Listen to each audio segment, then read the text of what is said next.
Okay, let's get everything going here. Audio looks like it's working. Gameplay's up. Let's get dock mode really quick. There we go. Yep, that works. How's it going, everybody? Good to see everyone again, as always. Today is another day of quest routing, and it's getting a little less complicated, which is nice. So, here's a quick recap of where we're at. So, we have the last couple streams, we've been kind of knocking out all this stuff, and then partway through last stream, Whatha had a great idea, which is that Hermaeus Mora, where you have to kill a bunch of like one of each race in the game. He was like, "Why don't you just kill characters throughout the whole rest of the run?" And there was no logic preventing that. So we start Hermaeus Mora like around the same time that, like as soon as we can, basically, which is after we do Sanguine during the Adarji heirloom thing. And now every time we encounter someone we have to kill for another quest, we're checking what race is that character, and if it's a new one, then we write it down here and we check it off. So that's where we're at with that, and we went and kind of retroactively filled in the few that work for now. We're on the lookout for Orc and Redguard. Those are the two we don't have yet, because we tried doing a Fighters Guild thing and it permanently expelled us, which was no good. So where we left off exactly was we just did a little chunk of logic that was all Breville stuff. So we just went and turned in Lost Histories and its blood price and bought the horse. And we have this workflow where we're trying to finish up allies for Bruma. So that's this part of the main quest over here. You have to go to every city and request help to get fame from each one. It's going good, Ant Kid. Thanks for asking. Hope you're doing good as well. So, Anvil Castle is probably our next stop because the Thieves Guild is kind of dictating where we go right now. Thieves Guild makes us go to Anvil Castle next, and then Shadenhall Castle, there's nothing left to do there except for one stage of a single quest. Let me double check. It should just be, yeah, Corruption and Conscience. We have to go to the castle and talk to a dude, and then we're going to go across town and talk to him again, and that's going to be the rest of that quest. And then we haven't done the Kvatch, the actual Kvatch camp stuff, and we have to go back anyway to do Allies for Bruma again.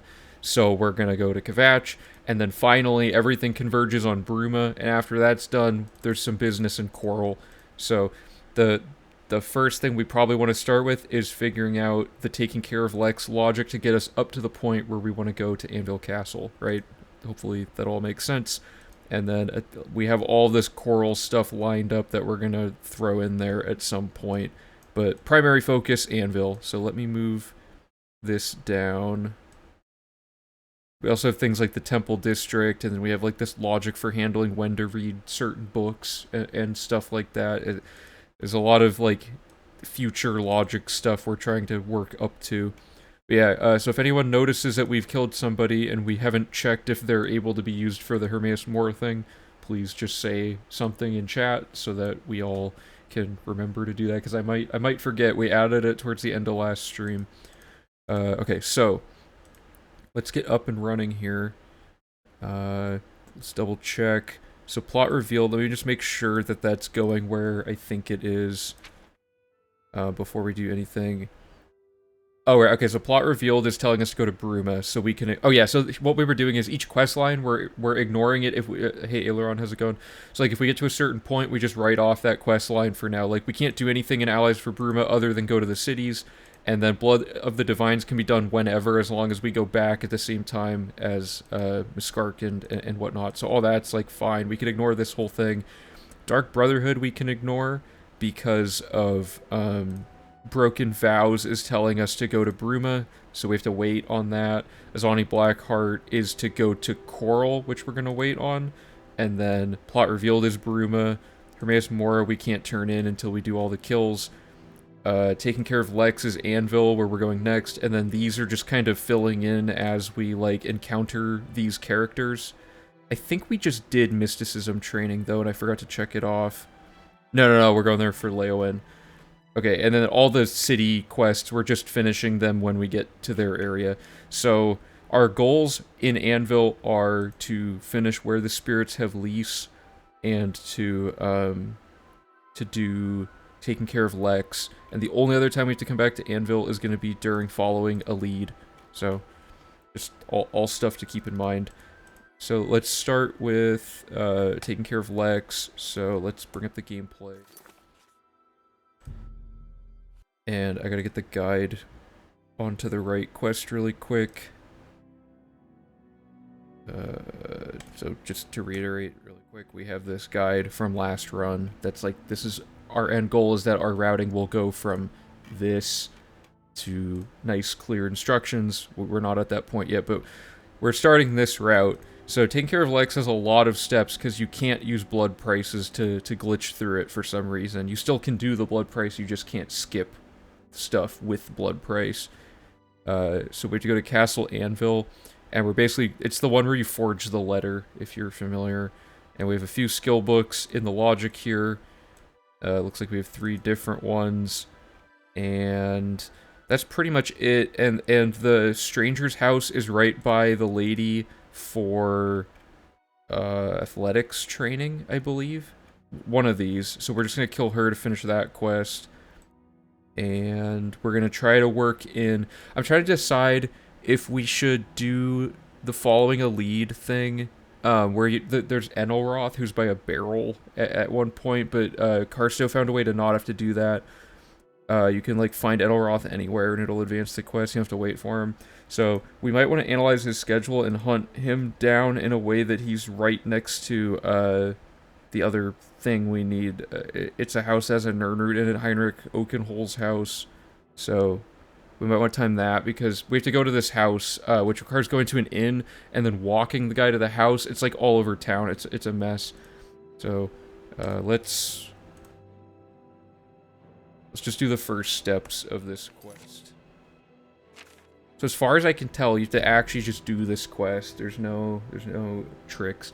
Also, I forgot to mention, thanks Solidified Gaming and Tipsy Strategist for following between streams. Appreciate it. Okay. Sorry, my phone's buzzing. Okay. Double check. I forgot to pull the guide back up. Okay, so we also have to invest in Orin while we're here. That's the other thing we have to do, which we're going to do when we go kill the jailer. So step 1 is to just go break into the upstairs here. Oh, I don't have permakey active. Whoops. Yeah, we're on the... I described it... so last stream I mentioned it's like a bell curve, right? And the more quests you pile on, the more complicated it gets. And then you start kind of finishing quest lines and stuff, and it gets, like, less and less difficult. Where, like, if the whole thing's like a bell... I can't make the shape with my hands, but if the whole thing's like a bell curve, we're, like, around here. We're, like, coasting down, basically, at this point.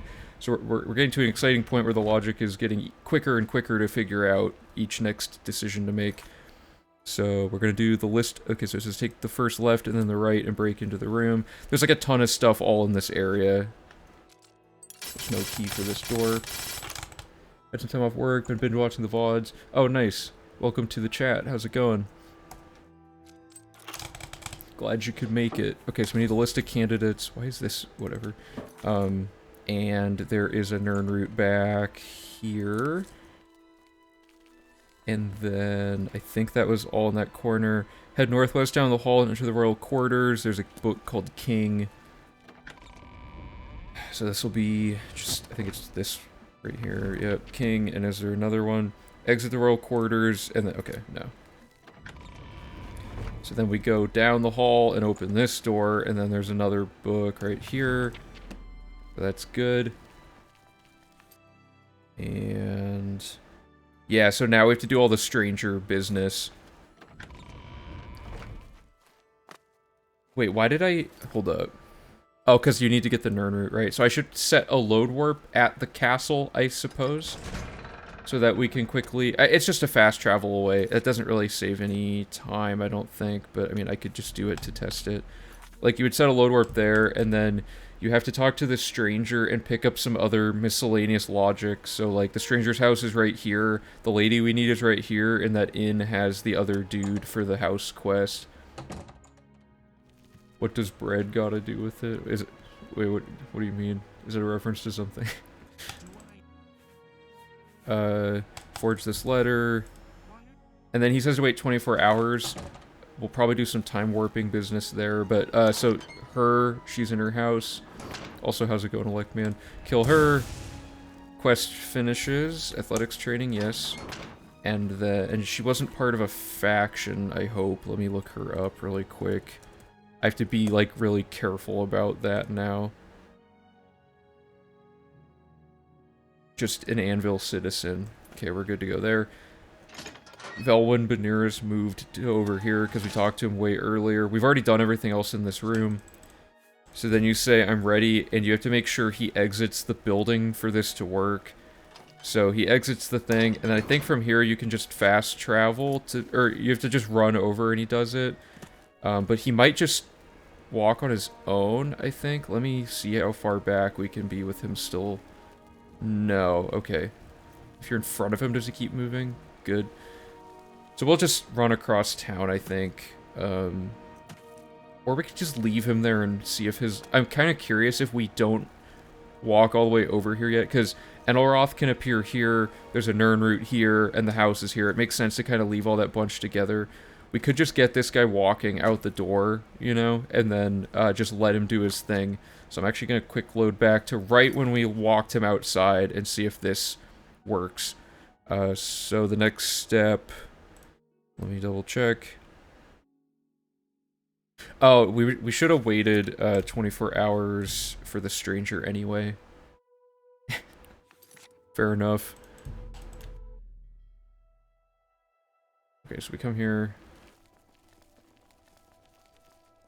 You know, let's do it this way. Let's start by going to the inn. So I guess we could fast travel there, go to the inn, talk to him, say we're ready, make sure he exits. Oh, where's he going? Why? Okay, he shouldn't have gone that way, but let's see if this works anyway. Next step is to go in here, kill her, finish that quest, and then we'll go in here and see if the 24-hour wait triggers moving Beniris around. Okay, so now we gotta wait 24 hours. Gotta wait 24 hours.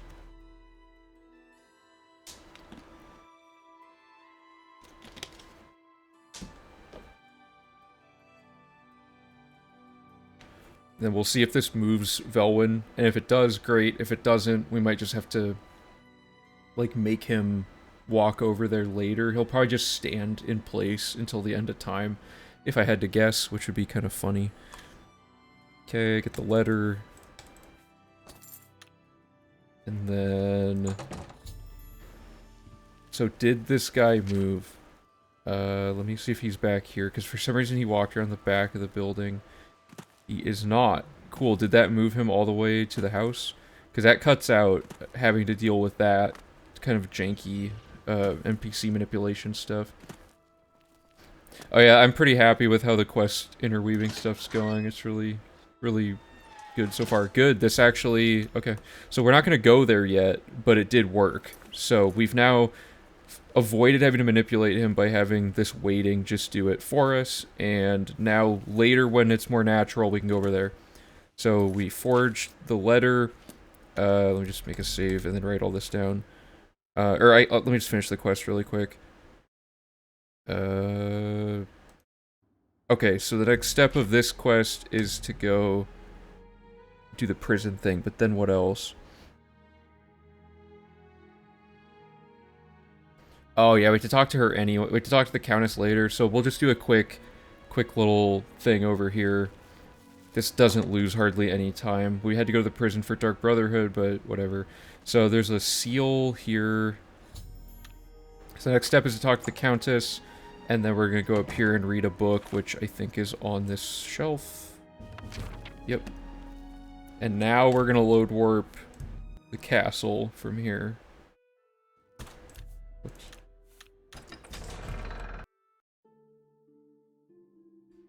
So now we're in the castle, and I think we kill the jailer.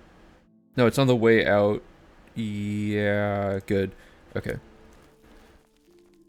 Step one is to talk to her. We could... No, we can't line this up with Thieves Guild. I'm dumb. The whole point is that this is Thieves Guild.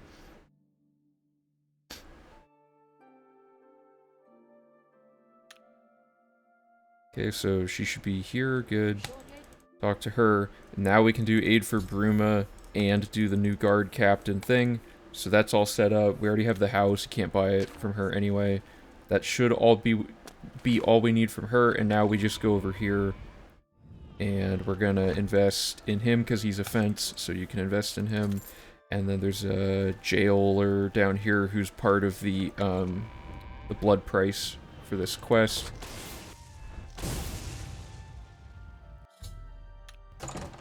So that sets up everything we need for that particular quest, and I think that was pretty clean. I think we avoided backtracking pretty much wherever we could.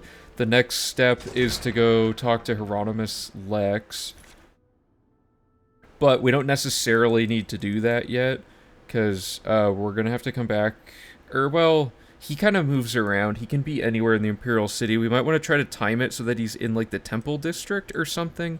We'll be in the Imperial City for something else later. So for now, let's just say, like, this is as much of this quest as we need to complete. Because the next step is talk to him and then go turn in the quest to Scriva.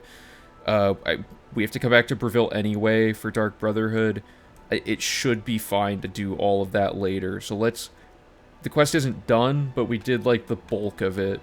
So let's go to the dock and note everything that we just did.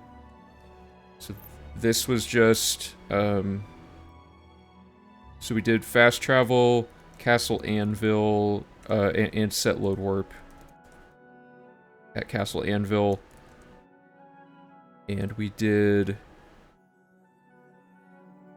upstairs, candidates, plus Nern, King, Red Kitchen, and then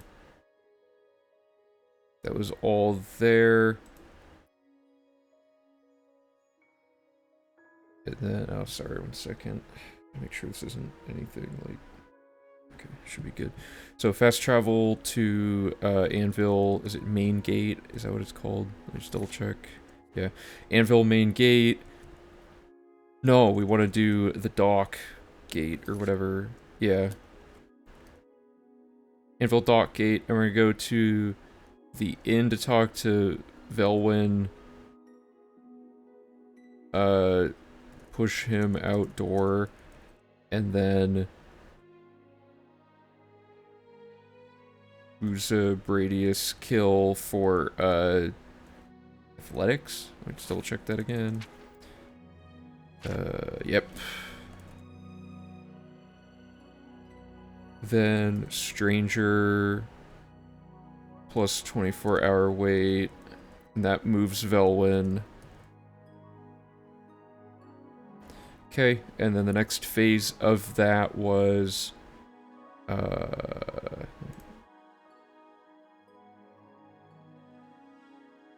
yeah, so then we just do the Legion thing.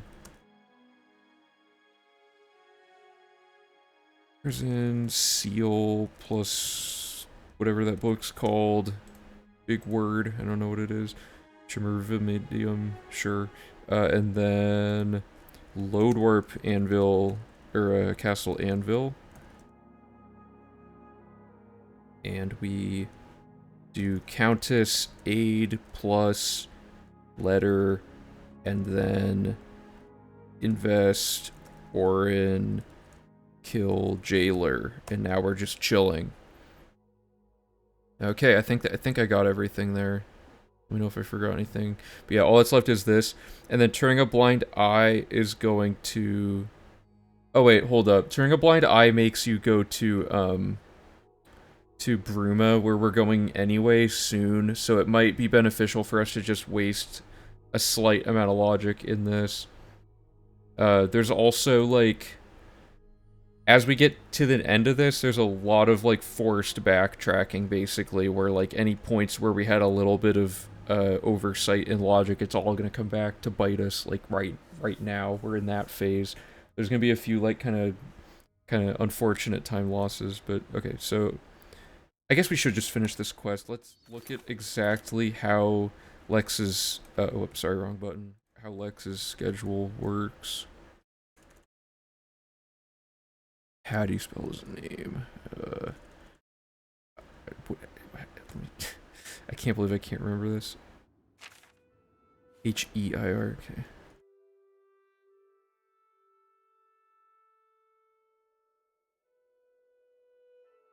Okay.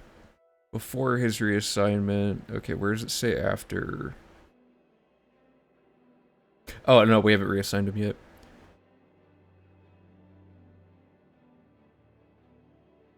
Does he go to the temple? He does go to the temple. Is there any reason we shouldn't go to the temple district yet?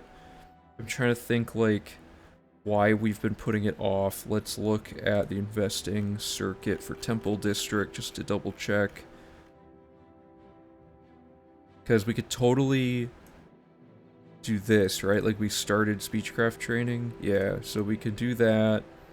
This you can do no matter what. Free.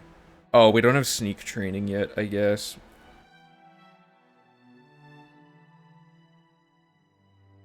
Honestly, this part, we should just have it be that you just, you know, you just go wherever he is, you just go talk to him. It's not really gonna be worth trying to figure out exactly how to line this up.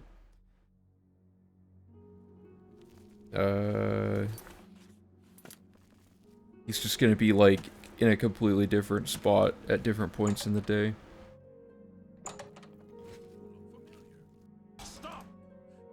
Oh, I totally forgot about that. Whatever. I don't know how I'm picking up a bounty when I have that, but... Oh, no. Why? That's so dumb.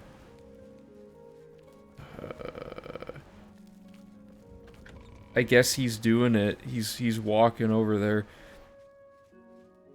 Okay, so... I'm going to, for now, console command this out, but what we should do is go to jail right before this quest. I can't believe that makes him go all the way there. Yeah, that's true. He can't die. I think this is the command. Or something. It's something like that. I don't remember what it is. There's some way... Okay, I'm gonna make a save. Let me look this up to see. It's like, it has a weird name. Oh, is there a pay fine thing?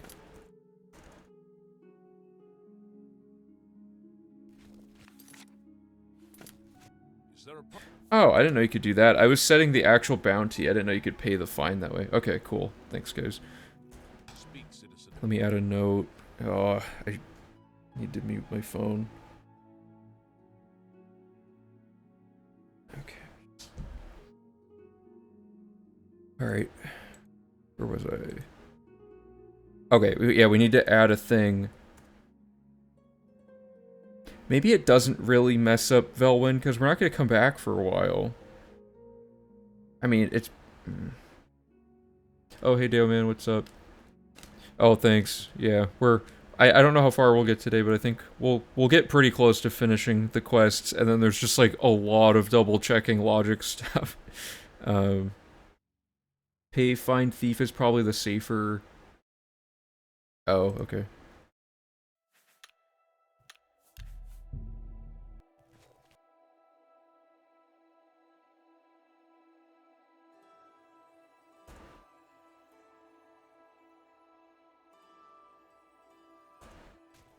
Something like... Okay. Oh, right. I mean, we don't really have any items that are stolen. How's it going, Fucat? Welcome back.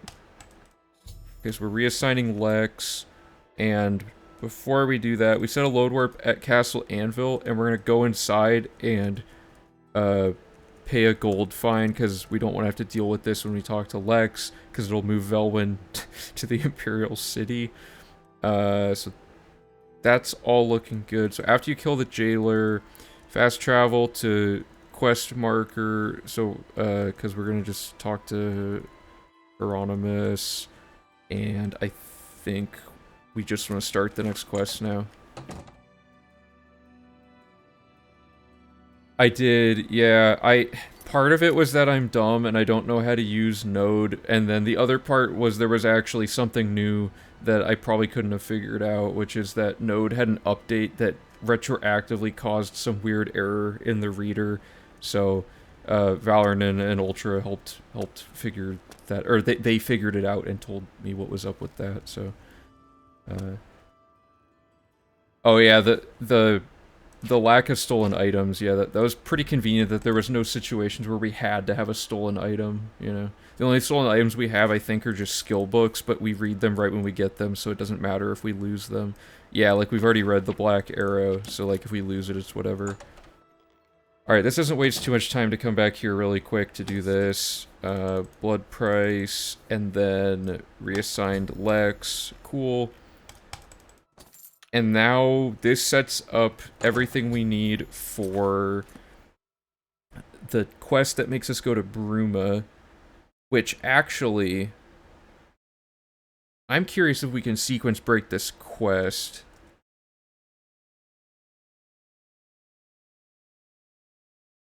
Sorry, Scrivo Blood Plus quest. So this is an opportunity to sequence break. This quest is notoriously buggy, but I figured out, I guess we all figured it out on stream, right? Wasn't that? Yeah. So, fun fact about this quest, I'm just gonna go show you something interesting about it really quick. I don't know if each of the Gray Fox quests works like this, but we figured out that, so you have, like, these NPCs that stand outside of their house to tell you the Gray Fox is inside, right?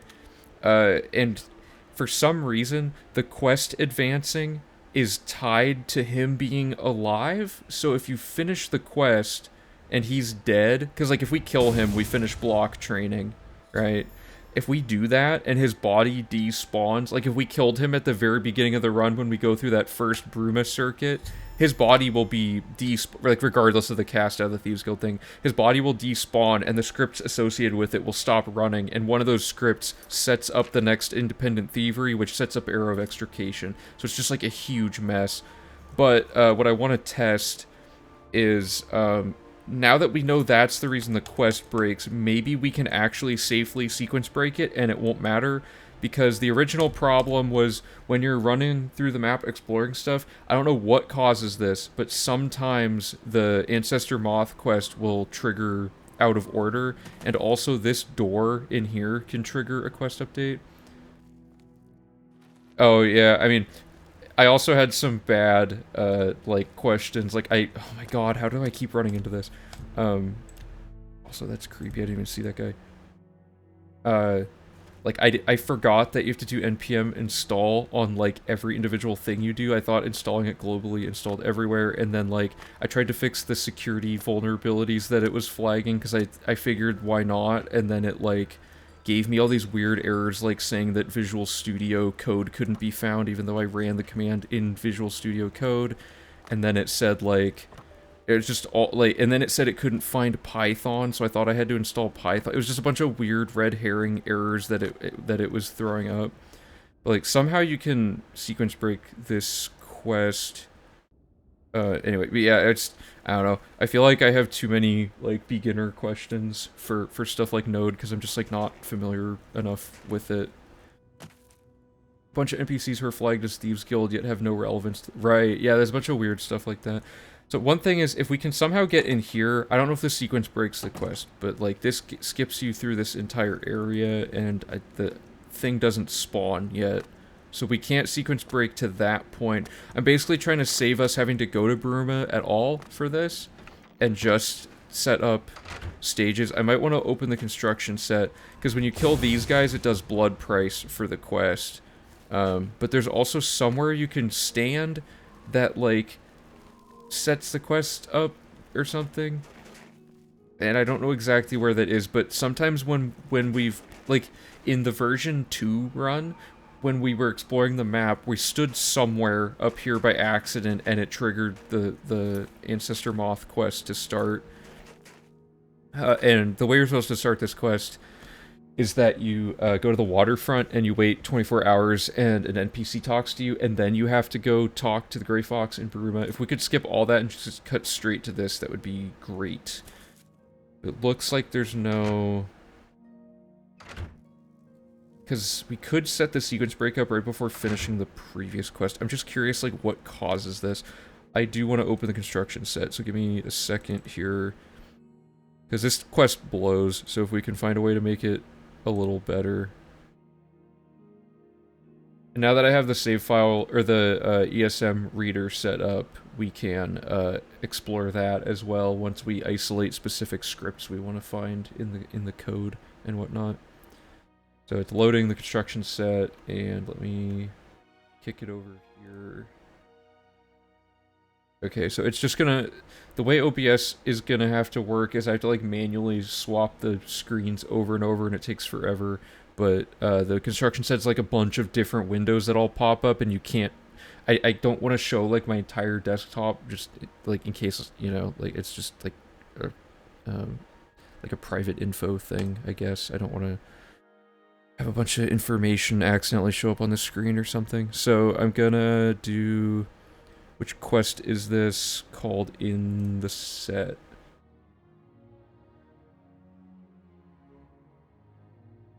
Does it show? Yeah, taking care of Lex, completed. Next quest, turning a blind eye. TG8 blind. And let me switch the window to...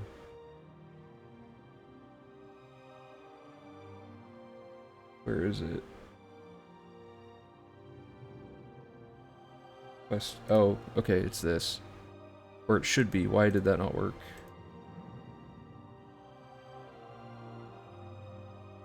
There we go. Okay, that was weird. It was like showing the wrong... Okay, so here's... That's blood price. Okay, so here's turning a blind eye. We have... The stage that it can get set to is like... Oh, interesting. This is just in the code, huh?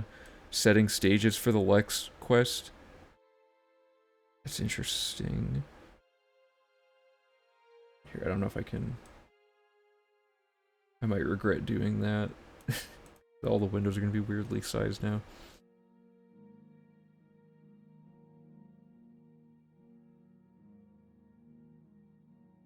So this, at stage 0 of this, it does that other quest. There's somewhere in here...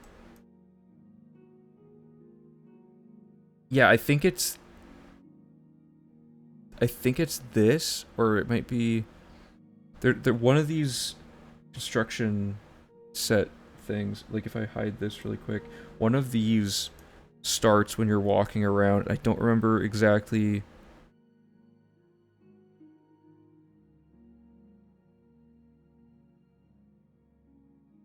Yeah, it's this. Okay, so stage 26. I found the temple to the ancestor moths. Now I just have to locate Sevilla's stone. Yeah. Okay, so we could skip, like, all of these updates. Player has left the house? Okay, does that actually set the stage like that? Let's go back to this. So stage 26 has some way to set it. So we need to figure out what sets where. Okay, so this would be a good time to use the, Interesting. This is super bizarre. This would be a good time to use the save file reader, I think, because I can find a way to force it to do one of these things, potentially. So none of this is possible because we don't have any of it.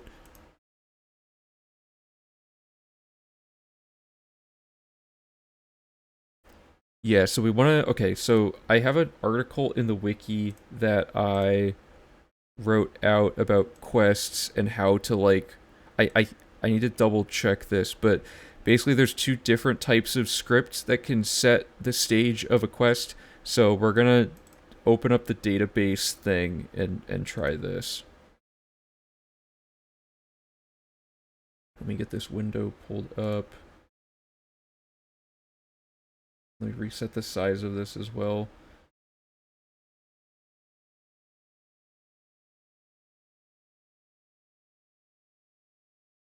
And we're gonna set it to be, please. I wish OBS like refreshed checking which windows you have open. Oh, I didn't want that.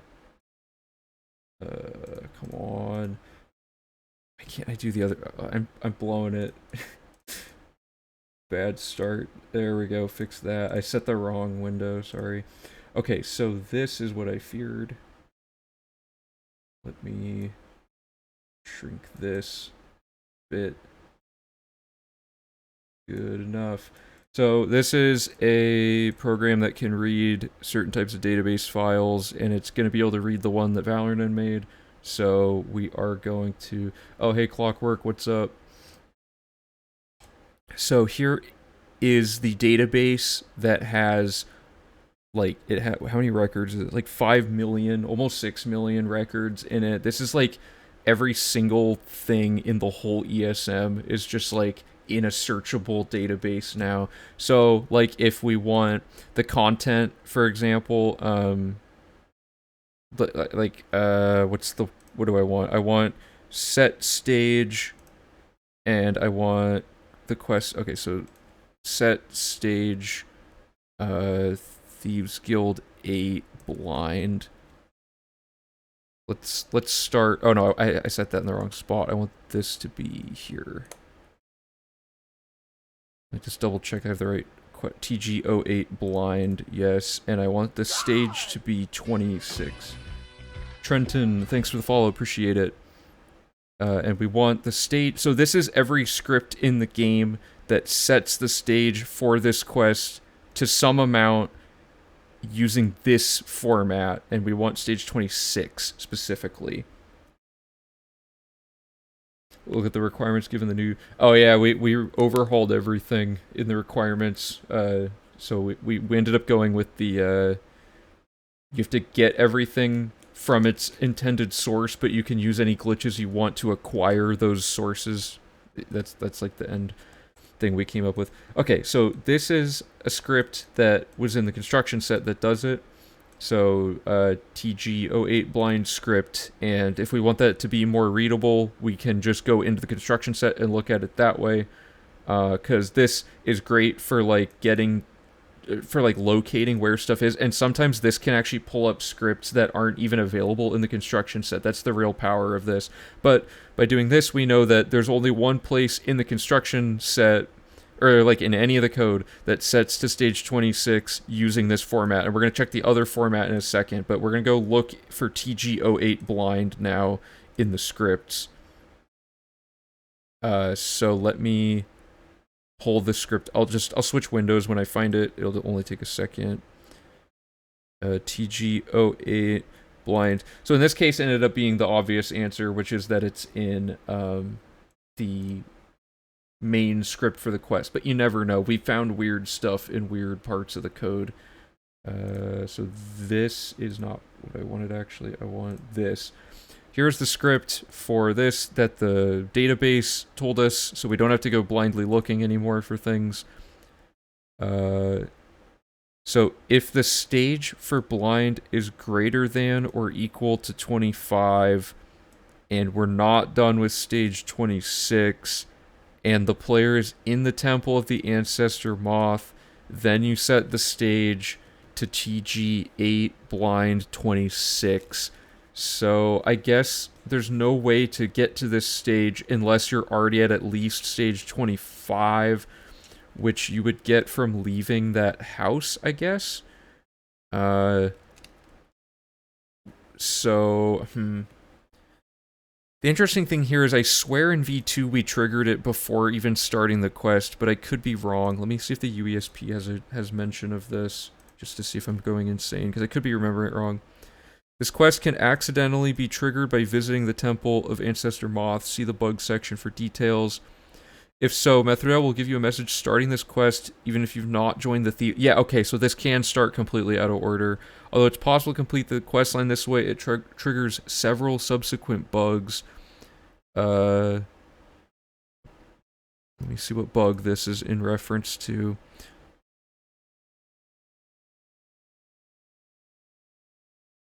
If your guild rank is not Master Thief, okay, so we'd have to worry about that.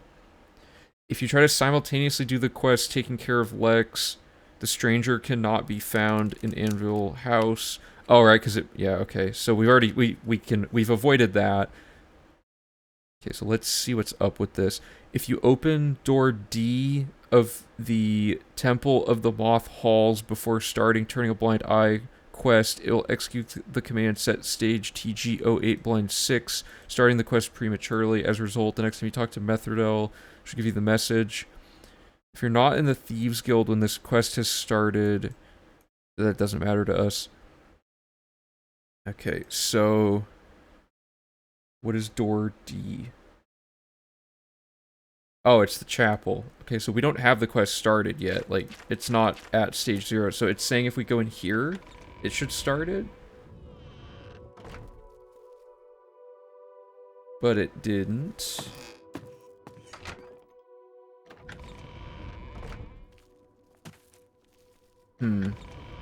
Okay, let's try before we've finished the Lex quest. Let's see if it can do it, because maybe internally the game knows it's at stage 0 of that quest now, and therefore it won't work. Because it's saying that it's this door.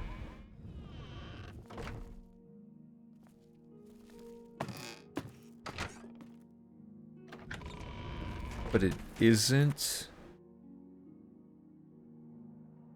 Yeah, C is the trap door, D is the regular door.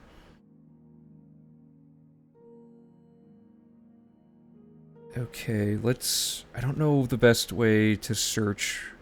Set stage TG08 blind 6 is the one we want.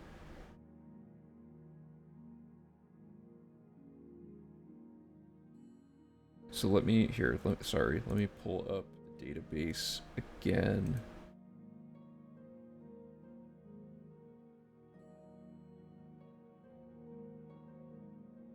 Okay, so let's look for every time it says set stage TG8 blind 6 and see if there's some condition we're missing.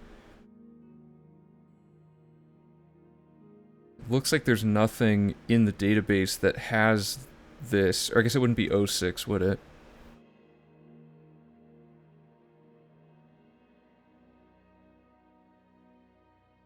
Aha, okay, so it found something. Let's wait for it to load.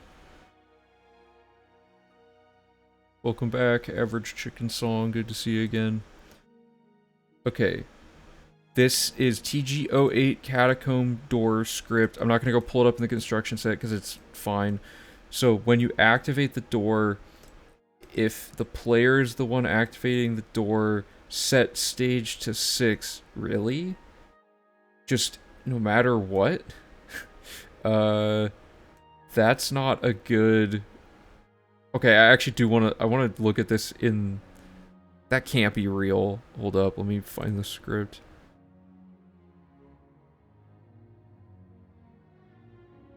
It just straight up does that. Okay, but why is it not... There's some reason it's not triggering here now, and I'm not sure what that would be. Unless permakey's somehow, like, messing with it, but I don't know why that would do anything, because we are activating the door.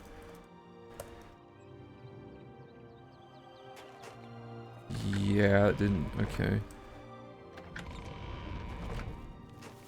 Huh. So we only have one spot in the code that ever sets the stage to 26. Where does it set it to 25 and why? Let's check that. Because if it's setting it to 25 just because we leave that door, we can trigger that pretty easily. Okay, there's one hit. Let's see what it is. Okay, this is in the Helvius Cesius script, so I'm gonna... This one's hard to read, so I'm gonna pull that up. Why is he part of it as well for this? Okay, let me switch windows here. There we go. Probably kind of small. So somewhere in here, it's setting the stage to 25.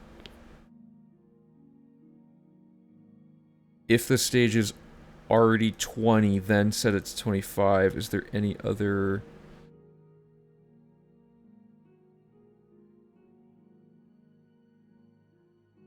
No, but didn't the wiki say something different? Player has left Shulob's house. Yeah, that's not where it does it. It does it when you leave Cecia's house, right?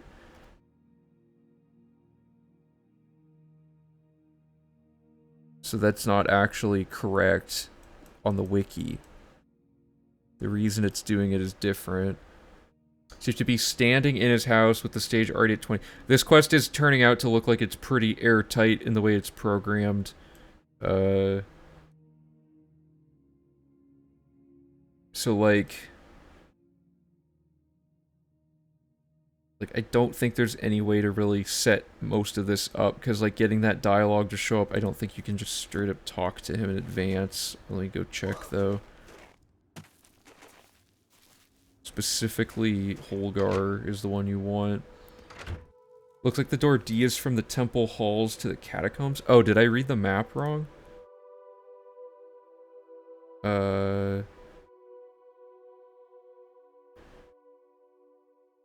Sorry, I might have read the map wrong then. If you open door D... Oh, in the temple... Sorry, I looked at D here. In the Temple of the Moth Halls. Oh, it's the second door in. Okay, here. My bad. Thanks for pointing that out. Okay, so if I'm here and I haven't gone in, but I've finished the last quest, the next step is to go here and go 2 doors in to force set this up, and then we'll just kill a monk on the way out. Sorry, for some reason, this quest has a lot of weird things in it. Like, once the quest has actually started, this will set a stage backwards in the quest and weird stuff like that. That was not the pop-up for this quest. So, you're saying door D is this one here? Let me just double check the map. Or no, sorry, this isn't. It's at the end of this direction, though.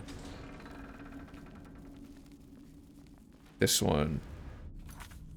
Let's look at the... Yeah, okay, so it's saying this will just blindly set the stage no matter what.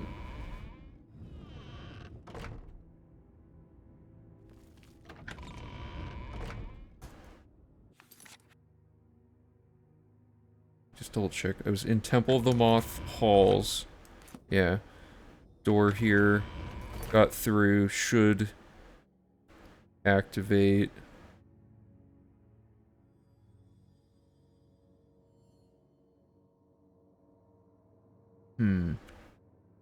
It says it's the Temple of the Ancestor Moth map markers, the editor name for it. That, it didn't work. Let me try with because again, it might secretly be at stage 0, so let's try it here. If we can safely set all of this up at once, that would be pretty nice. Because then we could go to the Imperial City to do, not Helvius Cecia, the other thing. Hieronymus Lex, at a more convenient time.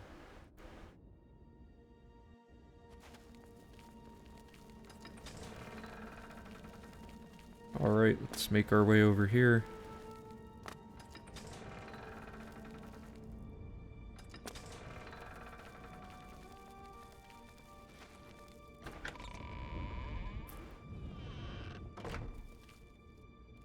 So the only reason that this could possibly not be working is if somehow this door isn't enabled yet, or something like that. I don't know how to check. I'm still trying to learn, like, how to search for stuff in the script database beyond just, like basic script lines that I'm looking for and stuff. I don't know if there's a good way to verify, like, I don't know the commands to verify, like, when this door would activate. Or, like, when a script would be applied to a door. Is there a get stage command for the console? There is, yeah.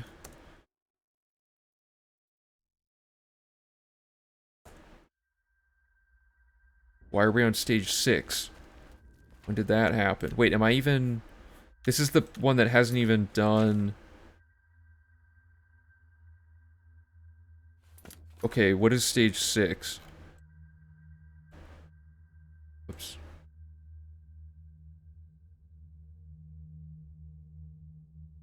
Midpoint of dungeon reached.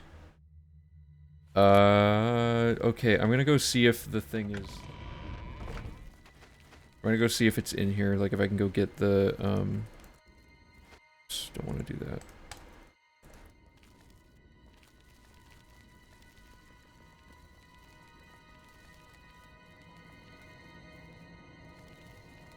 Dude, where do I go? I can't even navigate dungeons when I'm floating. Because this is where I came from. Is this like a dead end? Was I not supposed to go here? Or am I just actually dumb? Yeah, I'm actually dumb. Somehow we set it to stage 6, going through that door. Or wait, no, is that what we wanted? Sorry, that's what we wanted. Right. It just didn't cause a quest pop-up, I guess, is... Yeah, no, okay.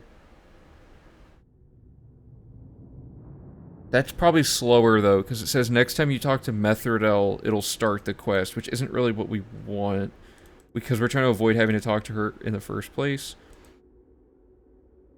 Oh, I see. They wrote PC has left Shulob's house in the, to mirror what it says in the construction set. The construction set has the wrong info, not the wiki. Okay, I doubt that this spawned in the thing we need, because if it doesn't spawn in the stone, we can't really advance the quest regardless.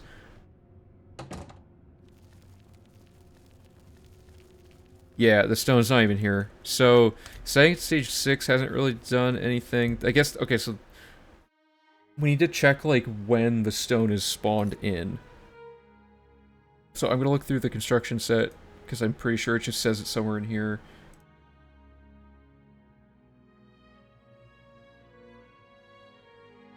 Somewhere in here it'll say, like, enable the item.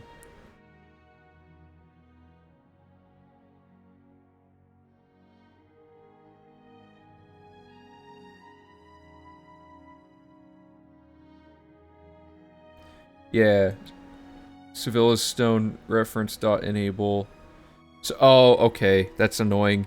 The stone doesn't even exist in the game until you talk to the gray fox, in the house, apparently. So there's no actual way to avoid doing this.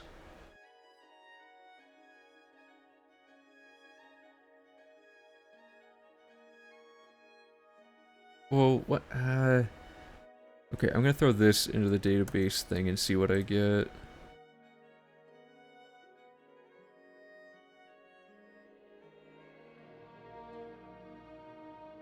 Okay, it's calculating. If it says it in more than one spot, that would be good.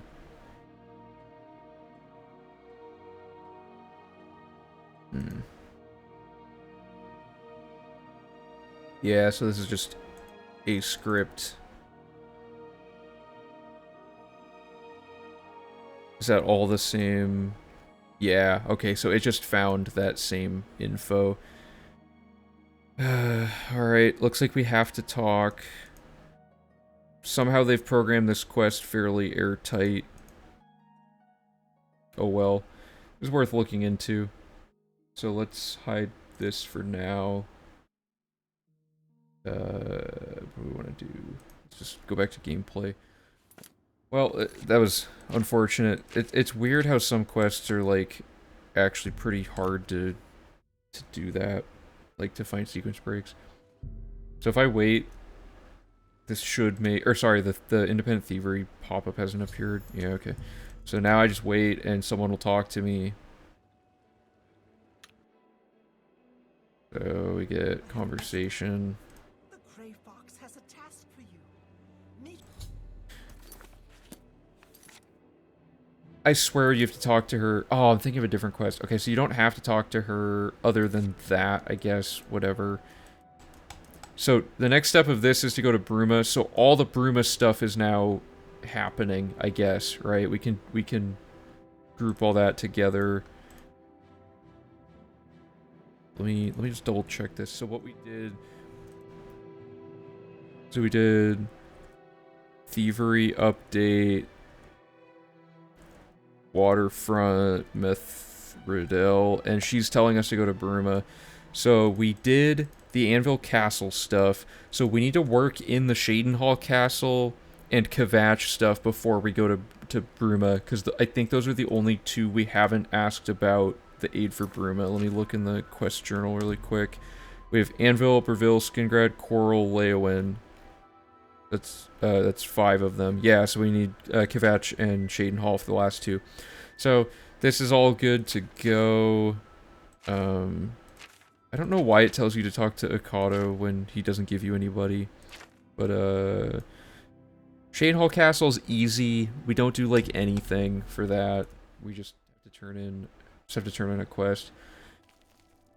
The quest we're doing is where is it? It's somewhere in here. We did it forever ago. Yes. So the next step is to talk to this guy. I'm gonna see if the note appears early. I doubt it does, but...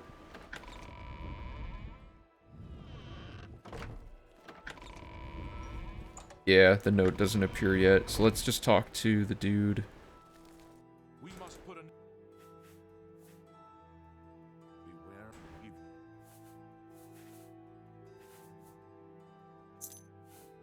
Okay, so he tells me to go check for the note. There it is.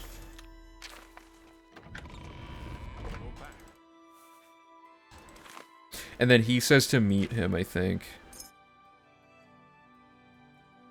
Yeah, meet at the Shadenhall Bridge in 2 hours. I don't think we need to do that yet, but he's gonna do his thing. So yeah, actually, what time is it?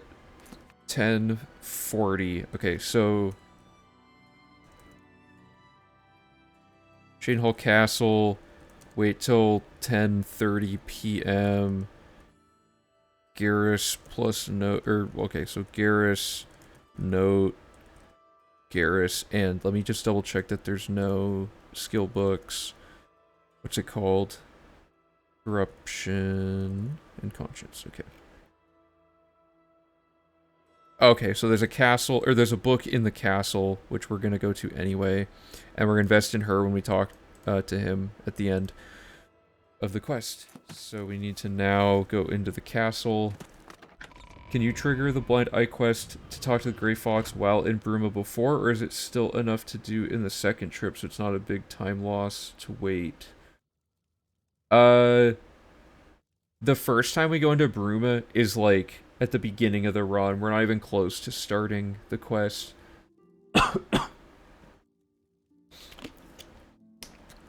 And yeah, the second trip is significant. Both trips to Bruma are huge. We have like as much as we can possibly do crammed into each one when we go there.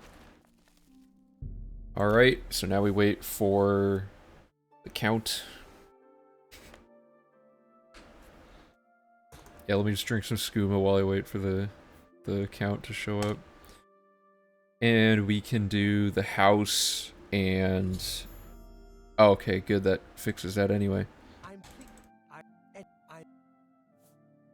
Oh, I totally forgot about this. Okay, so we finished Wayward Knight, then we do aid for Bruma. We already had the house? Just look around. When did I buy the house?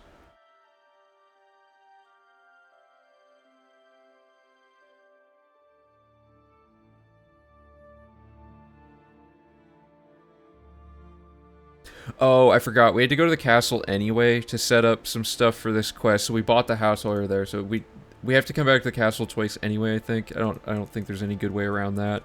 So then we go into the castle and we talk to the Count, and it's going to be aid plus well, okay, first is Wayward Knight. Wayward plus aid, and that's it. And then we go read the skill book that's upstairs. Did I miss anything there? I already forgot. Let me double check this.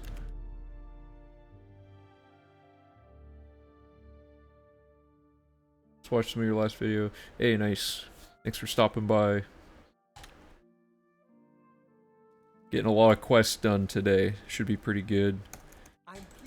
Okay, so this finishes Wayward Knight, and then 8... Yeah, there was nothing else that I'm forgetting. Cool. And that sets that up, and now we can go read the book upstairs. I didn't realize how little there is to do in Shadenhall Castle. It's like a completely pointless area, almost. Yeah, it's this door. Yeah, I wanted to stream, like, several different times this week, and each time something came up where I couldn't do it, so this was, like, believe it or not, the only day I could, the earliest day I could stream since last time was, like, a week later. I've been itching to get all the quests done, because we're so close, I can feel it. Alright, that's everything in Shadenhall, I guess, for the castle. The next question to quickly consider is we have to go to the Shadenhall Bridge Inn to talk to that dude. Do we do that now, or is there some other reason we have to come back to Shadenhall later? If not, we should clean out Shadenhall now, call it good, never have to come back to the city. So let me write down that we got that book really quick. What was that? Wolf Queen 7. So, yeah, the next step, so we got that part done. So next is Kvatch. We need to see if there's anything. So Corruption Conscience is talking to that dude. We just finished Wayward Knight. I'll check all this stuff off in a second. Let me just look at all the remaining quests and see if there's anything that makes us come back here. You know what I'm just randomly realizing? I don't think we ever, when we went back to Coral... Did we... Oh, we did check Fire and Steel. Okay, good.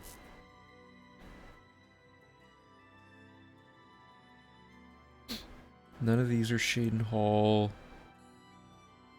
Because they're all... Yeah, okay. So, Beechcraft Training is Temple District.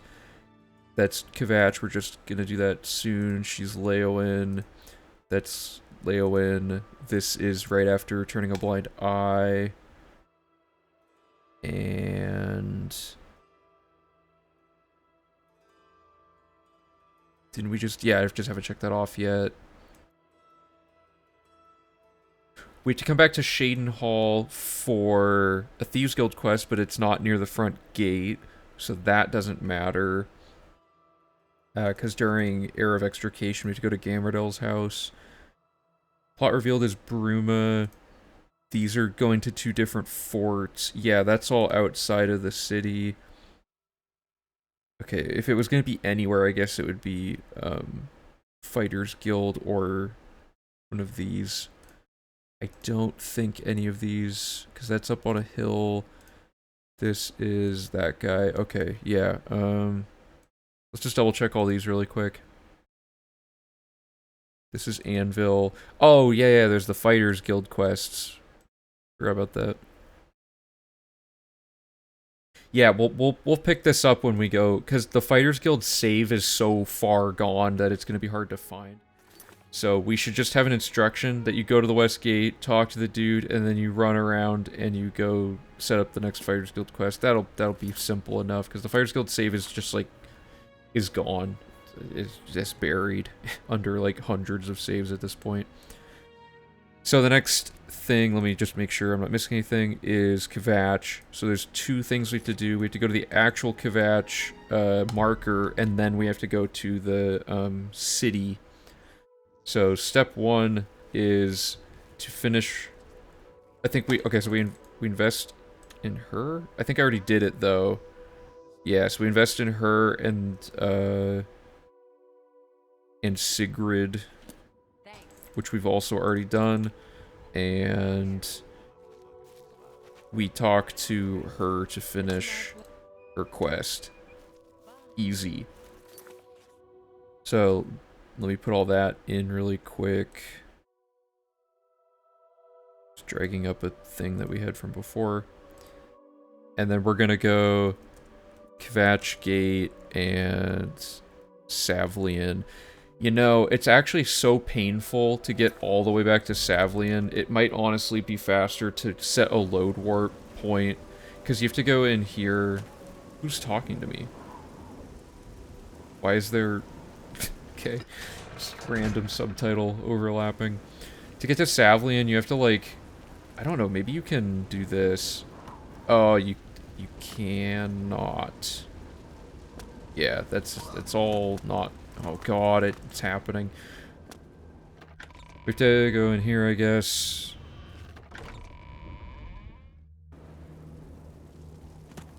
Because this walk kind of sucks, but I don't know. Maybe it would be faster.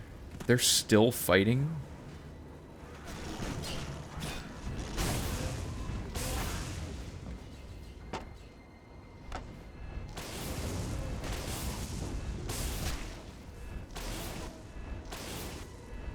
This is brutal. Okay, where did he go? Oh yeah, he's the one without armor. Maybe we should set a... I don't know, what do you guys think? Is it like a waste of time? Because we set the load warp point so early, it might be easy to find because it's so early in the route.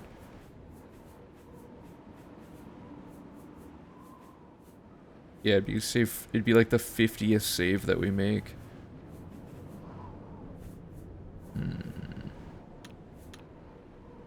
I don't know.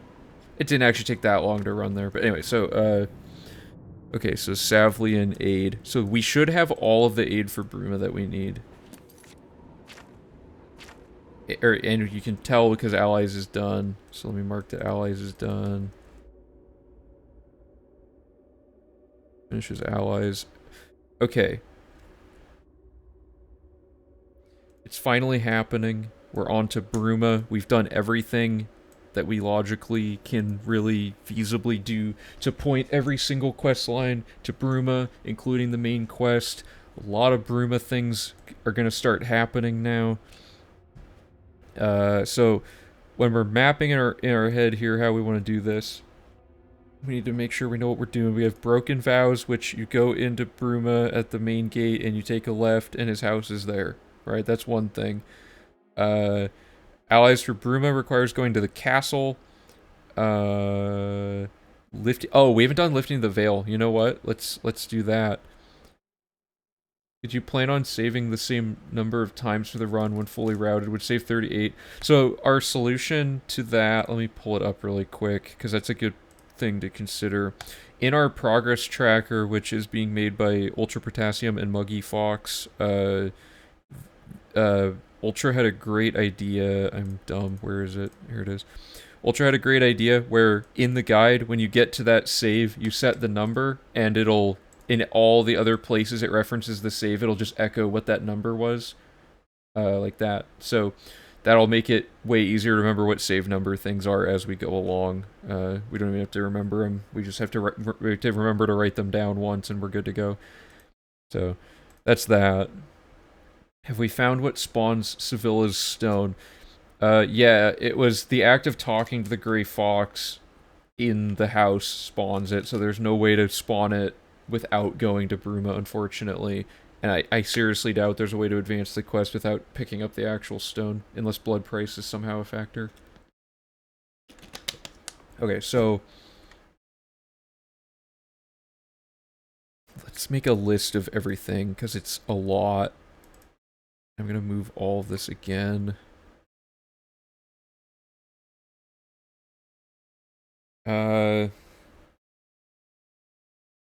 So we have, what's his name? Jagasta. Jagasta's house. We have Helvius Cecia's house. We have the castle. We have...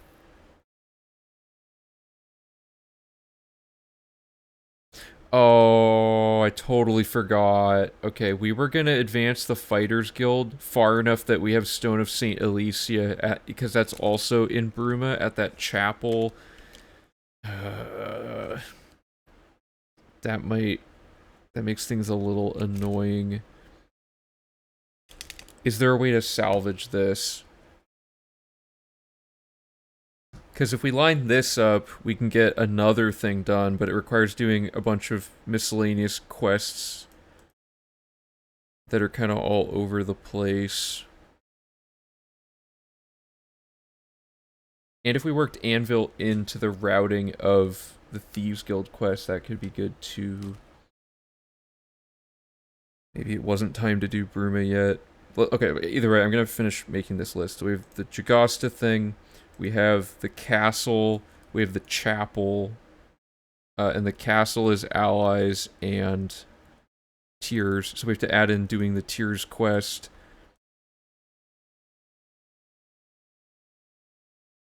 Hopefully we have Stone of St. Alicia. We have Bruma Mages Guild for plot revealed. And got that written down. Hand-to-hand training.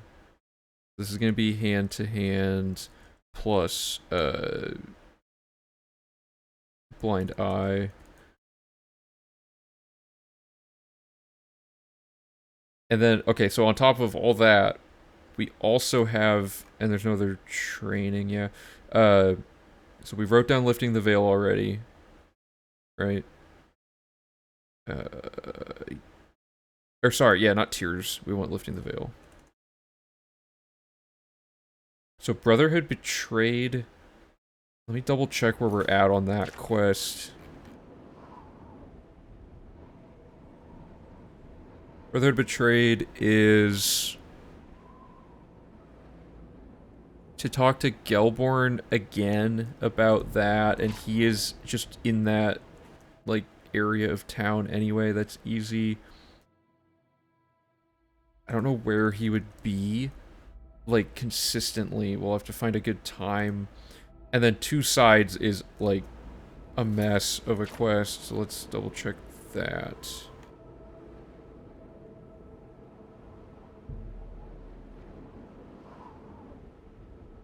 We have to go to jail to talk to Gerunder, which is in the castle, so whatever. Gerunder. Okay, so this is everything we can possibly stack in here, and the only thing we don't have lined up is Stone of St. Alicia.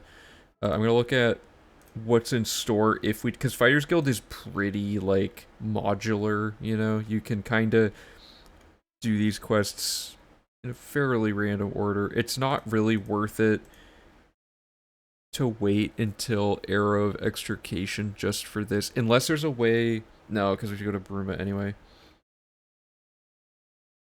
Okay, so for Azani Blackheart, we go to Modron's house and set a save. Yeah, we can actually do this now, so we have a more recent save to call back to later when we do the other quest. And he has a book in his house. And this is in Leowyn, this instruction. We have to go to Leowyn anyway for some stuff, and I don't think anything else makes us go back to Leowyn. Yeah, we should be... I mean, we have a few quests. Because Leowyn has a lot of logic points that are waiting to happen right now.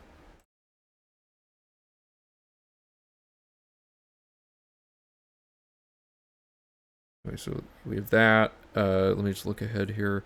This is all just like isolated garbage that doesn't affect anything. Then we could do the fugitive quest by going to the Fighters Guild to talk to this guy. And this is just going into a cave and killing people and load warping back. So that is an isolated quest. Anvil Gate. I guess we should have set a save at that when we... Well, okay, if this is isolated, why don't we do all this before...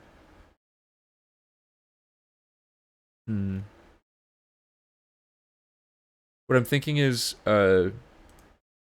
Azani and Fugitives, right?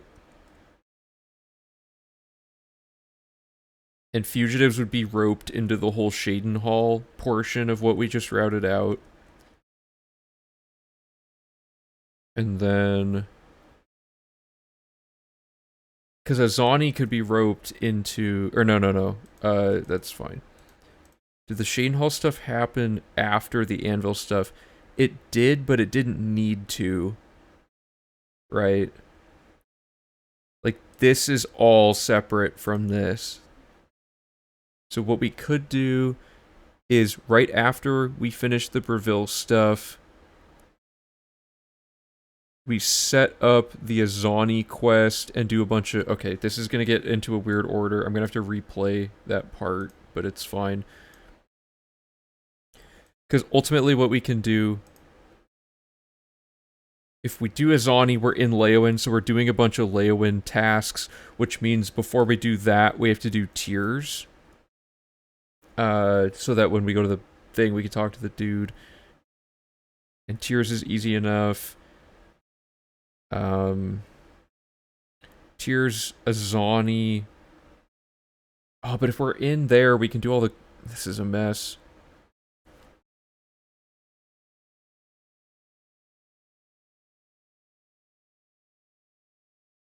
Okay.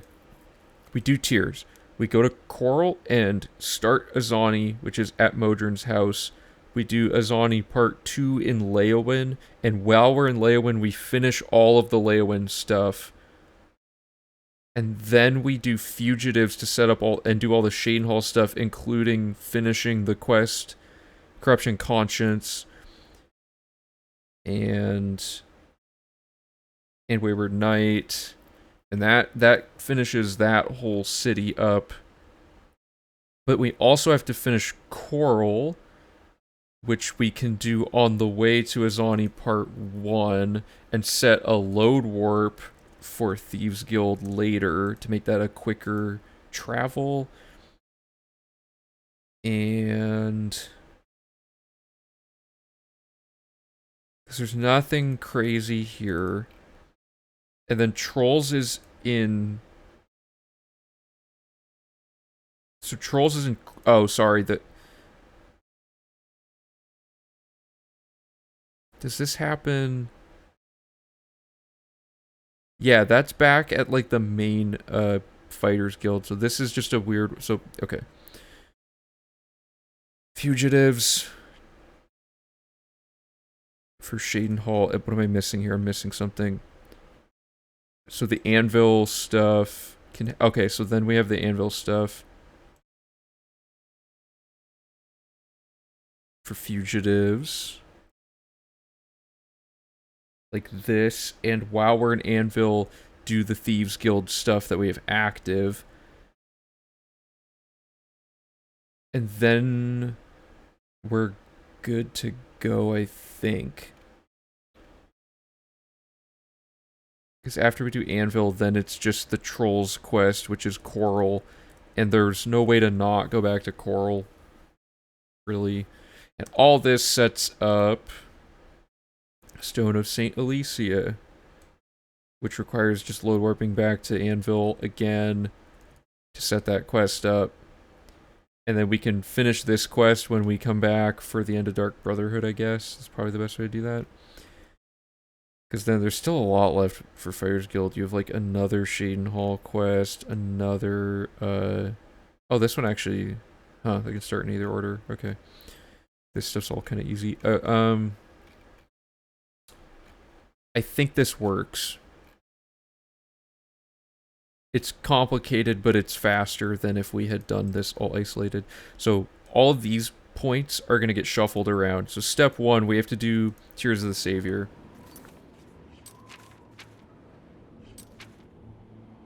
So I'm actually going to load... okay, in case this all implodes, I'm going to make a hard save.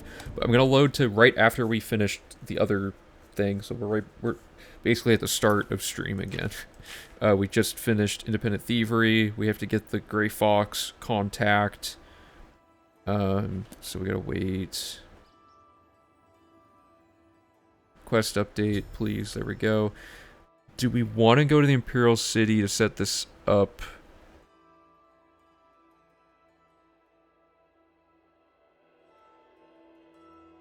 Wait. This is the wrong thing. Yeah, this is after finishing taking care of Lex. We don't want that. We want... this. Yeah, we want this. My bad. Okay, set save at the top. So we should be in the middle of, yeah, okay, good. So step 1 is Tears of the Savior. The next step of that quest is to just do it, and we have everything we need finally.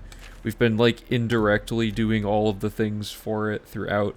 We need a load warp point somewhere to get out quickly. I think we can just set one here, because Tears of the Savior is a pretty long tunnel system.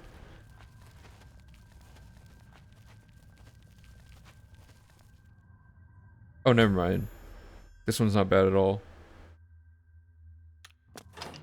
Unless there's... Oh, I'm thinking of lifting the veil. Yeah, this is not bad at all. Can you fast travel from here? You can't. Okay. This quest is so annoying. So, the problem with this quest is you die really quick. I mean, you have these, like, refined frost salts. But I don't know. What you're supposed to do... Oh god, I'm being attacked. You run in, and there's, like, these little tiny... They're, like, impossible to see. There's 5 of them. Like, that's one. Did you see it? 1. And then you jump around, and they're in, like, 5 very specific spots. There's 2. I'm gonna quick save after each one. 3. And then... God. This... Whoever thought of this quest, like, why? 4... And now I have to find the 5th one, and it's like, they're, like, 2 of them are up on these, like, high points somewhere. I have a map in the guide that I cannot find.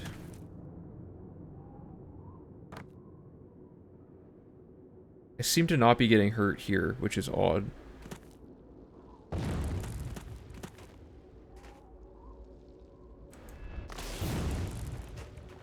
Oh, because I'm resisting. Dude, I can't find it.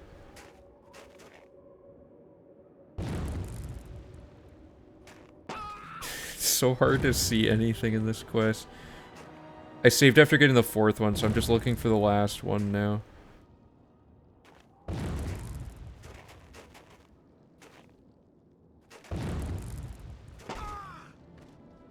Would Night Eye help see them better, or a torch do tears? Oh, interesting. I could try something like that. I mean, there's a console command that works, but okay, let's see if a torch... Do I even have a torch? Actually, can you just do a single tier? Actually, it's a quest item, isn't it? Yeah.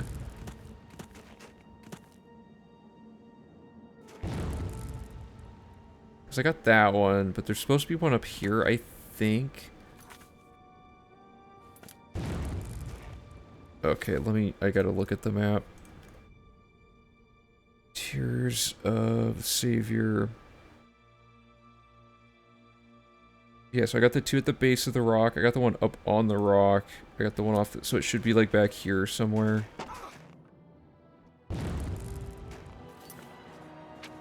It's just not a good quest. Oh, is that it? Oh, I thought I saw something. What was that?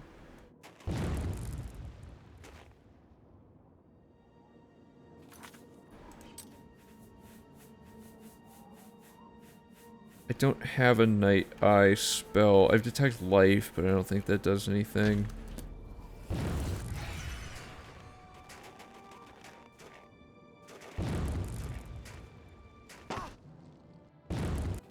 I usually don't have this much trouble finding them, but okay, so... There's one, like, at the edge right here, which I think I got. It appears that I got it. I definitely got the one on the rock. Is there one here that I'm missing? Oh. Okay, get me out of here. God, that was terrible.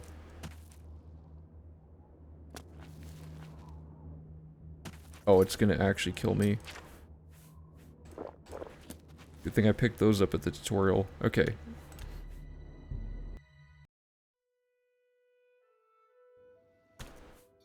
Right, yeah, it's like there's no... there's no good way to do it. Oh, please. Okay, so this should work for getting me out of here. Yeah, okay, so we got the tiers. The next step is to just go to the Leonin Mages Guild for that, so we set that up.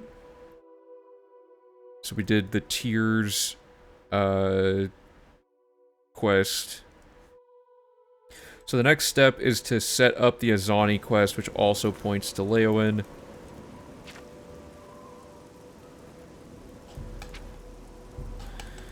So we're going to set a load warp point here and use it to not have to travel back to the corner of town repeatedly. However, there's some extra business we can pick up here along the way now that we're doing this.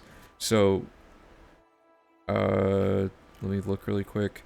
We have the Seed Neas stuff now that we have the house. We have Oak and Crozier, Renoy's books, etc. So, I'm going to wait till 9 a.m. That's weird that that store is open at 1 a.m.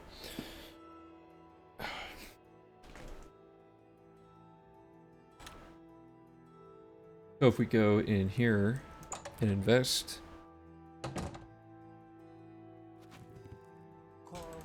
we've already done it, but there it is. We would do it. So the next one is here.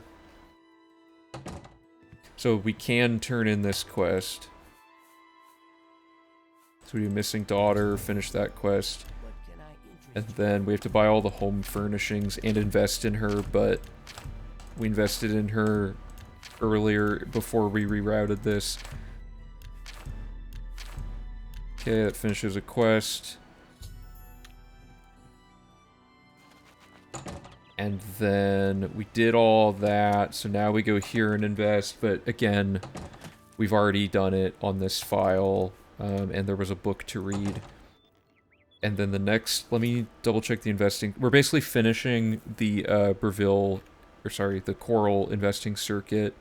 So we did Oak and Crozier, Northern Goods and Trade, Renoy's books, Chapel of Stendar, because there's a book. Okay, I know we haven't done this yet. There's a book in here.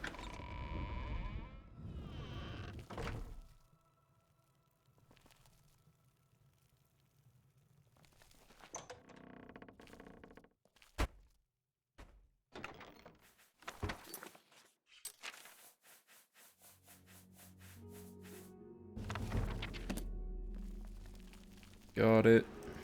Okay.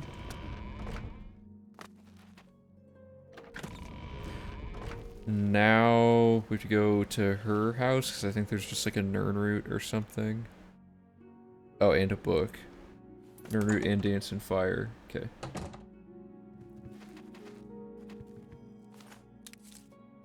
Didn't want to steal that.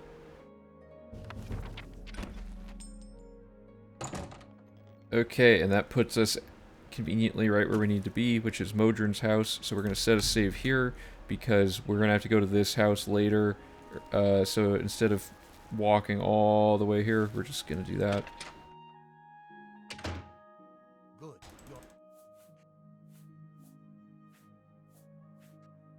Okay, so he's like, meet me at Leonin Let's go. for some reason, and then he has a book. Okay, let's write all that down, because that was a lot. I don't want to forget it. Did tiers, fast travel to Coral South. We'll check the gate name, because I always forget. Yep, Coral South. We do Oak and Crozier invest, and I think that was it. And then we did Seed Neas, Hack Dirt, plus home, or plus furnishings, I guess. Plus invest. It's like a lot of things all at once. And then we did invest Renoy and read that. Okay.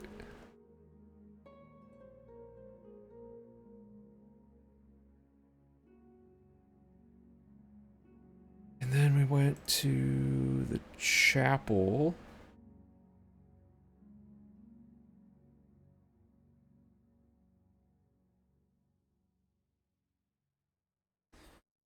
And cast his house for Nirnroot in Fire V6.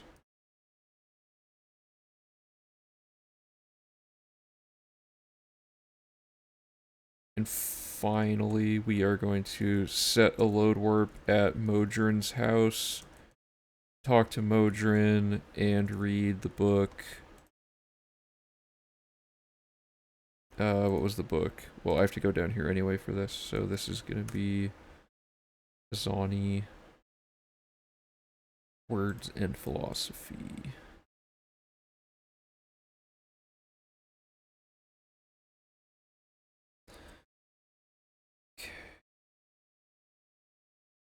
So all that points to Leowyn now. That's good, and we need to just do this quest and all the Leowyn business. So this whole thing... Can organize this better. So this is like just some coral business. Now we need some Leowyn business.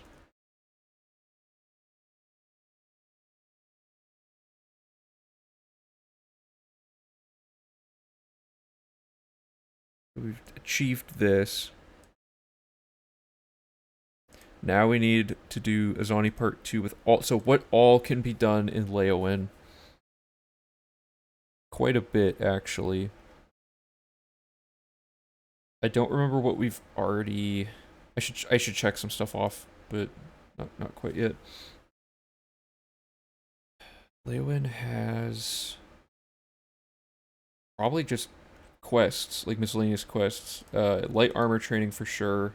Mysticism training.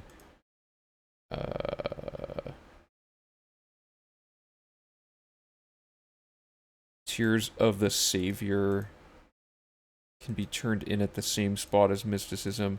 We started Whom Gods Annoy, and we're at the step where we have to go back to her house and talk to her and get the staff. So that should be like the last thing we do, and then we have to buy the home furnishings. So let me double check what we did the first time we went to Leowyn, which was like pretty early in the run. Went to the stable, bought the horse, did raid on Greyland, 5 claws, quest and invest, chapel, Sithis, Margart, Nirnroot, 5 claws, 3 sisters in Southern Books, then did some Mages Guild stuff. Right, okay, so we're missing the dude who shows up normally to that, yeah, Darji. We can invest in her during the quest we're about to do. We have to pick up all of them. So this is going to be basically the investing circuit, but with extra quests. I think Leowyn's like the last one we did in V3. Yeah, okay, so... What is 3? Yeah, so we haven't done... Darji can appear here. This guy, we have to get... I don't think we've gotten this Nirnroot, so we have to do all 3 of these. And we got this already now. And the Southern Books thing, but we have to get all of this plus what else? We got these Nirnroot already. This is gonna be hard to map out. Let me write down everything we're doing here. Dulcinea, I swear we already invested in her. Oh no, she's in the same building as Gundalis to buy the furnishings. Let's see here.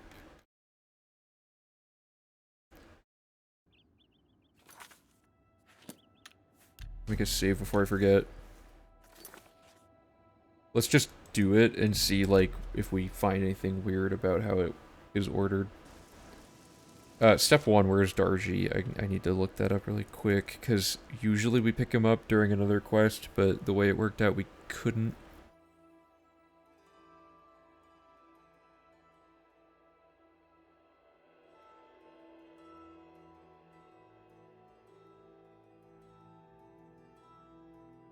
Oh, I see. Okay, so let's do...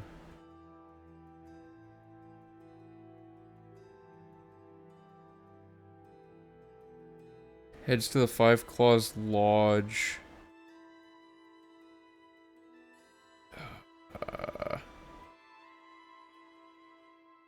Okay, where's his house? Right, that's actually fine. So we can go Dividing Line, Best Goods, Nern Route, Darji. We don't care about Margart or Three Sisters now. Jabari, Resentia.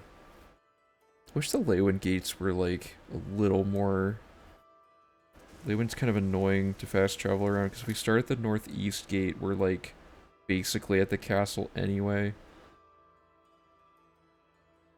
Because we have to get down here is the main thing. And we have to go here and here. So we have to hit up all of this whole line. Other things. Sorry. Okay.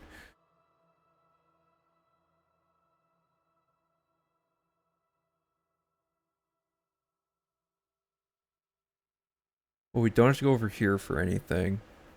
Yeah, so I guess we just go over, get the Nern route, start the next step of the Everscamp quest and set a load warp here, go to Jabari, get all of this going, and then... Or no, wait, the next step of the Rosentia quest is Leowin. Maybe we want to do this, like just a circle. So we start here, we immediately go down here to talk to Modron, do all the Leowin Mages Guild stuff, then we could set a Blackwood load warp, I guess. I don't know if we need to, though. Set up the Rosentia stuff now that we've talked to Alville, kill Jabari, talk to Darji, get the Nern route, Best Goods, Dividing Line done. Is that the... Does that sound right? Seems like the best way to do this. Let's try it. Okay, step 1 in our circuit is to fast travel to Leywin West Gate. And we're gonna go Mages Guild, and there's a bunch to do in there. Oh, okay.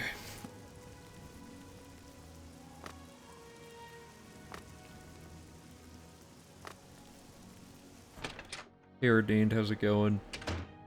Alright, there's a lot going on here. Oh, Jesus. Okay, so step 1. We have to turn in Garridan's Tears. 2,500 gold? I guess we're pretty high level. Talk to her. And invest. That advances the quests.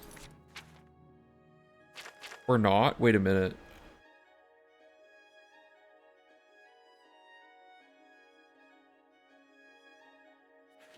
Well, I just did talk to her. It didn't update. Oh, sorry. Daedric Staff. Yeah, okay. So these two things, and then her.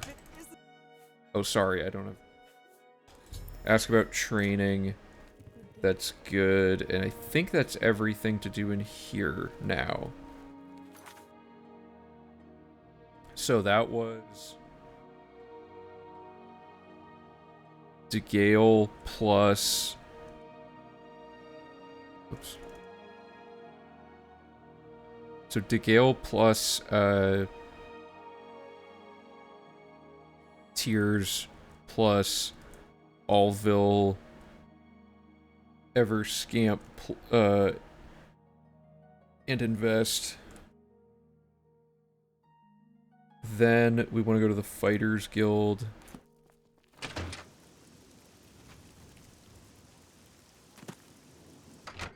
We're going to talk to Modron.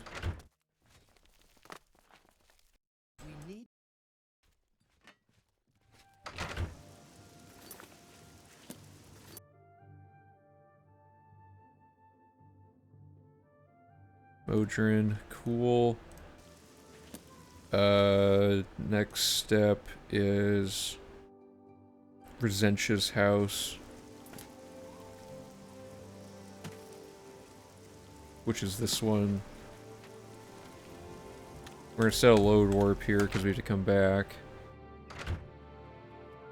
Oh god, why does he follow me? That's not what I want. Whatever.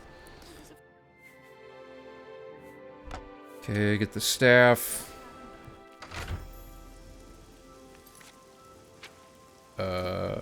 Okay. Write that down. Resentia staff. Darji's house. Yep, that's the next one.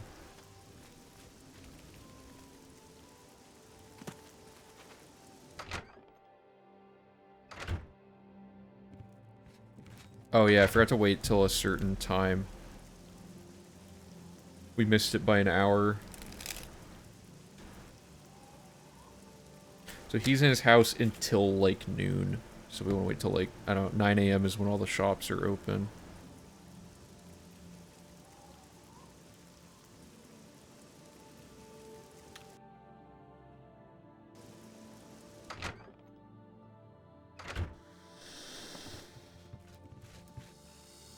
Okay, we invest in him. Are you looking for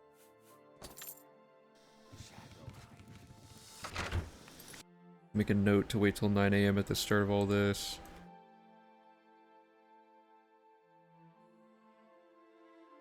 Darji, house, invest.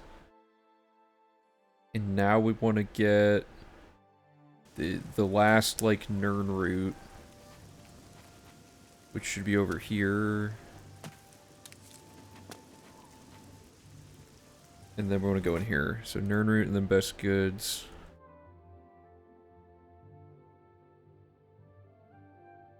And there's 2 investments and the furnishings for this house.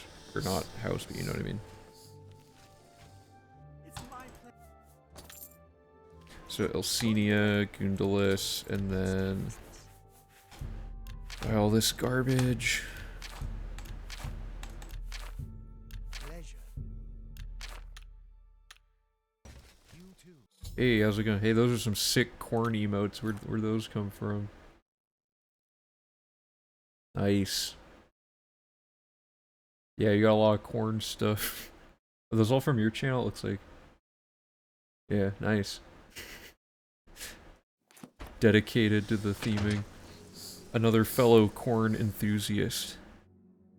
How's it going? Alright, here, let me pull this up really quick. So we do best goods. I'm just gonna move this down here. Thanks. Alright, outdoor nerd, best goods, and we want invest Elsenia plus invest Gundalis plus furnishings. Yeah. And the last step of this is to go into the dividing line to invest in Tunzius. Which I'll do really quick. Dude, nice. Those are elaborate. You got a ton of those. Okay. So this is kind of messy that we have these followers, but this should be good. Haha, amazing, yeah. What's this store called? I already forgot. Dividing line.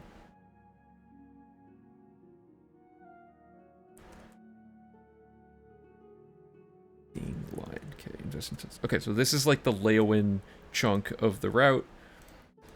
And now we're gonna go finish the Resentia quest really quick. Oh, thanks. Yeah. It's good that you stopped by. We're at a very exciting moment in routing where we're getting a lot of questing like wrapped up. So a lot of quest lines are about to be finished. Start working on a standalone app to watch the save file folder. Oh, nice. Awesome.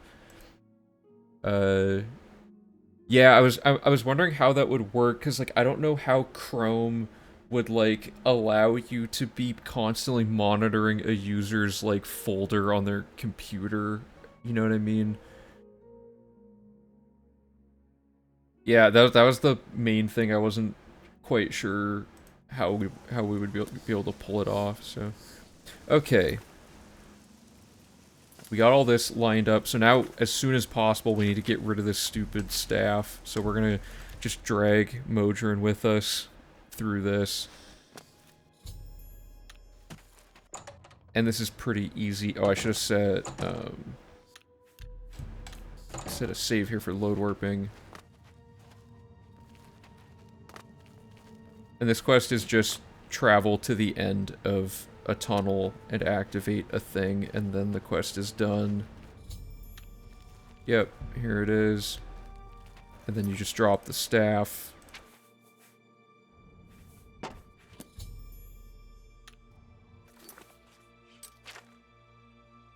And we have to just tell her about the news. And I don't think there was a book. Let me double check though. What's this called? Just gonna search for Everscamp. Yeah, should be good. Okay.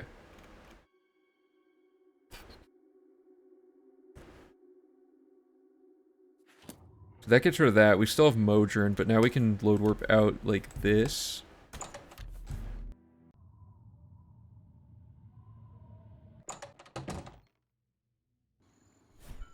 And we should have him perfect. Okay, that lines up that. Let me write that down.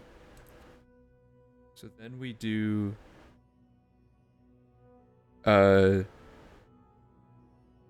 staff quest and then load warp Rosentia. Oh yeah, we could just load warp straight out of there. So load warp Rosentia to finish that quest, and then we're gonna do the Azani stuff.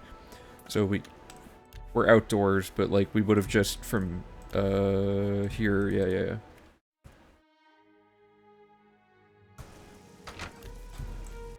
We can just do this. Resentia's right there. I don't see. Quest finished. We still got the Modron. I think. He seems to be gone. This isn't great. I don't get it. But the next step is to just meet him here. So we're just gonna go do that. He probably, as soon as you leave the city, just starts walking that way.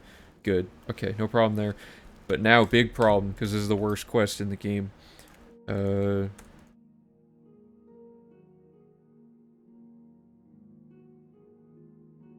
Let me pull this up, because this gets insanely stupid.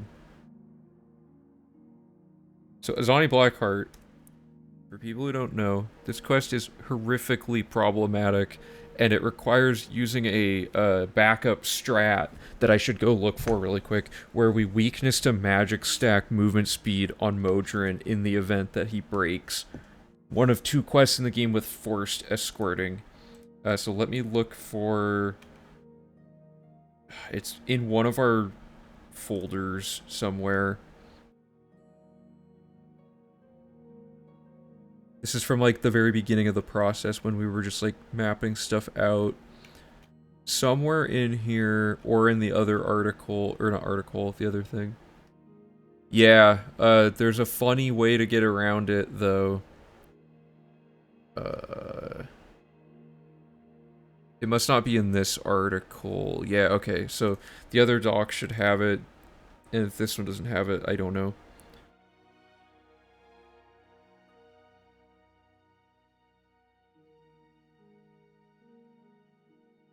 Ah, here we go.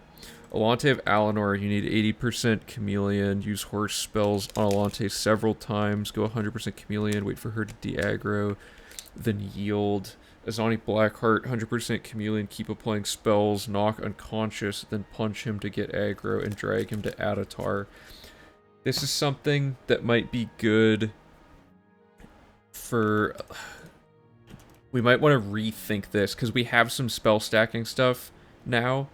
Oh wait, no, we can just use the new horse spells. This is easy. So we have these horse spells from, like, early in the run. Yeah, so,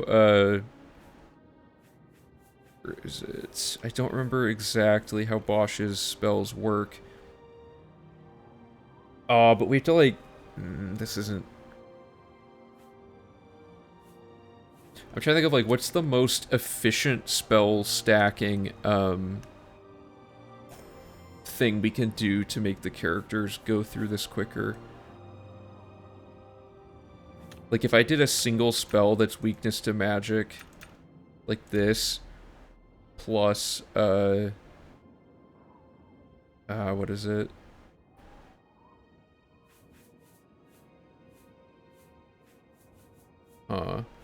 What am I trying to do?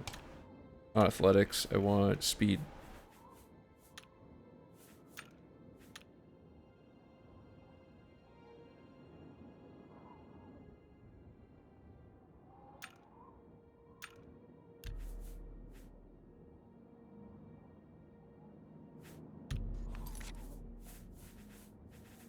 I'm not the best at spell stacking, but like one thing we could potentially... Did I already make a save here? Yeah. One thing that we could potentially do is something like this. And just make him ever so slightly faster over and over again. Although I think this isn't doing anything. I think you should make 2 of these. Let me look up the old horse spells, because those were good for this. Okay, so really quick, I gotta throw this on my second monitor. I'm gonna just make the spells what I made before, because they're really good for buffing on another thing. So it is Fortify Magicka, 100 points for 4 seconds on self. It is Fortify Speed, 4 points, 120 seconds on touch. And weakness to magic. Wait. No, we actually had a problem with this. They move too fast if you don't just stack the magic and then do it. So what we actually want with our newfound knowledge here is we want these like... We want to make like 2 of these, I guess.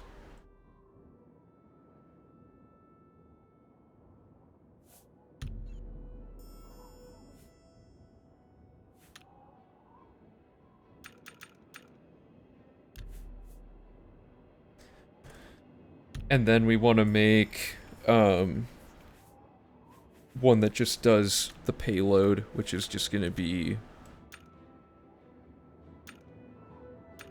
like this and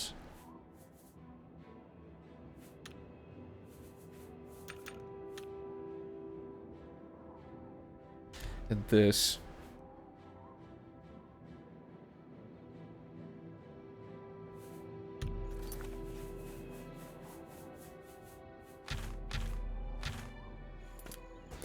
So, oh, and then we want the Hermaeus Mora spell to be active. Have we killed anybody we could have soul trapped, actually?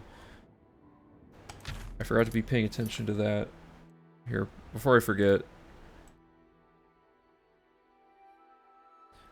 Because we killed the lady for this quest.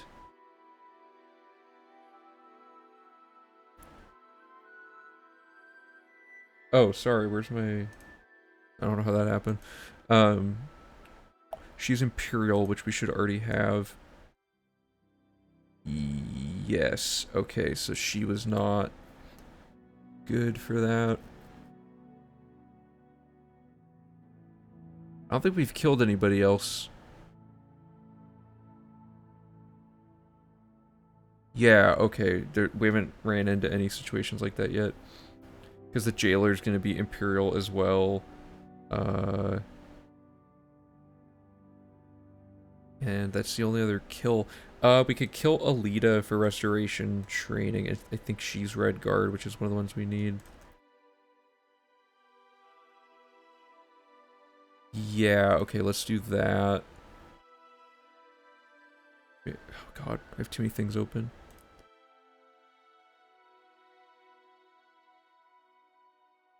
Actually, I wanted that open. Here we go.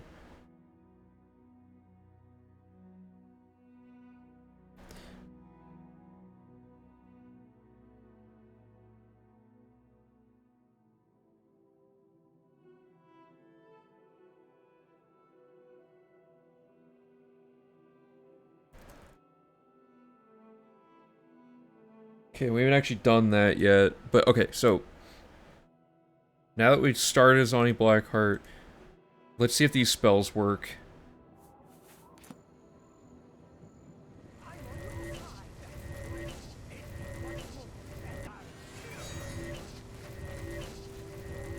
Oh my god, why? Please don't do this. There's some way to get him to not run away. Well, what I'm doing is I'm trying to... I guess the weakness upsets him either way, so I guess I could have baked it into just 2 spells. I just want to make sure we have... Because if he speeds up too much, it's hard to, like, track him down. We could get him stuck like this, and then hit him with the speed boost, and then he...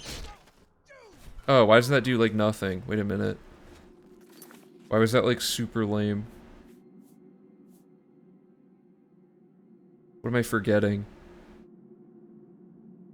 Hold up, let me look at the wiki. I'm forgetting something basic about spell stacking, and I'm not remembering it.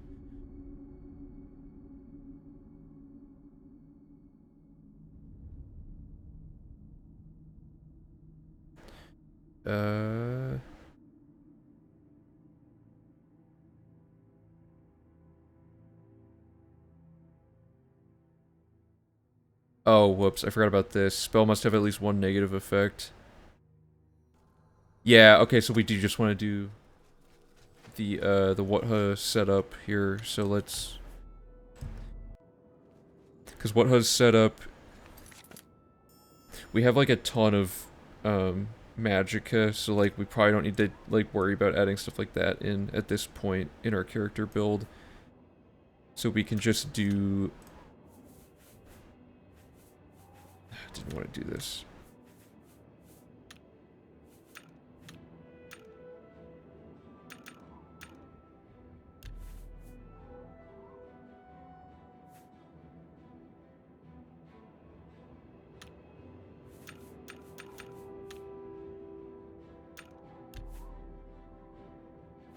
We just want 2 spells that do this.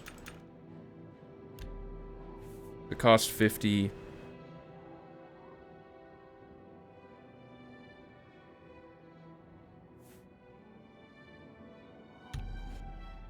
Let me do it again.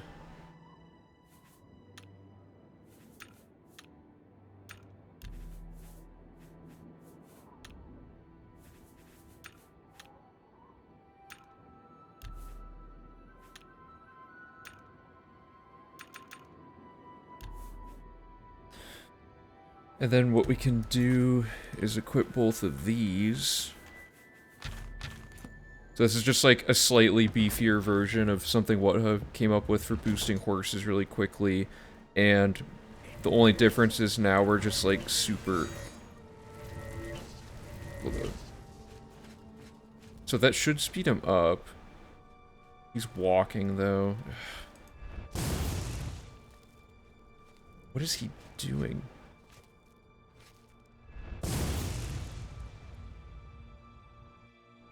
Whatever. I'll cast it later, but the spell should be fine. Dude, really? Whatever. Because this part doesn't matter yet, but it's gonna get annoying. So you have to stand over here for an indefinite amount of time, and then, like, that triggers something in the quest, and then you walk over here and talk to him, and he says nothing, you know it worked. And now he's gonna say to go to the other place, and this is where things get really stupid. So he's gonna turn around and start walking, and then there's some setup where you can get him to appear automatically at the next place. Oh, actually, would load warping work? Oh, yeah. Yeah, you can knock him unconscious. Wait 1 hour before exiting the door. Oh, yeah, you've been doing Fighters Guild runs, haven't you, Karsto? He didn't move. Does that matter?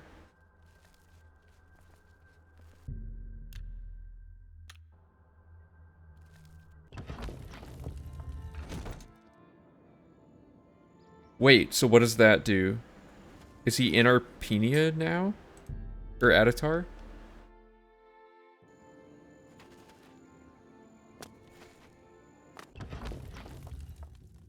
Wait, does that work every time? Is that like 100% consistent? It is possible to knock him unconscious. That's what we were doing. Dude, really? I've been trying for like I've came up with so many like ridiculous setups for this quest. Is that really all it takes? Let me show you what we did the past like 3 versions of the run. Why does it keep doing that? Okay. Once inside, stand at it's like standing at that end of that room, and you talk to him and hope that this dialogue works, and half the time it breaks. Make sure he starts walking towards the exit, then exit, wait an hour to spawn him outside with you, fast travel, and like sometimes it works and sometimes it doesn't. I didn't know that you could just do that. Okay, well, let me do it again. If it works like 3 times in a row, that's how you know. I don't know why standing here and waiting is different, but whatever, that's cool. That's one half of this quest fixed, the worst half of it. There's other things that can go wrong, but anyway, so you stand here, and you come over here. Things have to be dead. Good. And then wait for him to start walking, and then run up to the door and wait an hour. Why does that work?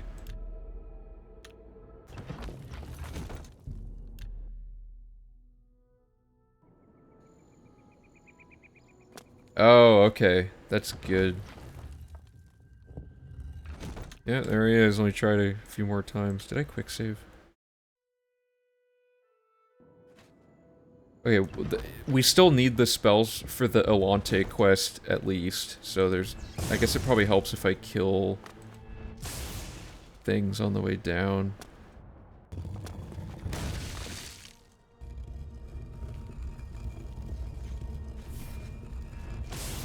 Why is there even a rat there?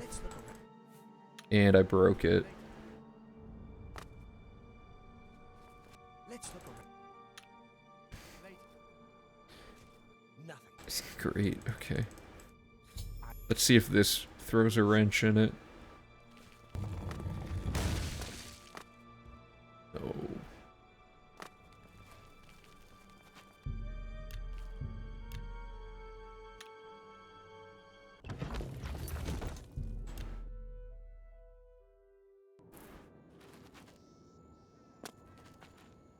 That means if we can solve Elante of Alinor, we actually... Because, like, you just kill Elante for the, I'm gonna do it one more time. If it works, I'm gonna keep moving forward just because I want to double check. If we can solve the Elante thing, we don't even need to speed her up, which would be good.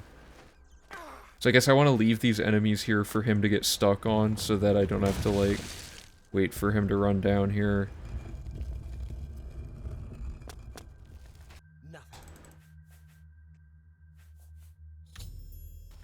Show them.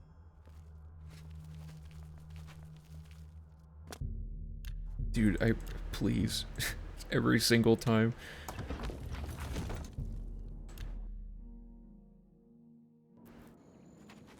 Avatar, The Last Airbender, nice. Great reference. Wow, okay, it just works.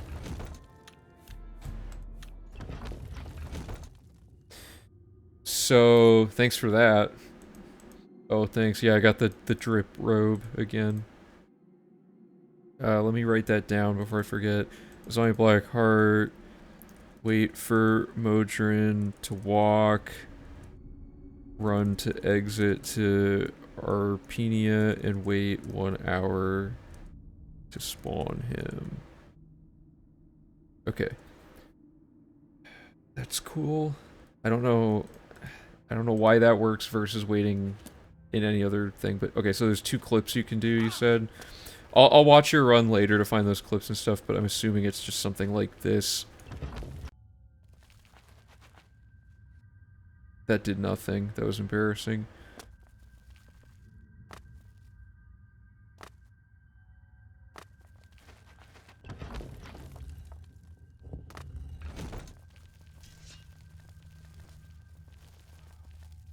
Yeah, because the clip would skip having to do this. I assume the clips are pretty easy, right? Oh, that's not that. Yeah, I'll study the new stuff you found for that then later.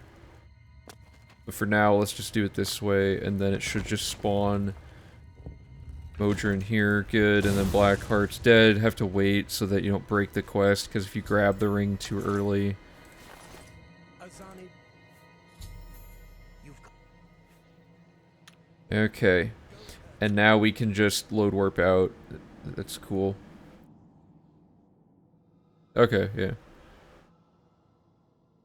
So that finishes that, so now we can move on to the fugitives. So we need to load warp out of here now. Hold up, let me get some space on the dock here. Load warp out. So where would we be load warping to? Shaden Hall.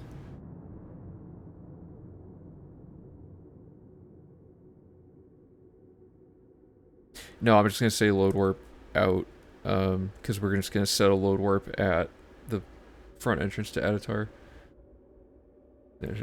Some of these quests are really just held together. Yeah, for sure. This is probably one of the most broken quests, but now that Karsto found that exploit to force his, or not exploit, but you know what I mean, like, way to manipulate that, it saves a good amount of time. Azani Blackheart is no longer an inconsistent quest per se. It's still, I mean, the setting that trigger and running up to him can be a mess, but other than that. Okay, so now we want to do, so here's what we're looking at. We want to take the Shaden Hall stuff, because we've done Azani Part 2, right? So we're going to take our Shaden Hall logic and do fugitives at the same time, which is going to be this. So we're moving this up here. And that can all be done at the castle, and then we fast travel to Shaden Hall, is it South Gate or something? I don't know what it's called. West Gate. So now we go to the West Gate. And we're going to go into this inn, oh, whoops, really quick, and talk to the dude. But on this file, we haven't done the castle stuff, so I gotta do the castle stuff first. My bad. Totally forgot about that. So the quest logic of this is go to the castle, wait till 10:30 p.m.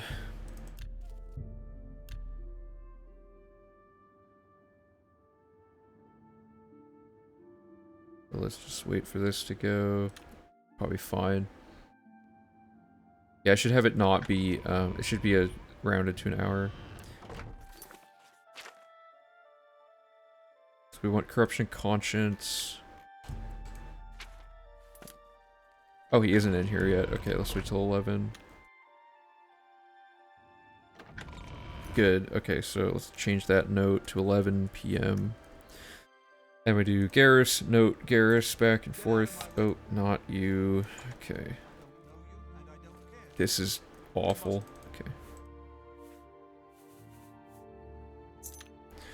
He's like, do some research, and he literally just had to walk like 2 feet to go get this note, and he didn't.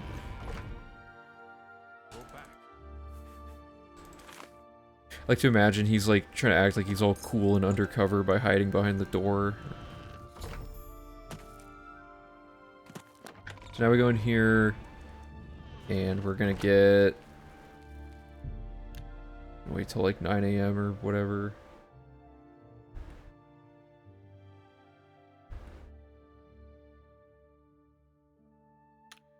There we go.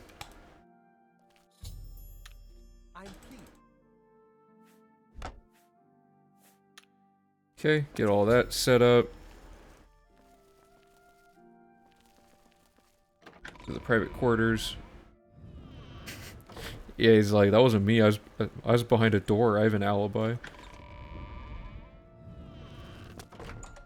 It's like the worst alibi ever. I was standing behind an open door, so it couldn't have possibly been me. All right. Let me make sure I didn't forget anything about that. Good. Okay, so now we add in the Fighters Guild stuff. This is a good dry run for when we have to, like, reroute all of the logic as we find small improvements, like, in future versions. Okay, so Garrus is in here. Have we done any of the Shadenhall stuff? Did we do Moknaw's books and all that? We did. Okay, so the only investor left is this lady. Thank you. So we're investing in her. So let me write that down.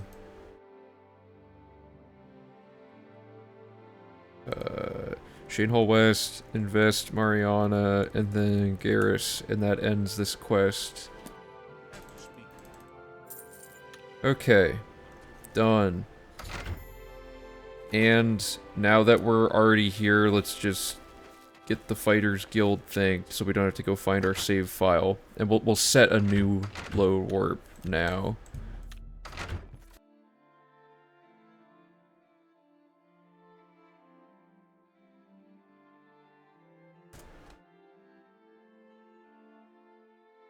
Set load warp, Fighters Guild, and we're gonna start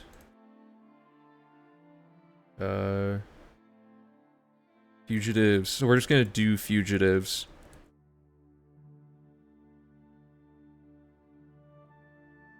Yeah, whatever. Turn that quest in. Okay. Fugitives, pretty straightforward quest. Except the orc guy is never here. Ever.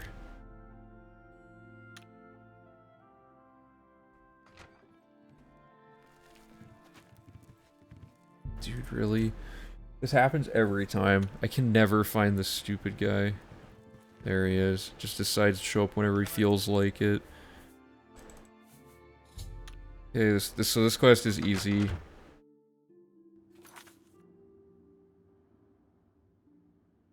Oh, yeah. Ulterior motives blows. I wish there's probably some way around that, but yeah, I've been messing around with that and I can't find anything. If you can't find anything either, then, like, I don't know. We're probably the two people that are most likely to find something to skip that quest. Okay, fugitives. Oh, I have to memorize. Okay, so fugitives says directly west of Breville, Bloodmane Cave. Okay. Didn't we have to go to Bloodmane for something else, or am I misremembering? Probably misremembering, but anyway. So you go in here.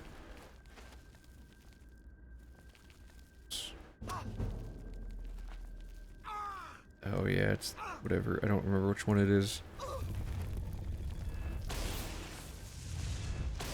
Saved by that spike. Okay, so once you kill one, then they all get put in your quest journal.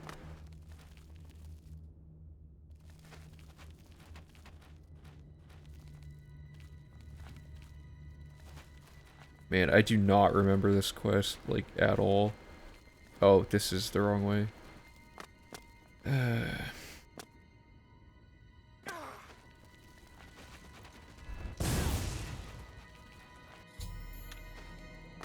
Should be two in here, I think.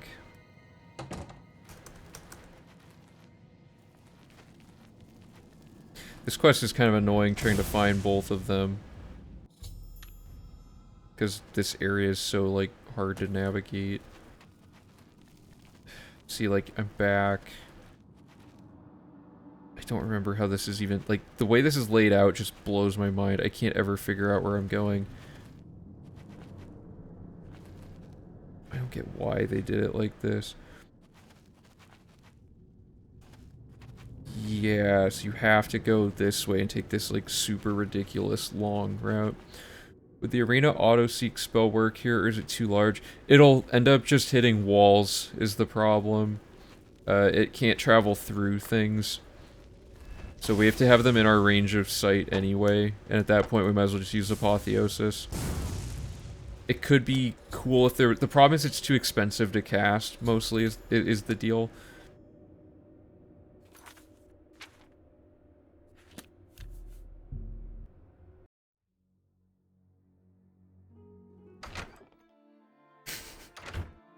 Good one. Good pun. Probably the only person ever to make a pun out of this guy's name. Where? Oh my god, really? Is he like, does he live like, can I just go to his house and bother him when he's being annoying? What? Oh, he's in the basement. I totally forgot there was even a basement. You've got a Okay, well, there's the fugitives and there's the Shaden Hall stuff, so that's all well and good.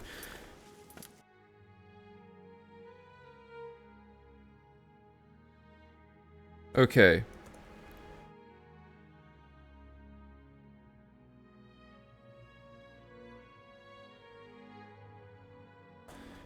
Alrighty. We've achieved the next step, which was the fugitives phase of things.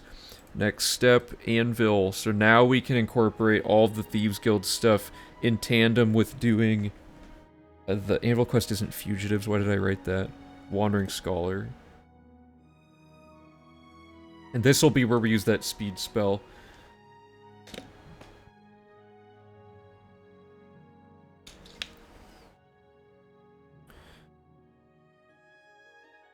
Okay, so I'm trying to think, like...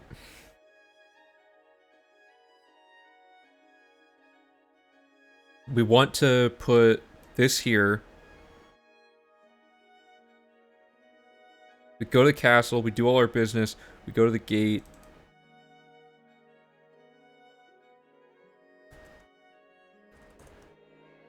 And do all this, and after the stranger letter thing, we do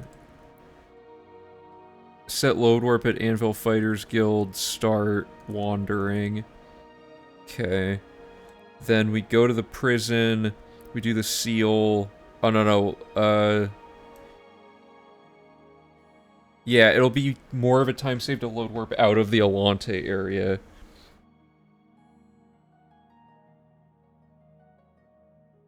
Alante cave, and then load warp Anvil, do the letter, invest in Orin, kill the jailer, do the Hieronymus thing. No, okay, where's the best spot to do the Alante quest? Because we go to the Imperial City for this. We could do the cave on the way there, maybe?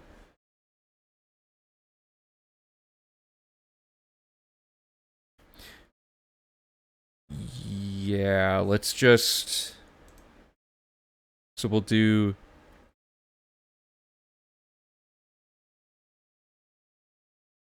So we'll do the Wandering Quest, Load Warp, Anvil Fighters Guild to turn it in, and then we'll do all this.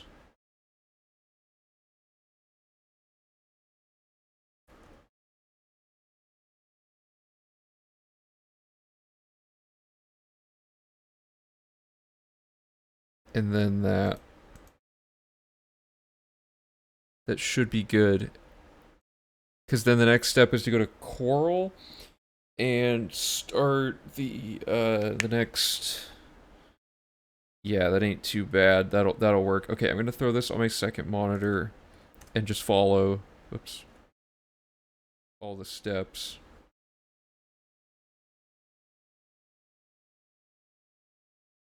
It messed up all my windows. This is a mess. Oh, I hate Windows. I hate Windows.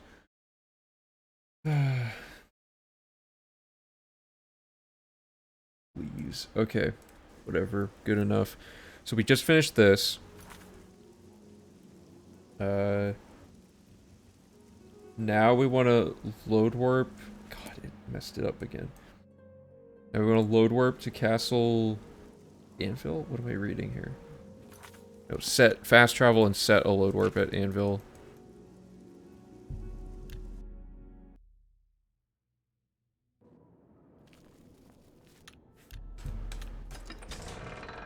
Okay. And then before anything can go wrong, we should pay. Is there just no guards? How are there no guards?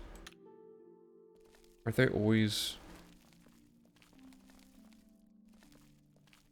That is weird. Am I going insane? Are there not guards at Anvil Castle?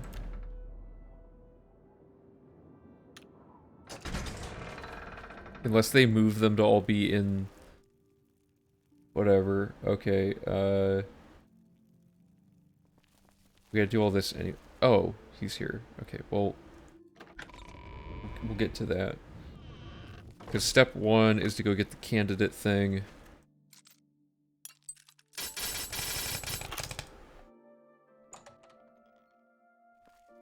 Yeah, that's weird. I don't know how I never noticed that before. I guess not much of the run takes place in this castle other than some Thieves Guild stuff. So we got the letter, we got the Nern route. King and Red Kitchen Reader are next. So King is in here on a shelf. That's true. Yeah, that's a little bit of spoilers there, you know. Just kidding. Okay, Red Kitchen Reader. Good. So now we talk to the Countess. And then we're gonna go up and talk to that guy and get arrested. So let's just wait till 9. We want... What's next? This is... I'm losing track of things now.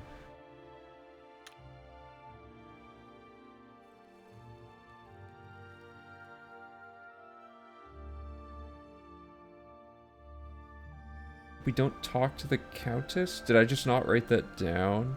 Oh, we do that later. Duh. Okay. Now I don't have a bounty? How did I get a bounty before? Whatever. This is bizarre. So now we're gonna go to Dock Gate.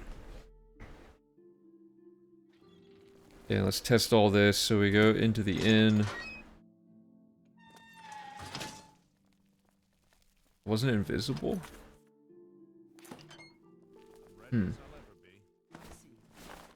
Anyways, we talk to him, say we're ready, he'll follow. We just get him to go through that door. And now we can do, where am I? This house. Talk to her to finish that quest. We do kill a guard for blood price, but we had like... Oh, it might be that. Yeah, you might just get auto-caught doing that. We'll see. Okay, so... Pushed him out the door, killed her. Now we go to the stranger's house and we do the forgery. He's not here because I shouldn't have waited till 9 AM. That was a bad move.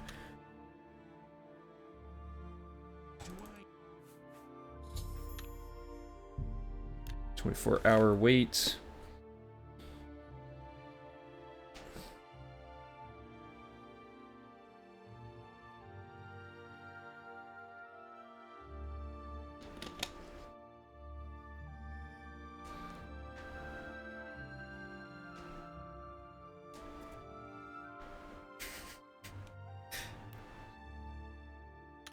I think last run, Zach, was like, when the Gray Fox has like the cowl, he was like, where's that chin? We've seen that chin before somewhere in the quest line. Okay, so we did that. Now, now we're gonna set a new load warp here, because who wants to honestly go find that Fighters Guild save from like 20 years ago? Then we go talk to Azan and start the next quest. Let me just double check that.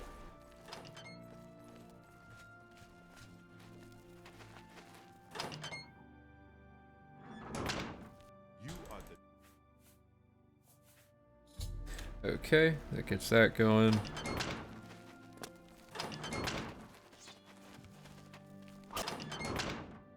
Now we do the wandering quest.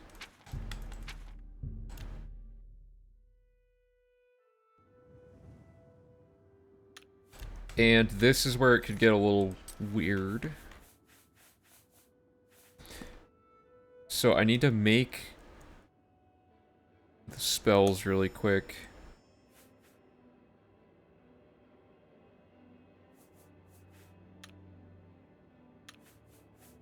So what we did last time is we had Fortify Attribute, Speed, and we just did this with Weakness to Magic twice, but I'm going to try adding in Athletics and see what's up. Oh, whoops.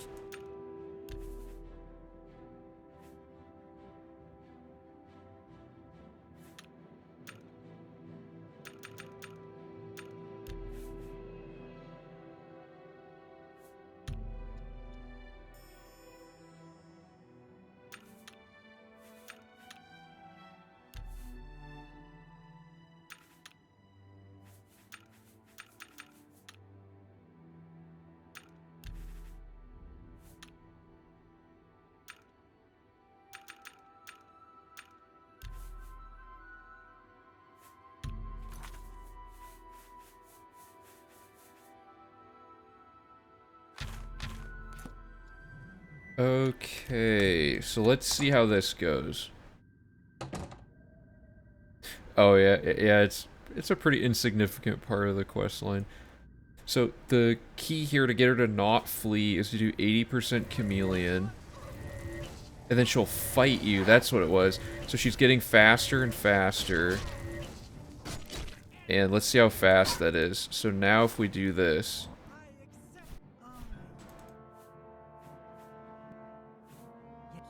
So now she wants us to follow her. So is she like super, like stupid? It didn't work at all. Wait a minute. Did I do something wrong again?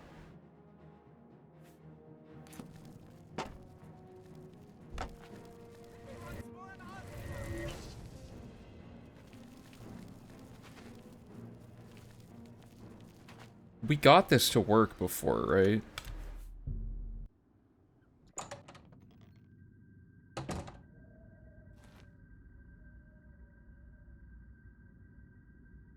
Oh, okay.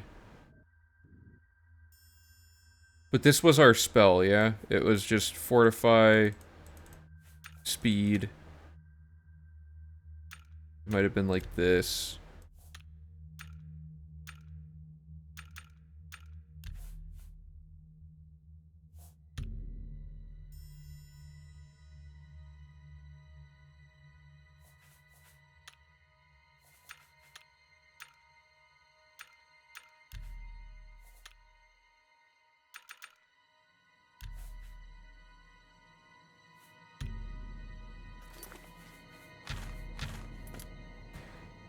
Okay, let me see. In the guide from before, it says... This that we did, it says... Where is it? Enclave Alinor, 80% chameleon, use the horse spells on her several times, then go 100% chameleon, wait for her to de-aggro, and then yield. Okay, so 80% chameleon.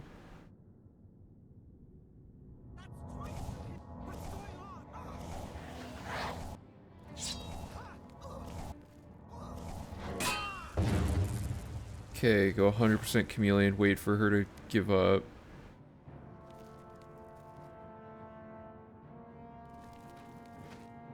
Please.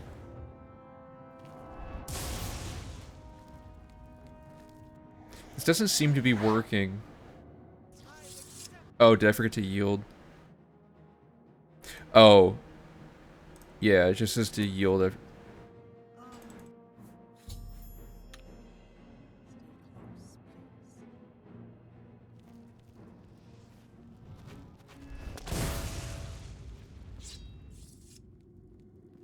There was something that made her...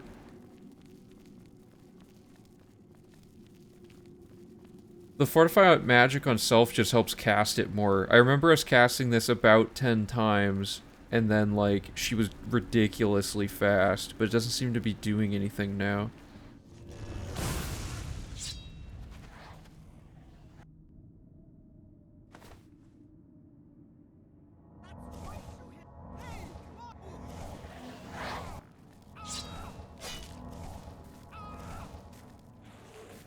That was 7 times. I guess it's exponential, so yeah, maybe that's part of the problem. Fortify magic, 100 points, 4 seconds.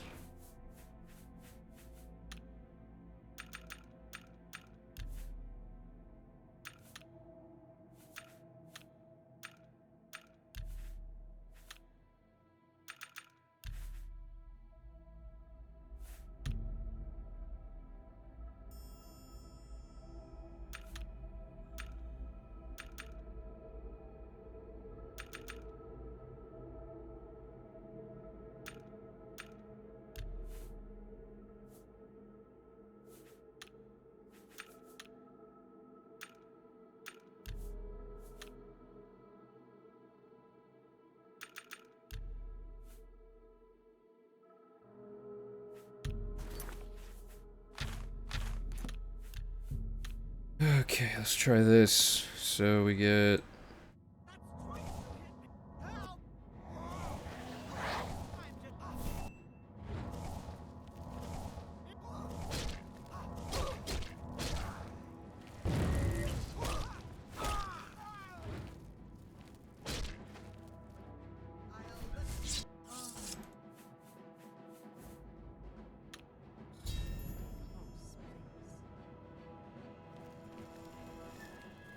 Is it because she's like a higher level now? So like... Oops. Because her level's 29, does that mean she's like resistant to the spells entirely or something? Burden would be a good idea. I'm curious...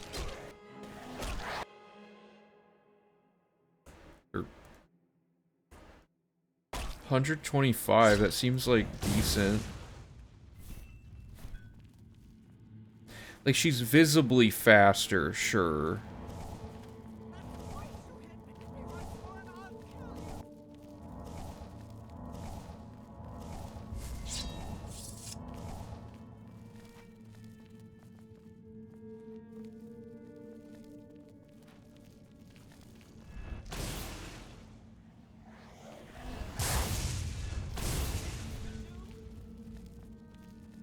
Like, this is pretty fast, but I distinctly remember her being, like, on another level, you know? Like, just, like, ridiculously fast.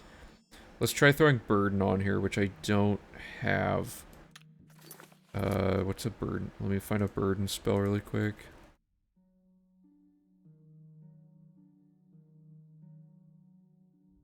Turn the custom spells into Restoration. That wouldn't affect her speed, though, right? Like, I guess I... 1 second, let me get a Burden spell in here, because this will make it easier either way. A97C1.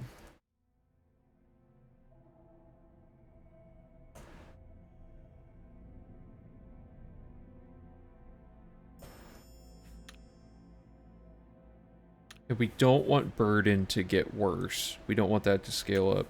So the best way to do this would be...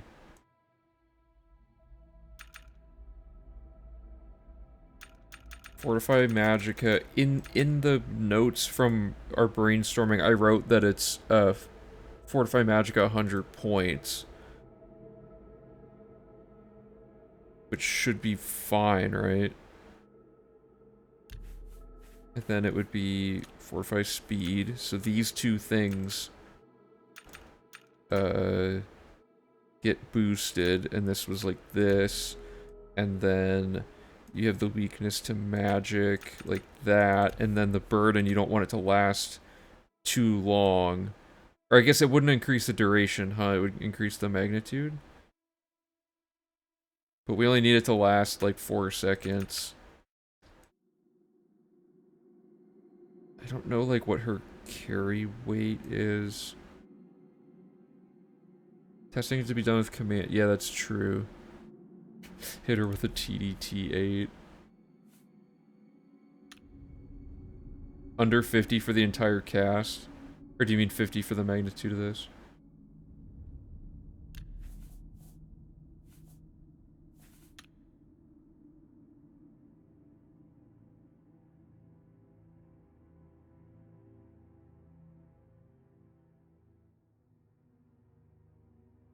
Paralyze is expensive, right? If I throw Paralyze on here, it's just, like, ridiculous. Oh my god, yeah.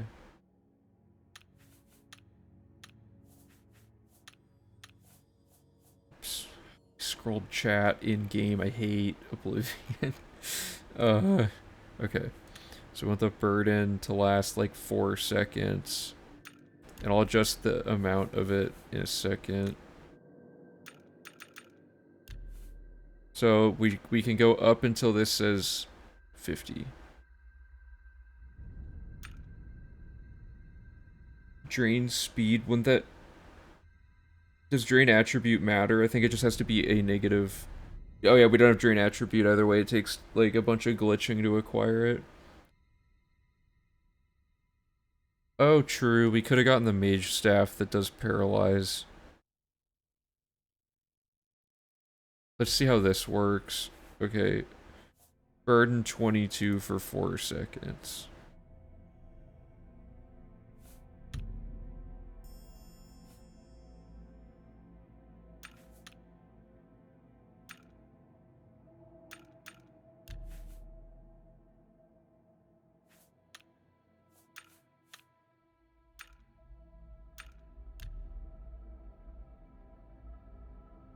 Oh, yeah, you said under 50. My bad.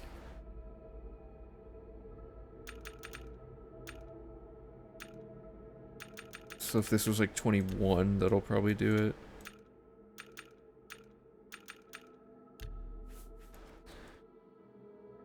Okay, then I'll make one. Oh, oops. Make another one.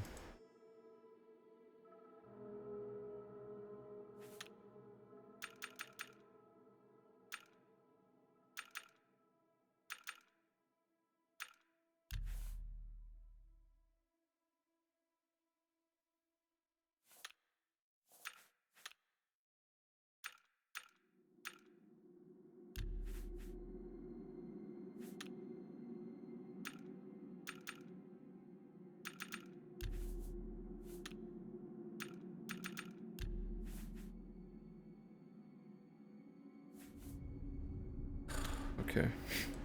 I'm getting it all wrong.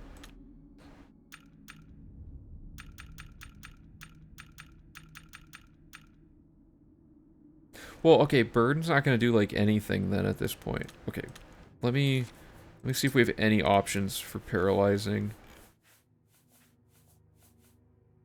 3 seconds.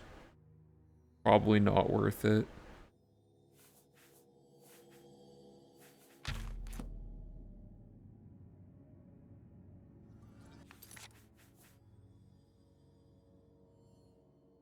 Oh yeah, you're right. Oh my god.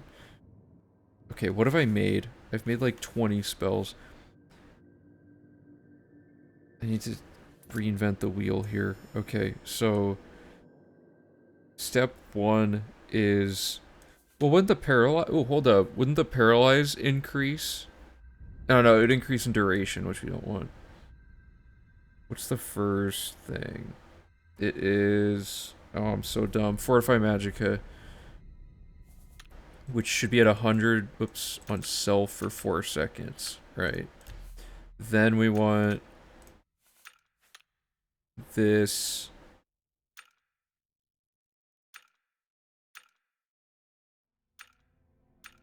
and make it 3 for now. And then burden...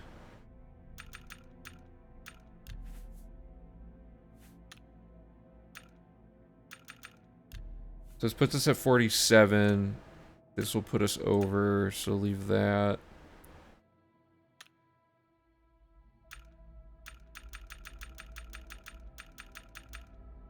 Wait, why do we suddenly have so much clearance this time? Did I forget something again?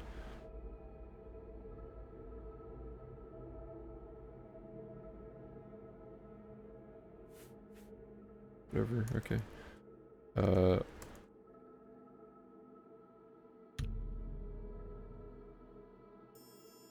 Yeah, you're right. That's probably the main... Okay, Fortify Magicka. Oneself, 4 seconds. I just want to get out of this menu. Been stuck in this menu forever.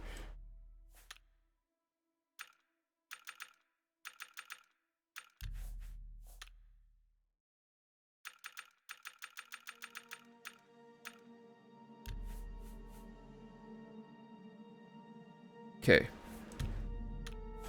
Please. Please be all that is needed.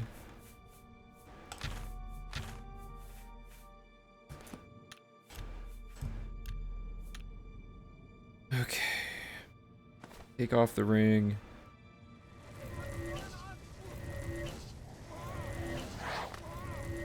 Oh, she's stuck? Oh, it worked. Okay. Hey, good idea.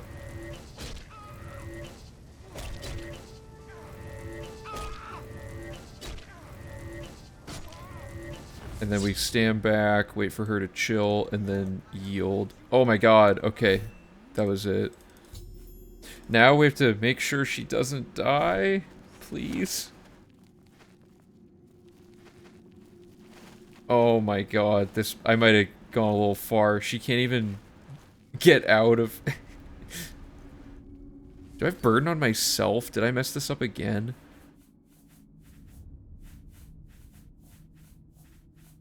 How did I get burden on myself? Did she reflect? Dude, I don't think she can get... Oh, oh, please. Well, while that's going, while that's cooking, I'm just gonna get everything cleared out for her, I guess.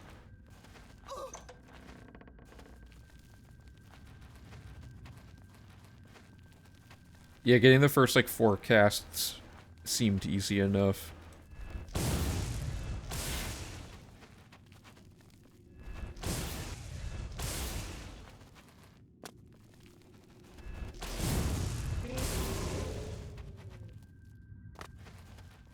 I don't think this... I think she's never gonna get out of that first, like, hole in the thing.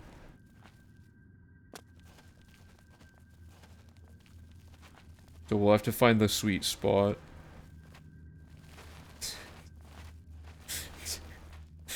Why is she walking in a circle? There we go, there we go.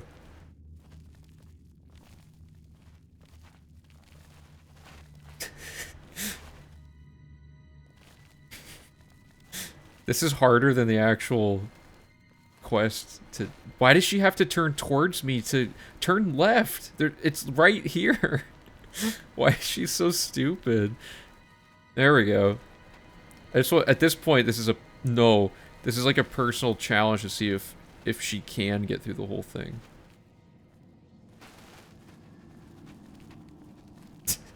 Well, that was efficient. Oh, no, no, no.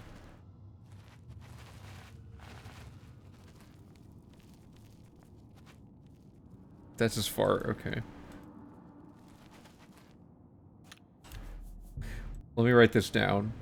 How much speed did we buff? Oh, whoops, I forgot to check. Probably, like, way too much. Just, like, probably, like, 11,000 or something. Reminds me of the Fry. Oh, I haven't seen Futurama. I probably stacked it like 20 times and I was only supposed to do like 10. Here, let me write this spell down really quick. There's one logic consideration that we'll need to make, which is, can we even make this spell at the start of the run? God! There it is. Hey, I can't see. Let me... Hold up. Schwarzweltler, thanks for the follow, appreciate it. Sorry, I had my, I had a window covering my monitor. Okay. Let me write this down. We did all of this, and that's all fine. So we need the horse spell.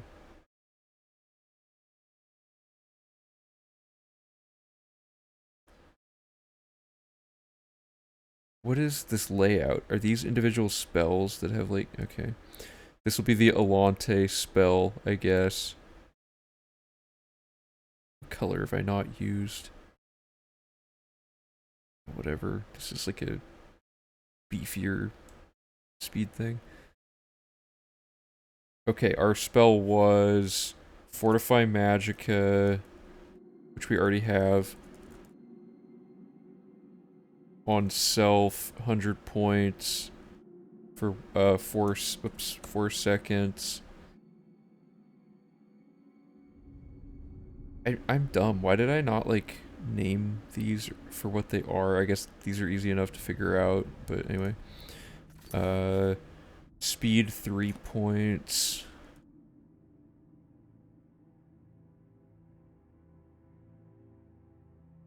Three points for 120 seconds.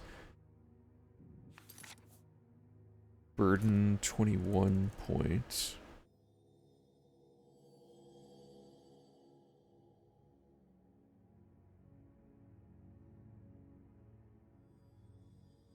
Or no, for 4 seconds. And then the last one is just weakness to magic, yeah.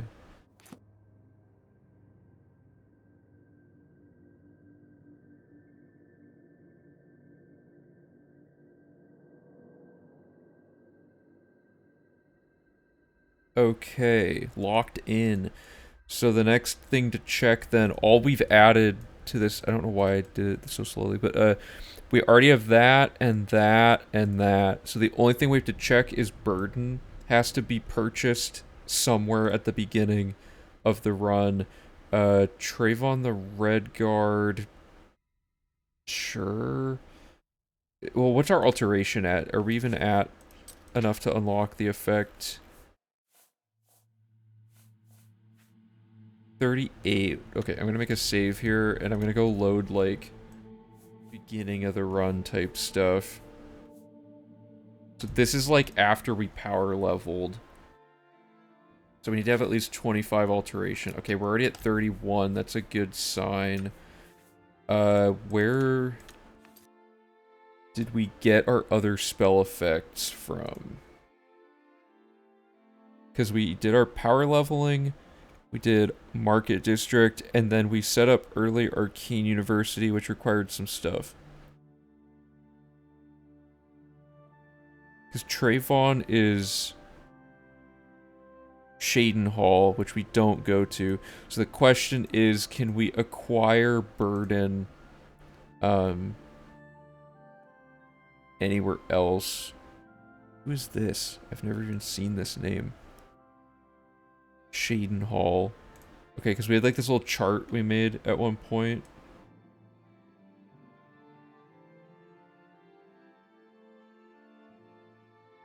Yeah, here it is. So we need to add Burden to this list.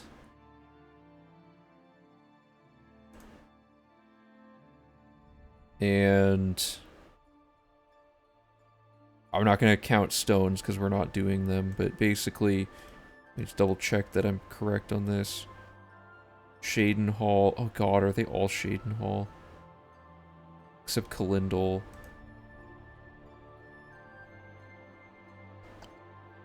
We do talk to Kalindal at the start.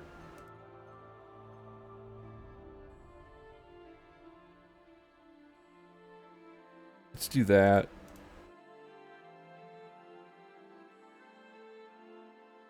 Hindering touch from Kalindal. So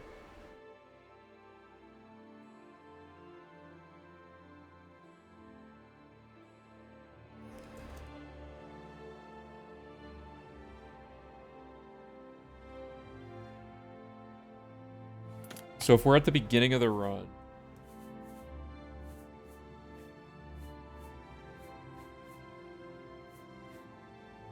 when do we do this?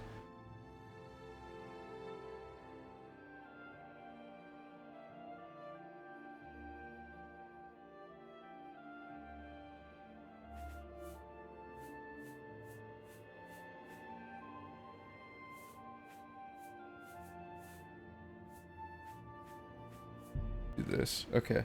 Sorry, I'm trying to like reassemble save file order in my head.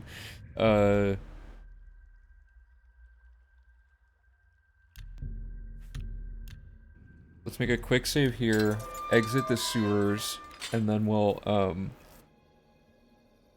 you would set a save there or whatever, and then you load warp the one that hasn't left the sewer yet into Kalindal. Uh-oh, the game's gonna crash. You see that? See that black ceiling.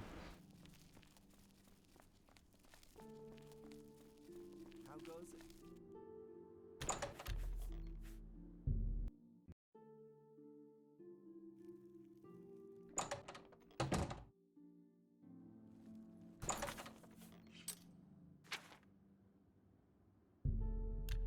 Gonna crash, I'm telling you.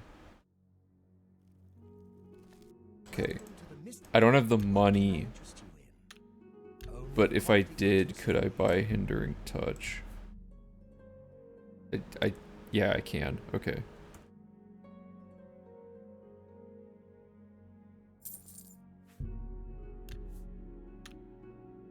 I offer. Oh, whoops, that's the cost. I offer the finest. So we'd have Hindering Touch. What is our alteration at? At the start of the run, it is 40. Okay. Oh, we had like a different build or whatever, that's right.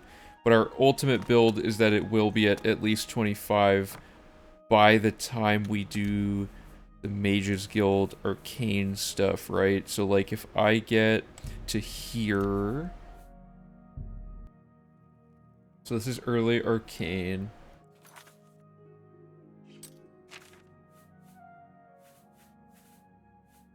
Good, it's high enough. That's a nice thing. So we can buy Hindering Touch from Kalindal and be set. That almost makes me wonder if there's other guilds that had spells that we could have gotten from Kalindal. I want to double check that.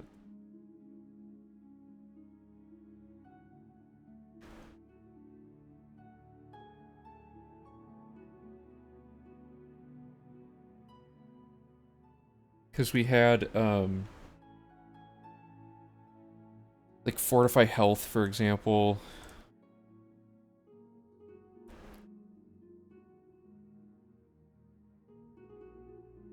Let's see if Kalindal's listed for any of these.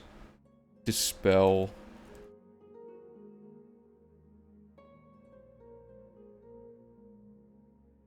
Kalindal's listed for Dispel, but he wasn't listed for Fortify Health, so we have to go to Bruma anyway. Bruma's all three of those. The question is, can we eliminate Command Humanoid or something else?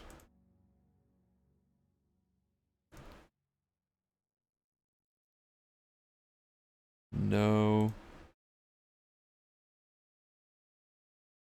Weakness to magic.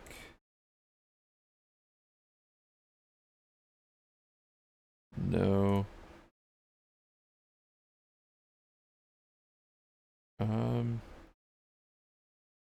What else? No, it's just those two. And then if it happens to be Chameleon and Paralyze, we could do it, but unlikely. No. Just to make sure.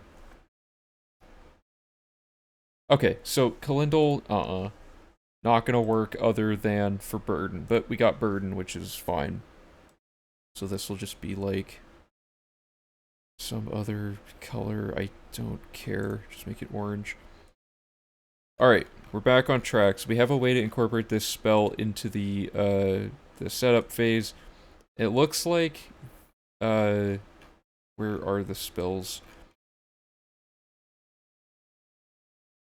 This is a mess. These are all the spells we have to make for, like, the whole game, plus these. Each of these is an individual one. So many spells is this? It's only 25 spells. That's like half of what it was last run. That saves quite a bit of time. Game's gonna crash soon, but we're just gonna keep going until it does.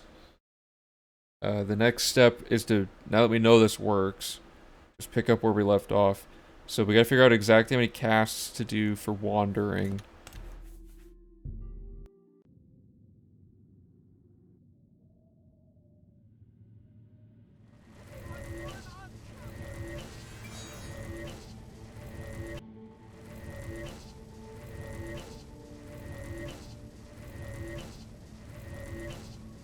So that's 10. Oh, I had the ring backwards. Oh, she's just gonna be fleeing.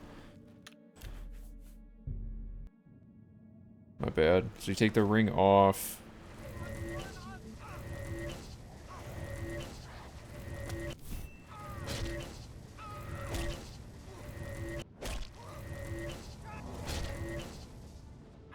I messed up the spell chain, but that was 8. Let's see. Stay close, please.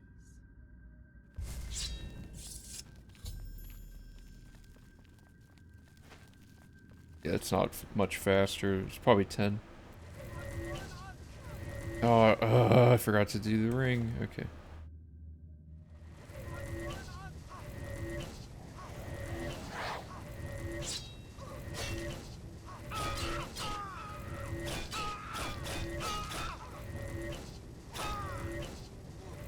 Okay, that's 11. Close,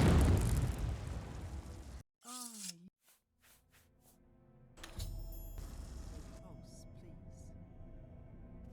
That's good. Okay, so that's 11. So now she's going to be following us, and we're just going to have to kill everything before she can fight it.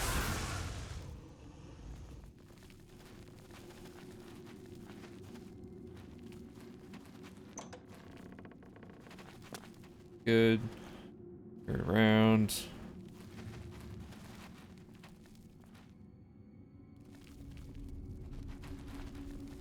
She's a little clunky. Her AI is kind of dumb.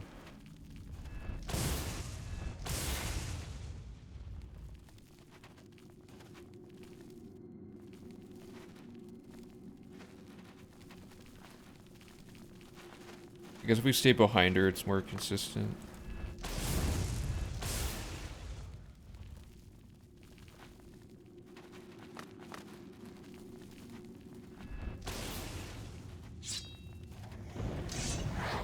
Please! Oh my god, she's gonna die.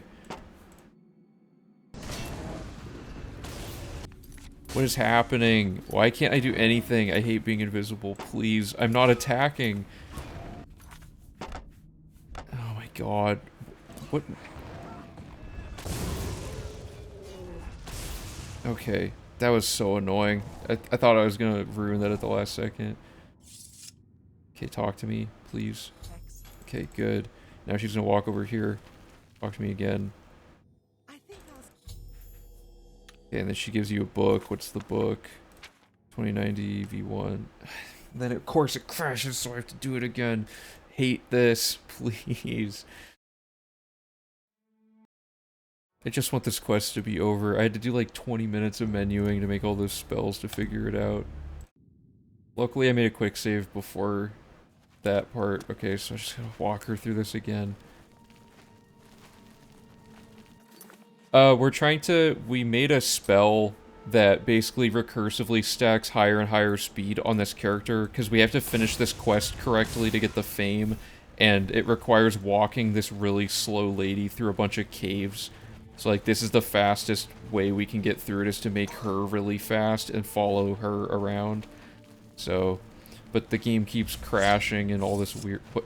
There was no threat. Why did she do that? Anyway, yeah, that's what we're doing, is we're trying to find the fastest way to escort her through this quest. That was a close call.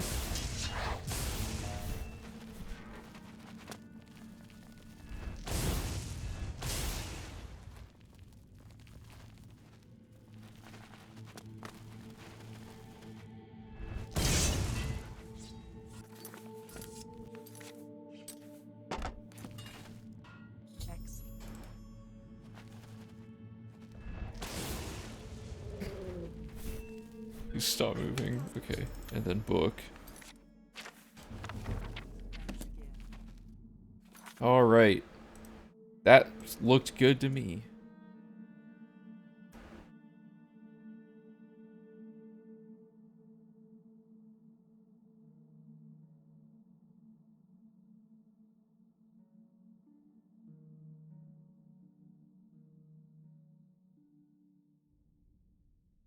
Okay.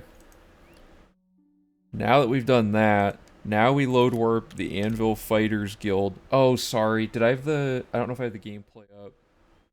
Did I have the gameplay on full screen or not? My bad if I didn't.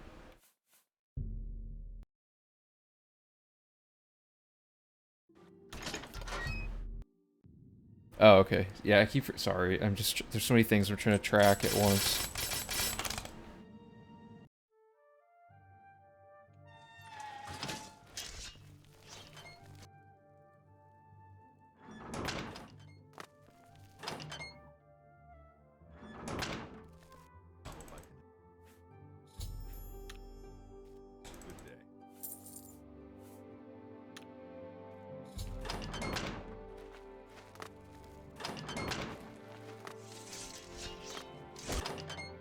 Okay. That was a journey, but let's re-examine this. So, we just did this line here, did the Wandering quest, and now we gotta go finish up the Thieves Guild quest. We're gonna go to the prison, get the seal and read the book, go back to the castle, talk to the Countess, do the blood price and all that. So let me... we did this part earlier, so if you're fine with it, I'm gonna leave this open so I can look at the notes on my stream preview really quick. Yeah, okay, so now we want to do this.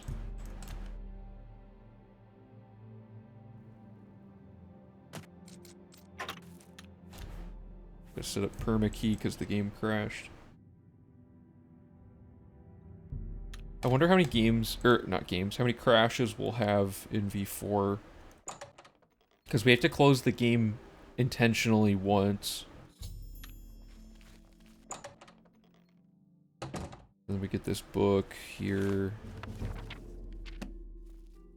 And then we load warp the castle.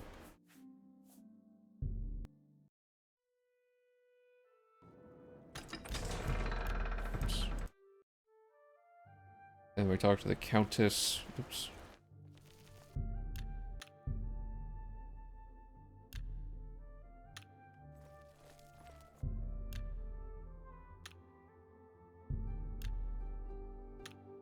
Huh, I guess she's gone all night.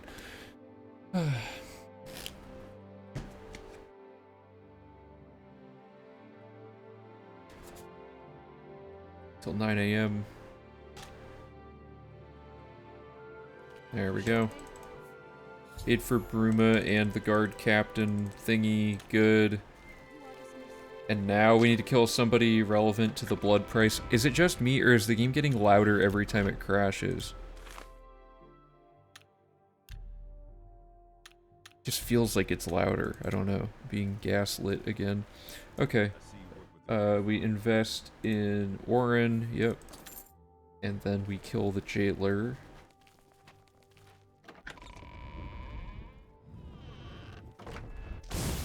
So optimize it, someone has to figure out the exact causes. Oh, yeah, yeah. A lot of them seem to be, like, memory related. Like, if you play the game too long, it just starts crashing trying to handle everything you've been doing. I don't know.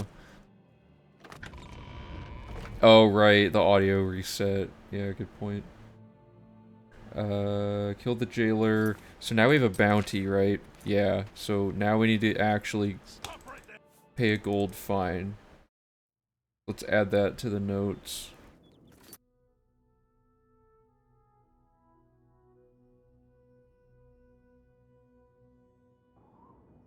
And then, because it's too hard to figure out exactly where he's going to be at all times, we're just going to go hunt down Hieronymus wherever he may be, even if it's slightly redundant to go there.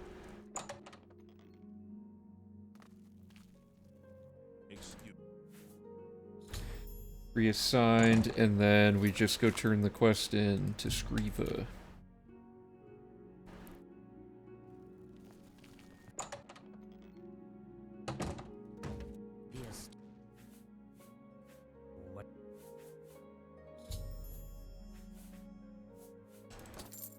Okay, and then we wait for Independent Thievery to update. Good. And now we go to the waterfront to spawn Methridel really quick.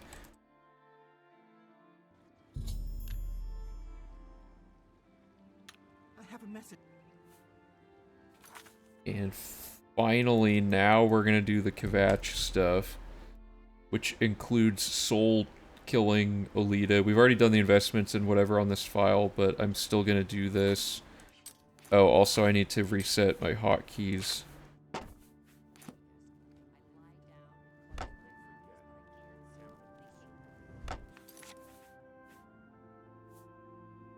Really?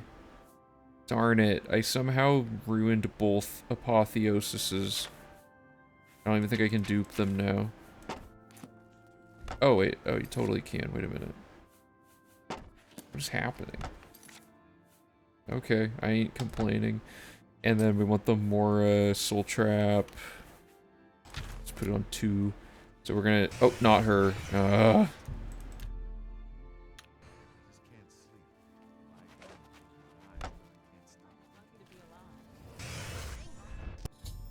Okay, we're gonna do that. You know...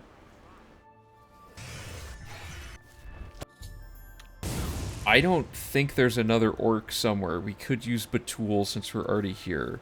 But... for now, let's not do it, but... Keep that in mind. And now we have to just go turn in... the Kvatch gate, and then we're good. Okay, so we're all caught up. I didn't get it because on this file we had already done the Kvatch stuff, but we moved the route logic around, so... But in the way it's written in the doc, we wouldn't have had it done yet.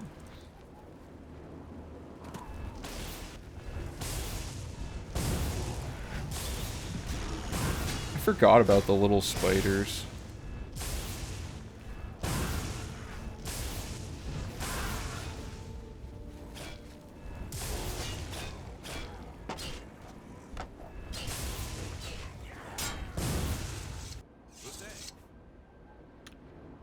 Okay, and that should move that to complete, yes. Finishes that.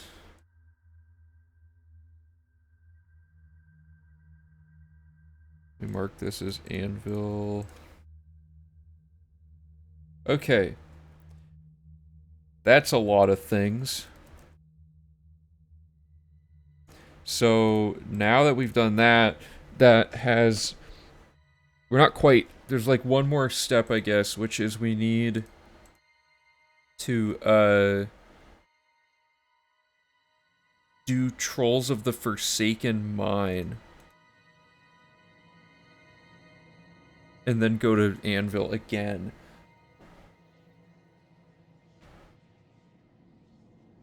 The reason we did Breaking...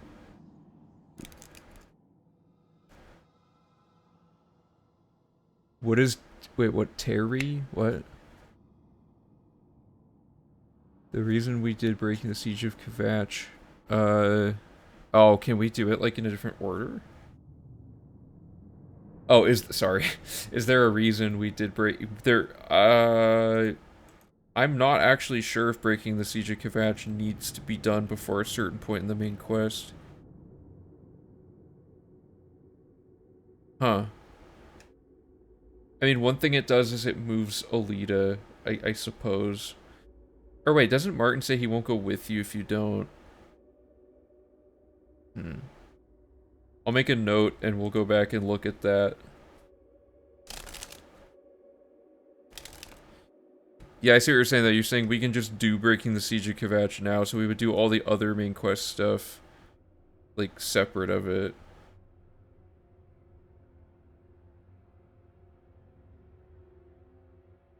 Right. Yeah, because Battle for Castle Kvatch doesn't even, like, do anything.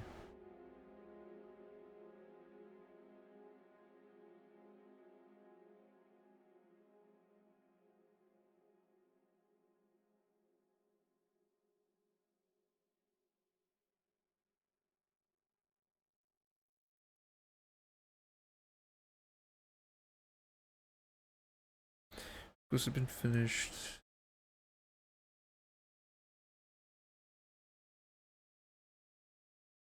Is there? Huh. There might be some reason that you don't.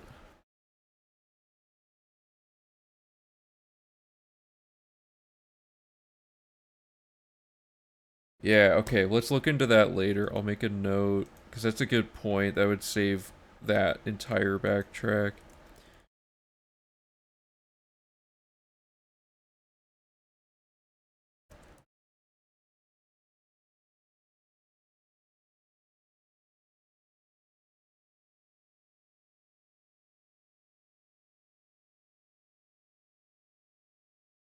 Right. Well, actually, I didn't kill the Deidre the first time. What I did is I just load warped out, so they don't come back. But either way, yeah, it saves having to walk all the way back through all that. Um, for now, I guess we'll have to do it this way, but we'll, if we find that it works, it's actually pretty easy to just change the dock around for that. Because I don't think Martin needs to be with you even for any of that. But okay, the last step of where we're at now, I guess, is doing Trolls of the Forsaken Mine. Well, actually, okay, this should just go down here. Not that any of this order matters, but you can do, there's more coral and anvil business going on here.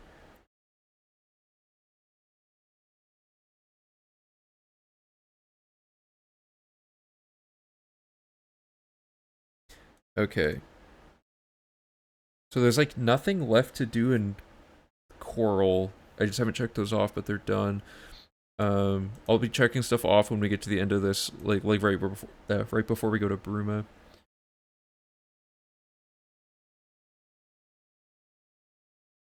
Oh yeah, true.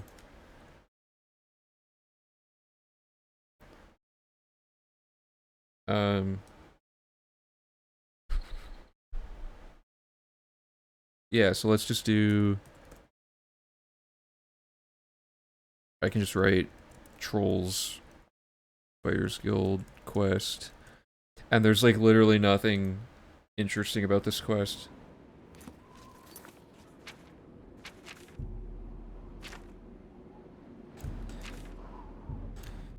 Okay.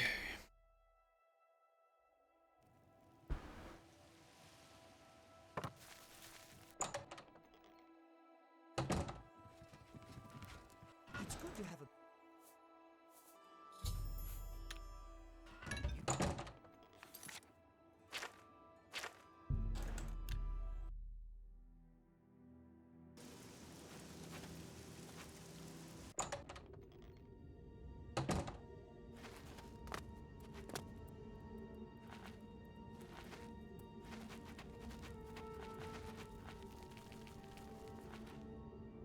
I forgot how to do this quest.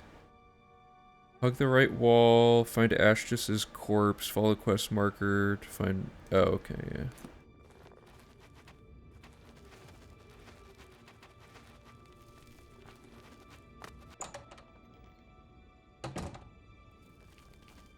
I forgot you don't have to actually kill the trolls. Or do you? Don't you have to?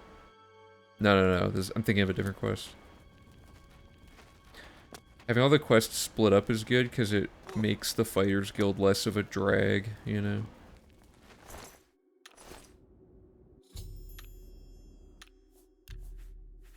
Oh god, I don't have a load warp for Coral Fighters Guild.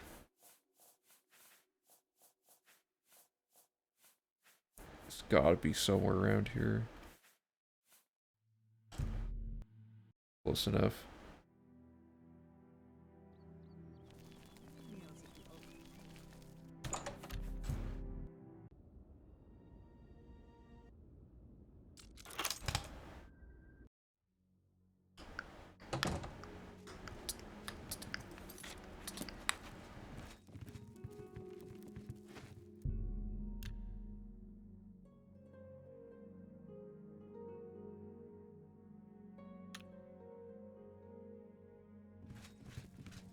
It's my. Dead. It can't be.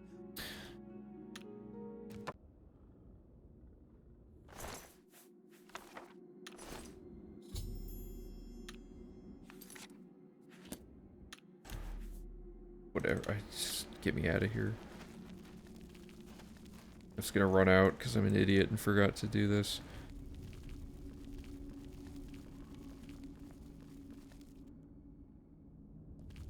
We're gonna find load warps to be very obviously missed. I've been writing when to set really key ones that we come back to, like, not immediately, but there's a lot of situations where a load warp, whoops, oh, where a load warp, we can just be like, oh, I was supposed to put it at the beginning of the gate, or the dungeon, and stuff like that. This particular one, yeah, you would set a load warp at Coral and stuff like that. When we get into writing the actual, like, instructions out really clearly with, like, numbered steps, I'll make sure to, like, per quest focus on where load warps and stuff go. You're back. I don't. Oh, Okay, so that's that quest.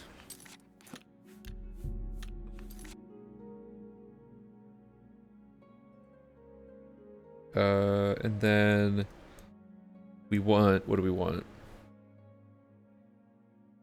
Oh, we want to start Stone of St. Alicia, so now we're gonna load warp Anvil, oops, Fighters Guild, start St. Alicia, and then we're finally good to go. Let's get that going. Quick save, let's find our door to Anvil.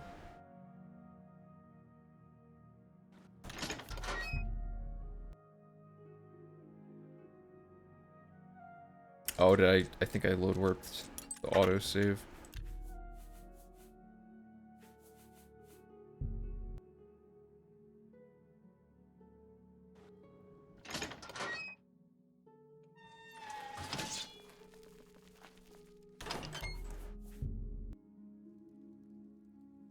That's true, yeah. Although it's better to just directly save the load warp. What's happening here?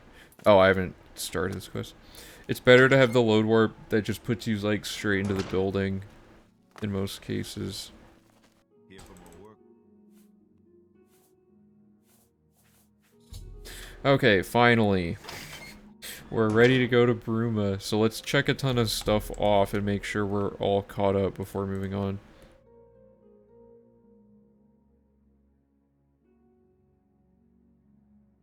And just chuck Kvatch, whoops. Chuck Kvatch down here. Okay, Jagasta set up. Hand-to-hand and blind ice set up. Castle, allies, and lifting the veil are done. No, no, veil. That's the last one. We gotta do lifting the veil.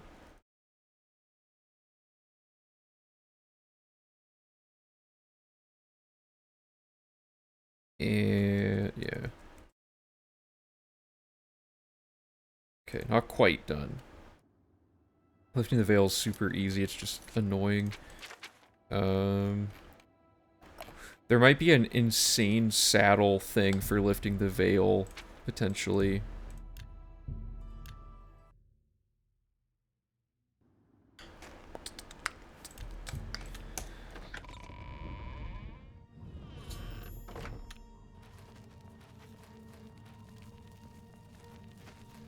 So lifting the veil could have, like, you know, a saddle that deals with this location. Because this cave kind of sucks.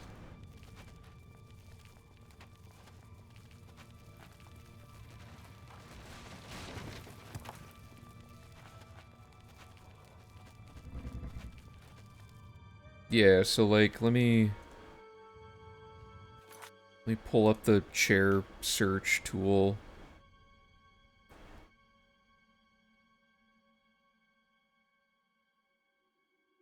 So our locations in this case are 10,000, 338, -1557, and 6748. Hey, we went to Bloodmane Cave earlier. That's a bedroll, though. This puts us 500 pixels away from the end of this. So stool number 3 in Bloodmane Cave. Let's go look for that.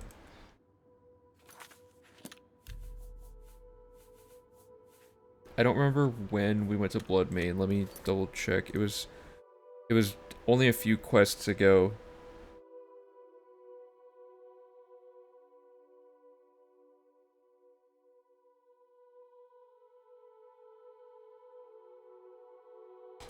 No.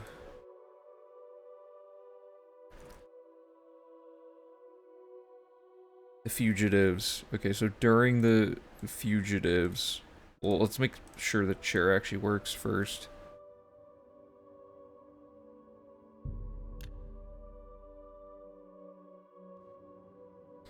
Could we use save dragon saddle in the console just to make things easier? You mean like would the rules allow it during a run, or do you mean just for testing stuff? Like for now, I'm just gonna go find it again. It should just be this. Or wait.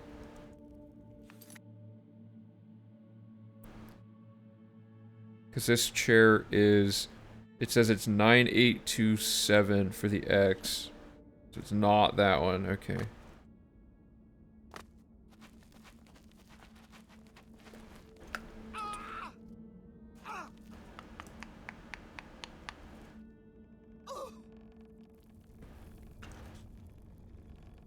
No, I think it's too much of a gray area to allow some console commands for some reasons and not allow others, you know what I mean? It's a slippery slope I'd rather not go down.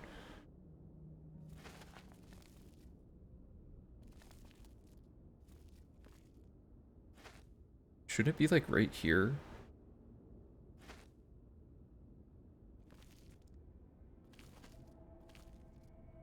Unless it's in this other room.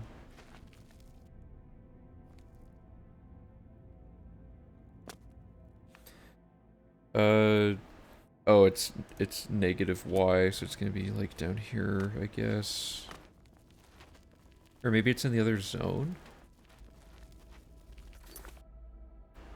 No, it says it's in Bloodmane Cave. Okay, so this is the right height.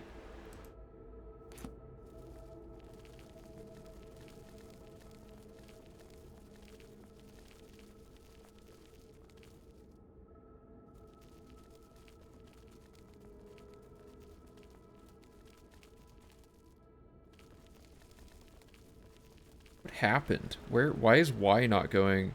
Oh, I'm an idiot. So we want 9,000 here. And then we want negative this way. Oh, it's this stool. Okay.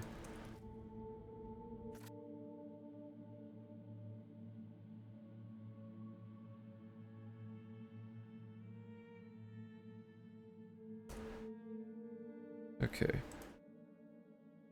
Band. Alright, let's sit here. Yeah, I don't get why they still happen. Even when I, like, cause it's tricky, right? I have it set up that if you say certain, like if you try to post links, things get like deleted, or like it doesn't delete the message, but like I don't know, it's just annoying. There's no way to make it like auto delete the message if there's a link, nor would I want to do that because sometimes people try to post a link like to show that they clipped something or whatever. Anyway, so we have our chair save. This save is right outside the entrance. So if we chair save into here, does this put us at the door? Yes. That ain't bad at all. Let's write that one down.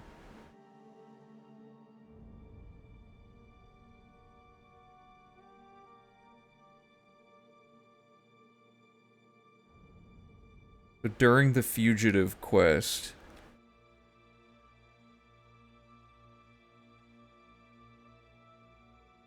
set saddle stool number 3 Bloodmane Cave.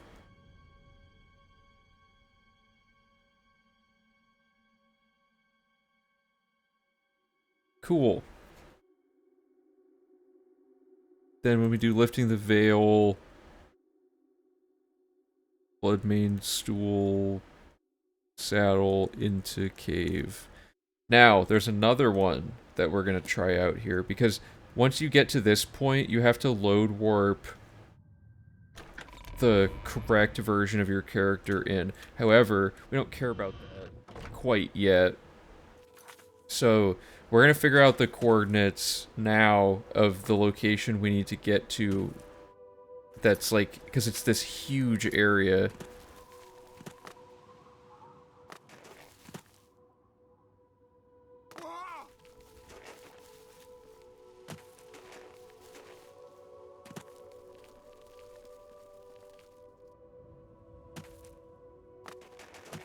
So, like, ideally, we wouldn't have to do any of that. We would spawn relatively close to this. So we want negative 480.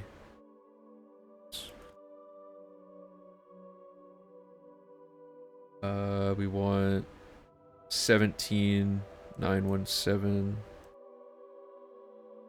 And we want 2112. Here it is. Nothing is anywhere near this. The closest chair is 9,000 distance away, which is like probably not worth it at all. I also think the chair data that was collected is possibly slightly rough around the edges. Like it has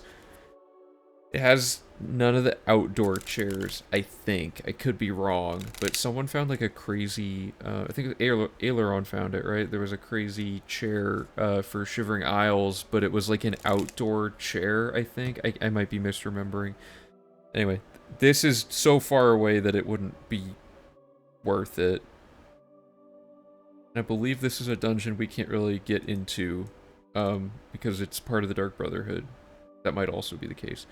I eventually want to go through all this chair data and clean it up a little bit. Like, I want to flag, like, have a flag for whether or not it's from a specific DLC cell, or if it's from a test cell, so you can, like, it'd be cool if we had little checkboxes for, like, include chairs from these things, you know what I mean?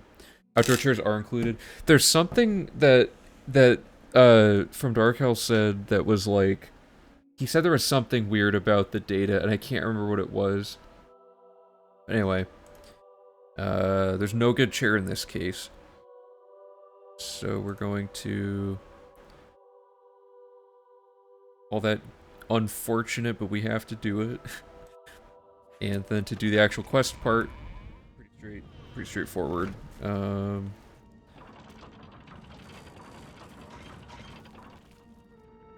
One thing about this game is a lot of dungeons are similarly sized, so you can sometimes find load warp or like saddle points. Oh wait, sorry, I do need to be the right character now. Yeah, that's true. I just figured like with a giant, because like this plane is like outdoors, there's also the whatever it's called. I'm forgetting what it's called. But what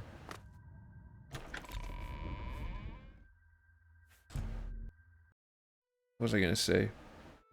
Like Periite and those quests have like a lot of large open spaces and whatnot.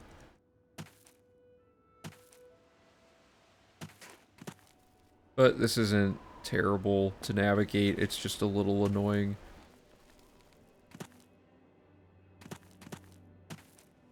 That Shivering Isles chair is probably the most significant saddling time save, like in terms of the sheer amount of time it saves. That's like what, like a 5-minute run across that whole area.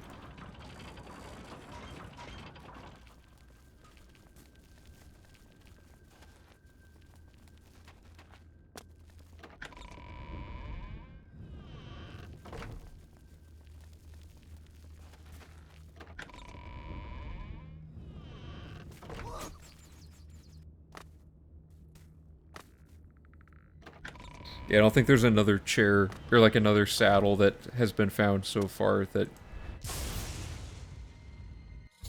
is even close to a 5-minute time save.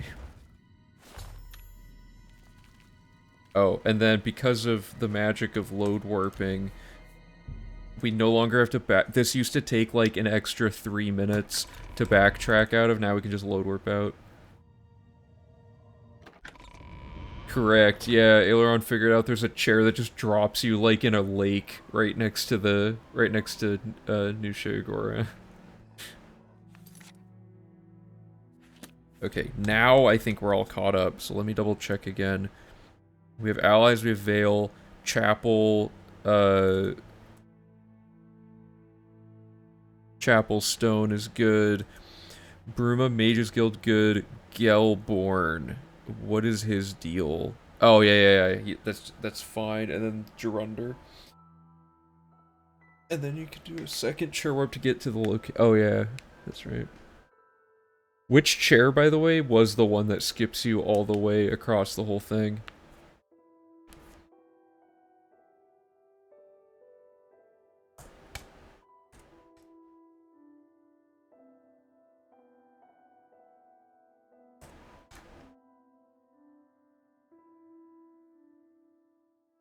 Is it outdoors? Oh yeah, camp, right. Nice. Yeah, camps have a bunch of chairs. See, that's the thing I'm wondering is if there's chairs, like,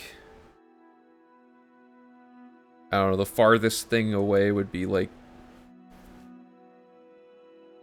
because this shows a certain amount of the closest chairs, right? Because like it would never, this information is not useful beyond a certain scope. I don't know. At some point I might just like manually vet, or we could. I'm wondering if there's a way to like flag certain DLC, because I don't know if the original data the guy collected used all the DLC or just the Oblivion ESM and Shivering Isles. DLC chairs are not included. Okay, so I mean we don't really need DLC chairs oh, so it must just have Shivering Isles chairs, right? That makes sense. There's not that many new areas added in DLCs anyway. Like, you could probably find those manually, honestly. There's probably like 20 chairs. It just wouldn't be as precise of data. Okay. We're good on that. So I think we're finally ready to drop the Bruma, like, logic thing here. It's gonna be pretty intense. It's all this stuff happening at once, and I honestly don't know the best way to do it yet. This is done. We can get rid of that. This is done. What am I forgetting? No, Coral's part of that. Okay. We're finally done with this. We gotta remember Nordnor. After this, we'll have finished 2 sides, which means random skill books are gonna be happening soon. And then after that, bear season. So the logic here is probably gonna be Bruma, random skill books, bear season, in that order. The warps don't crash the game because pass wall, new share through enclosed city areas so the game doesn't try to actually load the outdoor areas. Oh, interesting. Okay, so. Wait a minute. Oh, I see what you're saying. Yeah, sorry, I'm trying to remember what the pass wall part, like all the cells look like. Let's check a bunch of stuff off. We haven't checked off anything today. And we started here. So from here on out, let me just double check that we have the horse from this. And yep, okay, so that to me means we're all caught up on checking those things off. We don't need this anymore. And yeah, okay, so we did part of Tears of the Savior. Fast travel to Coral South. Invested in Telasma. Okay, and we should have a lot of these already checked off from other things from before. Oh, I didn't check off Sabine. Let me just double check.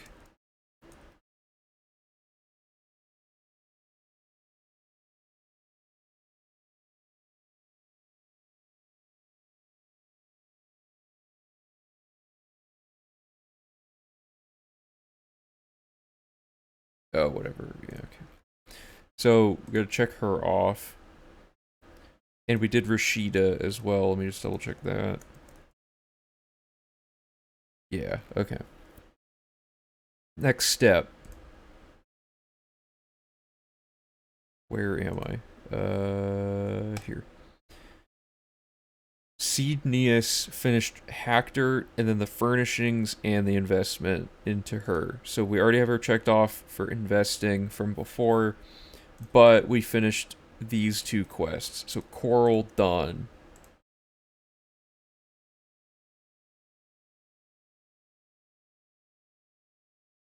Hey, how's it going? Welcome back. Routing's going pretty good. We're converging on another large chunk of logic all at once. So right now we're checking things off before moving on to make sure we're all caught up. Invested in Renoy, yeah, and then we got the Vernaculus book. That's that. And then we went in the chapel and read the notes book. Nernroot in Casta's house, Dance and Fire v6. I don't see it. Did I already? No, it's right there. Okay. Then we did Words and Philosophy with Modrin. And we talked to him to advance his Azani Blackheart quest a little bit. And then we went to Leowin and we did Mysticism training, Tears. Okay. So Mysticism training done. Tears of the Savior done. Good. Then we started the Everscamp quest and invested in all, or not start, whoops. What did I just do? Accidentally drug the tab out of the thing. I'm blanking now. The, invested in Alvil. Okay, that's what we did. Alviz. Whoops, wrong person. Then we advanced the Everscamp quest, and then went to the Fighters Guild to advance Azani, started Whom Gods, or advanced Whom Gods Annoy again, and then we invested in Darji, so Darji is now checked off. Then we went and got an outdoor Nernroot, went to Best Goods, invested in Ilsenia and Gundalis, and then bought all the home furnishings in Leowin, so that checks off this quest. Then we invested in Tunzius, who is right here, so that gets rid of all of that. I swear I already checked these off, but we'll have to double check that.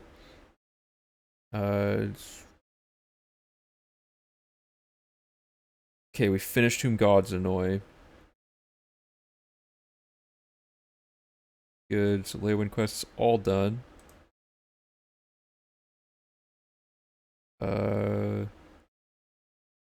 Then we did the Azani Blackheart quest.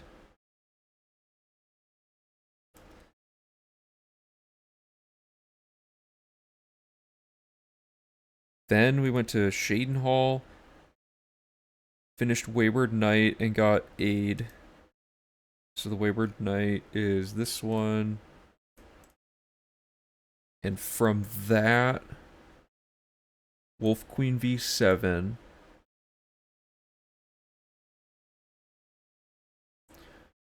Invested in Mariana.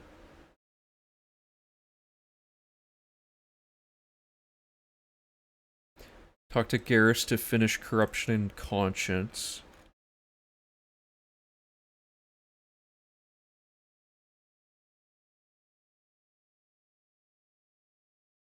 Fighters Guild Fugitives.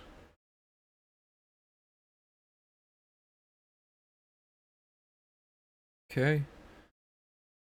Fast traveled to Castle Anvil, paid the gold fine, went upstairs into. Okay, so we're doing the taking care of Lex stuff now. Red King and Red Kitchen Reader.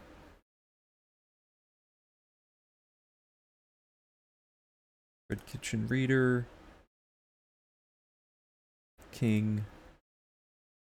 Okay. Anvil Dot Gate, pushed him out of there.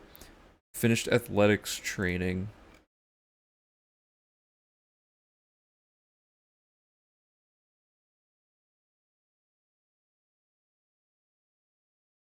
Started the Wandering Scholar, and then I know we completed it, so I'm just gonna check it off. did it, and then read 2090 V1. And then load warped the Anvil Fighters Guild, went to the prison, did the seal, and read Chimvarvimverdium, whatever it's called.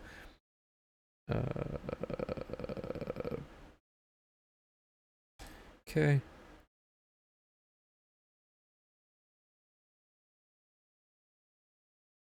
Load warped Castle Anvil. Went to the Countess to get aid and did the letter. Invested in Orin.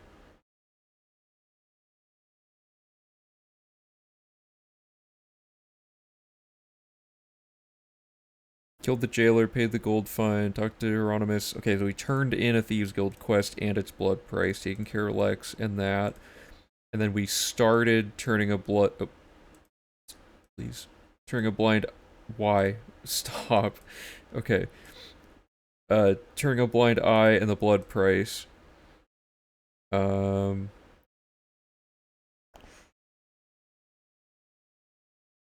Talk to Methridel. Okay, we did the Trolls Fighter Guild quest in its entirety, so that's done. Load warped Anvil Fighters Guild started. Okay, good. Started St. Alicia. That's the end of that. Then we went and did Lifting the Veil, but we haven't turned it in yet. And once we get out, we go to Kvatch and we invest in Batul and Sigrid. And we kill Alita to finish restoration training. There we go. And we used Mora on Alita. And then Kvatch Gate and got aid from Savlian, which officially finally ends Allies for Bruma. Probably the longest arc of finishing a quest of anything. Okay, so we should be good to go on everything.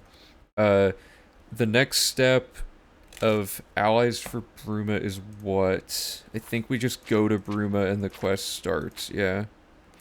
Let me double check that I'm not missing anything. So I'm pretty sure now if we go to Bruma, it'll just let us... Unless I'm forgetting... I might be forgetting something. I haven't done, like... There's some main quest stuff I probably have to do. Let me just double check though. Right, okay, I'm forgetting. So now we should just do a few... oh, sorry, I haven't been catching up on chat.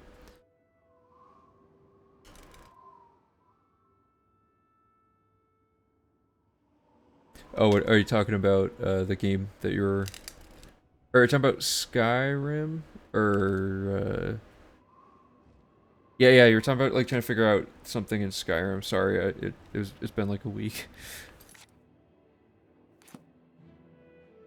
Yeah, because you were talking about Skyrim and you were also talking about there was like a different game that's like not an Elder Scrolls game, but I think you were just saying you might want to be running that one, not that you were routing it. Yeah, you were trying to figure out like some crazy like stacking stuff. Okay, so let me bring up the guide. Inquest Part 2. So we've just finally finished this. Oh, I don't think we read Battle for Sanctuary. I'm gonna throw all that back into the guide, like at the end. There's a few things I might have missed, but whatever.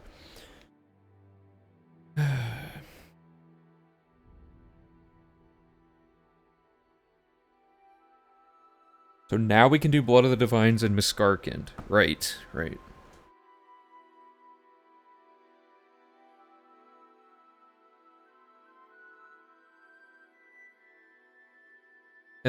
Okay, good. And then the next thing is to do that. So let's do basically this is the next thing we're doing. So we go to Sanctuary, do some clips and stuff to get to the final. Basically, we're trying to get the armor, and then we load warp out, and then we fast travel to Miskarkand, and we go and get that and load warp out. And then we talk to Martin, and then we get to read 3 skill books all in a row. Pretty exciting. Okay, so let's move this. Oh God, what did I do? I almost got rid of the Nord-Nor note.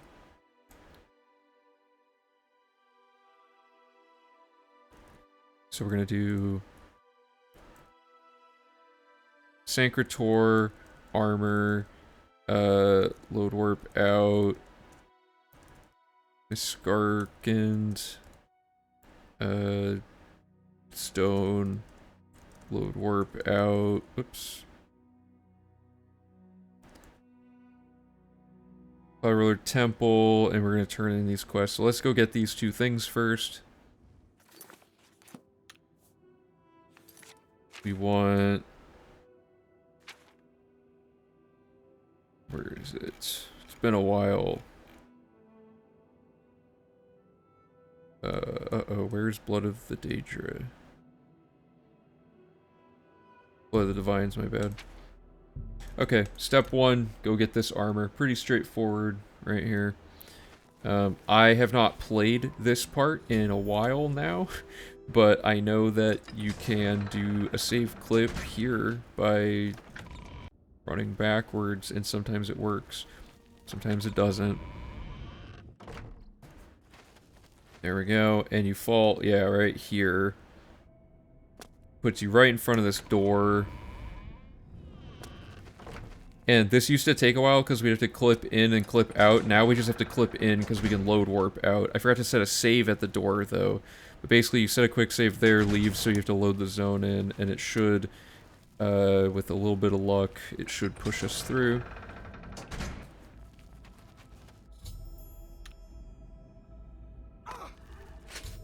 Okay, then we quick save, and I don't have... Oh, hello, an autosave.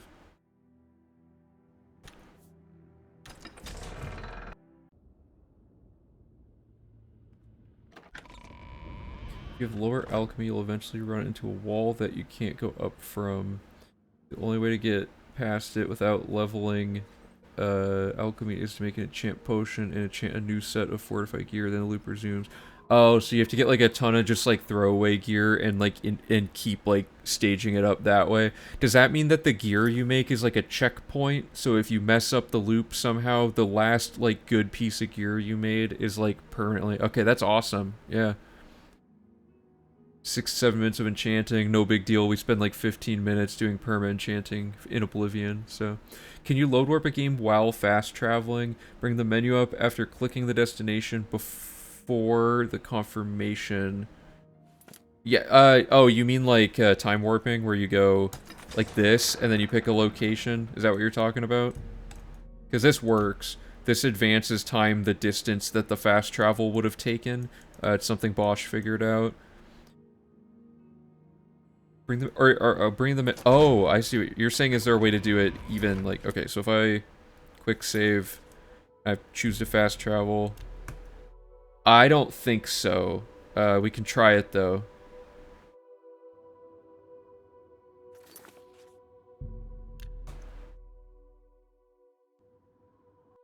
Is this the input you're talking about? Like getting a frame perfect, like...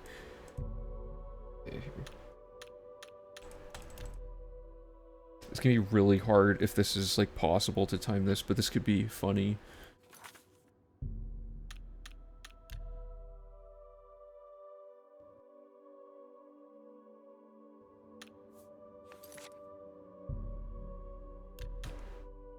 I heard a sound.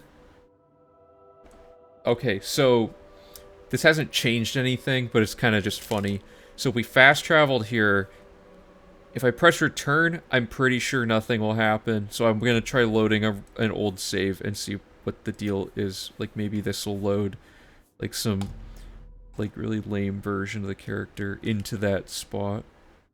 No. Okay, so that didn't, and I'm the old character. So now let's try what would have happened if we pressed return, out of curiosity. Because I got the frame of input we needed. It's gonna take a few tries to get it. That's interesting that you can input that, but it doesn't interrupt it. It happens like after. There, okay, we heard it.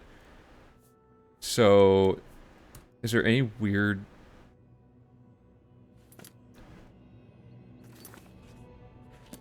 What can we do with that? Is there anything... Can anyone think of anything broken we can do with the inventory screen opened up. One thing I'm thinking is, as soon as you end up in an area, the game has the menu open. So, like, if there was a what is happening? So if there's, like, a situation like a Daedric Shrine cutscene where it, like, puts you into the mode where you are in cutscene mode and you can't open your inventory, this would allow you to do that on frame 1 of that cutscene. So, like, there's a thing... I'm gonna make a hard save here before I lose this. There's a thing you can do with Daedric Shrines where you can start their save and then, like you can start... Here, let me create an example here. I'm gonna load just some random old save. Oh, they're talking about Skyrim. What, It's like, we were just kind of brainstorming, like, ways you could similarly break Skyrim, like, in this game. Yeah. Okay, so in this file, what's, like, an offering I already have? I can't think off the top of my head. Maybe, like, Nocturnal.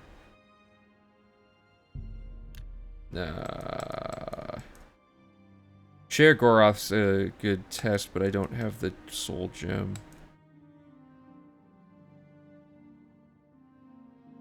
Let's try... No, we're... Try Moloch Ball.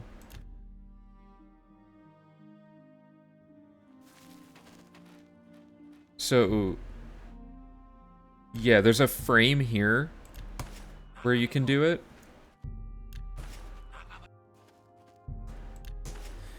Where you open your inventory. Like that, and then you leave. So I'm gonna leave somewhere fairly nearby. I'm gonna go to, like, Hack Dirt. So now we've started that cutscene's, like, ability to detect when we're near it and active gameplay has occurred. So if we now, like, if we run over to it with this save file, it's gonna be kinda... Like, once you get within the radius of it, the cutscene should auto-start. See? And you can't press tab while you're here, right? Like, you can't open your inventory while you're in this screen. However, just to reiterate, let's see where the radius is.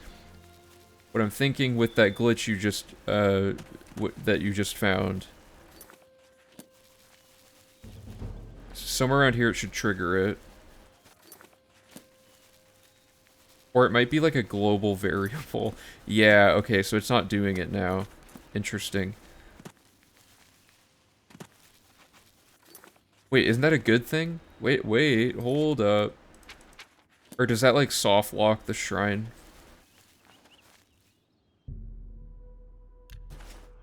No, okay, that didn't... Weird. It, like, interrupts... So, what I'm thinking is... You go to a shrine... Do we skip closing all the gates? No, yeah, this is a random old save. So, get the frame.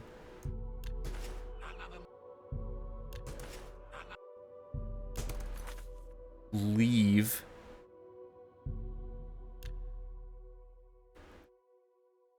Quick save here.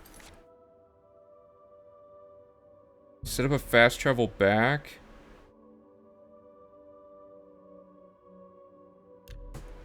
Oh, I pressed the wrong button.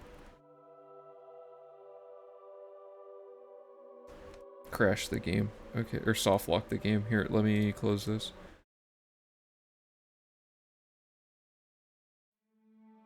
Because if there's some way to do this to skip Daedric Shrines, that would say, like, for reference of how bad Daedric Shrines are time-wise, Karsto has the, far and away, the record for Daedric Shrines and for all guilds. All guilds is only 10 minutes slower than doing all the Daedric Shrines. That's how slow Daedric Shrines are. Little, not quite the same in some ways, but, anyway, so we're here, let's...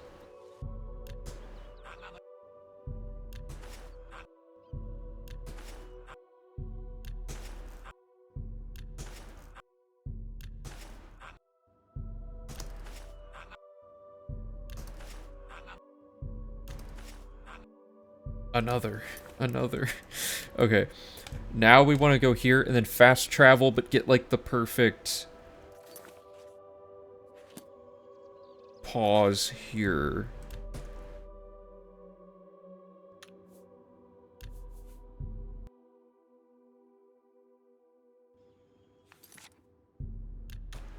Okay, I got it there. Does this start the cutscene in any meaningful...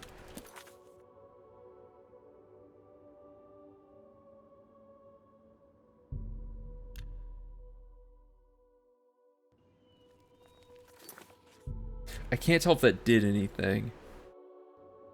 Because this is still just broken then. Valorant also poured through the scripts using the database and found that most of the Daedric Shrines have their pop-up logic handled during active gameplay, similar to the class reset pop-up, meaning that there's probably some way to mess with this.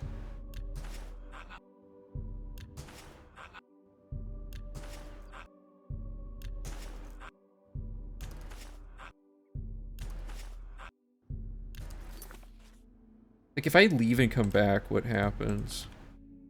Like, I'm just gonna go to another shrine really quick. And then I'm gonna go back. Does this auto-start the cutscene? Yeah, it does.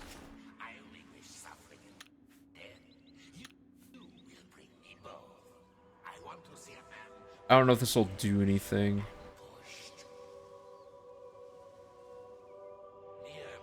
Oh, cool. Like, you make a potion that's so ridiculously valuable or whatever.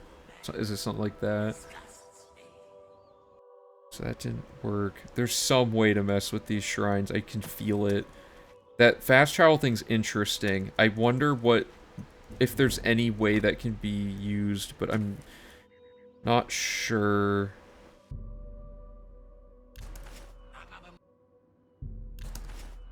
Because this is waiting for a frame of actual gameplay, like it's in a game mode script to trigger this part. So when you're in the menu, it doesn't trigger. By the way, you can do, if you, in this screen, if you then go and you drop your tribute item, it doesn't take it out of your inventory, so you can keep it. Like, it's most useful for like the Vermina Black Soul Gem, because it's harder to get those. Anyway. So this queues up the shrine, which means the next time we're near it, it triggers its thing. The only exploit I can think of is to queue up 2 of these and if their radii overlap, but I don't think any of them are even close to each other. Like, because their radius is, like, really small. Yeah, there's none that are even close.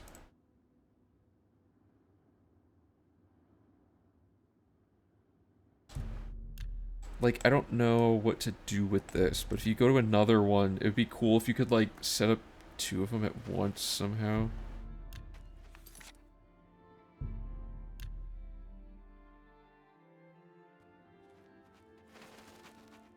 Like, Aileron, the chair... Well, actually, I don't know. There might be a chair that puts us at one of these... Oh, there is. We could straight up, like... saddle to a shrine to trigger this. Like, okay, here's what I'm thinking.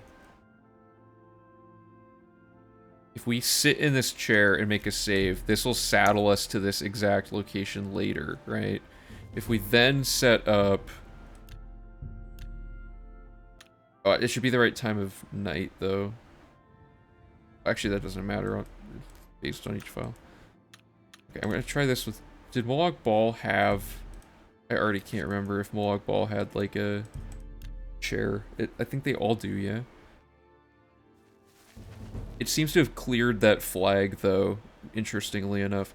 Okay, so if I set a chair here...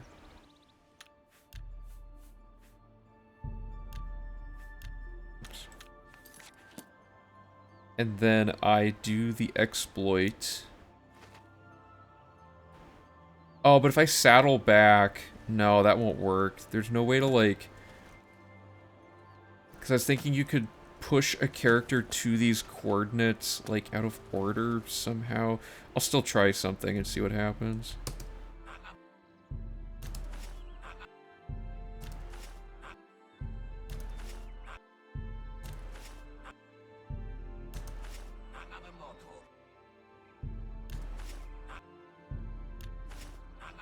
Man, I'm having bad time getting this. Please.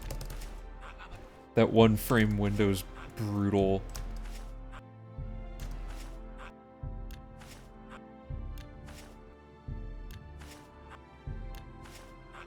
Actually, what if you just...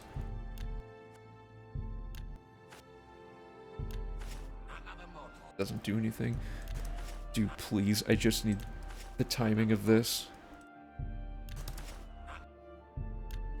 There we go. Okay, so... We have a save that can saddle back here. David Dean Ross, thanks for the follow. Appreciate it. So now that we're here, there's probably some way... Like, is there a way to saddle... If you saddle back, the trigger won't work. Okay, here's what we're gonna do. We're gonna go to Brindleholm, which is far enough away that it shouldn't trigger it. And we're gonna load warp our saddle character that's in the bench there who hasn't started the shrine thing and see what happens. I have no idea what this would do. Of course, it crashes the game, so we've learned nothing.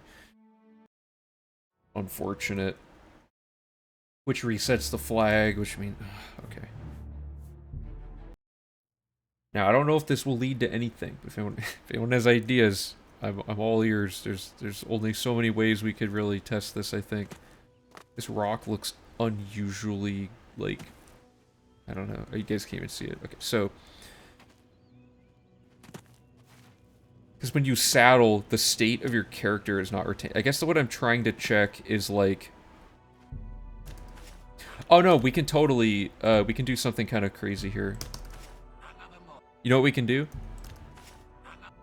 This is the same deal as the class reset thing, right? So what we can do is, if I guarantee you, okay, I don't want to say that, but I can almost guarantee you that if we delay this and go anywhere else, if we load the chair save that's sitting by the shrine, it'll activate because we've queued this quest up to happen. So like this should start the shrine thing without doing anything. Yeah, good.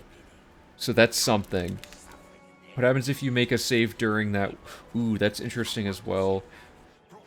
Can you press escape after clicking an icon on the map before the do you want to travel dialog opens? Load a game and have the travel dialog appear in the loaded file, like using a travel dialog instead of a load warp door to... Oh, yeah, okay, let's try both of those things after this cutscene. I'm curious what the behavior here is, because we're sitting in a chair, which you're not normally able to do. So if we make a save in the chair, and then we load warp this somewhere, because if we load this, we're in the middle, oops, in the middle of the cutscene, right?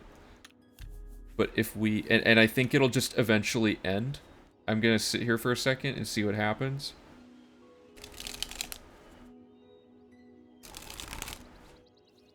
So far, yeah, okay, so it's on a timer at that point. So if I load the save of the one in the chair, but I'm somewhere else, like, what if I load warp the saddled person into, like, a random dungeon? Because I'm sitting down, so I'm no longer sitting down. Oh, interesting, it did nothing. Why did it not? Oh, because I'm in...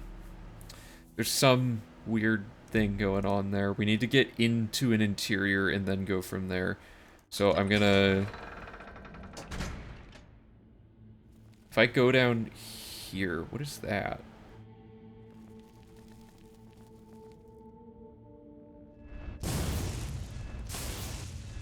Why is he so strong? whatever. Let's move past that. So if we go here, and we load warp the chair, now we're not like in an adjacent cell, so this should do something. Now, I don't know what is going on. We'll find out when the timer ends on the Moloch Ball quest. Because what I'm thinking is, if we can find some glitch where we can delay this and move our character around, the end result could potentially be that we are able to line all of the Daedric Shrine quests up with themselves using, like, this chair thing, you know what I mean? So you have all the Daedric Shrines happening at once, and then all the cutscenes effectively are like, layered instead of actually skipped. So this appears to have broken everything. I'm in Sancretor, but I'm, like, really high up. Let's load warp back, or not load warp, let's just load back here and see what's up.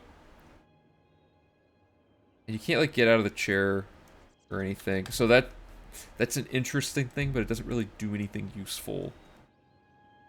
So now let's try, what was the first thing you said? What happens if you make a save during this window? Right. Oh, okay. That wasn't frame perfect. This has already started this, and we're already in cutscene mode. I guarantee you, I'm gonna make a save, but, like, yeah, there's no way. Like, if I load this save, can't do anything.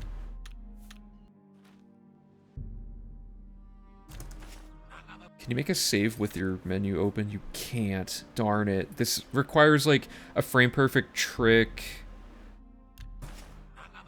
Like, we have to press escape before it even offers the lion hide. Like that, right? Please, is it gonna just say quick save forever? Okay. Okay, we made a save right before that happens. If we load this, we're in the cutscene, but we're standing here. That doesn't seem to have opened up any possibilities.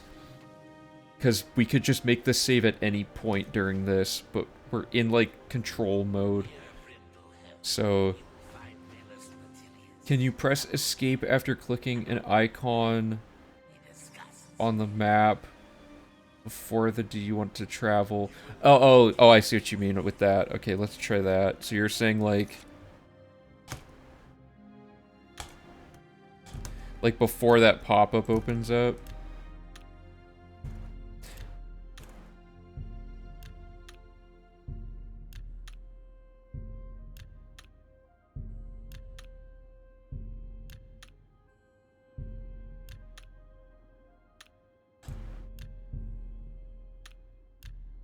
I don't think so. Because you'll see the save is grayed out.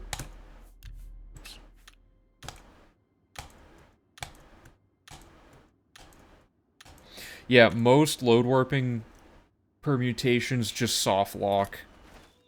For some reason. Like, I don't know.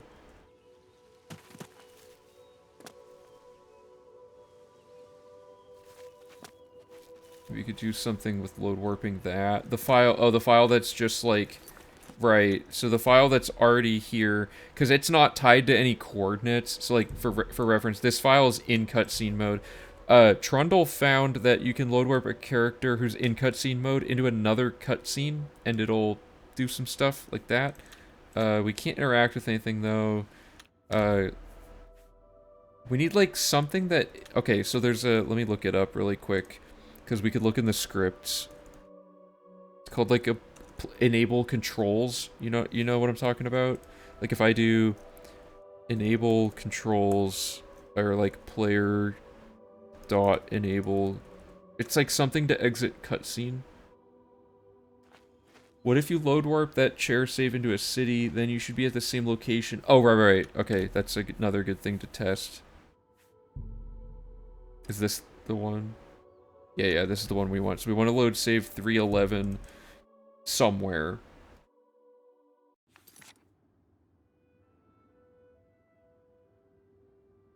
Like, I don't know, let's load it into Anvil main gate. Enable player controls. Okay, thanks. Yeah, let me test that after we do this real quick. So this will put us in an unloaded version of Moog Ball while we're at Moog Ball with the quest started, but there's no chair, so now we're standing. And since Moog Ball has not loaded...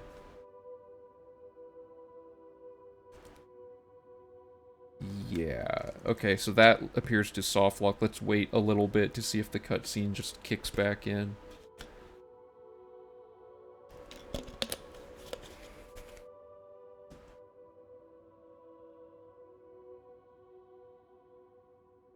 So yeah, let's look in the scripts.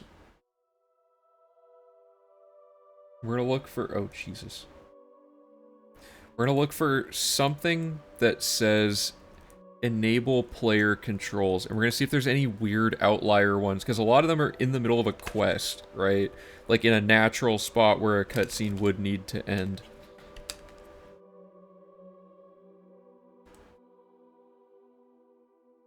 Looks like there's 65 times throughout the game, so that's Sheogorath. Can't do that unless that's...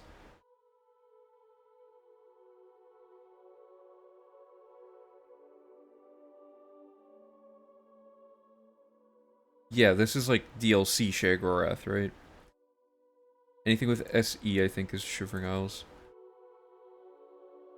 Mana Marco, spell...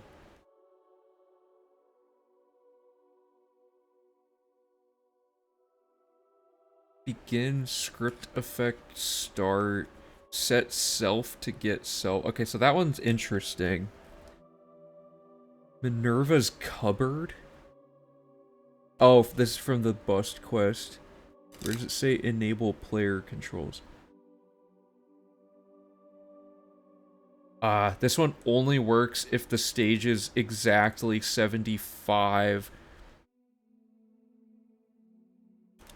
and it changes like speech to 0, which means it can repeat that one. There might be one that's broken somewhere in here. This is the one that Trundle uses.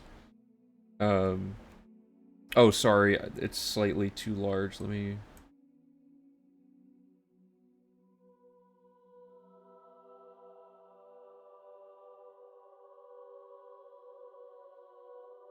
Please. Okay, there we go. You guys probably only really need to see this much, so I'll leave it like that. We're looking for a script. So, like, a good example of one is, the Kvatch door for the Kvatch Chapel. The Kvatch Chapel door always runs the script that makes the player lose all enemy aggro no matter what. So if you run into a situation in the game where you have permanent aggro glitch, you can go to that chapel save via a load warp and it'll automatically clear your aggro. We're looking for something that clears the player's, like, enables their controls all the time, essentially. And a good example would be scripts that run on, like, a person or a door, like, nothing quest specific. But, like, this... But if it is a quest specific one, we could maybe get that quest started and line up doing all of the Daedric Shrines during that quest's stage where it keeps re-enabling player controls over and over again.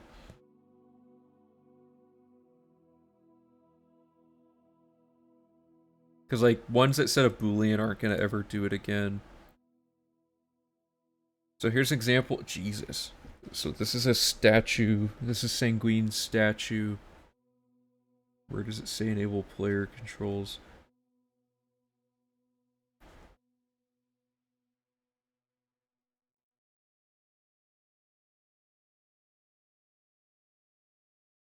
Anyone see it? I don't see it.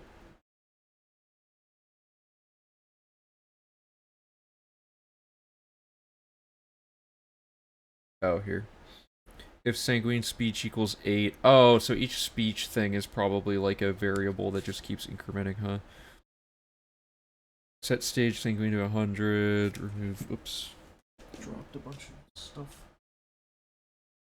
Bad. Okay. That one, the actual statue ones don't look like they're gonna be it. Let's see if there's any... MS-29. What is that quest?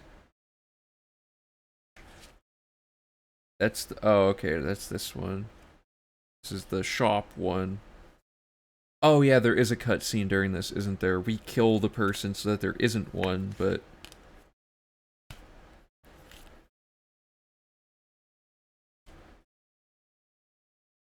and I wish there was like a thing that showed. I mean, there might be. I don't know enough about the software, but I wish there was a thing that just shows like your search query like highlighted on here automatically.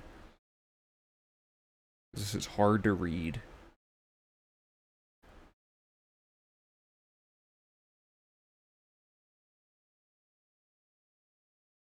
This formats this, but it doesn't format the rest of that.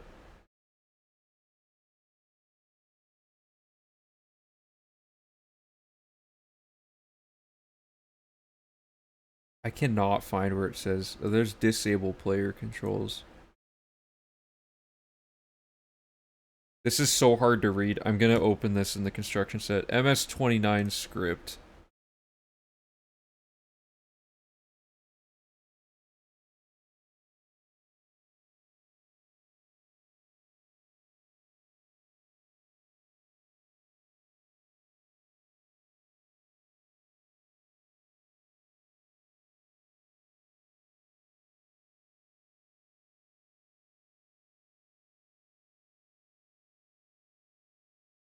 Okay, here it is.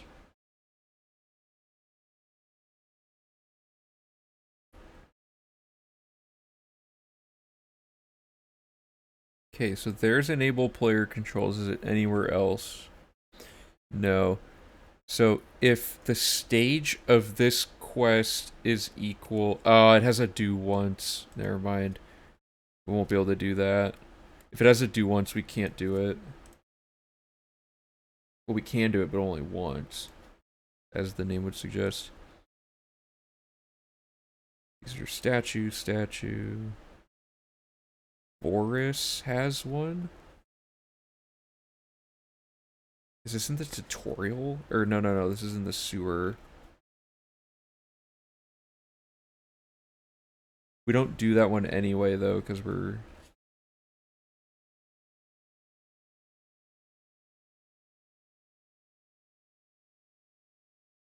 Dark Whispers. Right. There's so many... There's some big brain way to, like, layer all these cutscenes together, isn't there? Yeah, I think that's what this is. Yeah, it has, like, the Night Mother and whatnot. Because we could theoretically make a route that, like, all of the quest cutscenes all, like, overlap with each other or something. That could be kind of funny.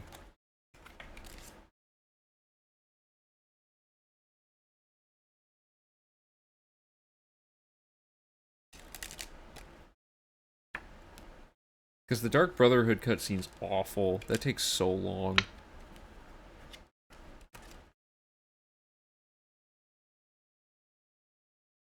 I don't see enable player controls yet. What is this quest called? Dark 19 Whisper Script.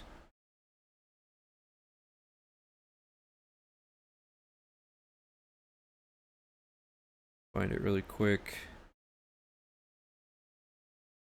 Oh, this is a long one.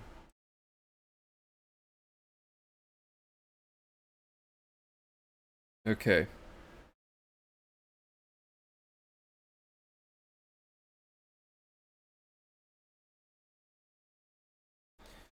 Night Mother statue reference. Okay, so if speak is 3 and timer 3 is greater than 11, oh, and then it resets it to 0. That's effectively a do once. And we're getting bad luck here. Dark Mother script. Oh yeah, there's a cutscene right before it as well. I don't think it's gonna be like the same thing. Car Cameron.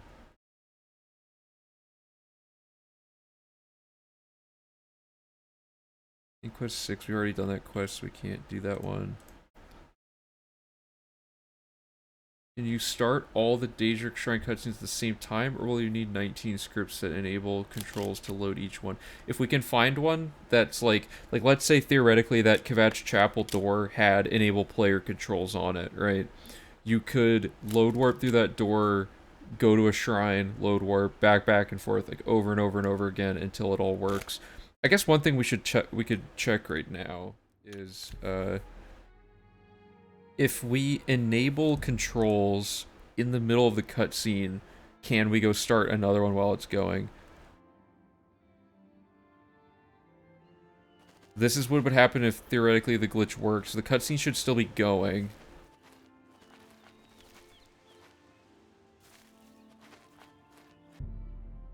Oh wait, no, I messed something up. That was not the right save. Yeah, this one. So let's see if this allows things to just keep going. Oh, I'm sitting down. So it's still going. So if we go now to Sanguine, or wait, well, I guess we might have already done... No. Okay, we can probably do that one. Does this retain anything? Here's scene. How about...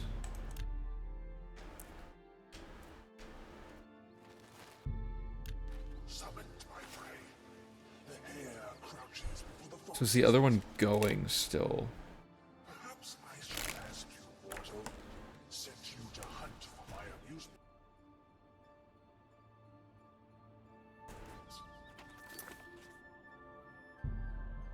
I don't think it's working. I think the scripts stop running when you leave the load zone, don't they?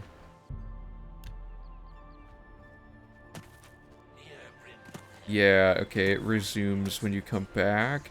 So you have to be standing in this area the whole time. Maybe there is no way to... Unless enabling and then... I don't have multiple of the offering, but like, what if I add a lion pelt?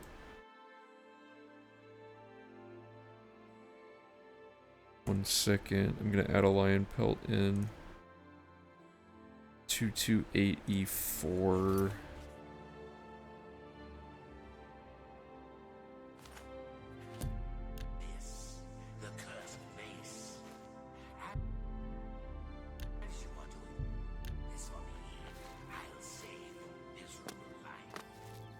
Okay, it's not really doing anything. Get out of my sight.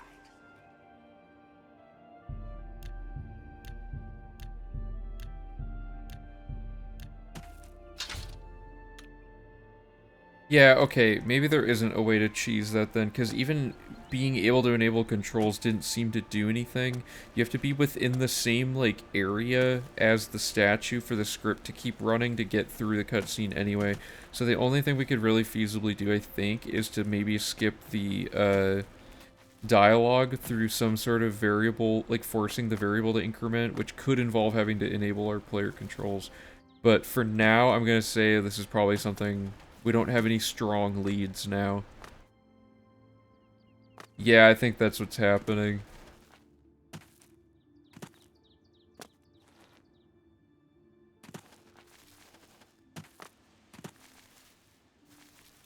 Yeah, okay, so... Let's just say... Let's come back to this later. Let's get back to the quest routing stuff.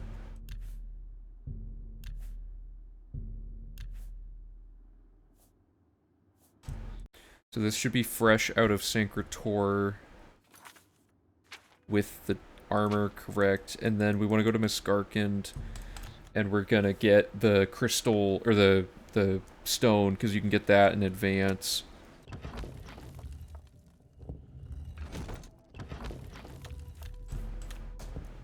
And then Miskarkand is just like...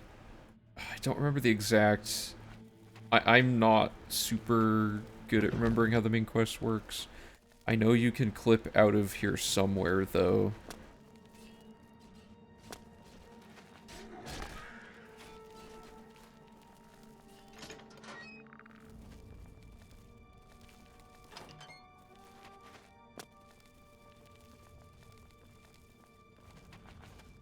I do not remember how this dungeon's laid out.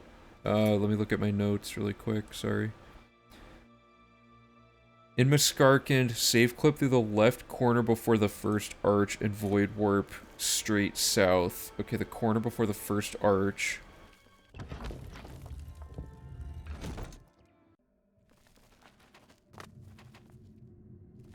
Oh, I ran too far out of bounds. Whoops.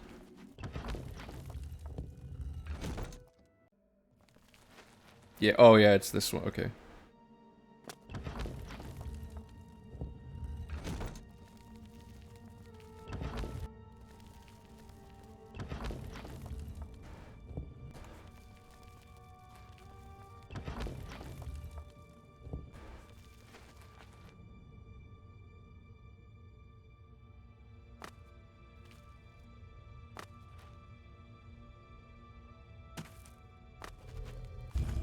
Okay, that unlocks that. And then I think we can just load warp out.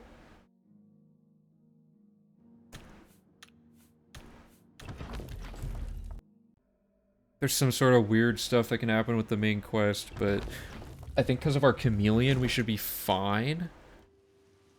And then it just says to go talk to both of them. So now we're gonna go to Cloud Ruler Temple.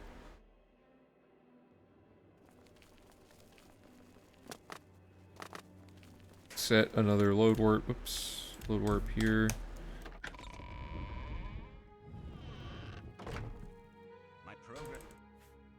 We give him the armor, and then he's like, can you go get the stone? And then you already have it.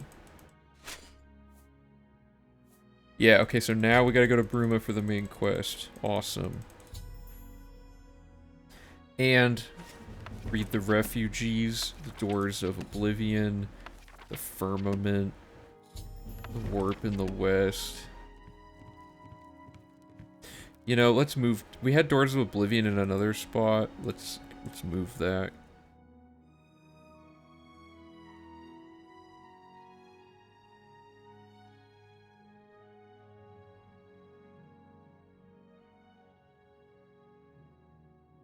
Okay.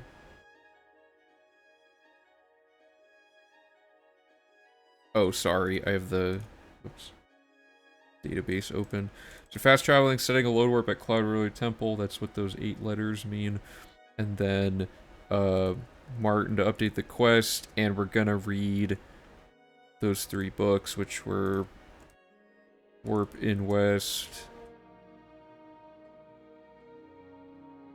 Doors of Oblivion. Oops.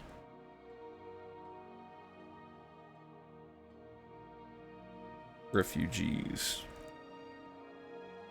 Didn't we already read Refugees somewhere? Guess not. Okay, anything else related to this? No, okay, so the next step of the main quest is to talk to the Countess, and then she's like, meet me at the chapel, dude, and then you go to the chapel, and then you go fight. It's really stupid and convoluted for no reason. So, we probably want to start at the castle and kind of snake our way back down everything and set everything up again. That's probably the fastest way to do this. And we have our save from Kvatch, so we can close this gate instantly. No strings attached.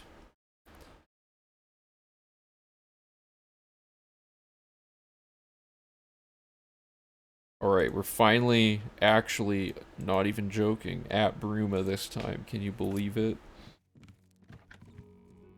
Refugees, doors, warp. Okay, we got all this. Just double checking.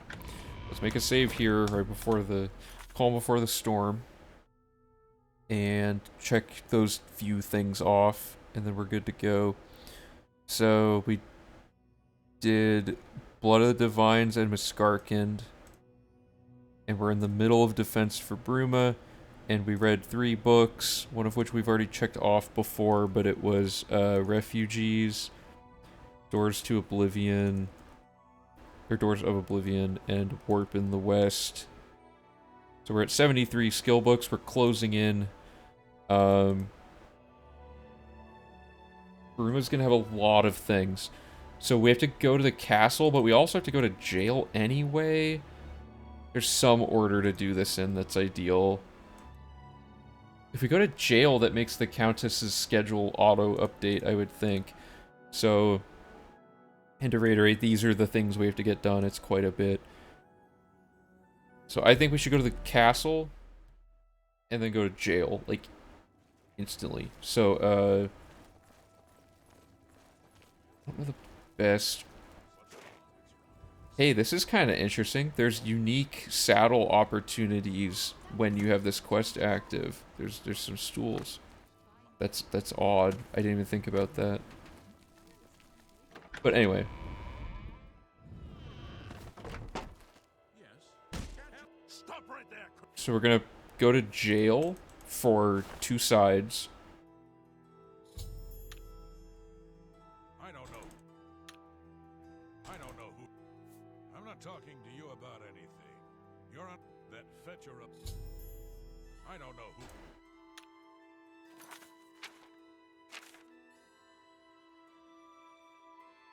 But I am... Oh, okay.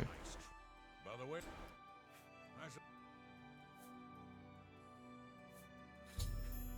Okay, so we can update that quest. And I think it doesn't matter if we lose... Oh yeah, we're class resetting, so none of this matters. Of course, we get the bad one. Oh, it drugged Velwyn over here. Come on.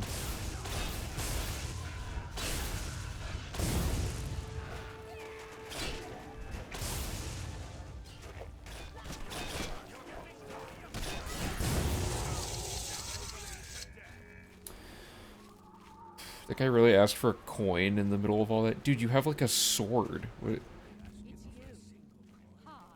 I don't like how he always starts there, but whatever. Okay. We have... That's... Do I want to just do the stupid anvil quest since we're already there? Because what's the next sequence of events? I think we just... There's actually a ridiculously long cutscene in the middle of that quest as well. Where the spirits have leased. That one, there's 2 quests or 2 cutscenes. It'd be nice to skip both of them. I don't think that ruins the Velwyn quest. I think. Oh, it does because he's just walking. Okay. We don't have to come back to Bruma for anything, though, after this, so it wouldn't make sense to not do... We should just add the Velwyn stuff and call it good, I suppose. Yeah, that was the... That doesn't really matter a whole lot. It's just the fact that Velwyn's with us. Let me visualize this really quick. That's true. Yeah, true. So we would have stopped here after doing that other thing, and I guess we could just get this out of the way, and this. So we do that and that. Slight redundancy, because this building is where you can force Enelroth to spawn, I think. So you instantly teleport into the castle if you get arrested, so you can do that from anywhere, not just the castle. Oh, I see what you're saying. Okay. So he should be in here. Yep. He says to lead the way.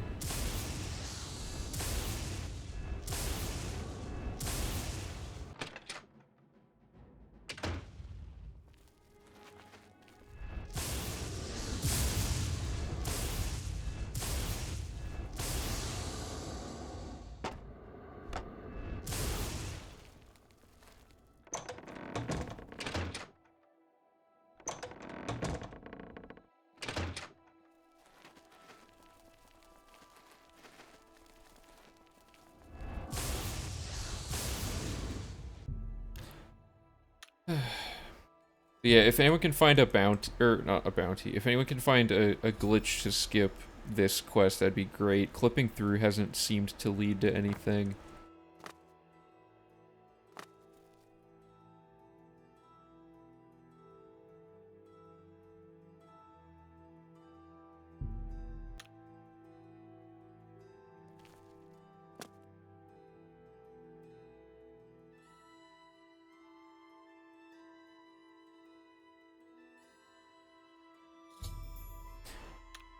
Okay, so he opens the door, and he runs away. So if this is the cutscene, that would be nice to be able to skip it. It is awful.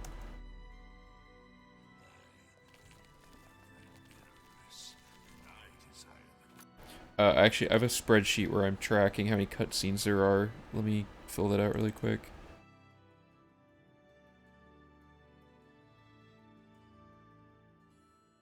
So this is... Oh, yeah, okay.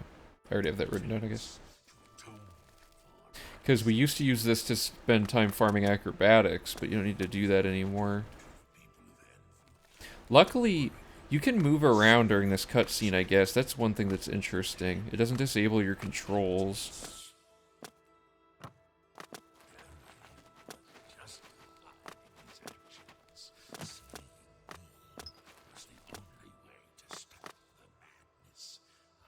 Is that a hole in the ceiling? You see that?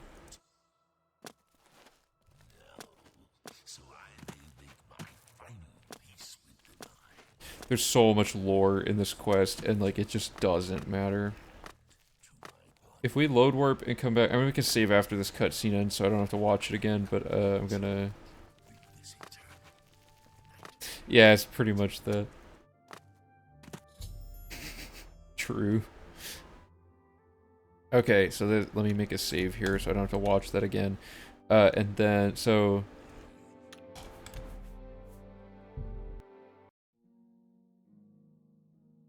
Like, if we leave, I wonder...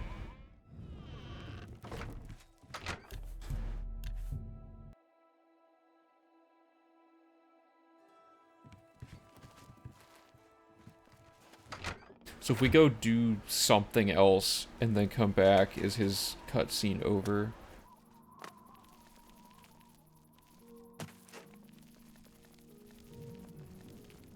We've load warped out. The cutscene is currently going. I'm just gonna, like, equivalently run around during the amount of time it would have been. And then see what happens. Because waiting doesn't advance cutscenes. I think the scripts controlling how cutscenes work only run when those people are in those things. So, like, his altar isn't loaded in right now, so I don't think it'll advance his cutscene at all.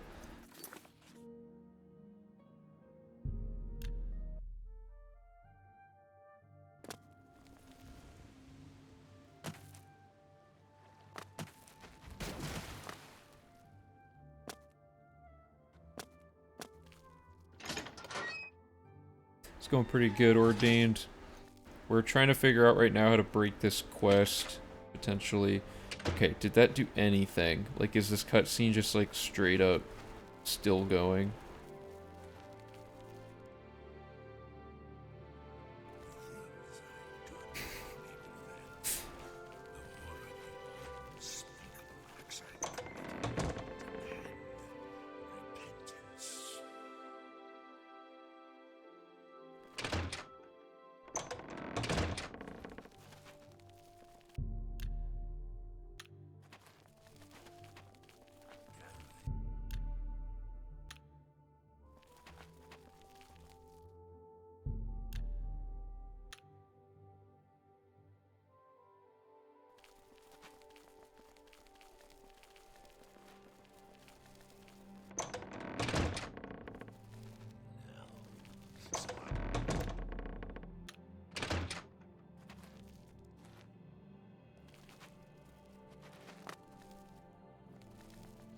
It's running the timer. I'm pretty sure that's what's going on.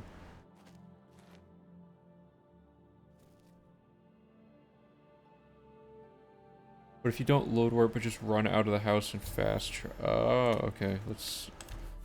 Yeah, I think that's what Ho was also saying. Yeah, let's see what that does.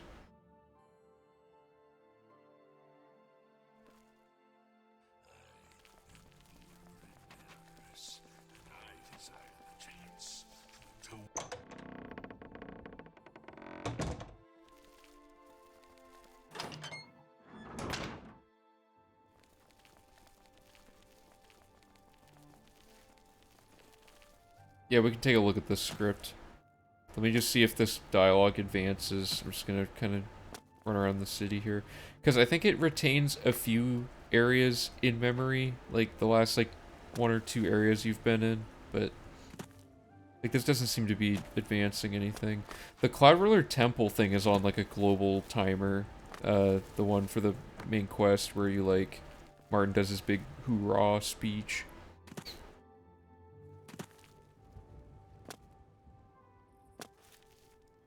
Could leave and enter the area a bunch.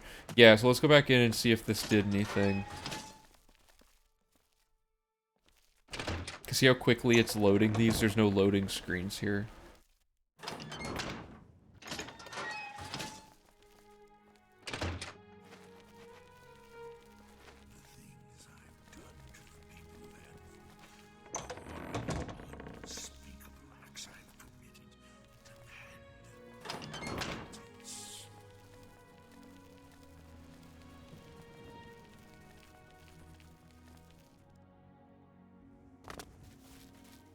I'm expecting it to update here because it's loaded, but the Shigoroth voice follows you. Oh, yeah, that's true. It's like, it's accurate within the lore for his voice to continue progressing.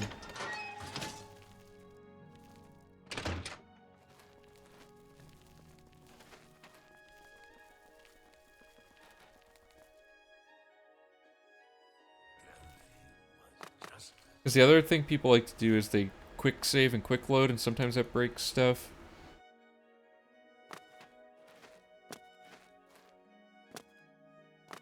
Okay, let's look in the instruction set. Let me find the script. This quest is... What is this quest's ID number? 1 second. Where the spirits have lease.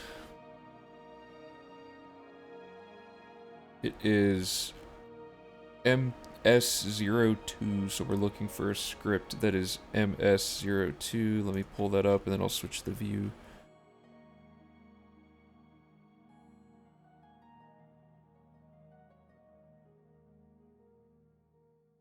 Logrin altar or Logrin script? There are so many scripts for this quest. Dear Lord. Okay. It'd be interesting to look through the scripts and see if there are any cutscenes that are similar to Martin's speech in that they're running on a... Yeah, so the thing about Martin's speech is it's based... Or it involves him, like, walking around and, like, moving and stuff, right?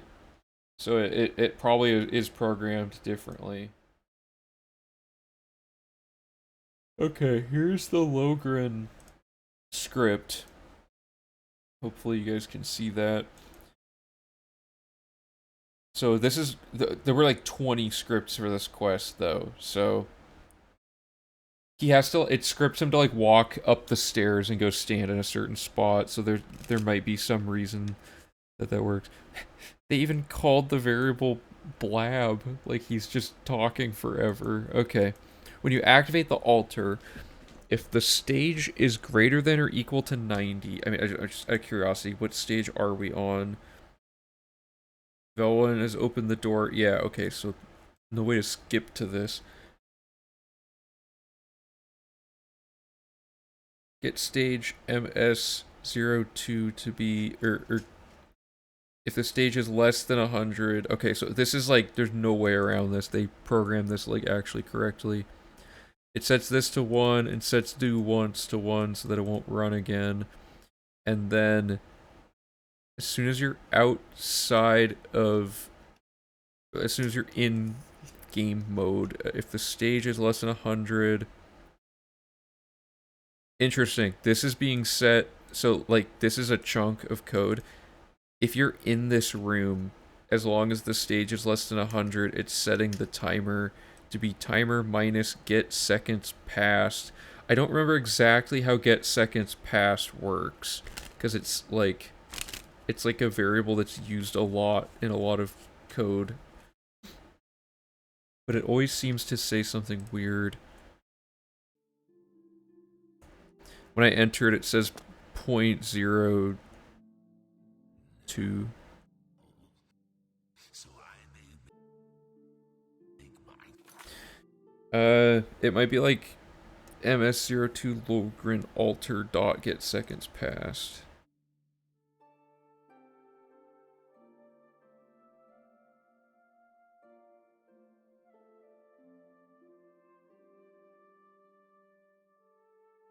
Nope, it doesn't work that way.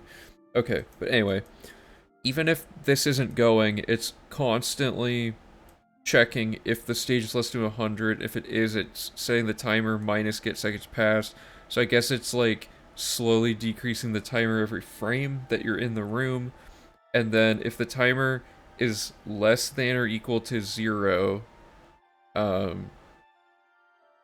which it is at the very beginning, if the stage is less than 100 and this is set to 1, do all this. Oh, okay, so if the... I wonder if this check passes even if the quest isn't active. Oh, it wouldn't, because this has to be set to 1. Okay. Set timer to reference.say. Oh, I don't know how this works. Lorgren speech 1, Lorgren Benirius NPC 1.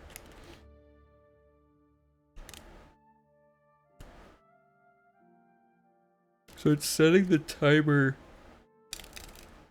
to a higher value, sorry, and then it is decrementing it till it hits 0, and then when it hits 0, it resets the timer to be higher again. And I guess this timer is being set to a specific length based on whatever speech it's putting in. That's my guess. And then it's setting this, incrementing this variable so it'll just keep checking. And then for the last one, it sets the quest stage to 100. So that sucks, because that seems pretty airtight. I don't know how that would be breakable. There are other scripts, though. Let me see what other...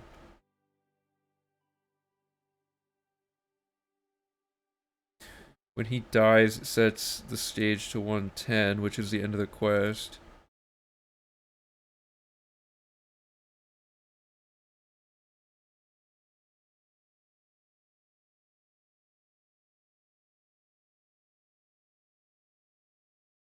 Doesn't do anything.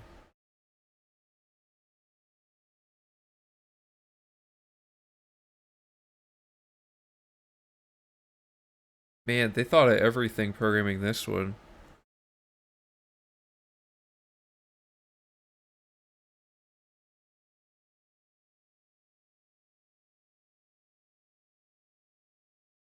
Yeah, for real. They're like making sure that you're on a specific stage value before setting that stage to be a higher one. They don't usually do that in Oblivion.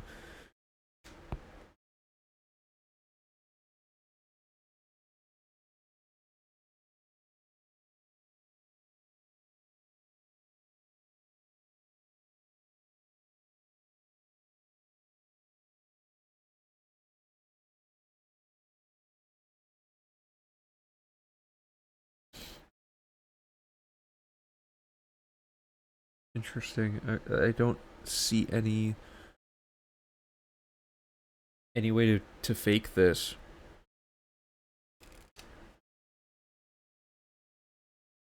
Yeah, okay. Well, we'll revisit this at some point. It looks pretty airtight. Nothing immediately breakable. So I guess for now, we'll just... I mean, we can also just try messing with it and see if there's any non-script ways of breaking stuff.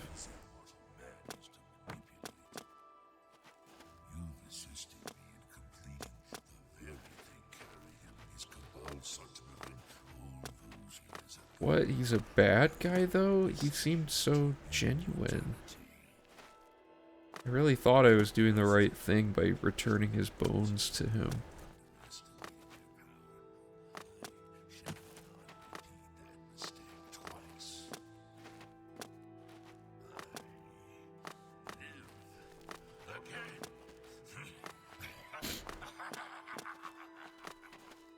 Please be over. Thank you, dead. Ooh, he actually puts up a fight in this run. Okay, well, the quest is done.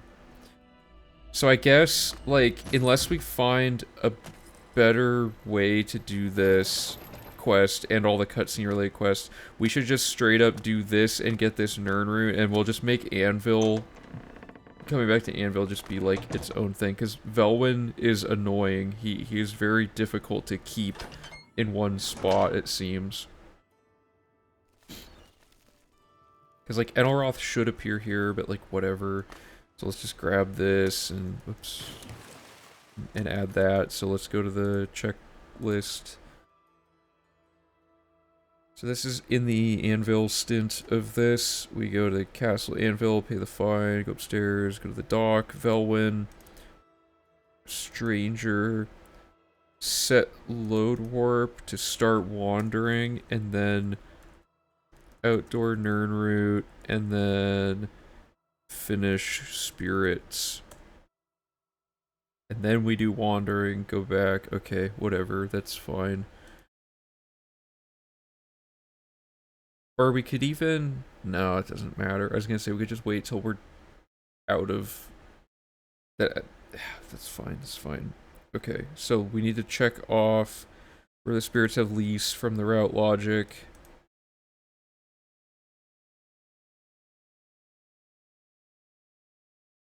All that's left is to invest in Enelroth in the entire city. That's all we have left. Pretty exciting. And now we won't have that problem when we go to jail, so now we can continue to do routing.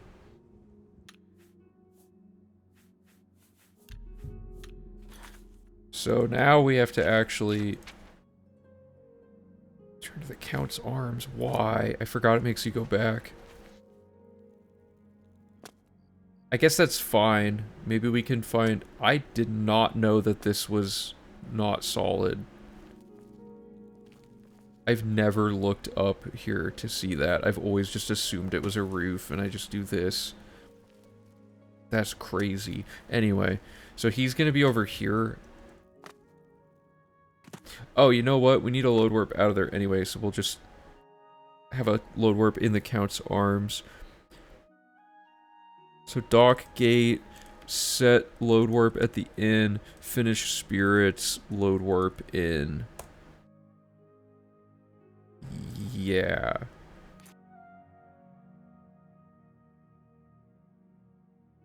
Okay.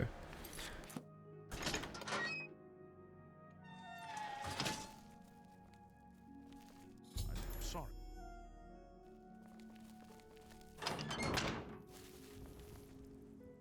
Okay. Let's get back on track here. We're going to Bruma.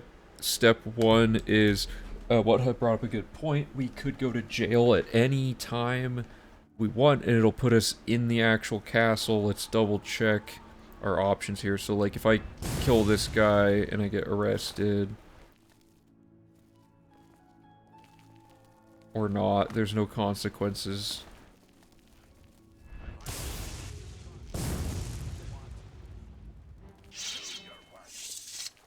I always wanted to. Somebody arrest this character, please. Alright. We're just gonna punch.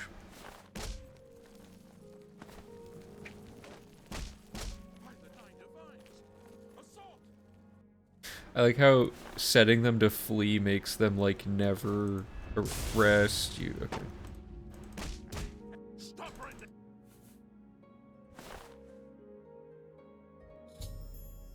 Oh yeah, pickpocketing's probably quicker. By the way,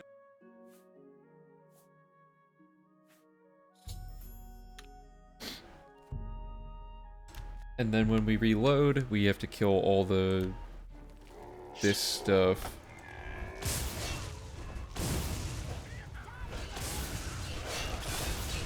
This is such a mess. I don't know. What did I... You're kidding. What did I do? it's all. Yeah, we should kill these enemies, not this way.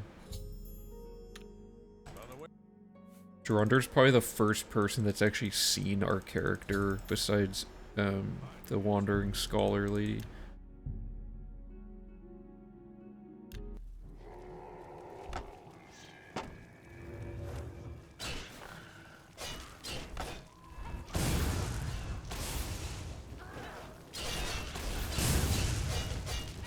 Come on, dude. Why can't I do this? It's so annoying. Yeah, I should kill them in Miskarkin, but it's too late on this file.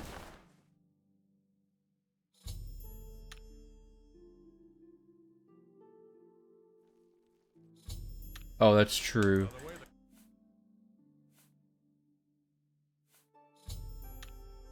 Please get me out of this. I don't want to deal with this anymore.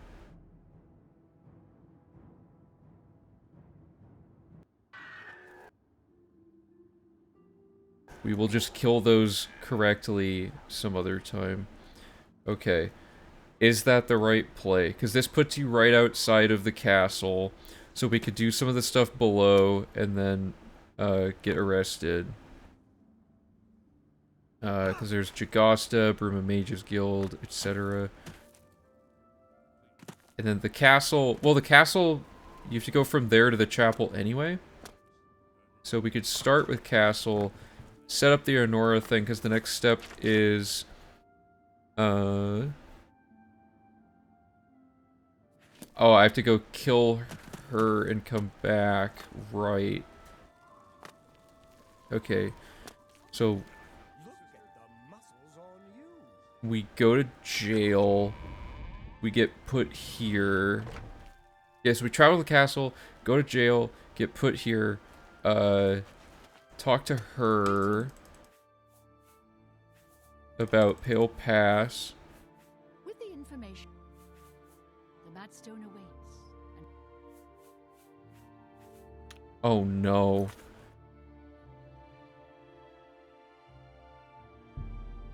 Return, greeting.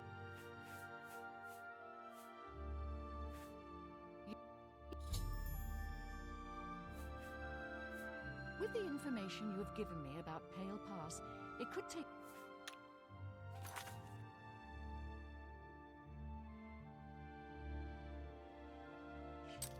I have it. Why is it not? Or do I have it? What happened here? No, I have it. Return, greeting. Her thing, bro. Let me just... This, I must confess, you are this war, and now you avoid very well. I come with me. That's annoying. Why is she like this? Okay.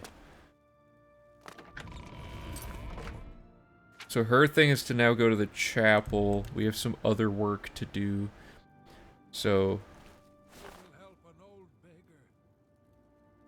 one thing we need to do is... I'm just gonna kind of wing it, and then we'll refine it in a second here. Because, like, one of the things, for example, is this building.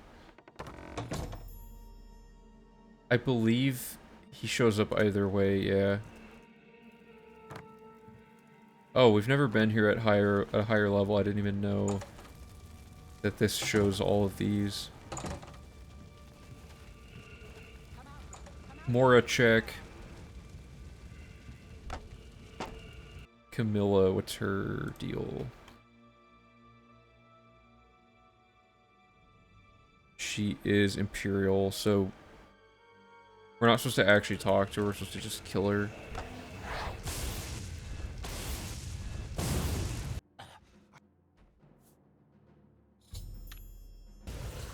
And then we just kind of get out of here. Whoops. I hate this area. This is probably one of the hardest areas to navigate, like, to do the fastest way, which is getting over that bookcase. Anyway. Hopefully, oh god, this is all falling apart.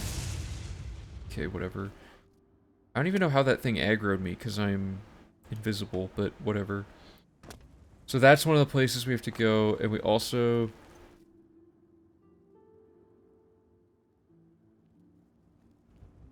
Oh, okay. That's annoying that we have to go back to the jail, but I guess we have to go back to talk to Gerunder anyway. Oh yeah, he's going. Okay, and then she goes there, and this dude's here.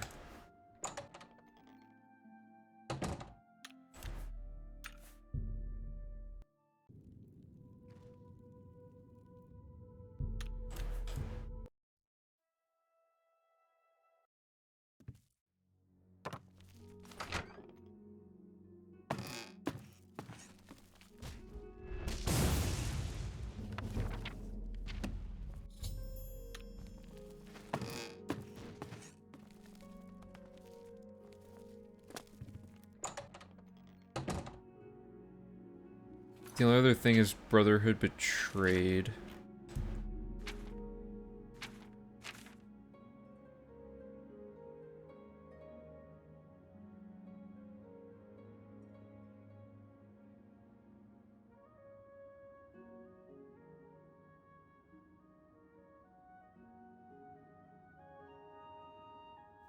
Oh, okay, you have to talk to Olav specifically. I forgot about this. What can I... Oh, wait a minute. What's the next step of this?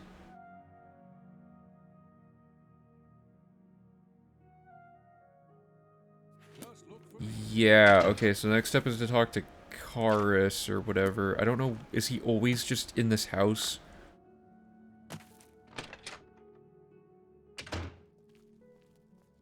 There was some better way to do this.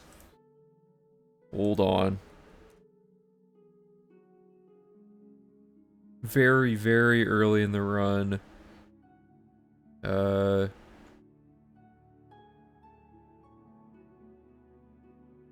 Guard quest plus wife. Right, and then we get to Olav's invest plus book.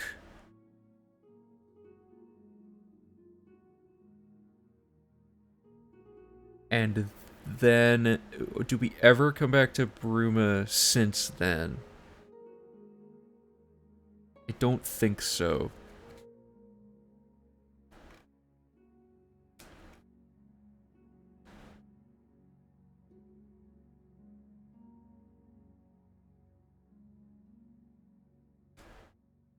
So let's figure that out, because the next... That step should have already been done. The next step should be to talk to this guy. So,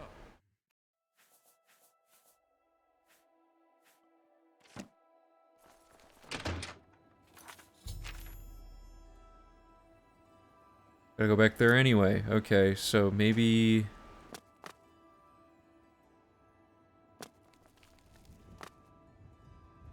I think I like the best sequence here. This is like a mess.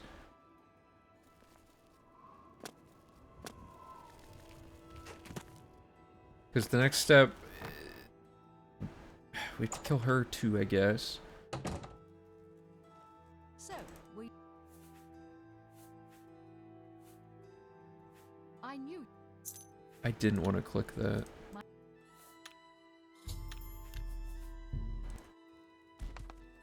So.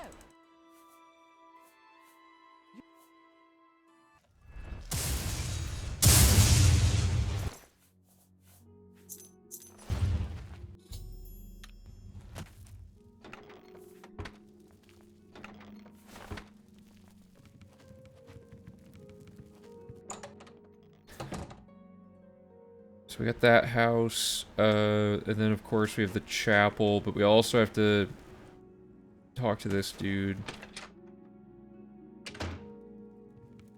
anything else I can... I know...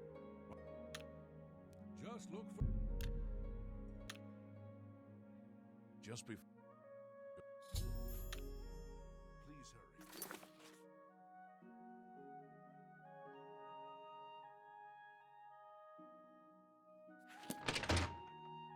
Oh, this is, I forgot, this is time sensitive as well.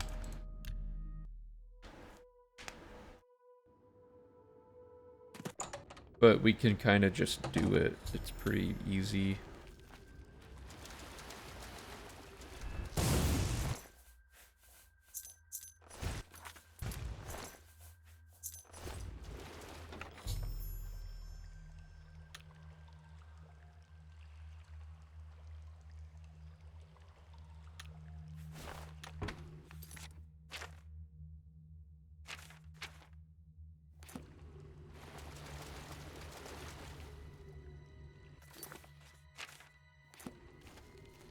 I gotta go back to the house. Oh my god, this is so many messy, like, backtracky things.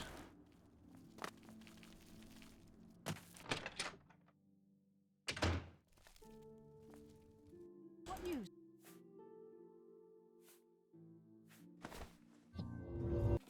Doesn't she give you, like, some ridiculously named...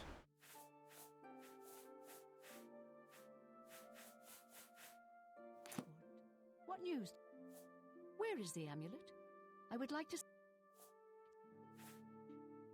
Wait, what? Didn't I just... Here is the amulet. Okay. It's as beautiful. Yeah, the phylactery of lithness. Forgot, like, exactly what it was, but it's just such a dumb, verbose name. Okay, so that's those things. I'm just trying to visualize where everything is. There's Helvia's Cecia with turning a blind eye, which is gonna be this house. I see you got shadow hide.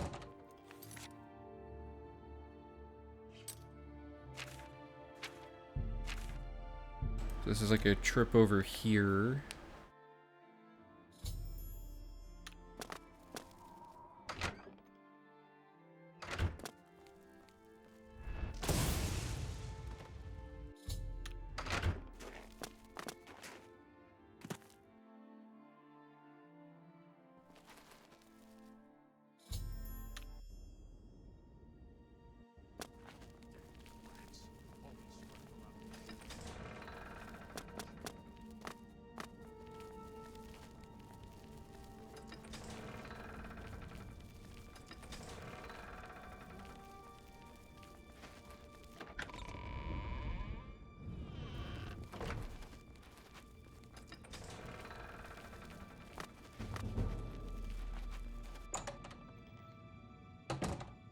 Hey Desmond, what's up?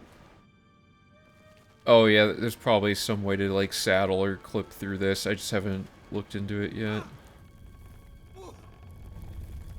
Right now I'm just trying to get a lay of the land for this next section, because we're trying to overlap like 7 different, or I think it's like 7 different logic points all at once for Bruma. But oh Jesus. Okay, that's not good. Really? All the way back here? Somehow I took a wrong turn. I'm just gonna console command for now, because I'm just testing stuff. To reiterate, if anybody can get into this door with regular glitching, that would be a huge improvement to the quest. Most dungeons are so similar in shape and origin point and stuff that you can probably get a few saddles that hit like most of the relevant dungeons for the route.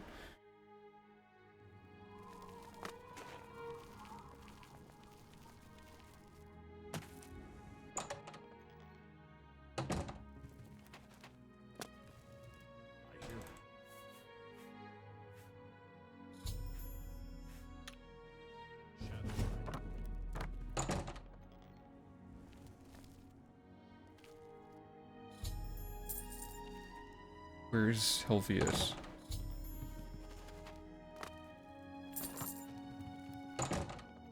There's no way he died.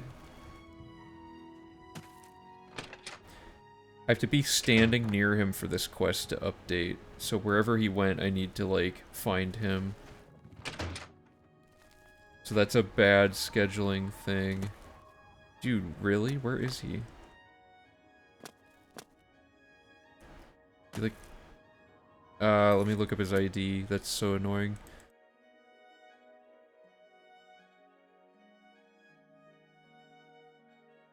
(3628B).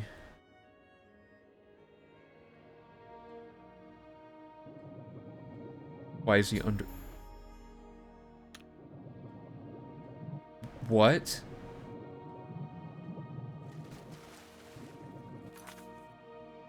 Why is Helvius... What? What does this mean?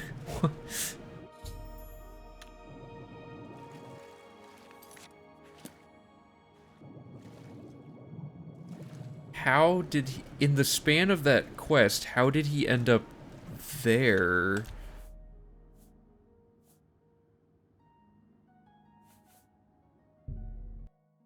I don't understand. That would end the run if that happened during the run. I need to figure out. Well, I thought we were done with this guy. Why is he like now causing weird other problems at the same time? Somehow he got like disabled from the game or something. I don't know what could have caused that other than maybe that one temple pop-up appeared. Maybe going through the well causes that. Yeah, something like that. It's just all the murdered NPCs get dumped there. That's weird because that's not even like a specific coordinate. Like that's not like 0, 0 or anything. I don't even know what to think now. Just trying to think like, because he was okay. Was he alive before we did any of this? That's the real question. It's possible the... Well, no, it's not possible that the Maskarkin stuff killed him, is it? Some ordering of this quest broke something really badly. Okay, he should be standing outside. Good.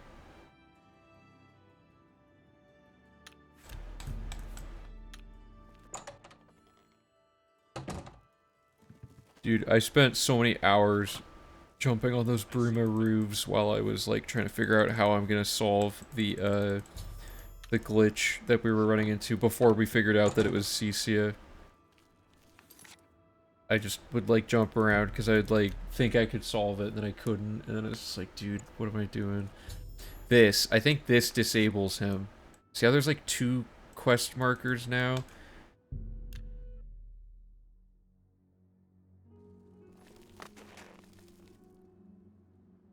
It's like when he walked into this door, he stopped existing.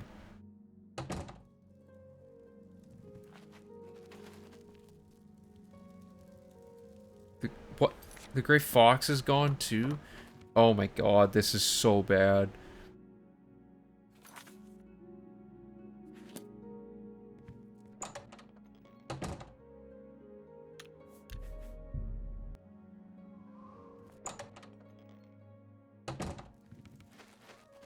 This is now still one of the most broken quests.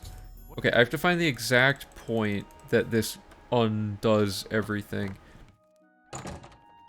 So is it when he goes in here, he just dies? Like, what is up with this? No, okay, so it's not that. Cold Heart 2236, thanks for the follow, appreciate it. But then the Gray Fox is gone. What?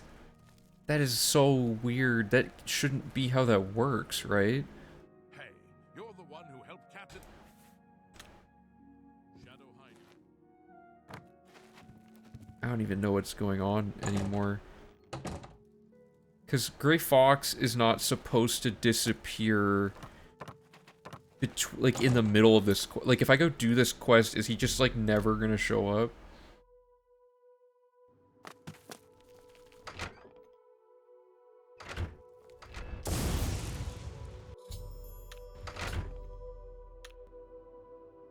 I don't think it's that. I don't think he's intimidating. He's keeping him in his house. He's doing a nice thing for him. Yeah, there's some weird motives going on here. We have an unsolved murder and a dude who's missing, both from the same house. The culprit is probably Todd Howard.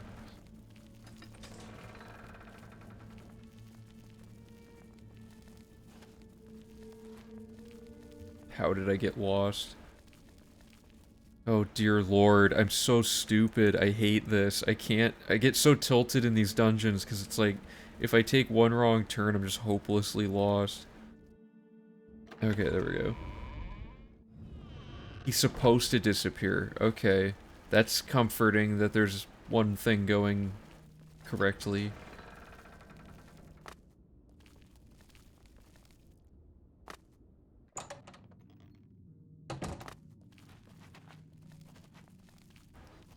The other guy is disappearing for reasons I cannot fathom.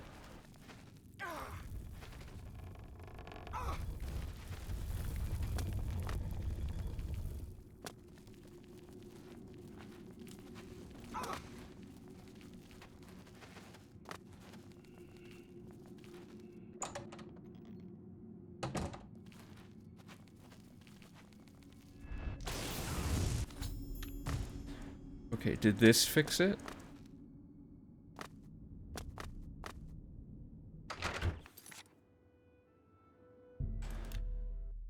So if Helvius doesn't exist anymore, the quest cannot update, right? So this would be, like... Why... why is he there?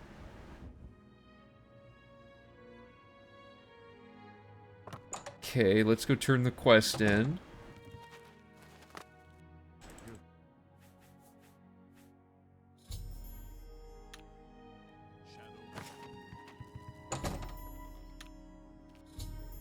Yeah, so him existing here is what updates that thievery thing.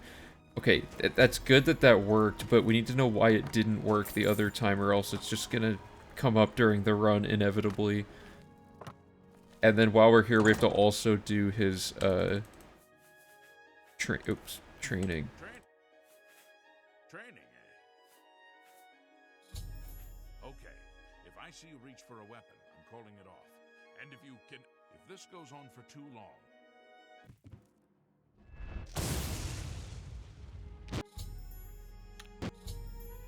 Darn, it still triggers... I mean, it's actually probably good to do that, because we need to be cast out of the Thieves Guild anyway, for a thing. So like... Okay, this is a separate thing I'm testing. I need to make sure that the waterfront still assigns me the quest, even though I'm kicked out of the guild.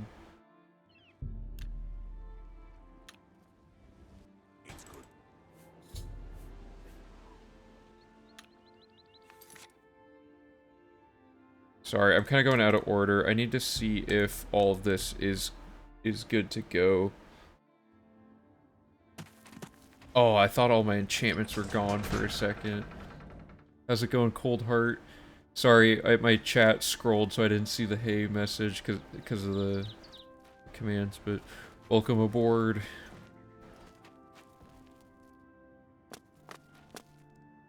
If you have any questions, feel free to ask. We have a lot of chat commands that will answer a lot of the common questions. Okay, so this isn't in here yet. My favorite outfit, the Resist Disease Burgundy Linens. Oh, whoops, I didn't want to do that. I need to see if... Because there's like a few things I'm testing kind of at once here.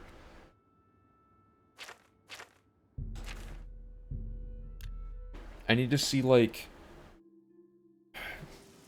What am I trying to say? It's hard to explain.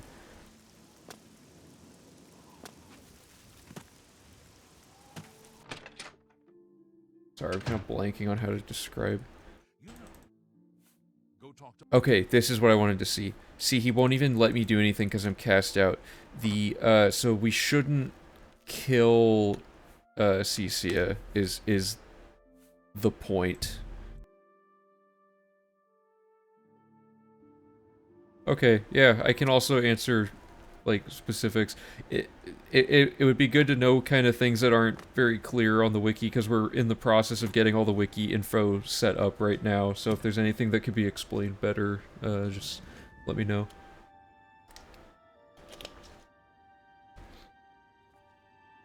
He's inside.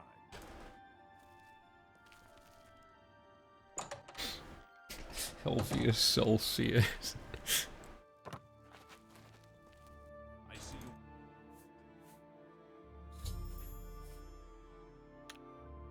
Okay. I like how you're just one extra click away from asking him what a doyen is and ruining your reputation with him. Okay, so what we want to do is figure out... So, Cecia is right there. If we trigger the thing that, like, starts the pop-up here... That, and then we go back, is Helvius dead? Because if that's the case, all we have to do is keep reloading until we avoid the pop-up, right? That might be it. Nope.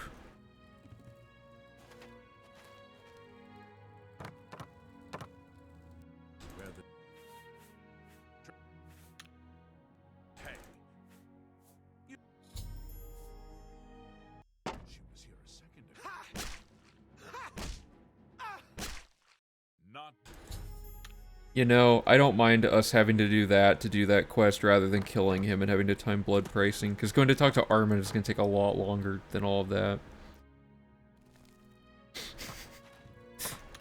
Okay, so that all looks good. I'm gonna assume that that was some weird fluke that broke. I couldn't tell you.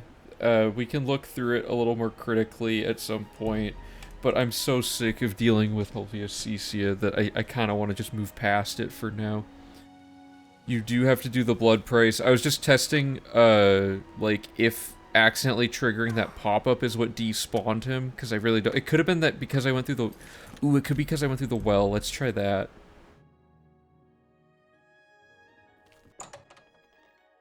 Because I forgot to test that. Maybe getting in the well is actually a bad thing. So you start the quest. Oh, come on. You go up here. You fast travel to here. Right now, we're not actually doing anything in any particular order. I'm just trying to test, like, in isolation if this quest breaks. If we kill him, we get kicked out of the Thieves Guild, and then we have to, because he's not blood price, he's getting cast out of the guild. And if we kill him, it actually prevents us from having the quest update, because he'll be dead. Unless, I guess his script would run if his body's still there. Okay, does this result in Cecia not existing? So, for some reason, like, does skipping all of those intermediate steps cause, like, problems?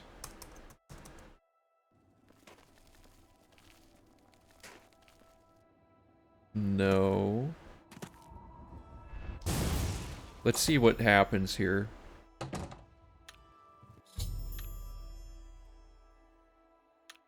Wait, what just happened?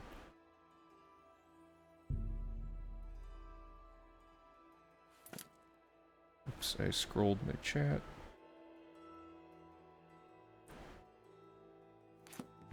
Okay, I hear them. I heard what you did. Go talk to Armand. Yeah, okay, so he makes you talk to one of them, which is not good. I guess you can talk to Skriva. That's not too far out of the way, but it's honestly faster to just power attack him 3 times with fists. We have done that part. Yeah, we already have a quest that says I've paid the fine and been readmitted.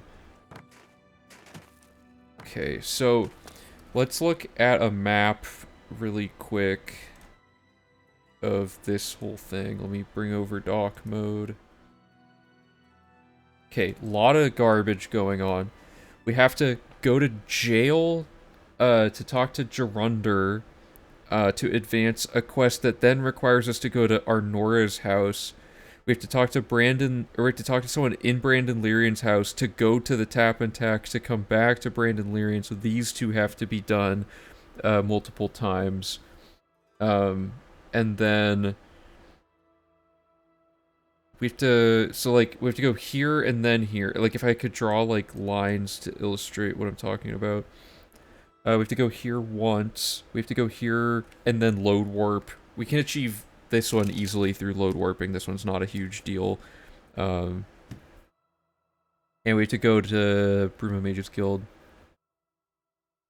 I recommend you go to jail on your first. Yeah, I think that's probably the best call, because we have to go to the castle twice as well, now that we know that that stupid, like, that, lifting the veil thing is gonna be a problem. Like, so many things are all breaking at once, it's really annoying. Lifting the veil broke, the Helviacecia thing broke again, the King of Miskarkand is spawning at us, all that. Femto Godhand 619, thanks for the follow, appreciate it. Just gotta commend you once again for 100% massive dedication. Oh, thanks. Same to you for getting record in every single category. And rerouting, like, pretty much all of them, right? It's a huge undertaking in itself. I only really got to the point where I got all the guilds updated, and then I, like, burnt out pretty hard. If we have 10 fame, it'd be good to start Draconian Madst. Oh, sorry, you meant, to do Bruma, like, when we first go to Bruma to go to jail during that part, yeah? Like, earlier in the entire run. So you're saying we do our whole circuit, whatever, and then we go to jail at the end of it just to get that quest, like, updated farther? That could work. I'm trying to think if there's any way that it couldn't. She summons a guard and you... okay, that's interesting. So, if you recall, way earlier in the route logic, so what Ha is saying is, where is the first Bruma? We only go to Bruma twice in the whole run. We go here at the very beginning, and we're gonna go here right now, basically. And what Ha is saying, set up all the stuff we were gonna do as normal the first time we ever went here, and advance the this quest by going to jail. So what we would have to then do is oh, what does the 10 fame have to do with it? Oh yeah, I think we do start Draconian Mad still. Let's see what we did in Bruma. We go to the castle, we pay a bounty because we had like a fine, I guess. Torburn gives us the Lifting the Veil quest. We go talk to the Countess to get the house, start the Veil quest, so we do have the 10 fame, Nirnroot, and read this Orsinium book. Then we invest in a bunch of people while we go around town doing stuff. So I don't see any reason why we couldn't do the jail part while we're in there, unless it like somehow affects her disposition. Let me load an old save, because I do want to get this Bruma part. Like, I want to nail this, because we're so close to getting this all worked out. So it would be before this, before all the gate stuff.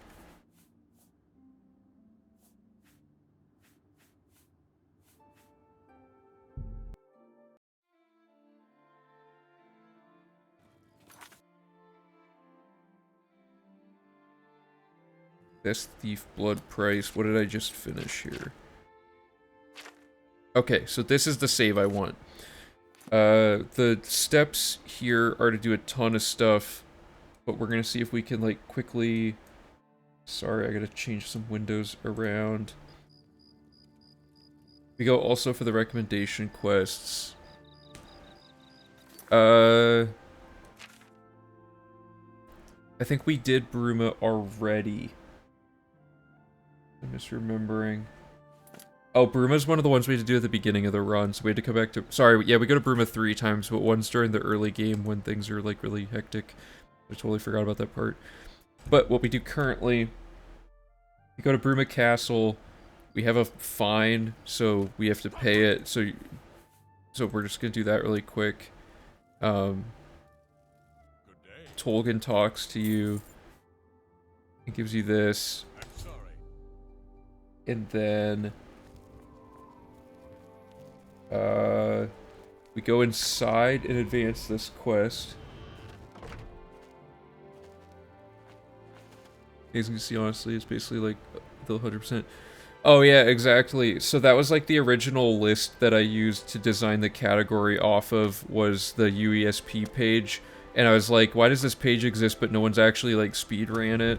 And then some of their requirements are really weird. Like, there's not any rules governing why they have certain requirements. So I tried to apply like a rule set to it, and after a few run-throughs, we figured out which requirements worked and didn't work, and kind of whittled it down to be the like core achievable things that are easy to track in the game. So yeah, we've been improving this route like on like an annual cycle for like 4 years.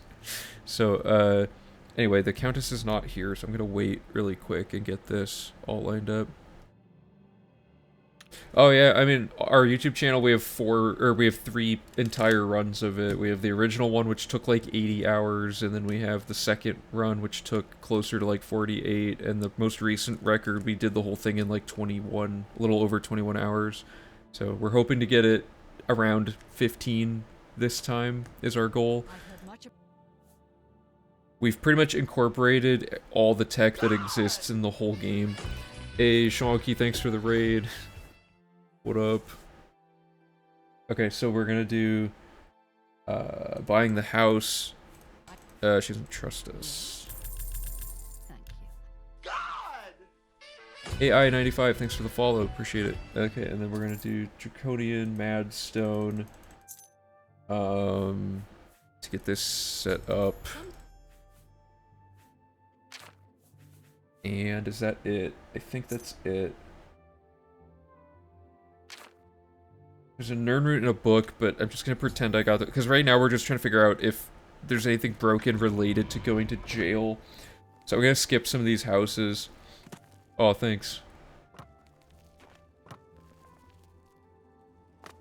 Yeah, most people probably find the channel through the YouTube channel through the skill grind video that I made a while back, but 100%'s like our main thing. The skill grind video was like a result of studying all the skill farming in order to do 100%. Okay, so this is all fine. I need to change this really quick. So we did Skjord. Okay, so the Skjorda, Ulfand. None of that matters for testing this. There's the guard and the wife. So we go in here. And we talk to him. And you have to bribe him. And you have to talk about this. And then he's like, okay, go do some investigating. Oh, sorry. And then you talk to the wife also. Oh my god, really? Please.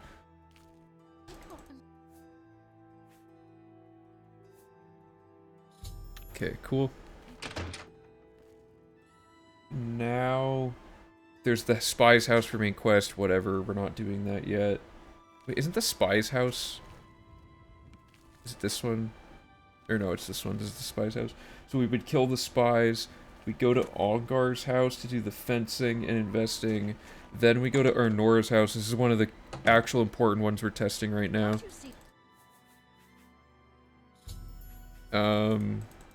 Oh wait, I forgot. We have to spam rumors until we get someone who talks about her thing, which is kind of annoying. So I'm gonna quick save before I go in here. We still haven't found a way. There's 2 rumor spams left in the whole run. So what you do is you ask about rumors and hope they mention the right topic, and if they don't, then you have to reload the area. One of these shops has 2 people, so we'll do it for that one. Yeah, like this will be easy to check. So we do. So she asks about Lyrian, who we've already started. Neither of those are good.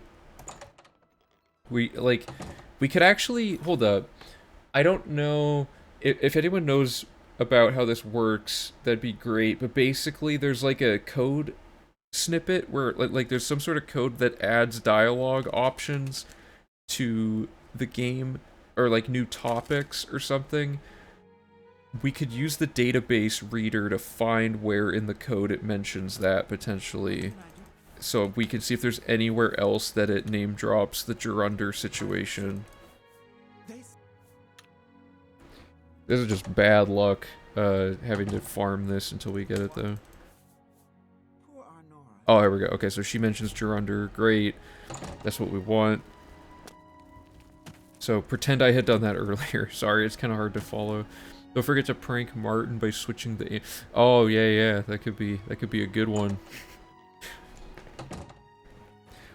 We never really got the amulet, did we? Like the amulet of kings, because we sequence break out of the tutorial. So this gives the Gerunder conversation, and then you bribe her, and then she'll tell you about it.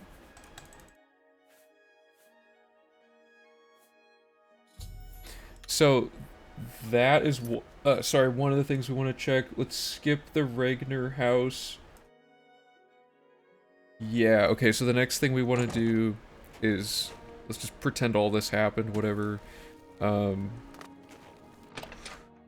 need to go in here, and the sequence here would be to go first get the book, which updates the quest, and then we talk to Olav. Oops. And then we do this. Update the quest. Invest gold. And the next step would be the step that, like, you have 24 hours to do. We don't have everything set up yet to do that, so we don't want to do that part yet. Also a guide if you want to play. Oh, that's true. Yeah, my goal is to create documentation for everything we figure out, so that the run is really easy to get into if you're interested in running it, and to just see kind of what we're actually doing to get through it. So I think it's just exclamation guide does it, or it might be route. Oh no, it is guide. It just, the Nightbot got delayed. Exclamation guide if you want a link to the Google Drive with like all the materials we used for the run. But the wiki, if you're not actually running it yourself, the wiki covers a lot of what we do to perform the run, if you're just curious about that. We go to the Mages Guild to talk to Selena. We invest in Feotrid. And then Brumagate, all that. Okay, so that's all the stuff we really do the first time through Bruma, which means, so Wadha's saying at this point we should go to jail to trigger the Gerunder thing, since it doesn't matter where in the city you are, and there's guards standing all around here. So we sit here, wait for this to update. This will update the Arnora quest. Cool, and then you just serve time. And there we go. That guy's just gonna permanently be fleeing, I guess, because of that, but whatever. So, pretend we had done this in this order long time ago in the run. I don't see any way this could break anything, because this prevents us from having to go to the castle just to do the jail thing. Now, all we have to do is... Was there a load warp that this is getting in the way of? Not really. Okay. Okay, so... Yeah, I don't see any reason not to add this in, so quick hot fix to the route. After investing in Feotrid, we're gonna go to jail Gerunder. Like that. Okay, I don't know if you could see that. It's this. I added this command, or not command, just like instruction. So, that's good. That's a good thing. So now when we're considering, okay, you know what? I'm gonna snipping tool this, and we're gonna draw lines in paint and figure out what's going on here.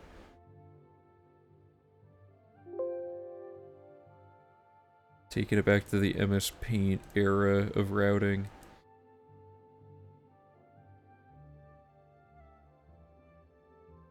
Okay. We can use this and turn around, then go to the castle and get the Draconian Madstone. Do we have to wait for the courier to get the quest? No, so we would have already started it. Like, we already have the Madstone quest started. But this is... I guess... I'm kind of not understanding what you're saying, I think. Use what to... Like, go to jail, and then that puts you already at the castle. So the castle location is a fast travel point anyway, so going to jail doesn't really save a lot of time on that, if that's what you mean. The courier guy, you do have to wait to get the quest, but he spawns the first time you are in the area. So, like, okay, let me open up Paint here really quick. What we currently have on our plate is... Let me get a bigger thing here. Is this visible? Yeah, okay. So, we need to go to Bruma as one of our locations, right? And we need to go... I'm just gonna just do that. We need to go after the dungeon... Well, okay, so if we add that in earlier, we don't have to do it this way. So what we could do is start down here. Well, no, because, okay, so we start here. This sends the Countess down to the chapel, and then we fast travel to here, and, well, it's tricky. Okay, so after Castle, we come down here, we go to Lyrian's house to set up the stage where they tell you to go get the dude, and then we go out and do his quest and come back via load warping, finish that quest off, then we can, from there, go to Honora's house. Now that Jorundr has said we need to kill her, we kill her.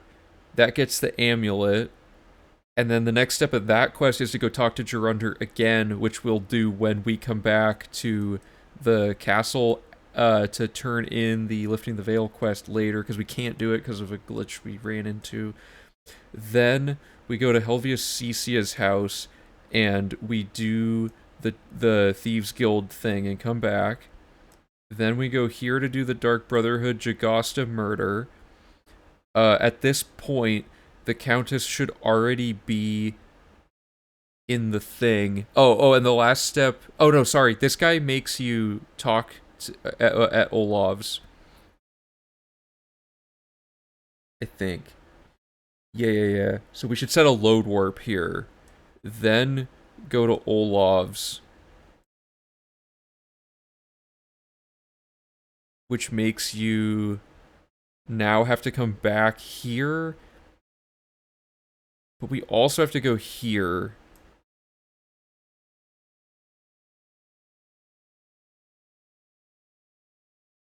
So I guess we go to Mage's Guild really quick. Oh no, we have to come back to this for Stone of St. Alicia anyway. So we're going to ignore Broom of Mage's Guild for now. And we're going to go in the chapel.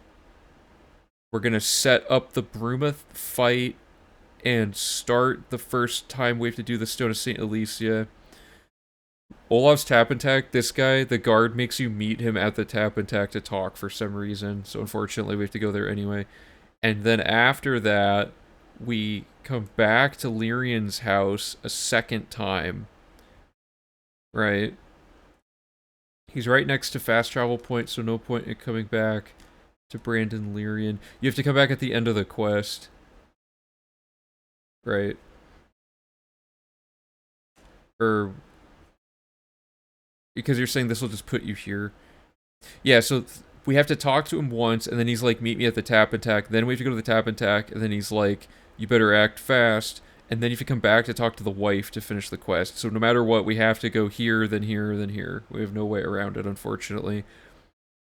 So once we get back here and finish that, then we have the fight going on out here with the Great Gate. So there's the Great Gate. Pretty cool. Let's get some flames on it. Great Gate. Alright, I'll show you guys, and then if we find something that I'm missing from that, we can... like, it's possible I'm missing something. So, after we've set this up, we go finish that really quick. Then, from there, we fast travel out to the stable. Let me draw that better.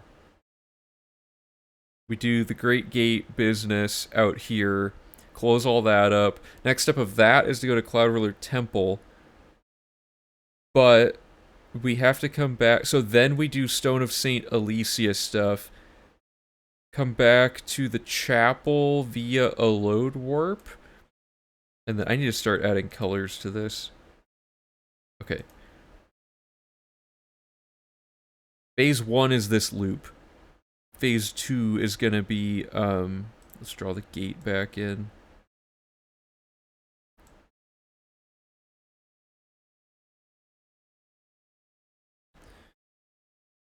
Phase 2 is going to be this house really quick, and then fast travel here to go to the gate, and then from there we do the stone quest.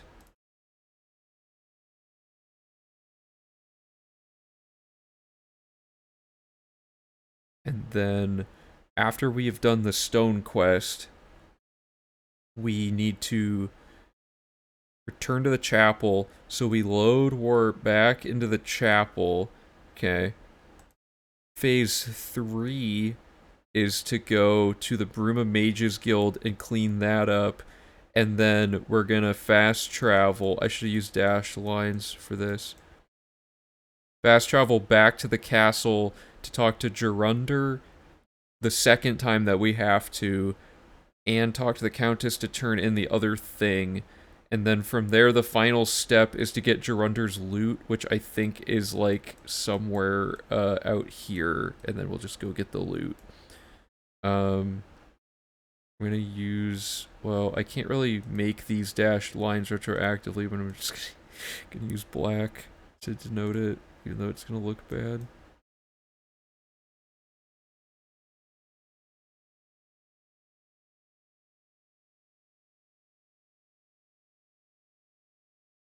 Alright, so this is a little complicated, but this is probably one of the more efficient ways of tackling this, right?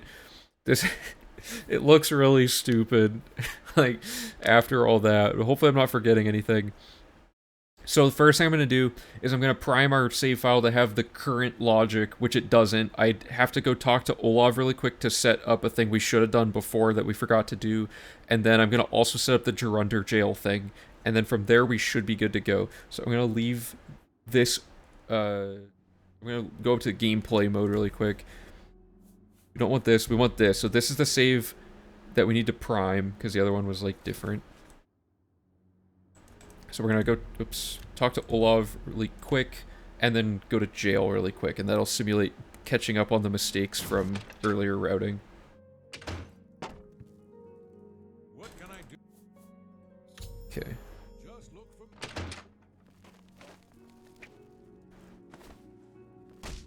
it's all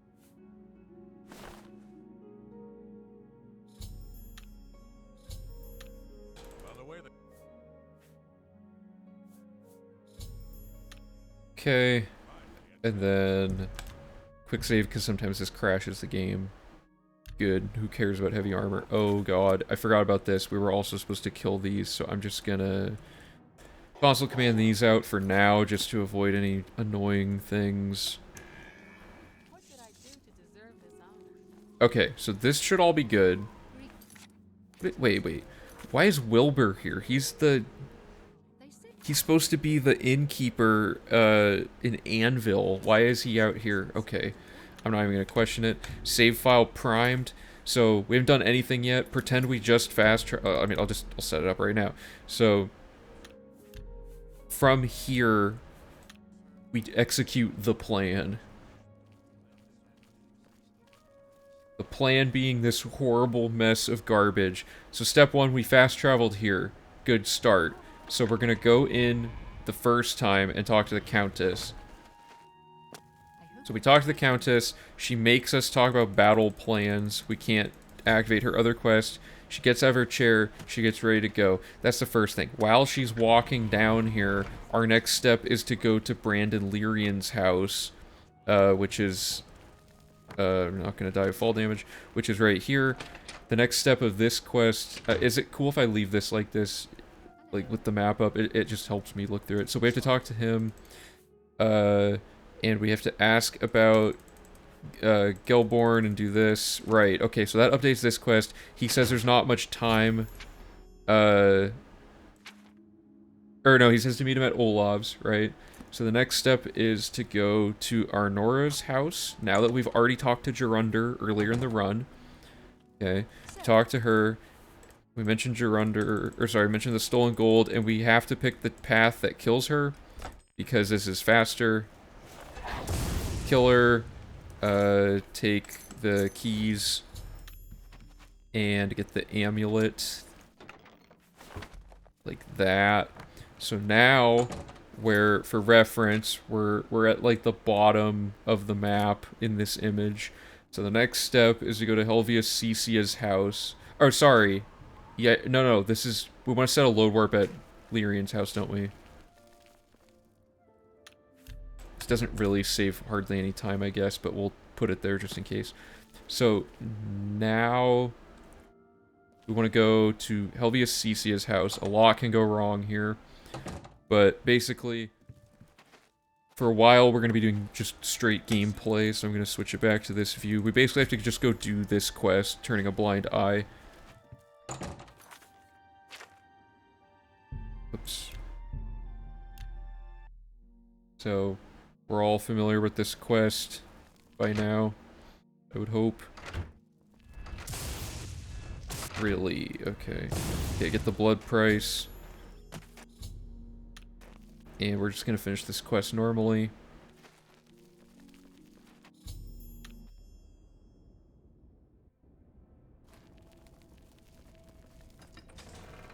We'll look for some out-of-bounds saddling opportunities, because this dungeon is awful.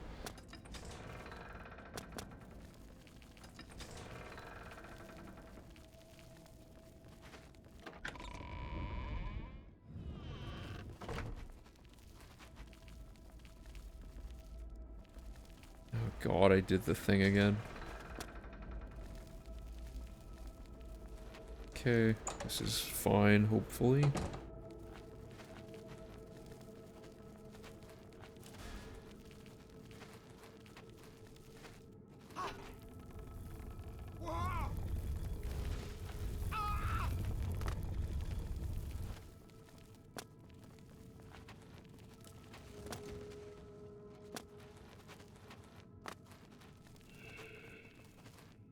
Okay. We're gonna get the stone here. And we're going to try load warping to Cecia's house. See if this does anything. So, I'm just testing this. It's not really... I'm gonna see if this breaks this quest, because it could. Since we haven't exited, like maybe the stage hasn't happened.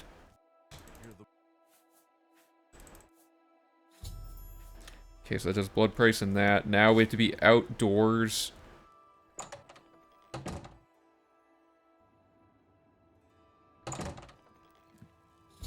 This is annoying. Okay, hopefully this updates everything.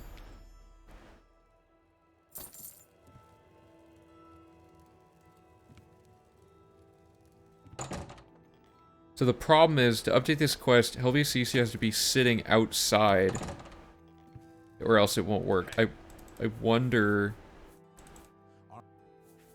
Can we drag him outside like this?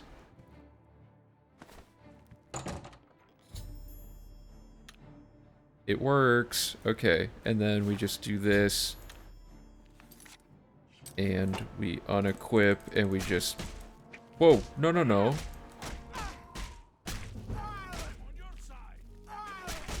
This seems to have been a completely bad idea for... Why? Am I even in the fight mode anymore? Like, this still finishes the quest for the record, but that was really slow, so we don't really want to do that.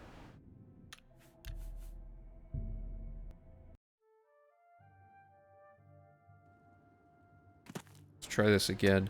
Somehow he's getting it... Like, he's going inside before he should. That's the thing that's going wrong.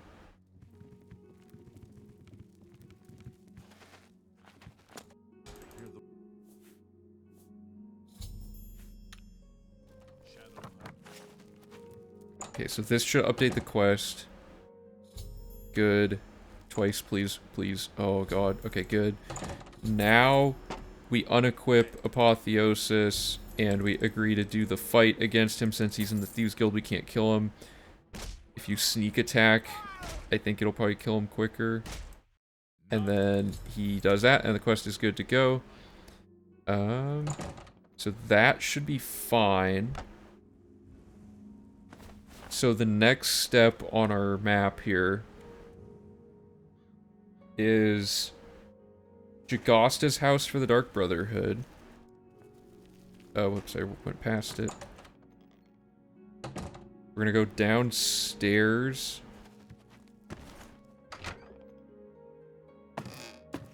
And do this plus read this book that finishes all that garbage up. And then we're gonna go to Olav's to meet up with the guard dude. Just before. And then he says there's not much time. And then we're gonna go up here to the chapel. And she's now here. And we're gonna talk to her. We do let the battle begin. And I don't think there's anything else to do in this chapel. Let me double check really quick. Oh, there is. 2920 Hearthfire v9. Okay, we'll just... I'll get there when I get there on that. But yes, you start the fight. And then you exit the chapel. So now we're on phase 2. Phase 2 is to... Since we're already right next to it, go back to this house. Oh, wait. No, that was the wrong order. Oh, it's too late. I already started it.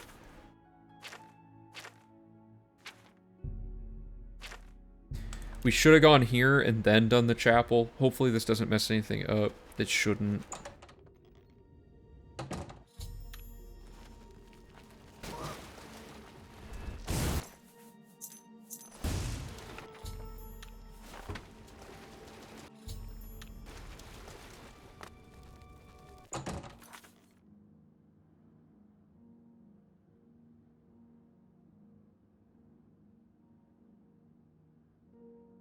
Wait a minute.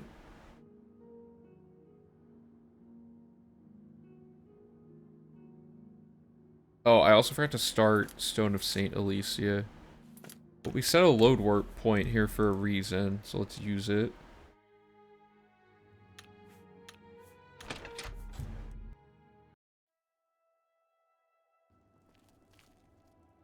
What news?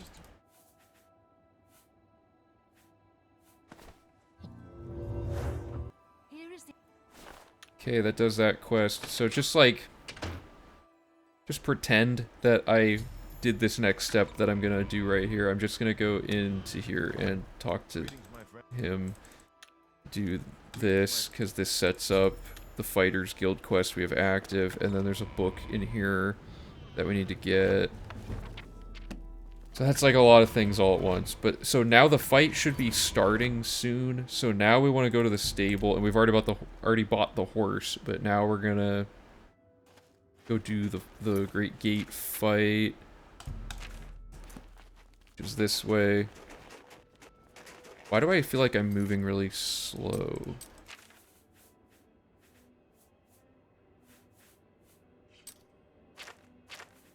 Maybe it's just placebo. Does snow make you move slower or something? Okay, and then this is a long cutscene. Let me see if it's in our list of cutscenes. Okay. And did I get... Yeah, okay. So, this next part's gonna be a while. It's also funny that... Oh, here they come. I was gonna say none of them are here, but now they are. As far as I can tell, there's no way to speed this part up, and if Martin dies, the run's over. Or not the run, but like you have to reload. I feel like pushing him to these standing points might help slightly. Like if he's not quite there by the time he's done talking.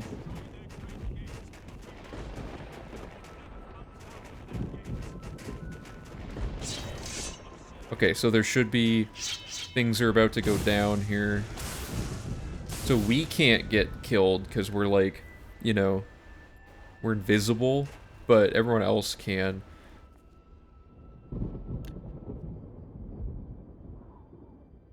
So all we have to do is just camp these gates as they open up and kill things before Martin can get killed by them.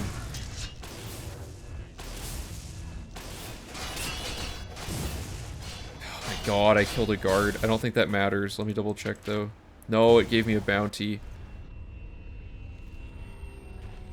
There's no way, as far as we can tell, to skip this fight, unless there's like... Oop, I didn't want to do that. Unless there's something under the floor.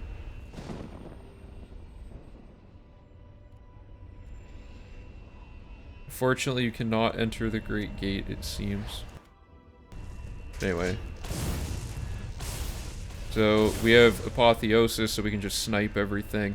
I should put a route logic section about combat on the wiki, because all it would mention is that Apotheosis is the current meta, but I'm just now realizing that's like a big part of this, is like how quickly you can fight stuff and like how you manage stolen items.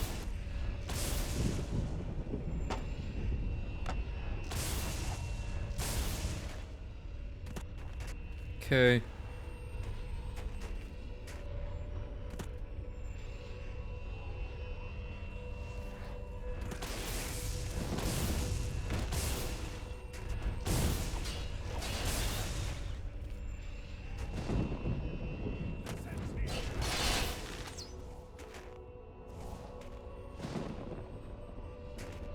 The Great Gate should be opening up fairly soon. Oh my god, please. Oh my god, I killed Martin. This fight is so annoying. Oh Jesus, that guy was like inside of that.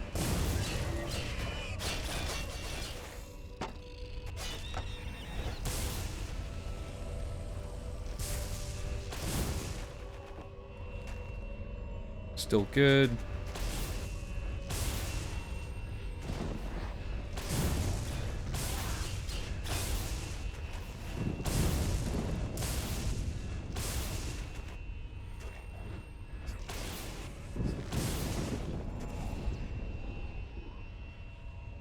The Great Gate should be opening up any moment now.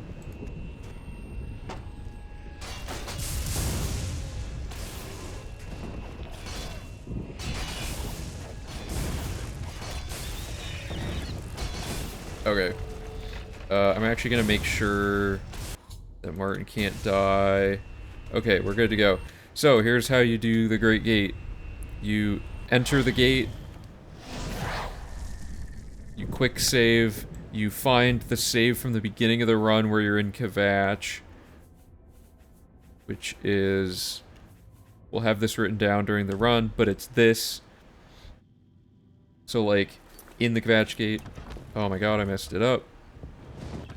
We're going to... Please. Load warp the version of us that's in the Great Gate into there, and it's gonna freak out, and it's gonna kick us out of the gate and instantly end that part of the quest. And now it's like, oh my god, that got picked up. That was insane. But our goal now is to just make sure Martin doesn't die, which is like, it's actually a possibility, whereas before it used to be like not even remotely a concern. Okay, and then we can talk to him. Hey, Joffrey lived. Cool. Okay, so that finishes that, and the next step of that is to go to Cloud Ruler Temple. But back to our thing. So now that we've done the gate, which was the image at the top right, now we have to go get the Stone of Saint Alicia, which is going to be in Sidor.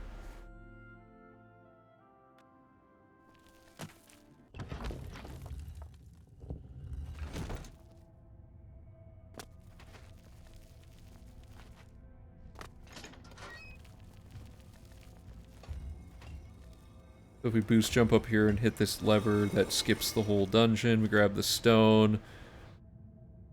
Quest updates, quick save. Load this save at the chapel. Load warp into the chapel, which is that bottom blue dashed arrow. Talk to Cyric. Quest updated. Next step of that quest is go to Anvil, but we have some unfinished business here. So that is the blue arrow path that we just did. Oh, she's right here. That's perfect. Hand her the Mad Stone. Talk to her about Pale Pass, whatever. Countess happens to be... Well, actually, okay, if she's going to be out here, is there a way to not have to go back to talk to Gerunder now? Because it kind of sucks having to go back after that. But it could be a good backup. Do you get the fame for picking up the... There's no fame for the Great Gate at any point in it, which is weird, because you would think there would be. But no, the Great Gate doesn't give you fame. So by doing the instant gate glitch, we can, well, like, we can skip it, whereas other Oblivion gates, we can't do the instant gate glitch, or else we'll lose all of that fame, like 60 fame or whatever.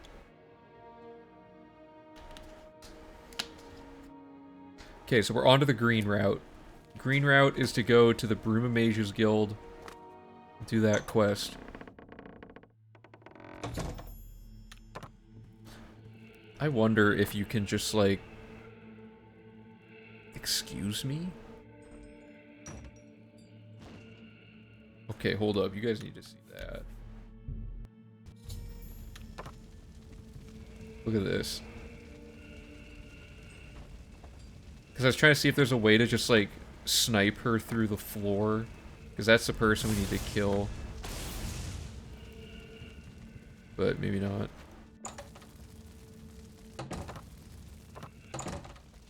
And we can kill her before it's even... There we go. Oh, I forgot to use, Mora on Jagasta, or on Jagasta. That's probably fine for now. I'll just remember to go back and do it.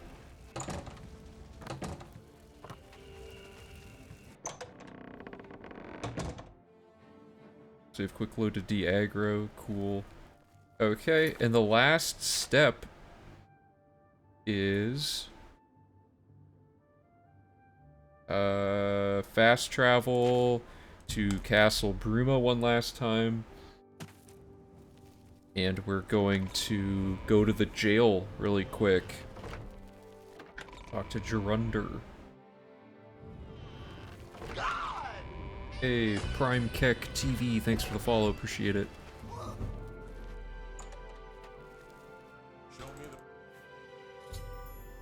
Okay, so then it says you can get a free thing buried outside of the town, so we're gonna go do that. So the final step here is to go get that.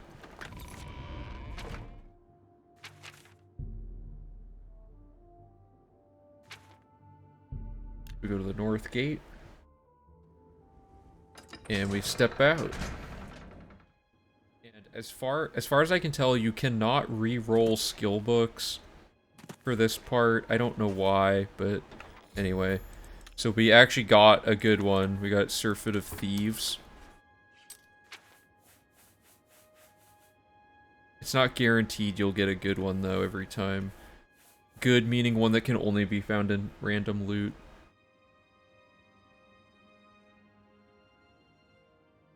Probably not worth fast traveling from the castle to go outside. Oh, yeah, because the door is right next to it. The game crashed. I got good RNG and the game crashed. Why?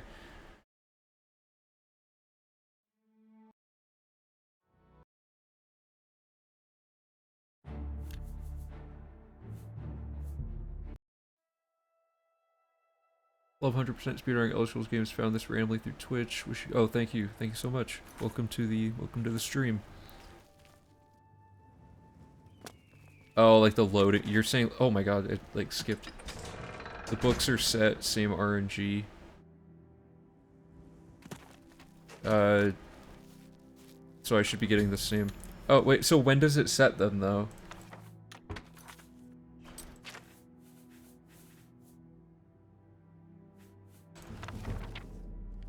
Did I get two that are... Wow. We're going to account book 1 and Surfeit of Thieves. That was like very favorable RNG there. Yeah, it seems to be one that we can't re-roll for sure.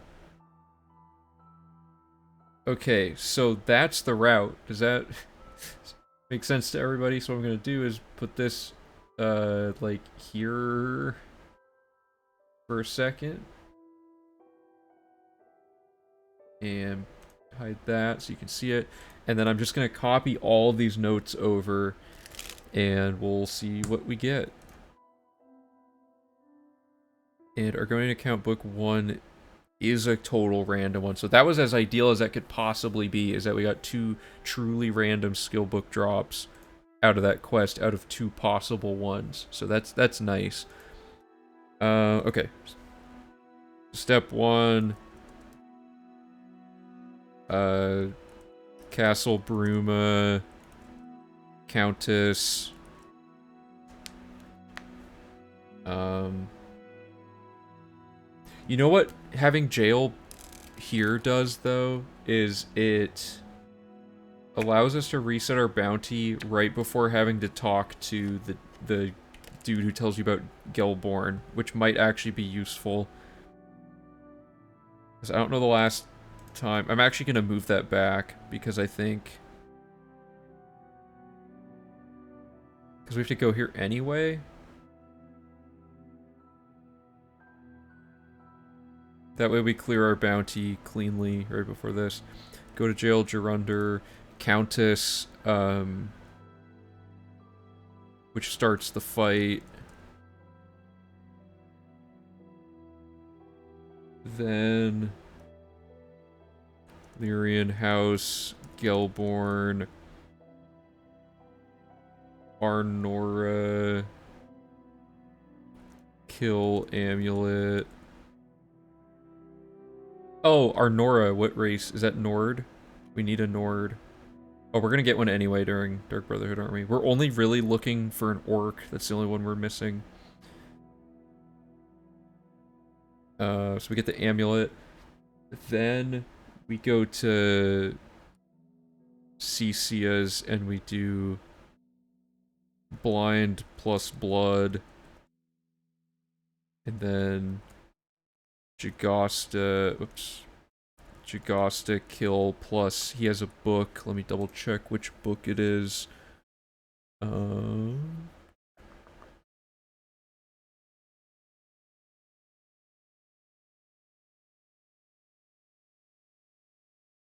Azir. Okay. Alright. Then Olav's to talk about the Gelborn thing with the guard. And Chapel. Oh, and we're setting a load warp at Lyrian's house, I suppose. You know, let's set a load warp at the Chapel, because we need it anyway, for the Stone of St. Alicia. That way it's all piggybacking off a single save instead of multiple ones. I know you can't really see after that line, but really quick. So, Chapel, we do Countess plus St. Alicia plus whatever this book is.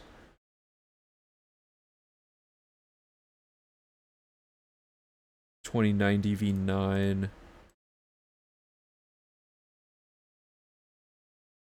Or $29.20 v9. Okay. So that's step one of this whole business.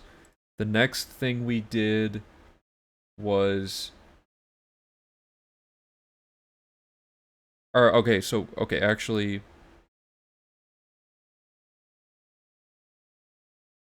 Here, let me move this so you can actually see what's going on.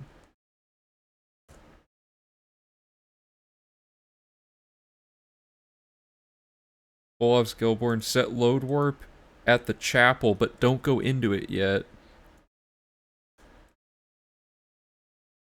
Because that's going to set up that other thing.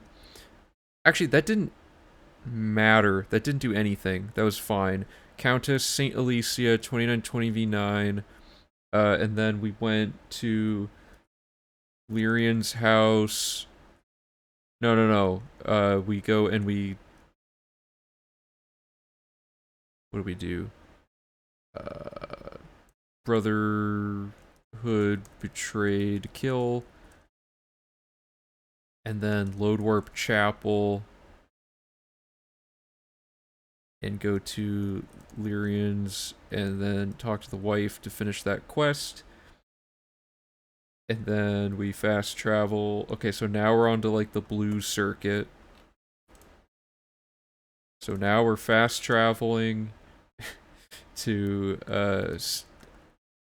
stables, Great Gate fight, and then fast travel, Sidor, Stone St. Alicia, load warp Chapel, talk to Cyric again to advance that quest. And then the final circuit was Bruma Mages Guild, quick save, quick load when you leave. And we want to do Fast travel. Castle Bruma. Oh, and when you leave the chapel, Countess for Vale. Fast travel to Castle Bruma. Gerunder. Finish 2 sides. Check books. Okay. That's a lot of stuff all at once, but man, is that efficient. Was there anything else about that? I think that was good. Yeah, I'm gonna mark that we got Surfeit and we're going to account book 1. Can you kill Mizoga? No, I don't think so. If you kill Mizoga, you don't get the faction for the Knights of the White Stallion. That's the reason you can't kill that character for that. Am I forgetting, like, books or anything? I don't think I am. Let me make sure Blind Eye doesn't have anything weird.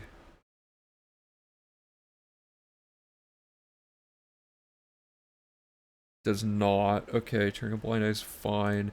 Oh, I'm gonna make a note. Oh, I forgot to write down that we did the training. What about after the quest? I don't know if you can even get kicked out of the faction, but why? Why would we want to kill her? Oh, for an orc. That's what you're saying. I am not sure. We can check that. I'm gonna write a note.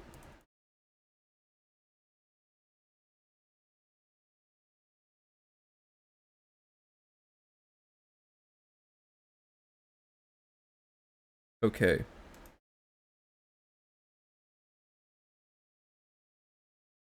The only thing I forgot to do was Mora when we killed Jagasta, so where is that?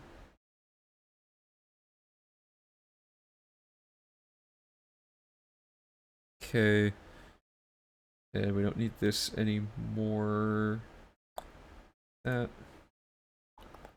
So here's everything we just mapped out. And after this, then training.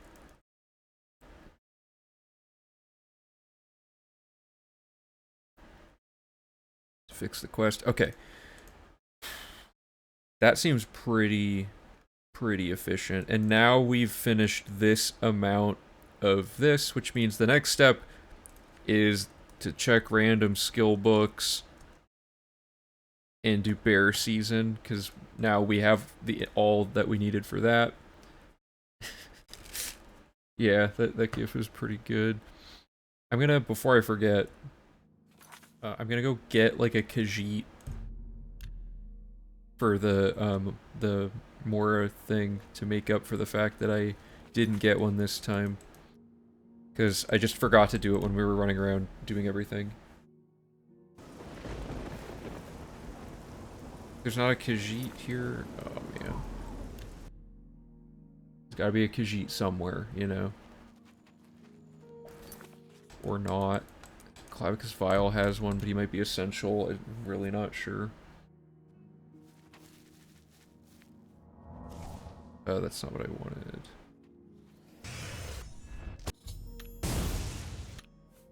Okay, and let's just pop us back into Bruma really quick to simulate this.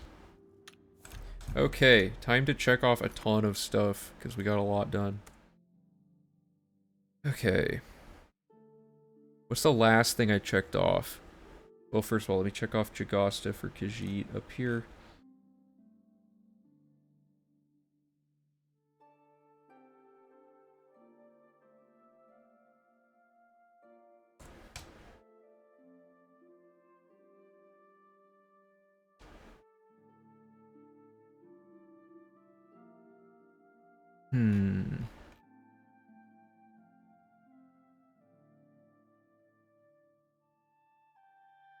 I think the last thing I checked off was this, right?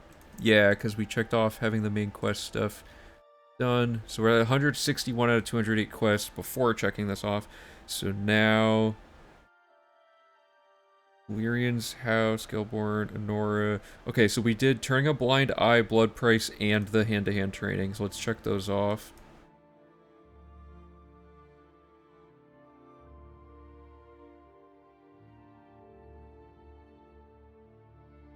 Okay. Then we didn't finish the Jagostic quest yet, because the next step is to go get the Dead Drop. So we haven't done that yet, but we did read that Azir book. Saw it earlier, yeah, this. Okay. Then...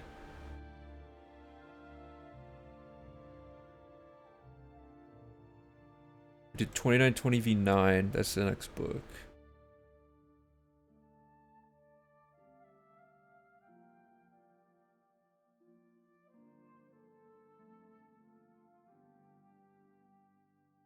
Finished Brotherhood Betrayed.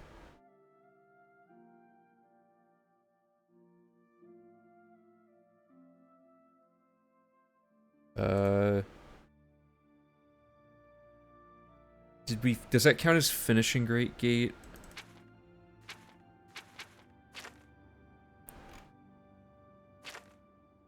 Yeah, it did. Okay, so Great Gate's done and Paradise is now started, and we finished Defense of Bruma. These two quests are done. Paradise is in motion. Great Gate, Sidor. Did we finish Stone of St. Alicia all the way? Not quite. We have to return to finish that quest. And Plot Revealed is still just updated. It's not done.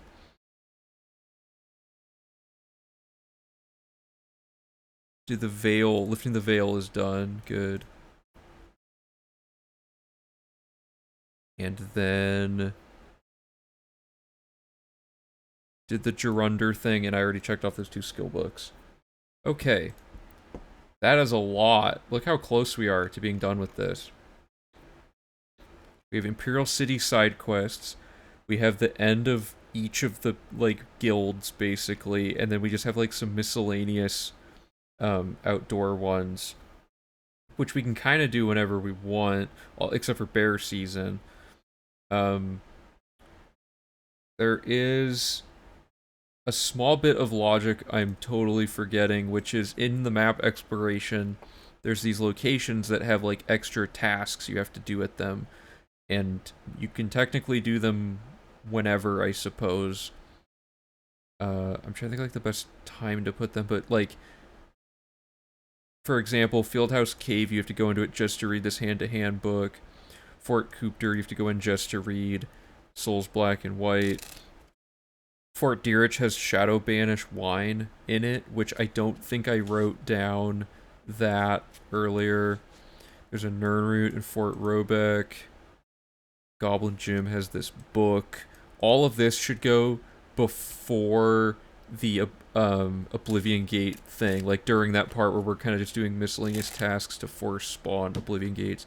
So let me go back and add this in before we move on, because it's getting pretty clear what to do next now. There's almost no guesswork remaining. The Imperial City is a little hard to juggle, but we'll see.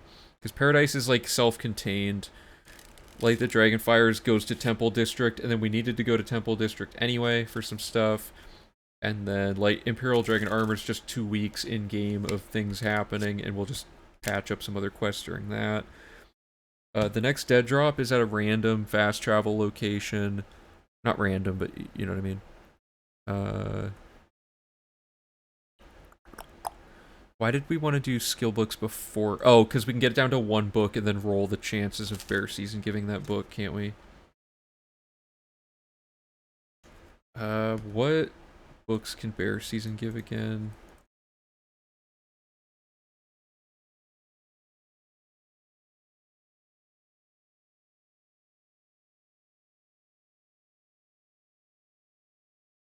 Bear Season can give you 6 possible books. Oh, Bear Season's only Marauder. Okay.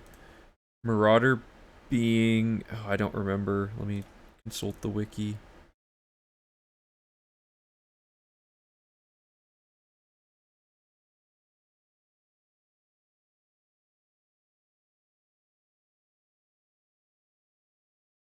Marauder. Okay, combat. Right. So we need to get it down to when we have like one combat book remaining. Right. The coffin next to. Okay, yeah. There's actually quite a lot of things I need to patch up here. Let's come back to this. For now, we need to do all this. Okay, let's just chuck it in here. So here's all the new stuff we're gonna have.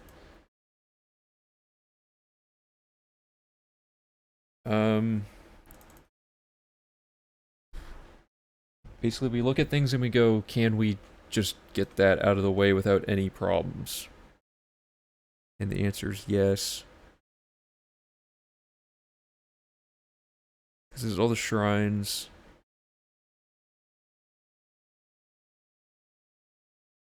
Destruction training. Okay. Fieldhouse Cave is one of them.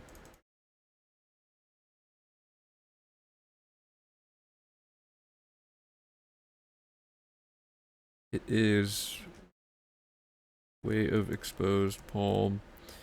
Then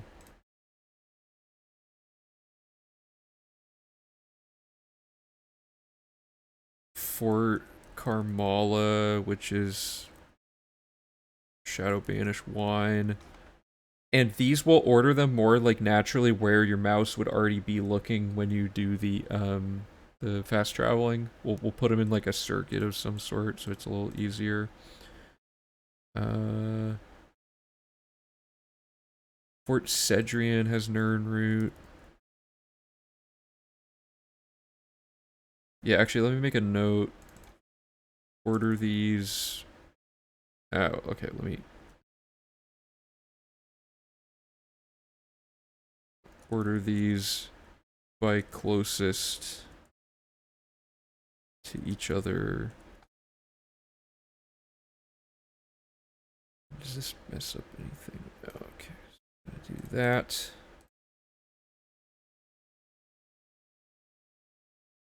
Fort Cedrian Nirnroot. I'm just gonna get it all written down just so we have it. Fort Coopter, Souls Black and White.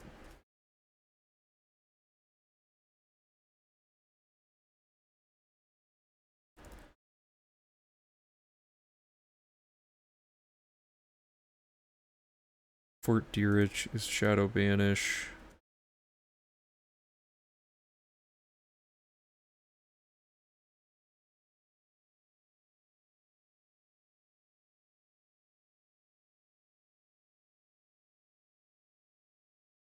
Fort Robeck is a Nirnroot. Okay.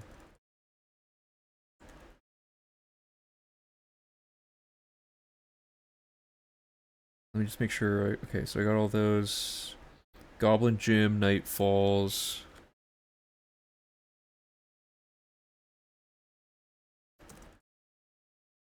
There was actually quite a lot of skill books in this.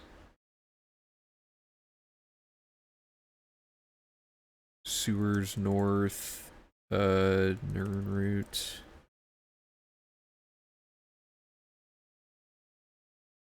Oh yeah, I forgot about Pell's Gate. There's so much of this. Okay, invest Candace plus Nirnroot.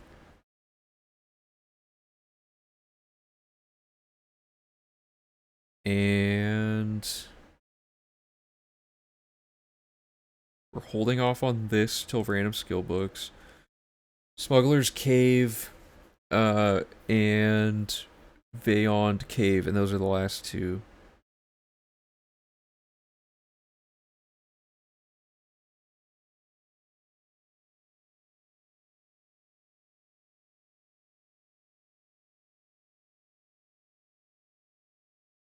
In Smuggler's Cave, we have Locked Room and Nirnroot. Okay, and finally, Beyond Cave Nirnroot. Cool.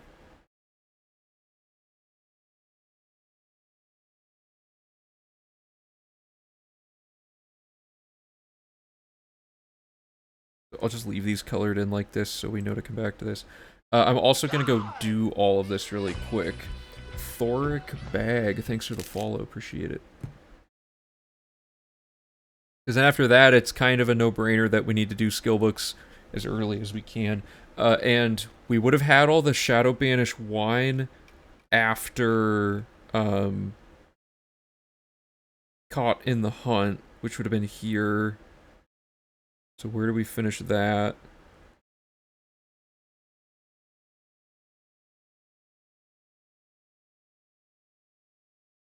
So I'm just going to add notes here to do... Well, okay, hold up. I'll color code it, but it's going to be bear... Or not bear season. Go fish and venerable vintage plus invest in the lady who is named what? The something... Nerusa. Yeah, Shadow Banish is another one of those ones that seems to, like, do annoying stuff. Like, when you try to dupe it with anything. I don't know. It's, like, the same with the Allied statues and all that.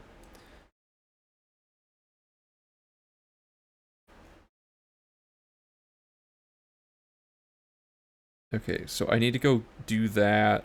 But I also need to go do all this. So I'm gonna throw this on my second monitor and just go get this all checked off. Respawns every 3 days. Okay, I mean, most of the time we can just get it when convenient. Okay, let's get the gameplay. Oh, I have the gameplay turned off, don't I?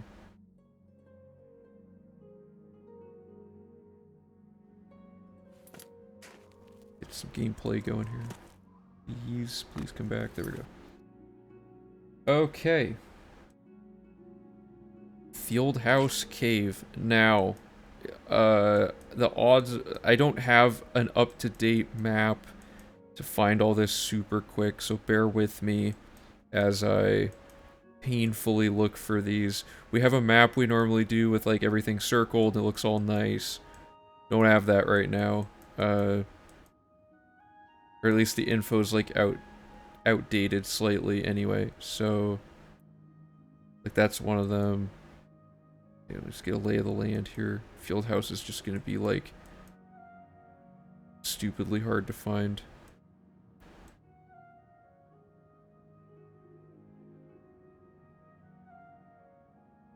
Okay, I'm gonna Google it. Trying to avoid having to do that, but I can't avoid it, I guess. Fieldhouse Cave is... The UESP map is so hard to use. Why? Okay, it's by Nocturnal Shrine, sort of.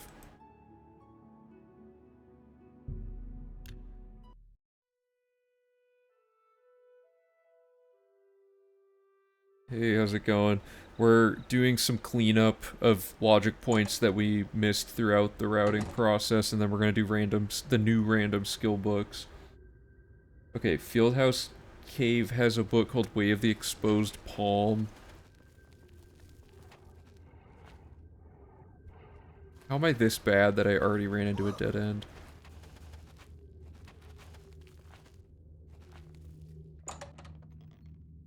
This book is probably one of the hardest skill books to find in the whole game. I can't imagine most people, other than, like, Lunar Lorcan. Because, like, this cave's already pretty big, but then, like, you have to know that the book is actually, like, tucked underneath this. Like, who would ever look here for this? Anyway, there's that one.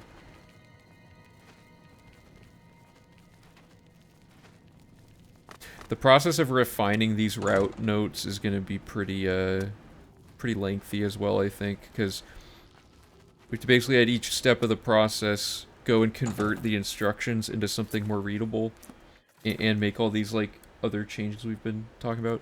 Fort Carmala, let me look for that.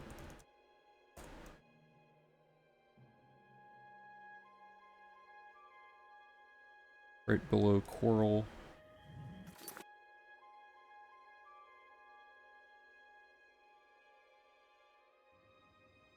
Oh yeah, we've been working at it a while.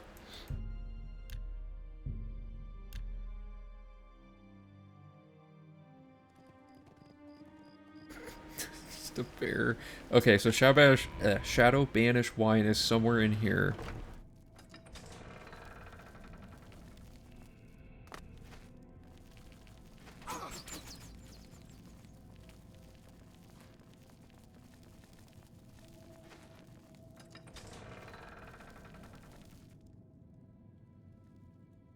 It could be worth saddling. It's a pretty long cave. The Shadow Banish wine's always in here.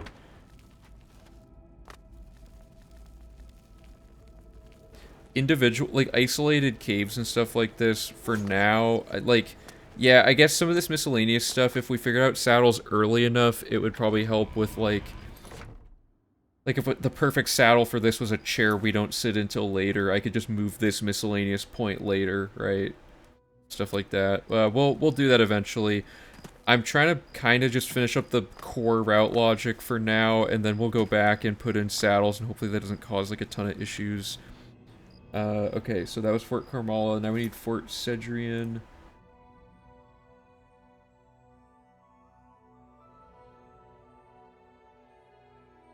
Which is like... Okay. This part's gonna be kind of slow. Oh, nice. Glad you like the wiki. Yeah. We're still not even close to, like, notating everything we've learned. Like, a lot of the nuance of the route logic still isn't, like, listed anywhere. It's kind of hard to figure out the best way to organize some of it.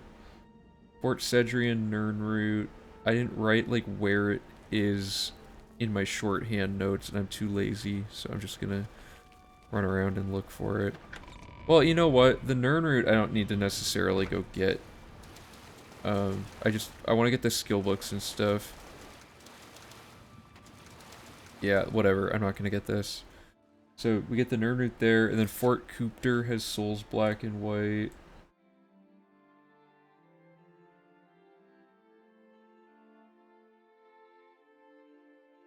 Fort Coopter is over there. Okay.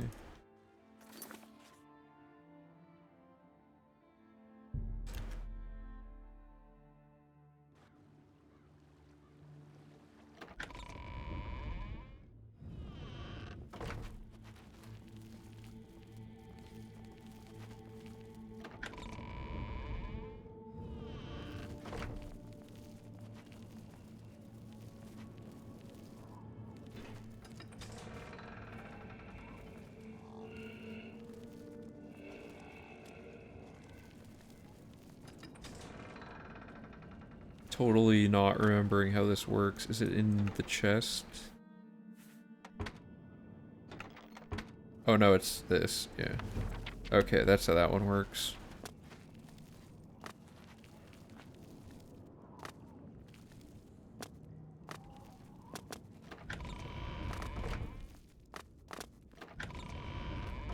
Okay.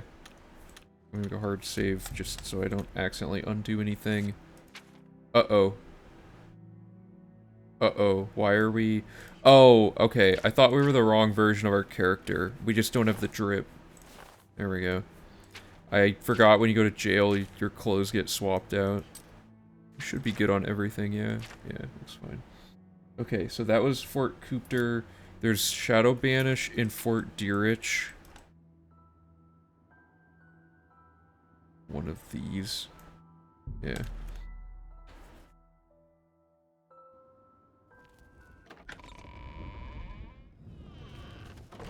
You may recall this is the previous dungeon we used for rolling random skill books. So you would check this and see if you got a random skill book, which takes like 15 seconds to walk over to. And then you would open this door and you would check this one and hope that there's a skill book in it. And, oh, I didn't get either, so we gotta do it again. Took forever, so now we have a much shorter skill book farming strategy.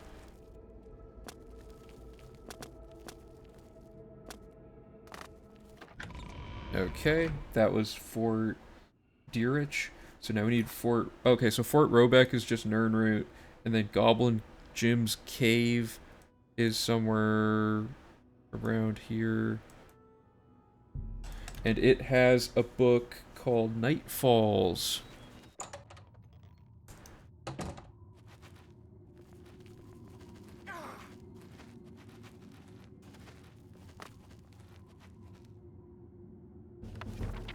There we go.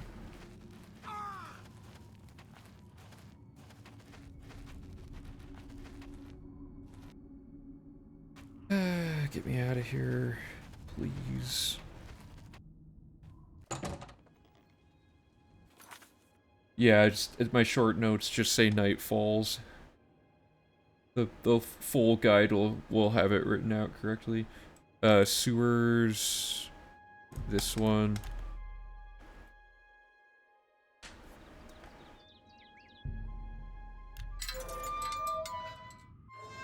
Or no, not this. This.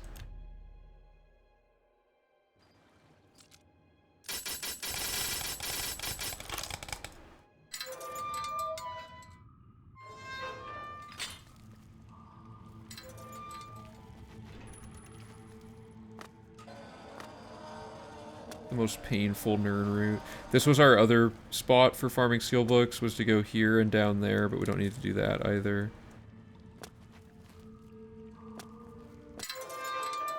Okay, that's that. Then we do, what is this, Pell's Gate? Is that the last thing on here? Yeah. Sorry, I have a stupid thing I have to change. Invest in Candace, and there's a Nirn route in Shafei's house. Oops.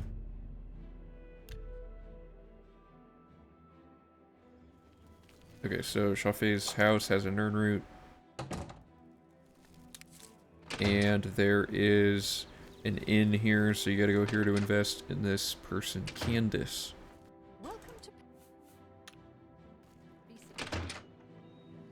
Okay. Finally, we have two more things. One's a Nirn route, so I'm gonna skip it, but the other one's locked. Is Smuggler's Cave, and it's locked. So I don't really know which one's faster here, but... Smuggler's Cave is DLC, but the area actually has stuff in it, including a skill book, if you don't have the DLC.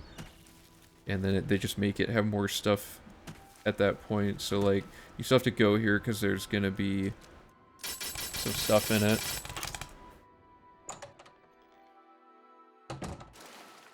So, there's a Nirn route, like, here, and then there's a book in a chest here.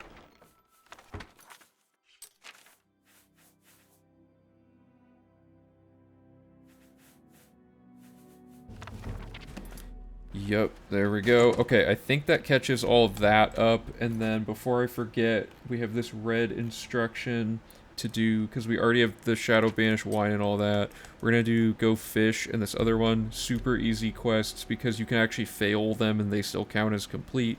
Or at least, or not the other one, this one. So this one, you say how can I help to get the quest in the journal, and then you kill him, and then it ends the quest, and since there's no fame, there's no penalty for that happening. And then we're gonna go give this lady the Shadow Banish wine she wants, and invest in her.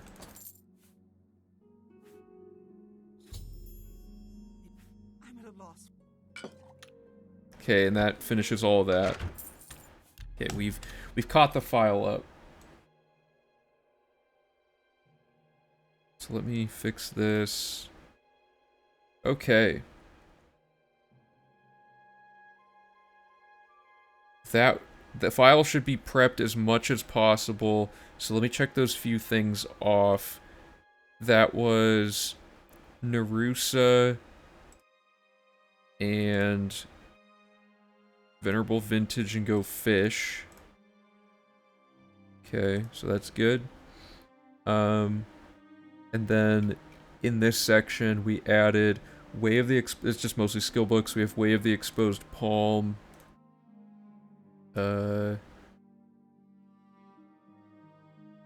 Souls Black and White.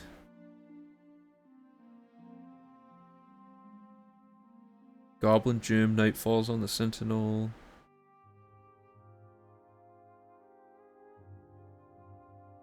Hell's Gate, we invested in Candace and got a Nern root. I don't even remember what the deal is with this guy. Got shot in. What did... Oh, did I maybe forget to write that down? Anyway, the locked room, that's the only other thing.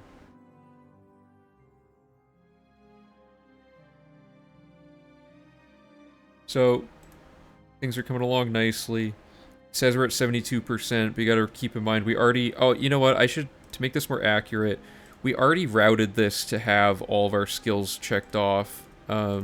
Nah, it's fine. Skills are, like, no longer a huge part of the run due to class reset. What's the best thing to do here? I'm curious where Forrock or whatever his name is. Just such a bad name. Oh, he used to be someone we bought training from Mercantile. No longer, so we should just add him in with all this.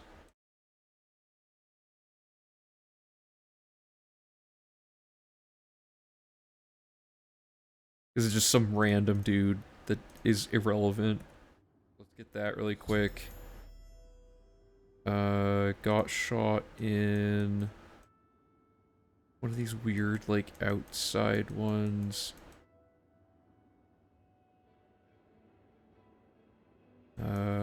Why can't I ever find anything? Oh my god, please. There we go. So we're just gonna go invest in this guy really quick. Just get it checked off. I hope I can. Okay. Let's check him off the list really quick. So the only investors left are Enelroth, which we're getting during Dark Brotherhood, Nordnor, which we're getting right after Dark Brotherhood. I'm pretty sure we got Agnet and Falanu.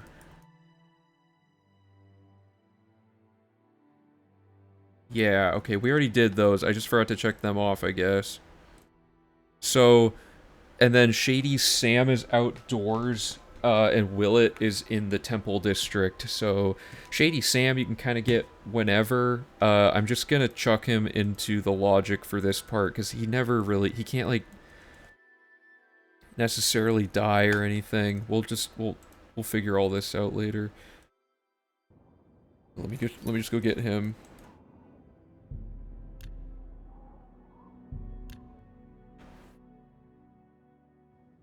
Because you just run along this wall.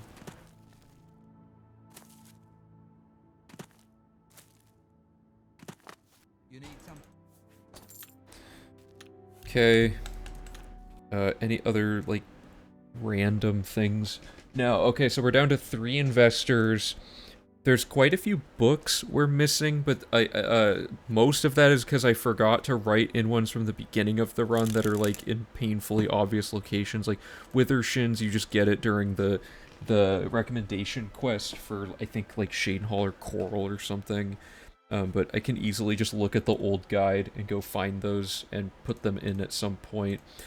The next actual step of routing is, okay, so we finished this, we can get rid of that. So the next thing is random skill books and bear season. Have to do it, because we finally finished the jail quest, which is like the first skill book check. And if you want to read more about this, there's a wiki page, I'll just link it if you want to read about it. But this is what we're working on now. A lot of info about it, but ultimately we go into each of these 3 things and then we wait a certain amount of time and then we go roll all of them again, and we do it until we have all of the random skill books checked off, which are the ones that are bold on the spreadsheet. So there's quite a lot of them. According to Bosch, on average, it takes like an hour with like good luck, or like exactly average luck, like 0 standard deviations.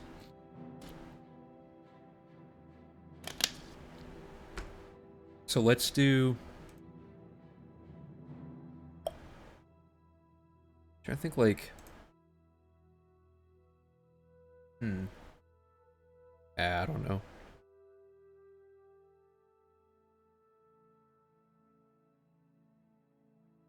We don't need this. Oh, so okay, so we gotta kind of think, because Bear Season can award you 6 possible books, but not all 6 of them are necessarily random. Like, Warp in the West is not a random skill book. So let's look at each one on this list and see which ones it is. Where did it go? Oh, duh. Argonian Account Book 1, that one's definitely a random one. Battle of Sancrator is not, I'm pretty sure.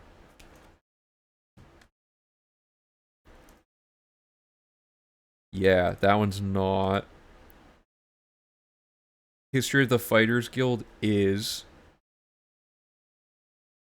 Mace Etiquette is. Master Zoraim's Tale is. So the only 2 that aren't are Warp in the West and Battle of Sancrator. So once we get 3 out of 4 of these, we need to go do Bear Season. So that we can, and then we re-roll Bear Season until we get the book. Because the odds of getting the right book from Bear Season are significantly better than the odds of getting the other ones. I like how they say these 3 are only found in random loot, when History of the Fighters Guild, isn't that also only found? Because History of the Fighters Guild First Edition is found other places. Oh, they're considering Battlehorn Castle. Yeah, okay. I guess that makes sense. So, and hopefully Thorley is not dead. So it's Argonian Account.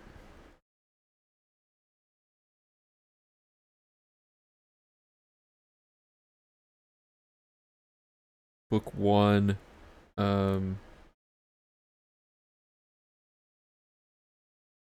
History of the Fighters Guild. Whoops. And Mace Etiquette and Master Zoraim's Tale. So these are the 4 books that once we have 3 out of 4,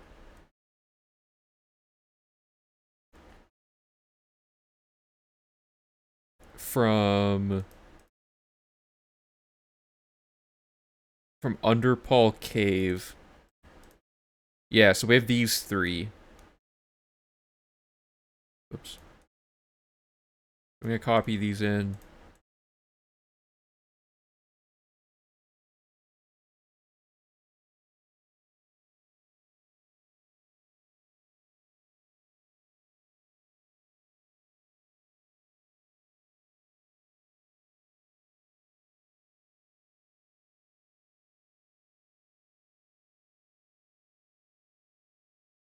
And Rock Milk. Rock Milk Cave was the weirdest one. So last time we did a run, this was like probably one of the least efficient parts of the route. Now it's going to be about as good as it can be unless we find RNG manipulation stuff. Scales hasn't been on the Discord in a while. I know Valernan found some interesting stuff at one point. But currently I don't think anyone's been working on RNG manipulation super like focused. But here we go. So for what is it? It's Underpaul. Yeah. So Underpaul has this extra instruction to it, which is once you get 3 out of 4 of the following books, you stop going to Underpaul. But other than that, this is all going to be, and then at the end you do Bear Season to get last Underpaul combat book.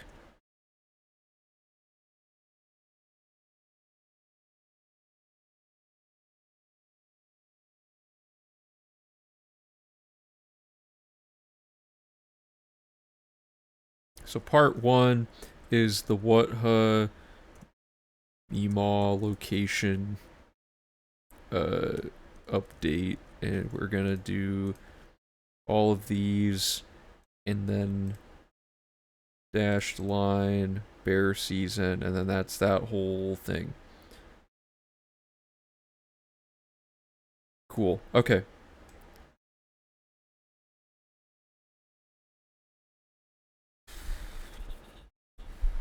This is gonna take a hot minute to do this, so strap in.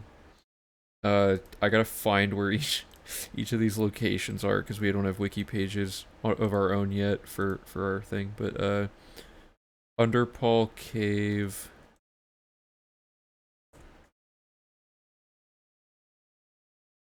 is between Bruma and Coral. Okay.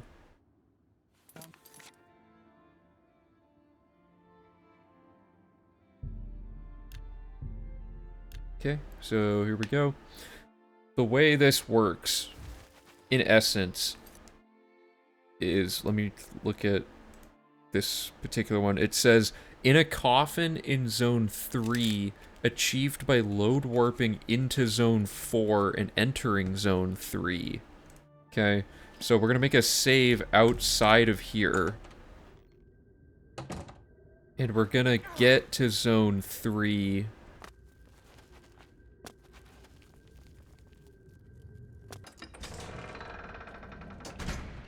Or actually, isn't that it? No, it's not. Sorry. Because basically, we found a book location that is right next to each one, which is super... or, like, next to each door, which is super nice. So I think it's in here.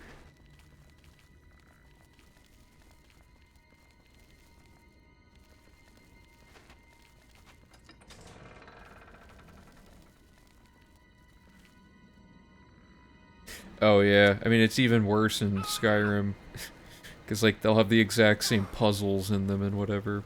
Okay, I think it's this. Or maybe not. It's hard to... Yeah. So this can have a random skill book in it, right?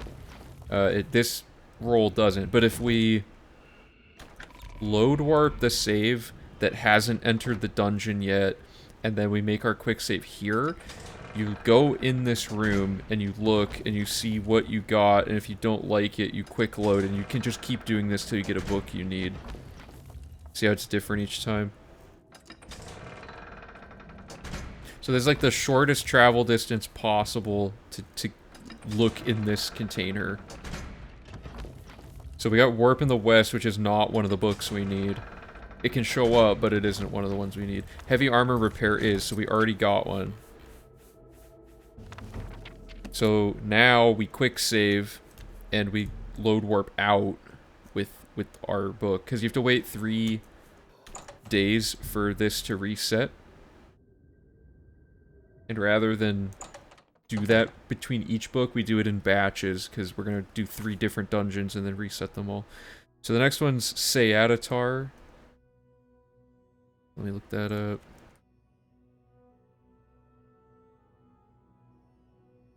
Between Imperial City and Skingrad. Okay.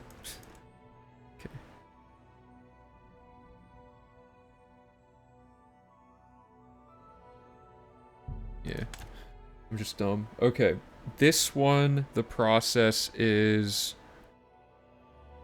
This is the one Wutha found. So there is a hidden trap door, like, southwest of here, or something. It's kind of hard to find, but we'll eventually have, like, a good reference point in the materials for it. This. So, you make your quick save outside of here, and you re-roll each time. And unfortunately, it's not quite close enough to see it, so you have to tap forward. But that's the chest you want to open each time. I think. Is that the same thing every time? Summon Dremora Lord and 2 of each of those gems. No, okay. That was one of the books. Mystery Talara V5. or V3. Okay, so we got... I'm going to be checking these off as we go. So we got Heavy Armor Repair, and we got Mystery of Talara V3. So those were both super quick. And I'm going to make a save here to, whoops, to load warp. Ah, if you load warp back, that messes it up though, doesn't it? Yeah, okay, I don't want to load warp. But I am going to leave a marker here so I can find this easier later. And then the next one is going to be Rock Milk Cave. So let me look that up. And those are the only 3 we need for this whole process. If I load warp into it, though, I'm going to roll the roll, right? Or do you mean, like, load warping from inside out to be placed out? Like, okay, yeah, let's do that. Oh my god, okay. And finally, I guess we don't need that then. And then now we want... Oh yeah, we should have a load warp at each one anyway, so we don't have to, like, get to each one. Where is Rock Milk? Between Breville and Leywin. Nope. This one.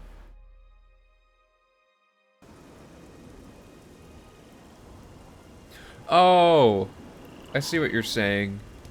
Or wait. Wait.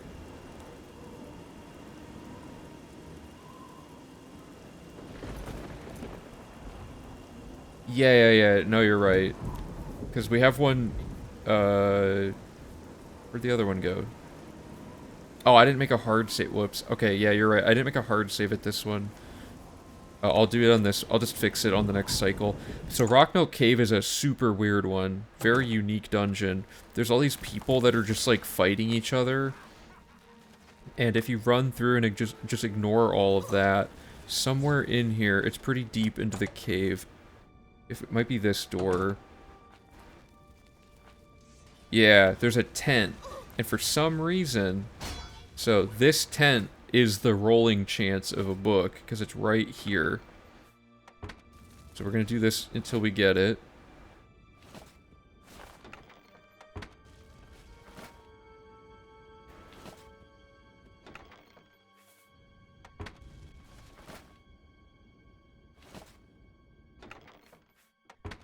And, like, this is, like, 15 times faster than the last checking system we had. These are so much closer. I think we got actually pretty good RNG in the runs we did, though.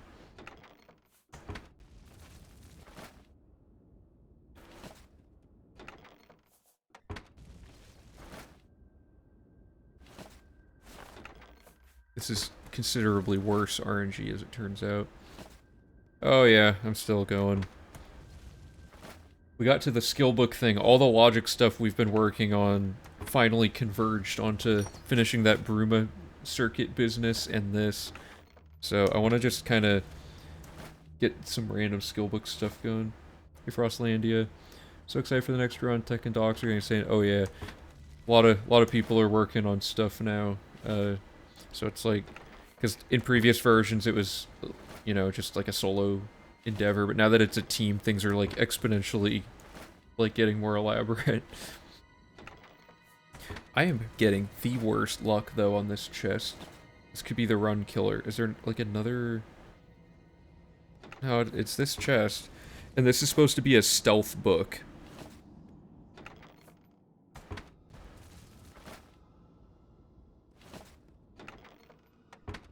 Yeah, I can't emphasize enough how much faster this will be to do this part. Just the sheer rate of checks. Horse vectors confirmed for the new route.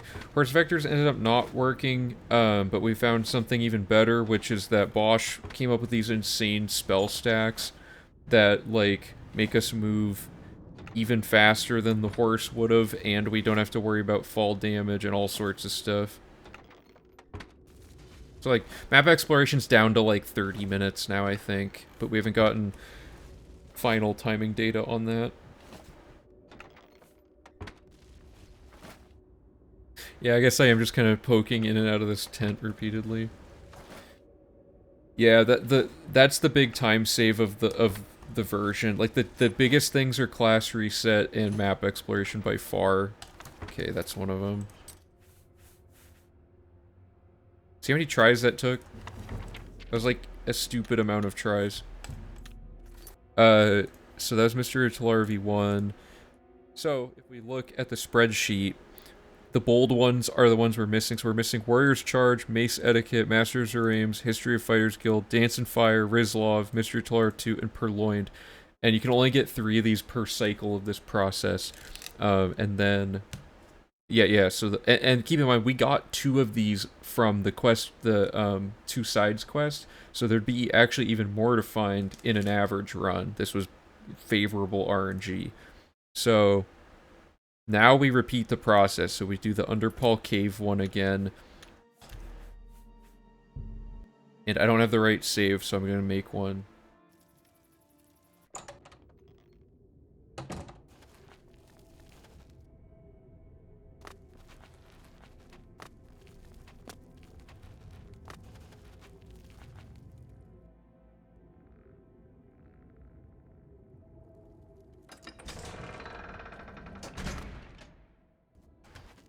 It should be... oh, it's right there. Okay. And then in the room with the book, right, so we make a save here. So this represents this combat book location, and we're going to load our quick save that just got the other book in. So now we're all primed and ready to go. We make our quick save, and now we can start checking for combat books again. And I'm going to, for my own sanity, have this up on the second monitor so I can see what I'm missing here. So, I might have to resize Windows temporarily. Okay, good. We have everything in that column, so I can scroll this over. Okay, cool. So, we checked the thing. Brown shirt, not what we wanted. Uh-oh, it's the same thing each time. We can't do it this way.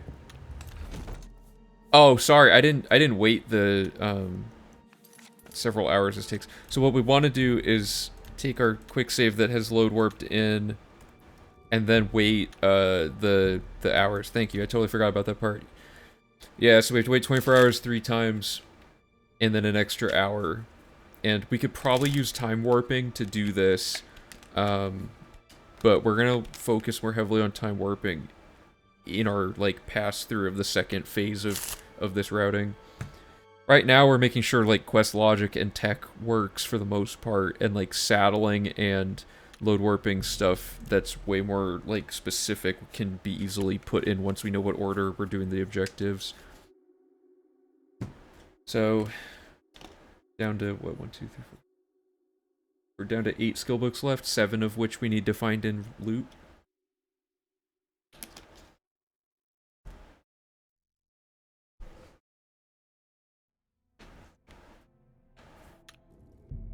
Okay, one more cycle of 24-hour waiting. I wonder if we can, like, paralyze our character in fast travel or something. Throwing Shadow Banished Wine into this if there's Shadow Banished Wine near a door. That's true. Yeah, we'd have to look through everything again. I don't know off the top of my head if there's any really convenient Shadow Banished Wine location. Okay, so we wait an extra hour, and then we quick save before going in. We should no longer have the brown shirt and all that. We do, though.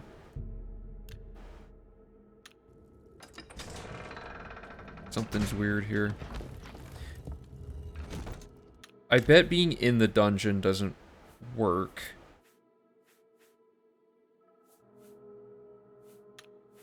Like, here, I'm gonna exit the... I bet you have to, like, wait outside of the dungeon and then enter it normally or something.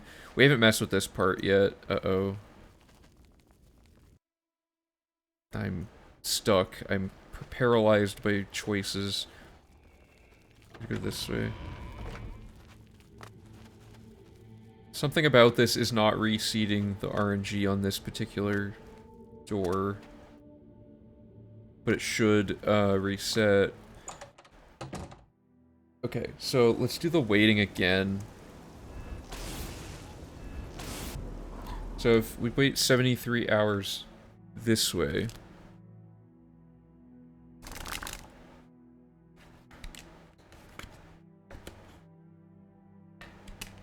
Oh, like, because we're too close to the cell, you mean? It could be worth it. I'm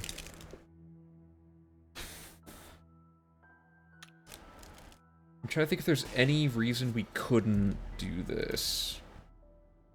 Because, yeah, that's what we did last run, is we had main quest done so early that all instances of waiting factored into that 2 weeks.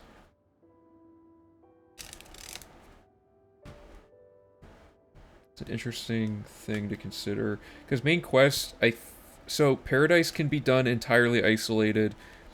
There's a few things, like, we're waiting for Thieves Guild to be at the point where we can talk to Othralos to get sneak training. That's one reason we can't go to Temple District yet. Or the only reason we can't go to Temple District yet.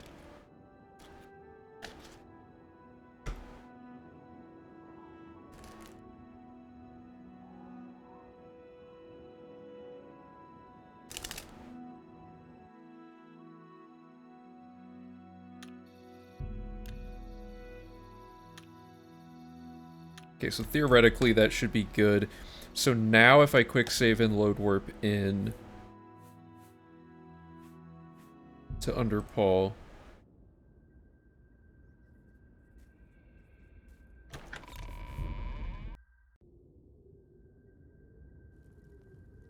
Okay.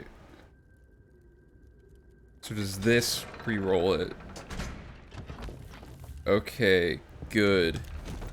So I guess we have to not be inside the dungeon when we wait. So let me add that to the instructions. Wait, what do you mean no? That was different, right?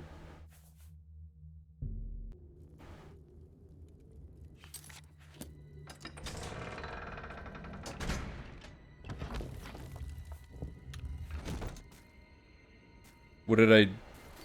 Did I?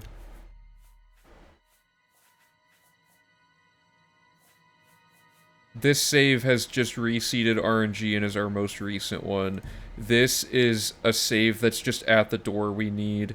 So if I load warp the save that has reseeded the RNG through the door, I'm now on the other side of the door and I'm the most recent version of my character, meaning that we can go through this and look each time, right? So that... before I forget,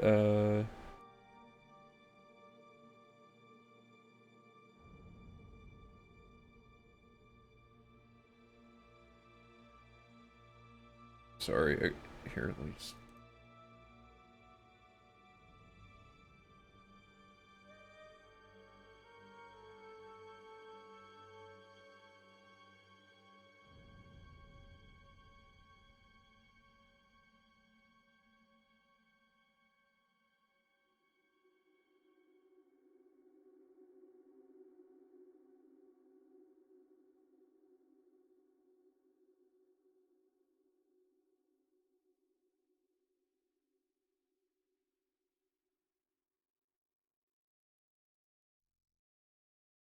Okay, this should be good.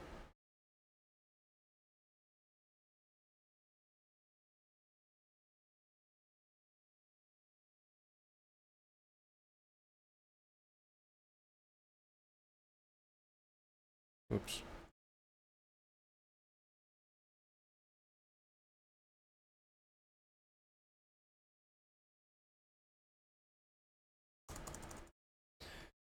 Okay, what book did we get that I didn't check off? Or did I check it off? Oh, it was Mr. Talarvi one. I did check it off. Okay.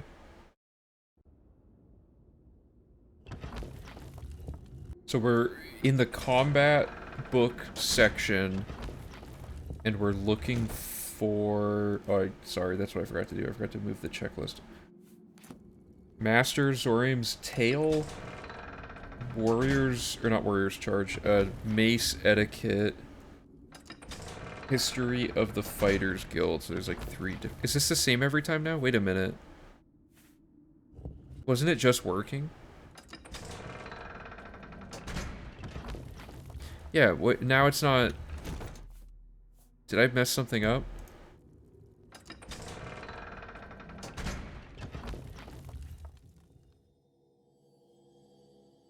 Oh, it was different? Okay. I'm going insane. Oh, it just happened to give me the brown shirt multiple times in a row.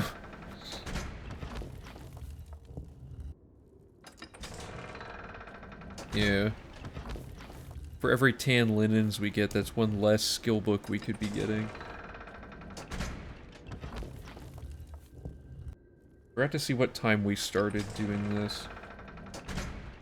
I can check the VOD later. I'm just curious how long that... I mean, this is going a little slower because we're, like, figuring out some of the routing of it, but ultimately this is fairly representative of how long skill books should take.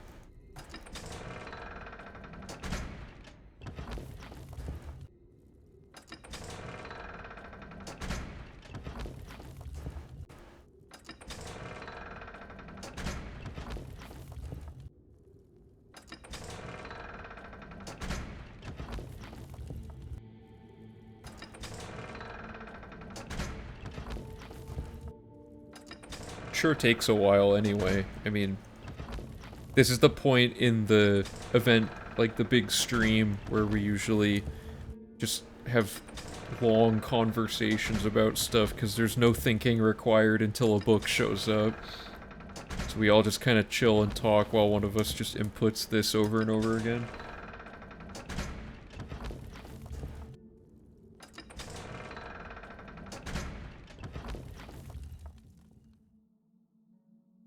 I think we already have this. Let me double check. Yeah, we already have this. Unfortunate.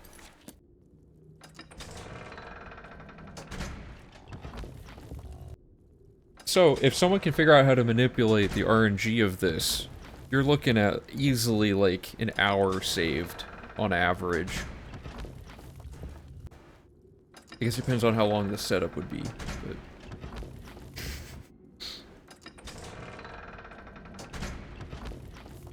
So what's going on here is, there's a 10% chance this will have a book in it, and it's going to be a combat skill book specifically, and then of that, there's an equal chance it could be any of the combat skill books that exist that can be found in random loot. Okay, History of the Fighters Guild, that's one of them, yeah.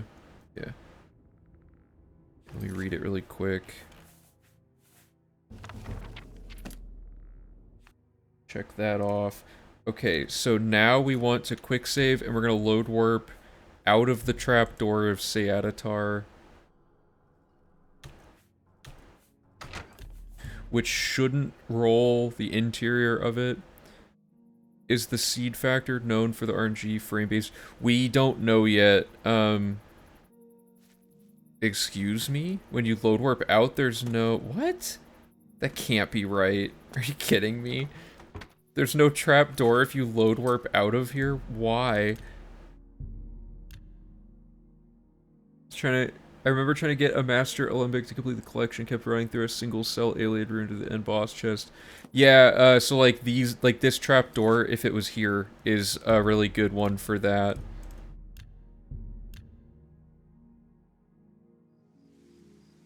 Oh, right. Yeah. Okay, so I don't know the best way to do this one then. We might just set this marker and run to it.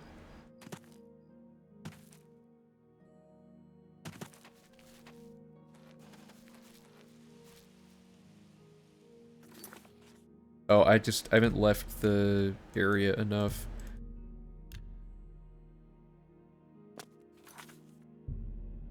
Need to, like, go in somewhere.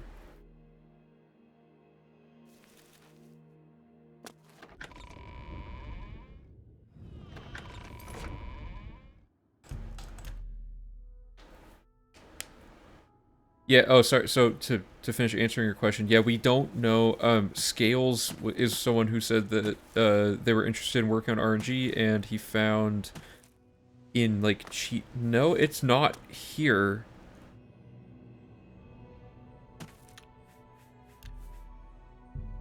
Before everything breaks, let me make a hard save of this.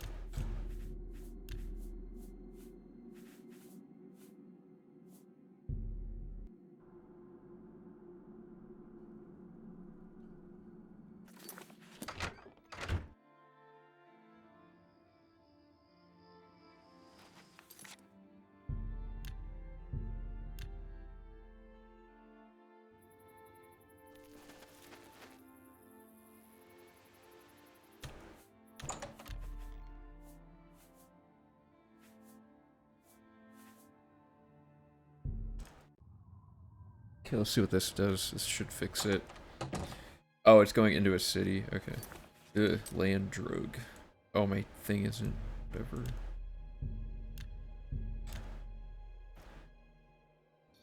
So yeah, like, my theory is that RNG is based on one of these two things, like gameplay or the time. I think it's because, like, when you, like, if I quick save here and then I quick load, see how this time counts back down for one of them but not the other one? I think it's based on time. Valorant figured out that there was, I pinned a message on the Discord.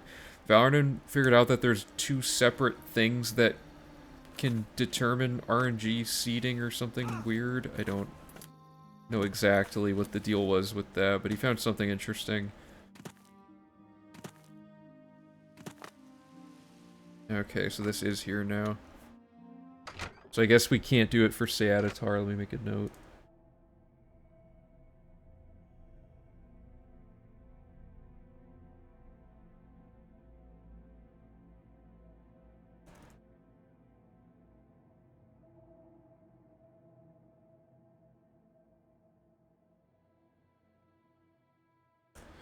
Okay.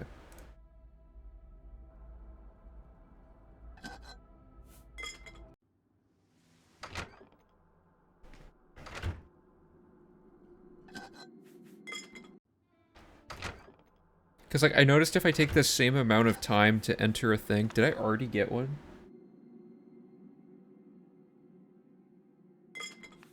No, I didn't. Wait, what? Yeah.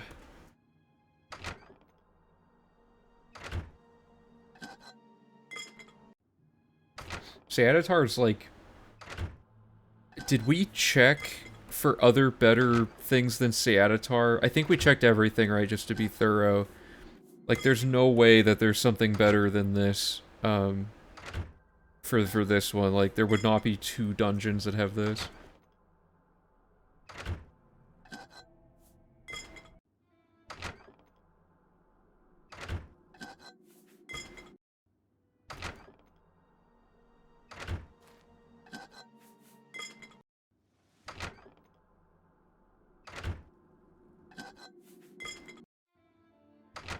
Oh, that's true. There could be something for DLC. Retrofitting DLC to this route is going to be quite an undertaking.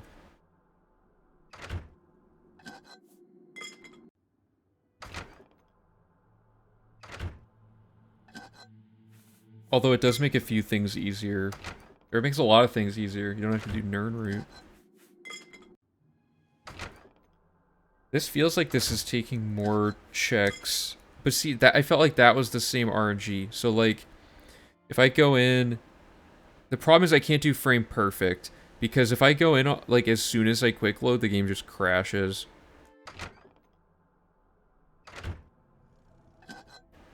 Okay, movement mastery, common soul.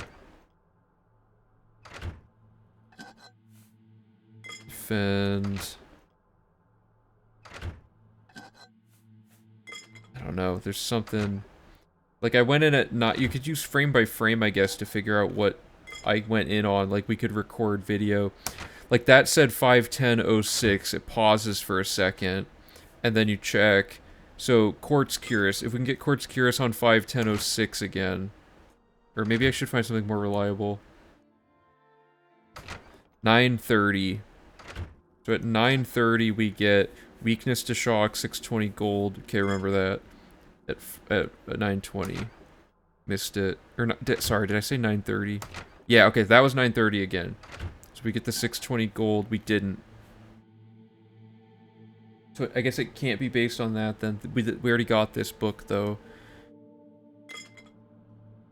I just don't know.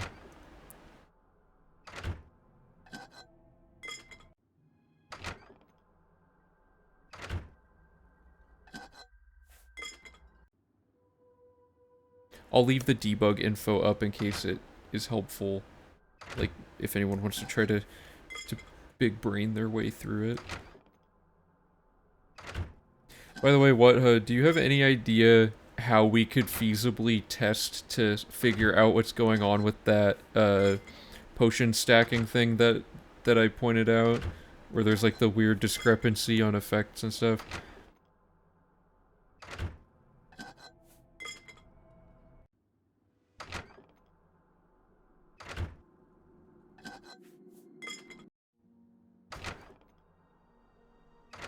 Because, like, I want to eventually... Oh, is this one of them?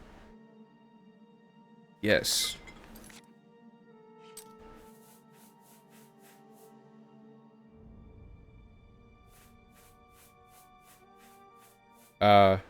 Okay. I mean, yeah. I was trying to, well, I don't know. There's some weird stuff going on. Like, if you drink the potion of the same name once, then you can drink a bunch of another one. It's something like that. It wasn't quite as consistent as it would seem.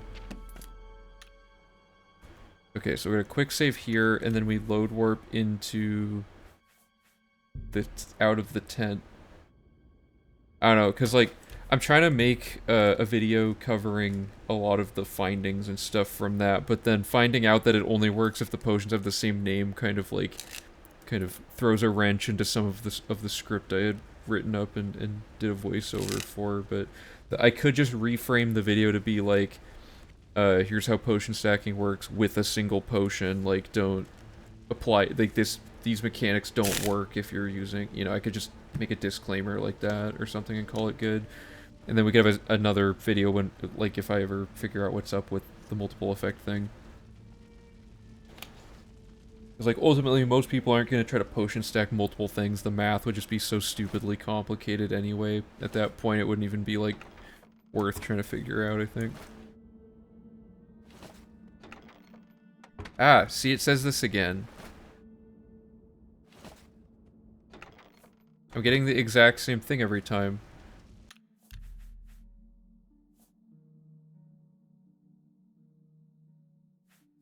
I suppose that's true, yeah.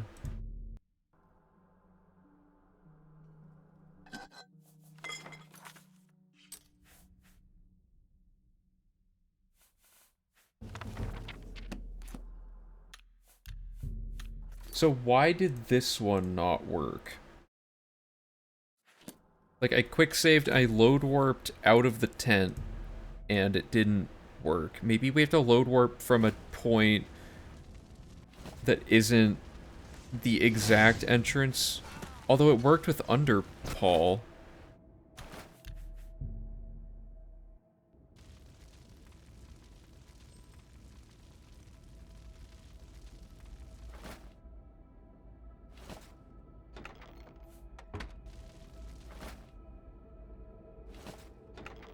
Maybe the 73 hours or whatever just hasn't passed for this yet. Let's find a different spot to load warp.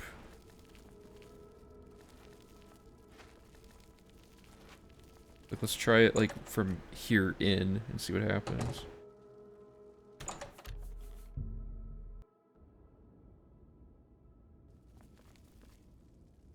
That looked weird. Weird start.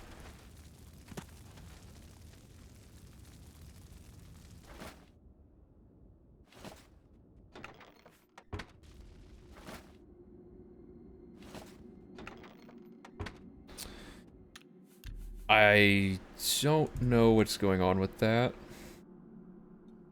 I'm just gonna try waiting another 24 hours and see if that's the problem. Because this should not be not working for this dungeon.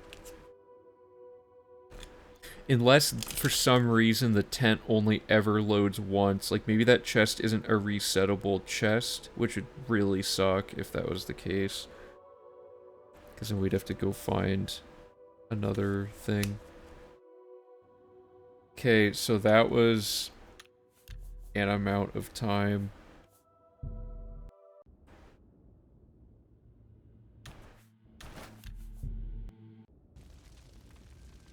Oh, okay, so there's something weird's going on then.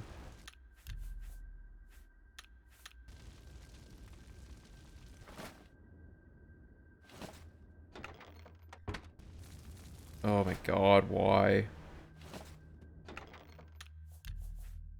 There's something dumb going on and I can't figure out what it is. I'm just gonna wait the full 73 hours and see if somehow I messed up something without realizing it.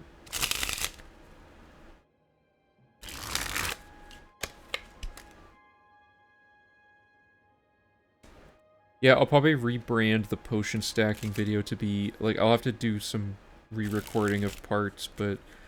Because originally it was like, oh, the potion mechanics are completely solved, but that's not true anymore, right? Like, it's solved if you're drinking a single potion. Plus there's a few things that, like, when I was going and editing the infographics, I was like, man, I really should explain this part better and stuff. So I might have to just, like, redo that whole thing. Because it's, like, really hard to teach it. It's really complicated.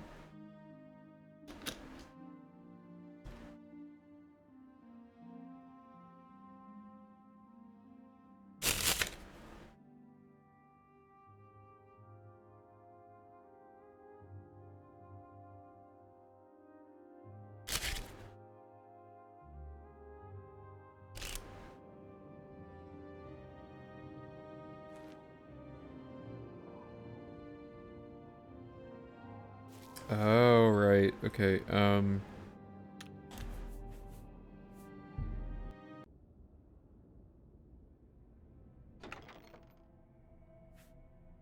Yep. It's that. Maybe you can't... Well... If you've done it before, though, then it has to work.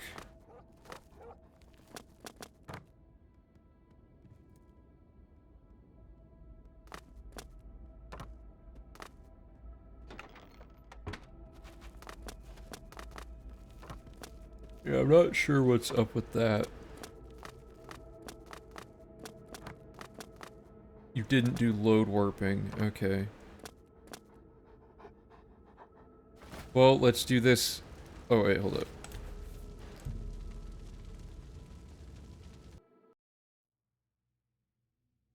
What is this, another 24 hours of wait? Dude, what enemy could even possibly be near me?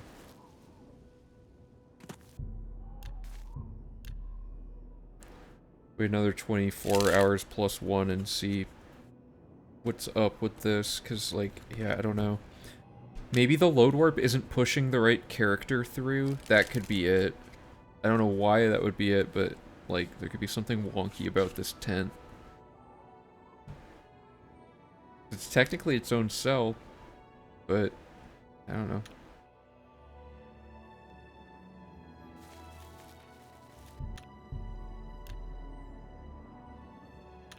Okay, let's load... Okay, this simulates this wait. Let's load warp this into the tent.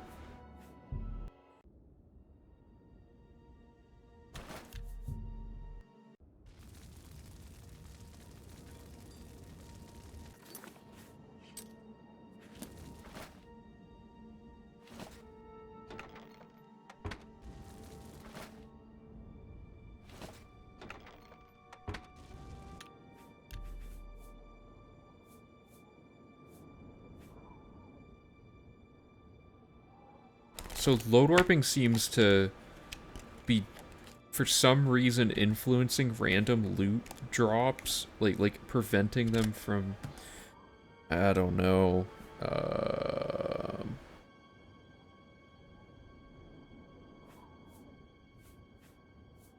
don't know what we would do about this. Well, we're on a file that has not been able to do this. Let's leave the whole dungeon and go outside and wait and then try it. It could be something weird with that. I really don't know.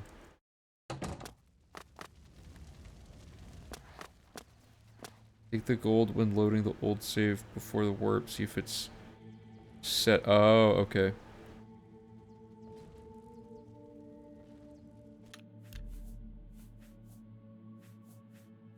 That shouldn't behave like that, because I don't think anything else in the game behaves like that, but we'll see.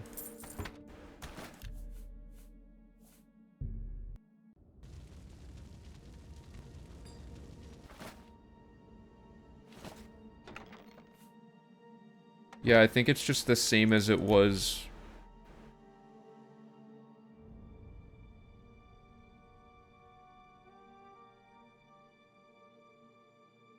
Okay, well, I'm going to leave and come back and see if this does anything. I really don't know what else to try. It's a strange, strange thing to run into, for sure.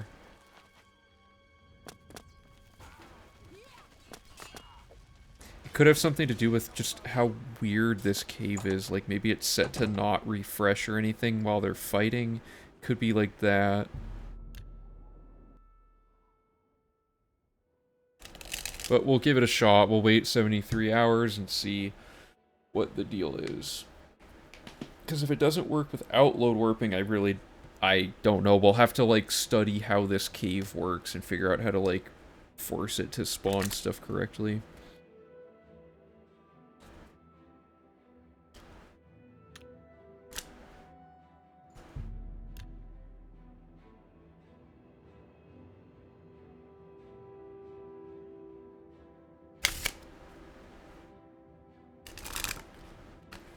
Okay.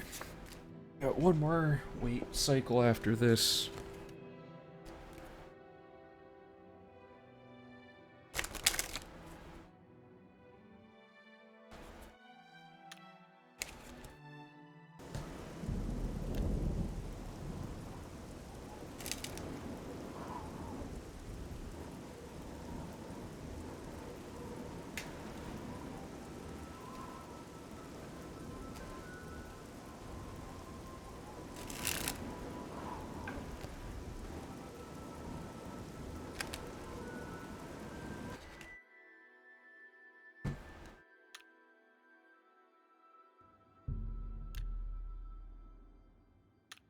Alright, let's see if that did anything.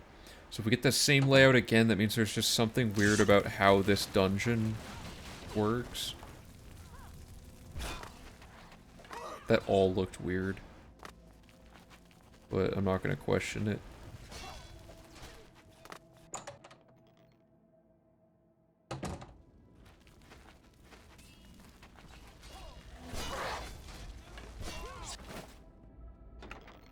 Aha!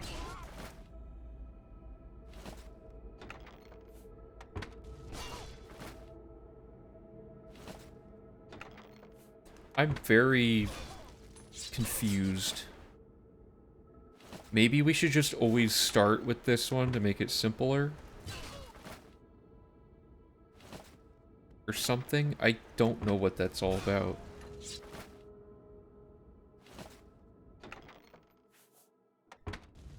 But we're back in it, at least.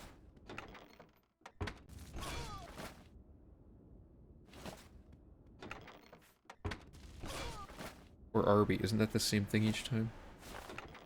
No, okay. Going insane.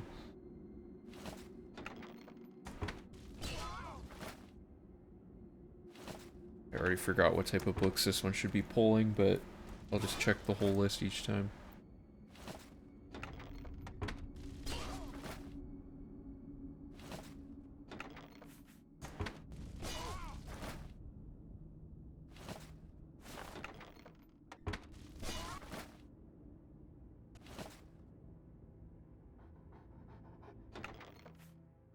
Can you do a test load warp before finding... Yeah, okay, so I'm gonna make a save before we enter the thing. So, this is our test loot. And then... we're gonna load warp this character...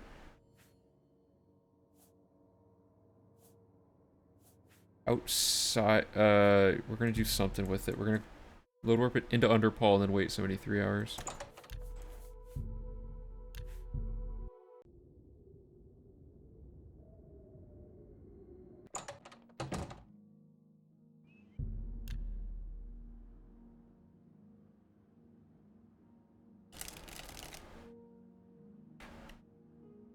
Yep, still going. Today's a pretty long stream. I had like a bunch of stuff I wanted to work on, but I was busy all week, so I'm trying to get as much of it done as I can. Being said, I am getting kind of tired and hungry, so after we solve the random skill book stuff, I might call. I'm not sure. A lot of what's like, I really do think we'll be done with the route, the first run through the route logic by next stream. I don't see how we wouldn't be unless we run into some huge setback.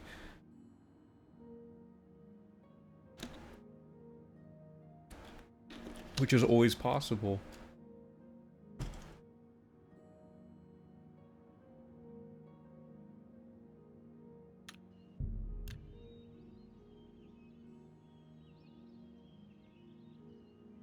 Okay, and then we're gonna wait another hour or whatever, and then we're gonna take this save and load warp it in and see if we get the Bow of Quietus again.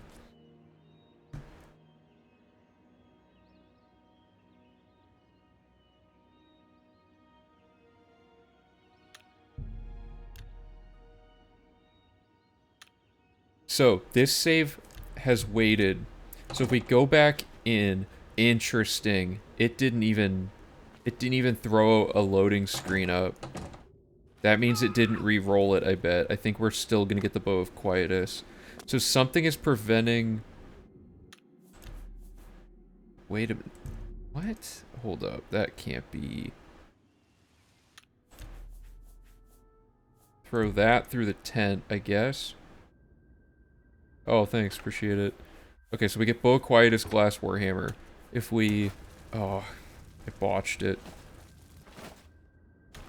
If we load warp out of it, using the one that has now waited, we should get new loot when we enter this. But we don't.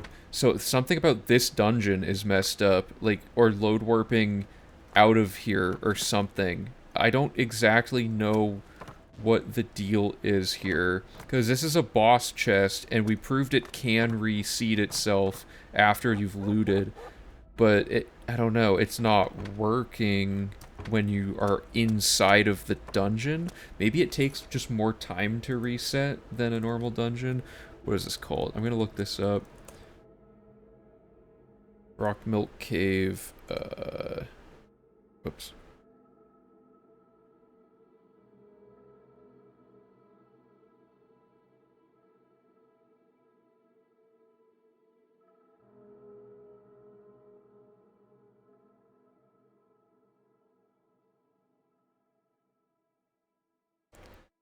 Okay, so the thing we're doing is in this zone, zone D, Z3 or whatever they call it.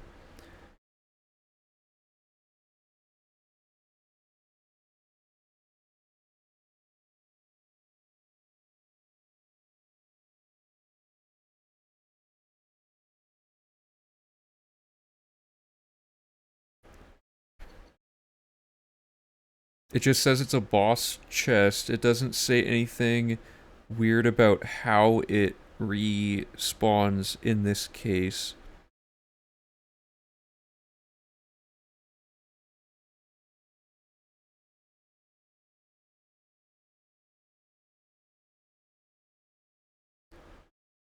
Also, the UESP doesn't really acknowledge load warping, and they don't, like, study it, so a lot of the claims they make are not going to be relevant to us because we're doing things in a way that they're not really accounting for, since they don't write out anything. Like, they write it out as if you're playing the game completely, like, glitchless, essentially, which is generally the better way to go, but we have very niche interests in why we want to play the game a certain way, so...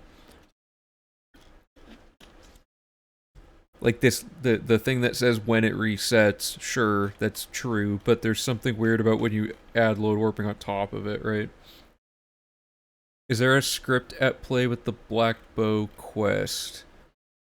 Well, we have that quest done, so I don't know, it could be running something about this chest. I still have the construction set open. I don't know how to check when this would reset. Because isn't there... I'm so bad at the construction set still. I gotta get better at it. Yeah, I'm honestly not sure. It could just be that it, for some reason, has a longer time before it reseeds. Because... Oh, but... You know what we didn't do is enter the cave... No, we did enter the cave normally. Something's not right here. Because this is the one we waited however many hours, and now it re-rolls it. I don't like what's happening here. Okay, so now if I... I don't want to load warp... Okay, so I load warped into the tent, but I didn't try just going into Rock Milk Cave, like, flat out without doing load warping. Because maybe if we just skip load warping specifically for this cave, it will fix this issue. So if we go in here, do we still get the quietest bow?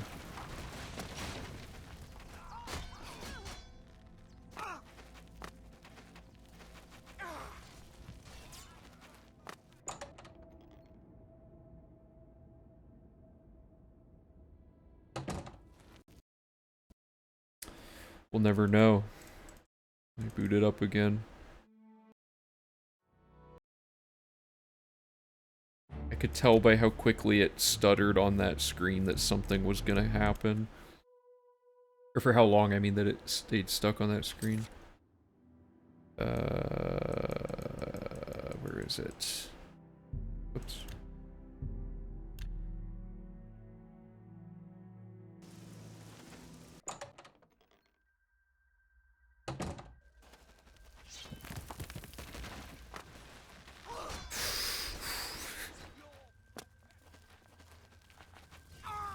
I was like kind of looking away when I looked back right as the thing was swinging. I was kind of like, oh jeez. Okay, so this should reseat. Bad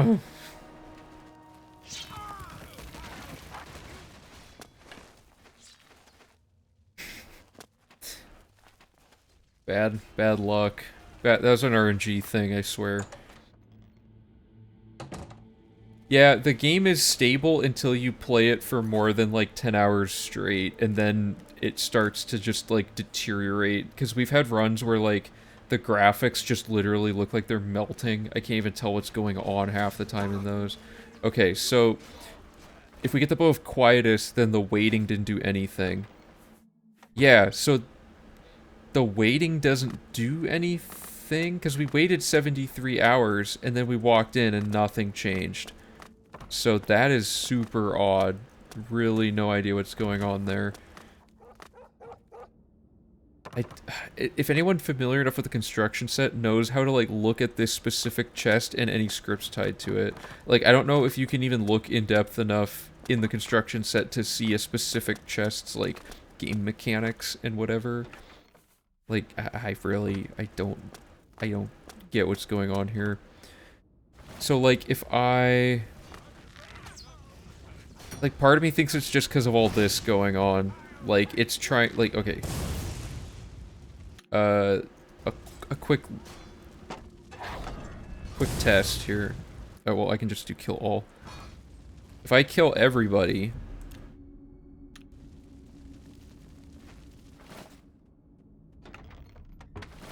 so like if I kill everybody and then the game no longer has anything to like simulate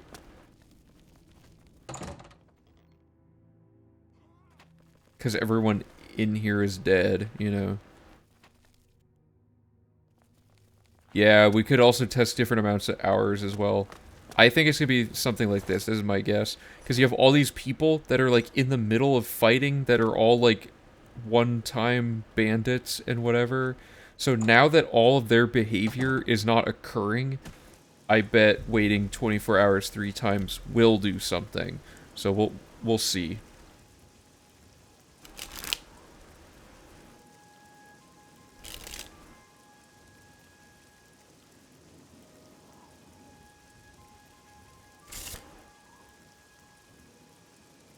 And we can check after each wait as well, just for being thorough. So like, okay, so that was like another 24 hours. So I'm gonna quick save, and then I'm gonna go back in and check and see if we still have the quietest bow and all that.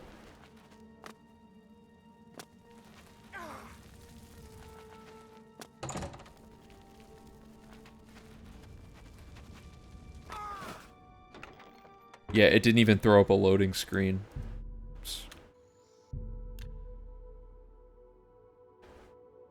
We wait another 24 hours.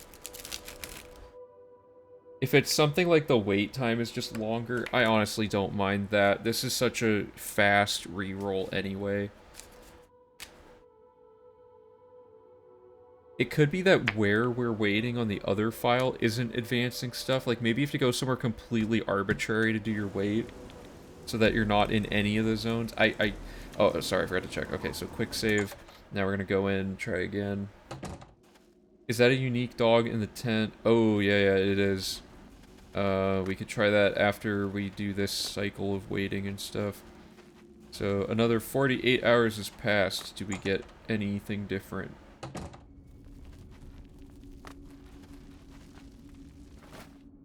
We got a loading screen. Still got the Bow of Quietus, though. So, we're gonna do another 24 hours plus those, like, little extra 2 hours. That's an official 73 hour... Or, sorry. We're gonna wait 74 hours just to be safe, but, like, you only have to wait 73. Just make sure we're not missing anything.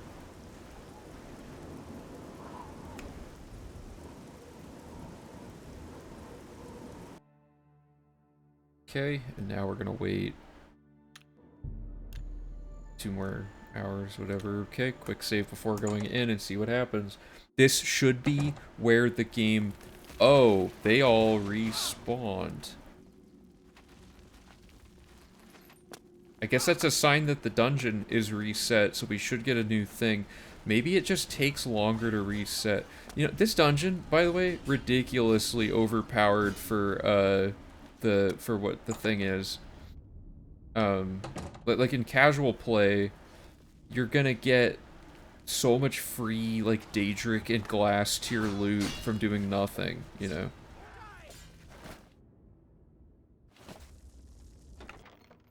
Yeah, okay, so I think it might just be a longer wait time. Because now we're getting new rolls again. Although it's suspicious that it was 73 hours again. Is that one of the books? Something weird is going on with that. What I want to do then... Let's just keep playing, and then next time we run into this, we'll try waiting again and see if the error happens. Because if the error is that it just isn't re-rolling, we can just write an instruction like, if this one breaks, you know, just do another 73-hour wait.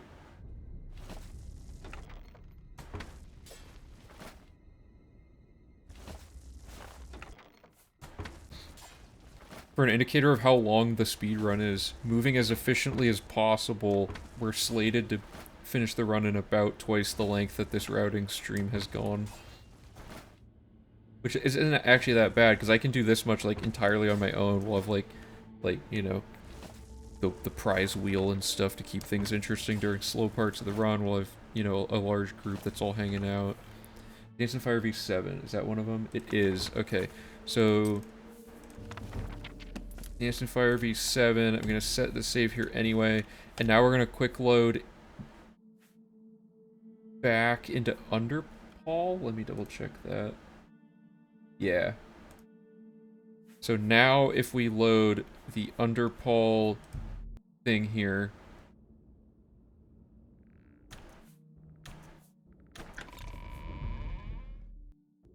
this should work. Such that if I go in here, it re-rolls everything. So we're getting that loot. Let's see if we get something completely new. Superior Self. Didn't we just get that? Man, what is going on? Maybe load warping, we just shouldn't do it, because it seems to not like us doing this.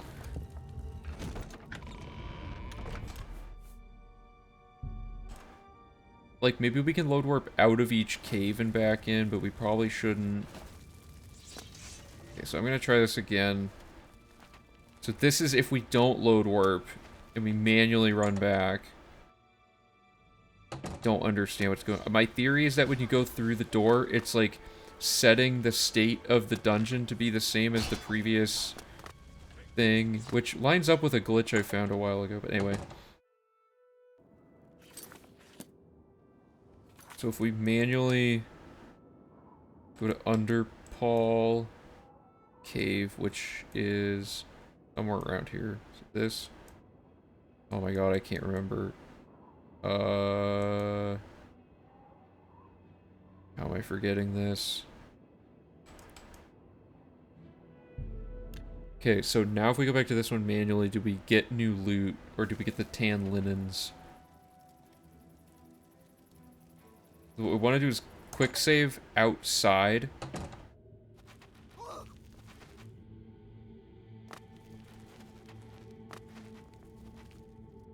Then ideally we would get up here somehow. But for now, I'm just going to do this. And then it's this door.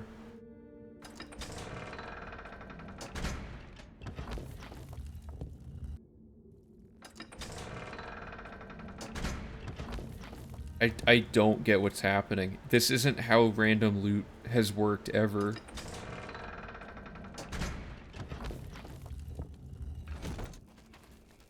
It's like if you load warp out of the dungeon, it like displaces where it considers you need to wait for the thing. Like, I think we might want to revisit this split next time, doing stuff in a different way. Like, we do all the same setups to get things acquired, but then our exit strategy has to be different, because it seems to have broken, like, irreparably broken stuff so that we have to wait between every single cycle.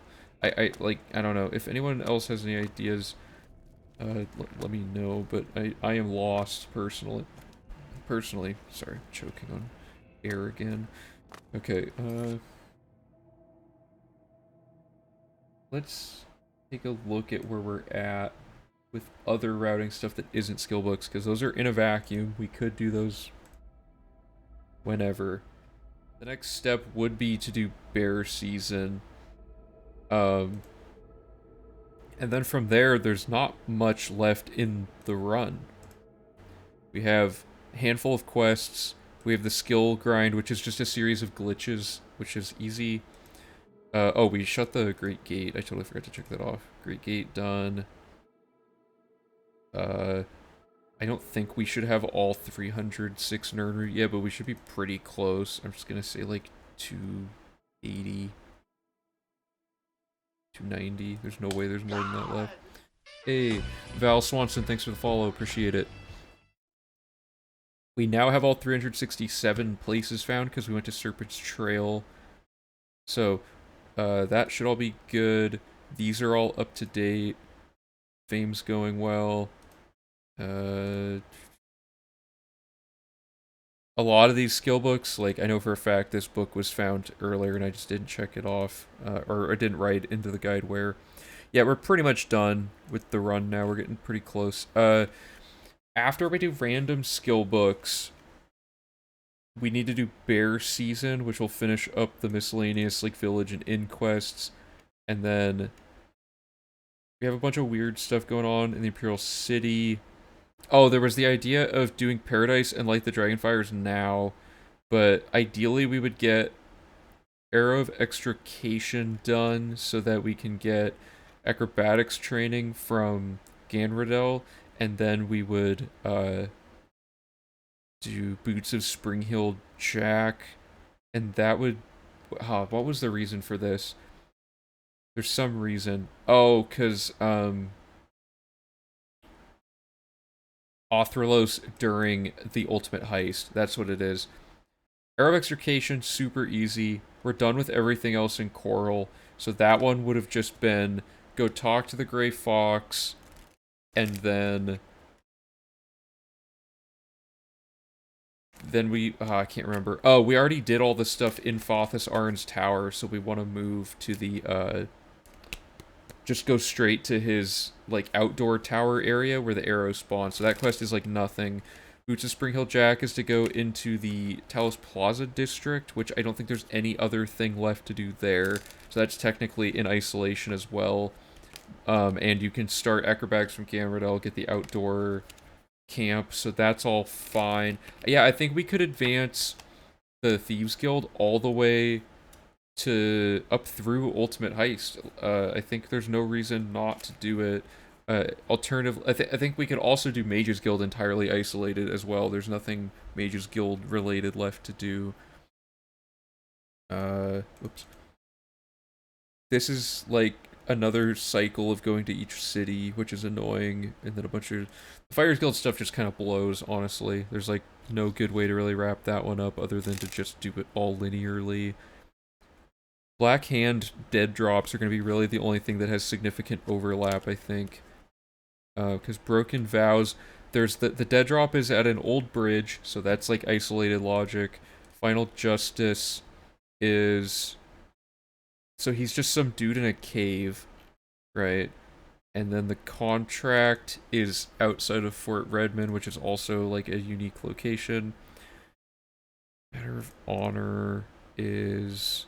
Oh yeah, tracking this guy down, which we've already killed him, so that quest will auto-finish, and the dead drop will be in the market district of the Imperial City, which we have to go back to anyway to finish Imperial Corruption, to talk to Jensine, because we couldn't find a way to work this route logic in anywhere else.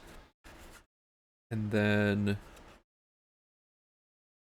Coldest Sleep, where's the dead drop for that? That's outdoors, and then, yeah, just normal, just random outdoor thing. And then finally, Kiss Before Dying is in Breville. We pick up Nordnor during that. Dark Brotherhood doesn't really... Okay, so Dark Brotherhood doesn't overlap either. Other than that, the Breville stuff overlaps with some things. But we don't have to go to Breville for any other quest line, right? Let me double check this. Plot revealed. And then these two quests are both just go to a random dungeon and do a thing. Wasn't Fort Ontis one of our locations we have to check for something, though?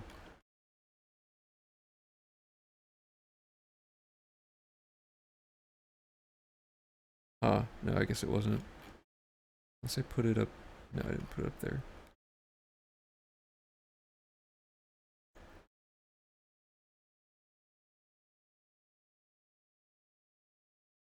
Yeah, okay, I don't see any potential overlap between quests anymore. Oh, we forgot to put Jabari light armor training in the middle of that Leowen circuit thing that we were doing. Which, let me fix that really quick. Because that was in here. I need to look at the map again.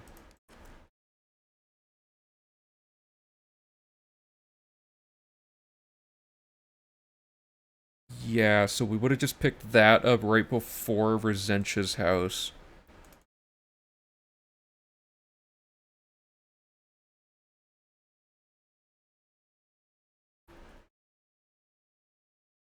Let me put that... The problem is this save file... Okay, we're gonna have to just redo skill books next stream. So I'm gonna load the save, like, right before we started doing that. Which... I guess would have been here, because that's right after we got Shady Sam. So, small point of route logic to patch up. Let me make sure I talk to him. Yeah. We go... In Leowen, we should have gotten a thing that we didn't get, but I totally just forgot to write it down. Let me go get that.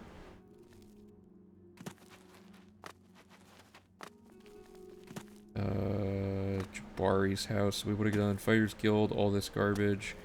Come down here. It would have been this house? No, this one. So, you used to need an Elven Curus for this guy, but now we're just gonna kill him. So, I don't know. I'm too lazy to set up permakey.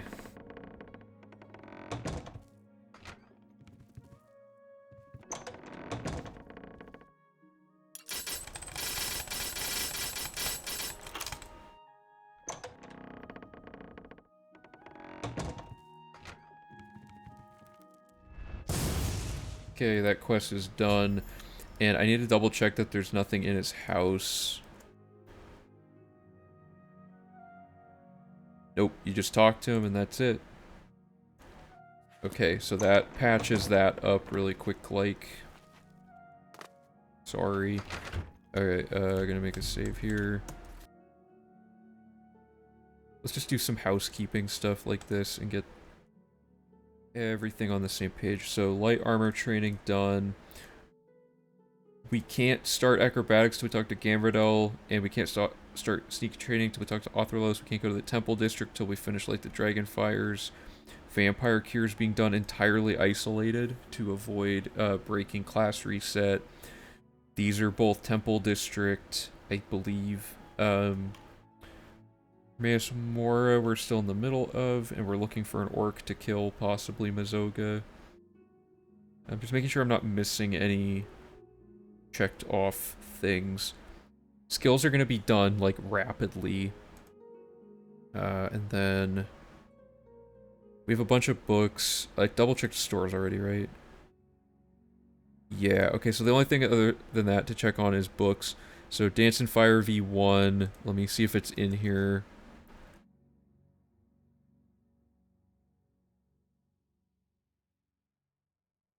Or where is it in the run?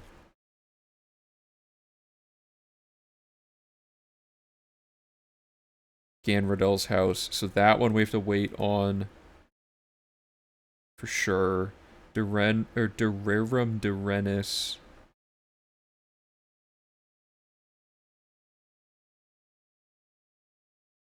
I already... Dude, why is it lagging so bad? I'm an idiot. How did I... Okay. Day, space, rerum. All things alchemical when you talk to Falanu. Okay, so I think I just forgot to check this one off. Let's make sure this is in here. Yeah, I just didn't check it off. And then... Song of the Alchemist, I'm pretty sure we should have gotten by now. Lustratorium.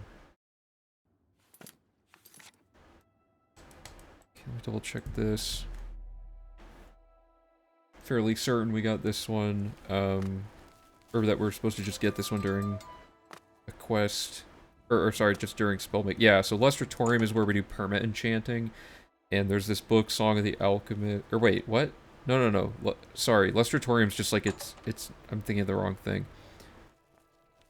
Song of the Alchemists is, like, somewhere in this stack, yeah. So I just need to add an instruction. We don't go here for anything else. We go here to do that. So I just need to make a note that we go read Song of the Alchemists right after perma enchanting. So that adds something to the early game. Make perma enchants. And then we're gonna read Song of Alchemists Lustratorium.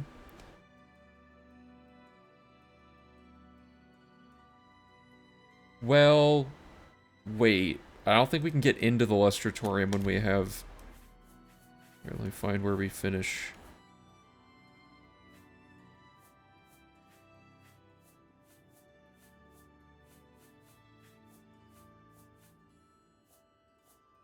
Yeah, okay, this is the save file. Oh, right, we get locked in here. For now, I'm going to do this to get through, but I want to see if the Lustratorium is unlocked. Yeah, no, we should just do this when it's more convenient. So, the question, where is most convenient for Song of Alchemists? It has to be as soon as we finish Join the Mages Guild. So we did this.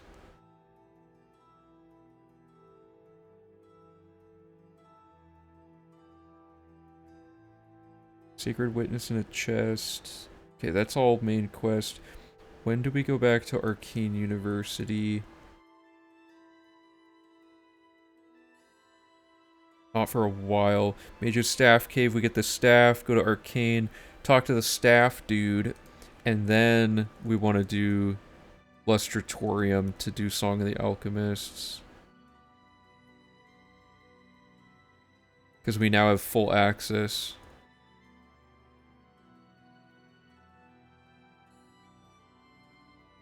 Yeah, okay, that's a good spot for that. Reality and other falsehoods. That's during a quest.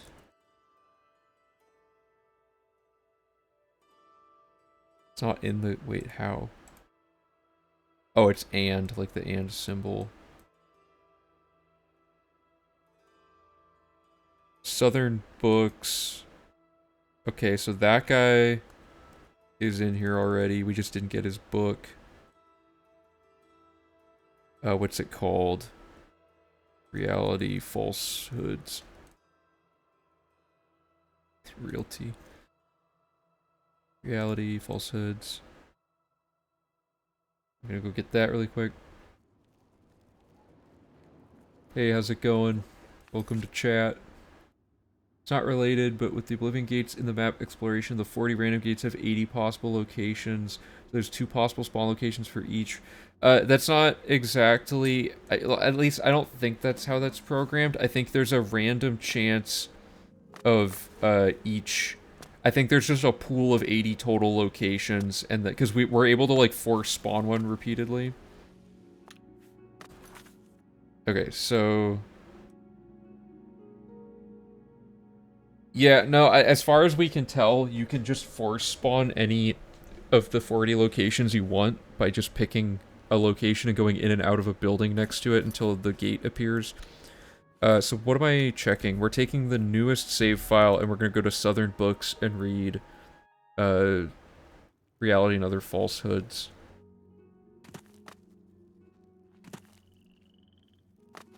Yeah, that was actually a few streams ago. We finally, like, figured out exactly how we wanted to do all of that. Okay, so Reality and Other Falsehoods is on the 2nd floor. I think this is the one with the really stupid... Yeah, it's like... It's like hard to see. Okay. Oops. Good there. Let's bring it back to dock mode. Battle of Sancrator. Didn't we already write that one down too?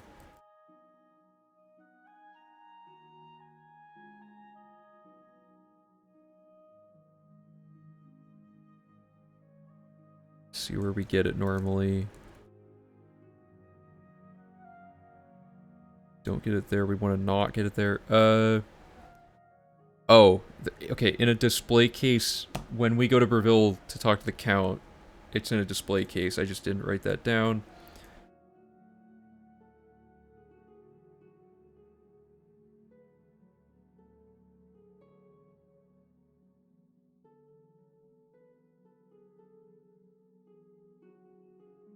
Really? Okay. I didn't realize there were so many books in the Breville Castle. Let's go get that. For reference, in the in V1 and I think also in V2, we got all of these skill books like this. Like, we filled out all of the skills as far as they could go, and then we took that... Sorry, what was I gonna say? We got all of our skills up to, like, 100 minus how many books there were for them, and then we went out of our way to read all of those skill books, like, one after another. It was, like, painful. V4 has been going for, like, I think we're, like, 6 months in, but, like, I took a break for a while after V3. Like, I tried to keep going, and then I was like, I need to take a break. So, oops, I scrolled this by accident. So there's a display case here that has a book.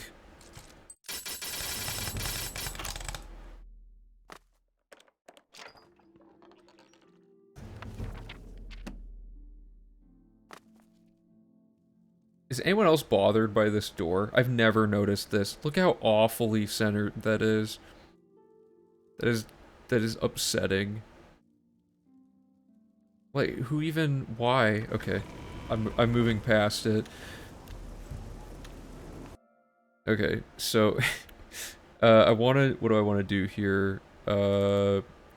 So castle has importance of where, and also this, not reality, what's the book called? Battle of Sancrator. That's a loaded part of the run right there. Just a ton of stuff. Okay, Fire and Darkness is during the Thieves Guild for the sorry, the ultimate heist. It's like in that weird catacomb area.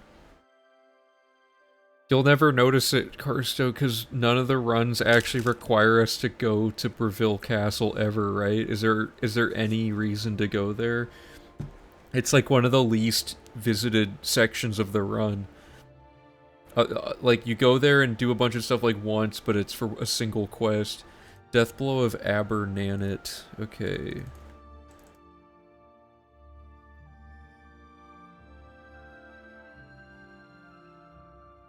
Okay, so this is in the Fighters Guild. Upstairs in the dining hall. So we need to find somewhere when we're in Anvil Fighters Guild.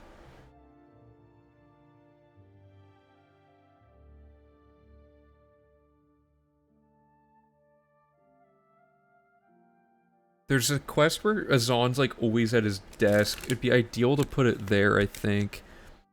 I'm trying to think of like...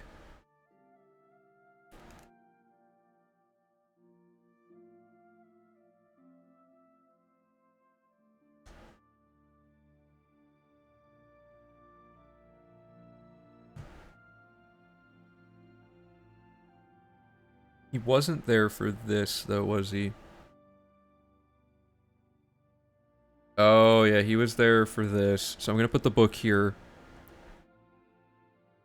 Because he was at his desk, so get Deathblow out of the way there. Let me go grab that really quick.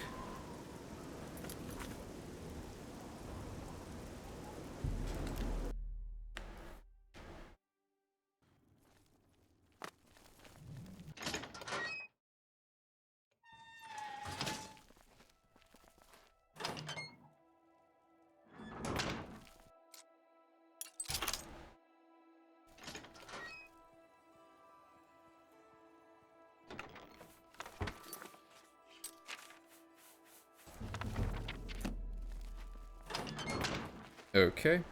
Yeah, I'm just gonna clean this up as much as I can. Our stats aren't gonna line up with the checklist exactly, cause, like, especially stuff like Nirnroot, because I didn't do a ton of it.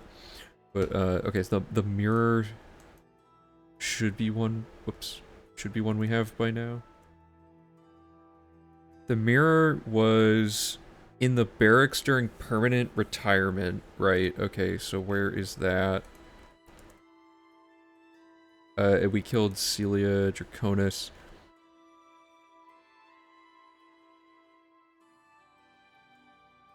The mirror. Okay. Got that locked in. Let me go read that. There's not that many books left. It's just good to, like, see how many are actually left at this point, since there's so little route logic. Figured I might as well get all these put in, since the skill books are proving difficult. Oh yeah, I mean, corn is pretty cool, you know? Why wouldn't you use corn? It's a striking color palette, you know? Okay, the mirror, what an existence this is. Okay. This mirror, yes, got it.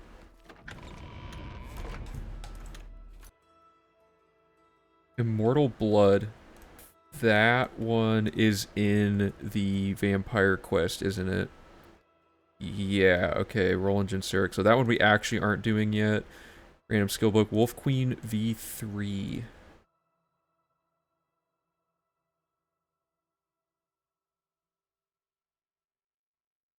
Oh no. I might have already read this one on this file, but anyway. Read the Wolf Queen V3. I think I marked this, but I just didn't check it off. Because during Bruma recommendation, way early on, yeah, we read Wolf Queen. I just didn't check it off. We did it though. Because later when you go back, that Mages Guild is actually destroyed. Here's a fun little thing you can do. So I'm gonna make this save already exists. If you take a save file that is there one in Bruma? Yeah, so here's an old save file of the Bruma Mages Guild. So this is like if you load warp the version of your character that has already finished like all the stuff where the Mages Guild falls apart, you can get back into it, right? So all these people are still technically alive, which is really kind of creepy. And that way, if you ever forget to go read Wolf Queen, you can actually get back in here that way to read it. However, in reality, this is the Mages Guild that is on fire right now. But because we load warped through an old door that pointed to the old version of the room, it works. But because the way they programmed it is they just made it a link to a completely new cell with new everything. So kind of funny to do that. Okay, so Immortal Blood was legit. Before the Ages of Man sounds like it's one of the Mages Guild ones. On the altar to your right, where are we?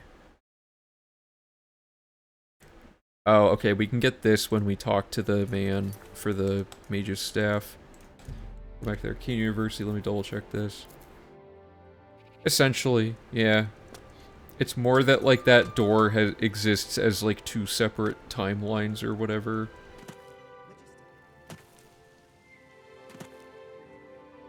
I can't remember which room. I think he shows up in the Carnasium.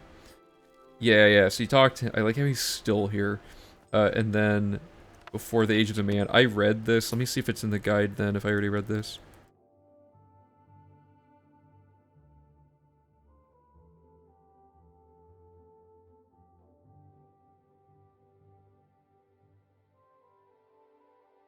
It's gonna be the hardest thing about the wiki stuff for V4 is gonna be remembering exactly why a lot of these decisions were made.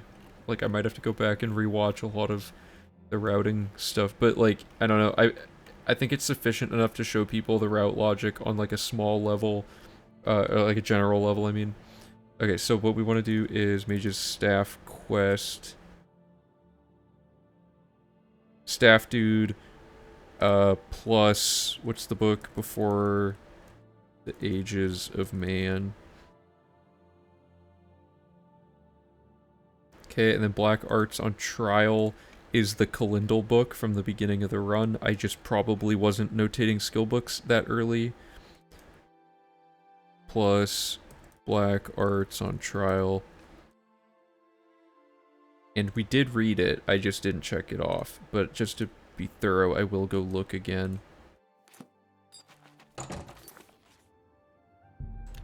Oops.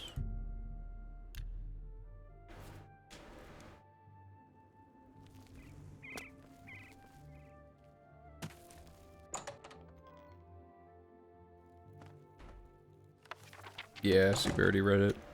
Oops.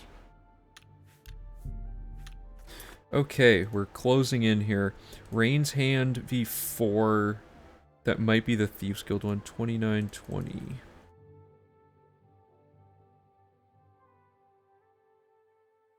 There's so many of these.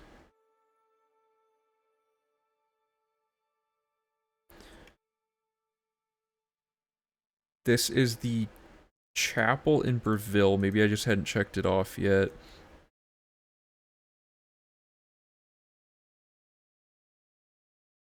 Breville, Chapel, Nernroot, and the book is called, I'm already blanking. 2920 V4, I think is what it was, yeah. So that one was already collected. Withershins is in one of the Mages Guilds. It is during Leowen. Second floor of Leowen. We'll just get it when we, go to Leowen for its recommendation. Okay, so somewhere in here.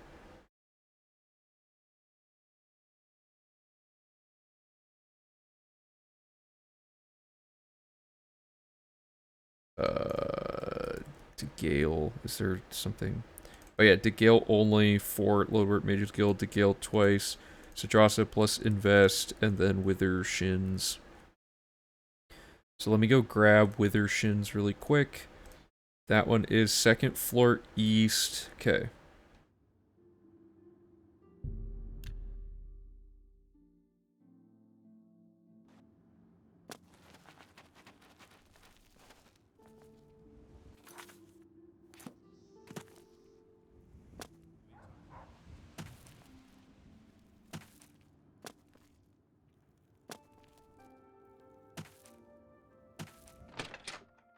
It's exciting. We're getting close to being done routing. Second floor east.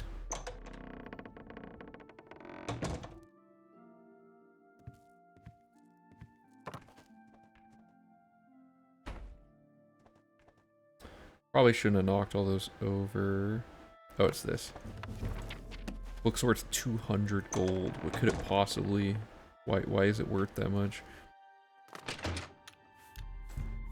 Okay, what is left? Not much. Proper lock design.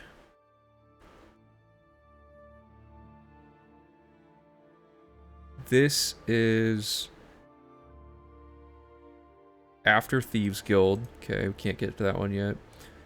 2920 V5, I believe, is in the Thieves Guild, which is why we don't have it checked off. It's the one that you can only get to during the final heist.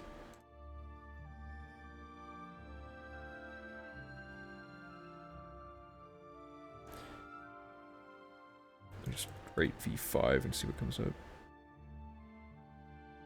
Yeah. Ooh, that's a typo. That should say 2920. Yikes. Oh well. One error in the official guide, my bad. Okay. Second seed V5. Yeah, so we can't do that one yet. Wolf Queen V5 is the last one to check. I think there's a space in the middle and that's what, yeah. Pastoral Otis's house. That's Temple District. Okay. We did it. We're all caught up. These are our actual totals for things. It says 74%, but keep in mind, skills no longer take 15% of the runtime of the run, so I'm going to recalibrate how long mastering skills should really be worth. Quests are going to end up being probably like 70% of it or something. I don't know.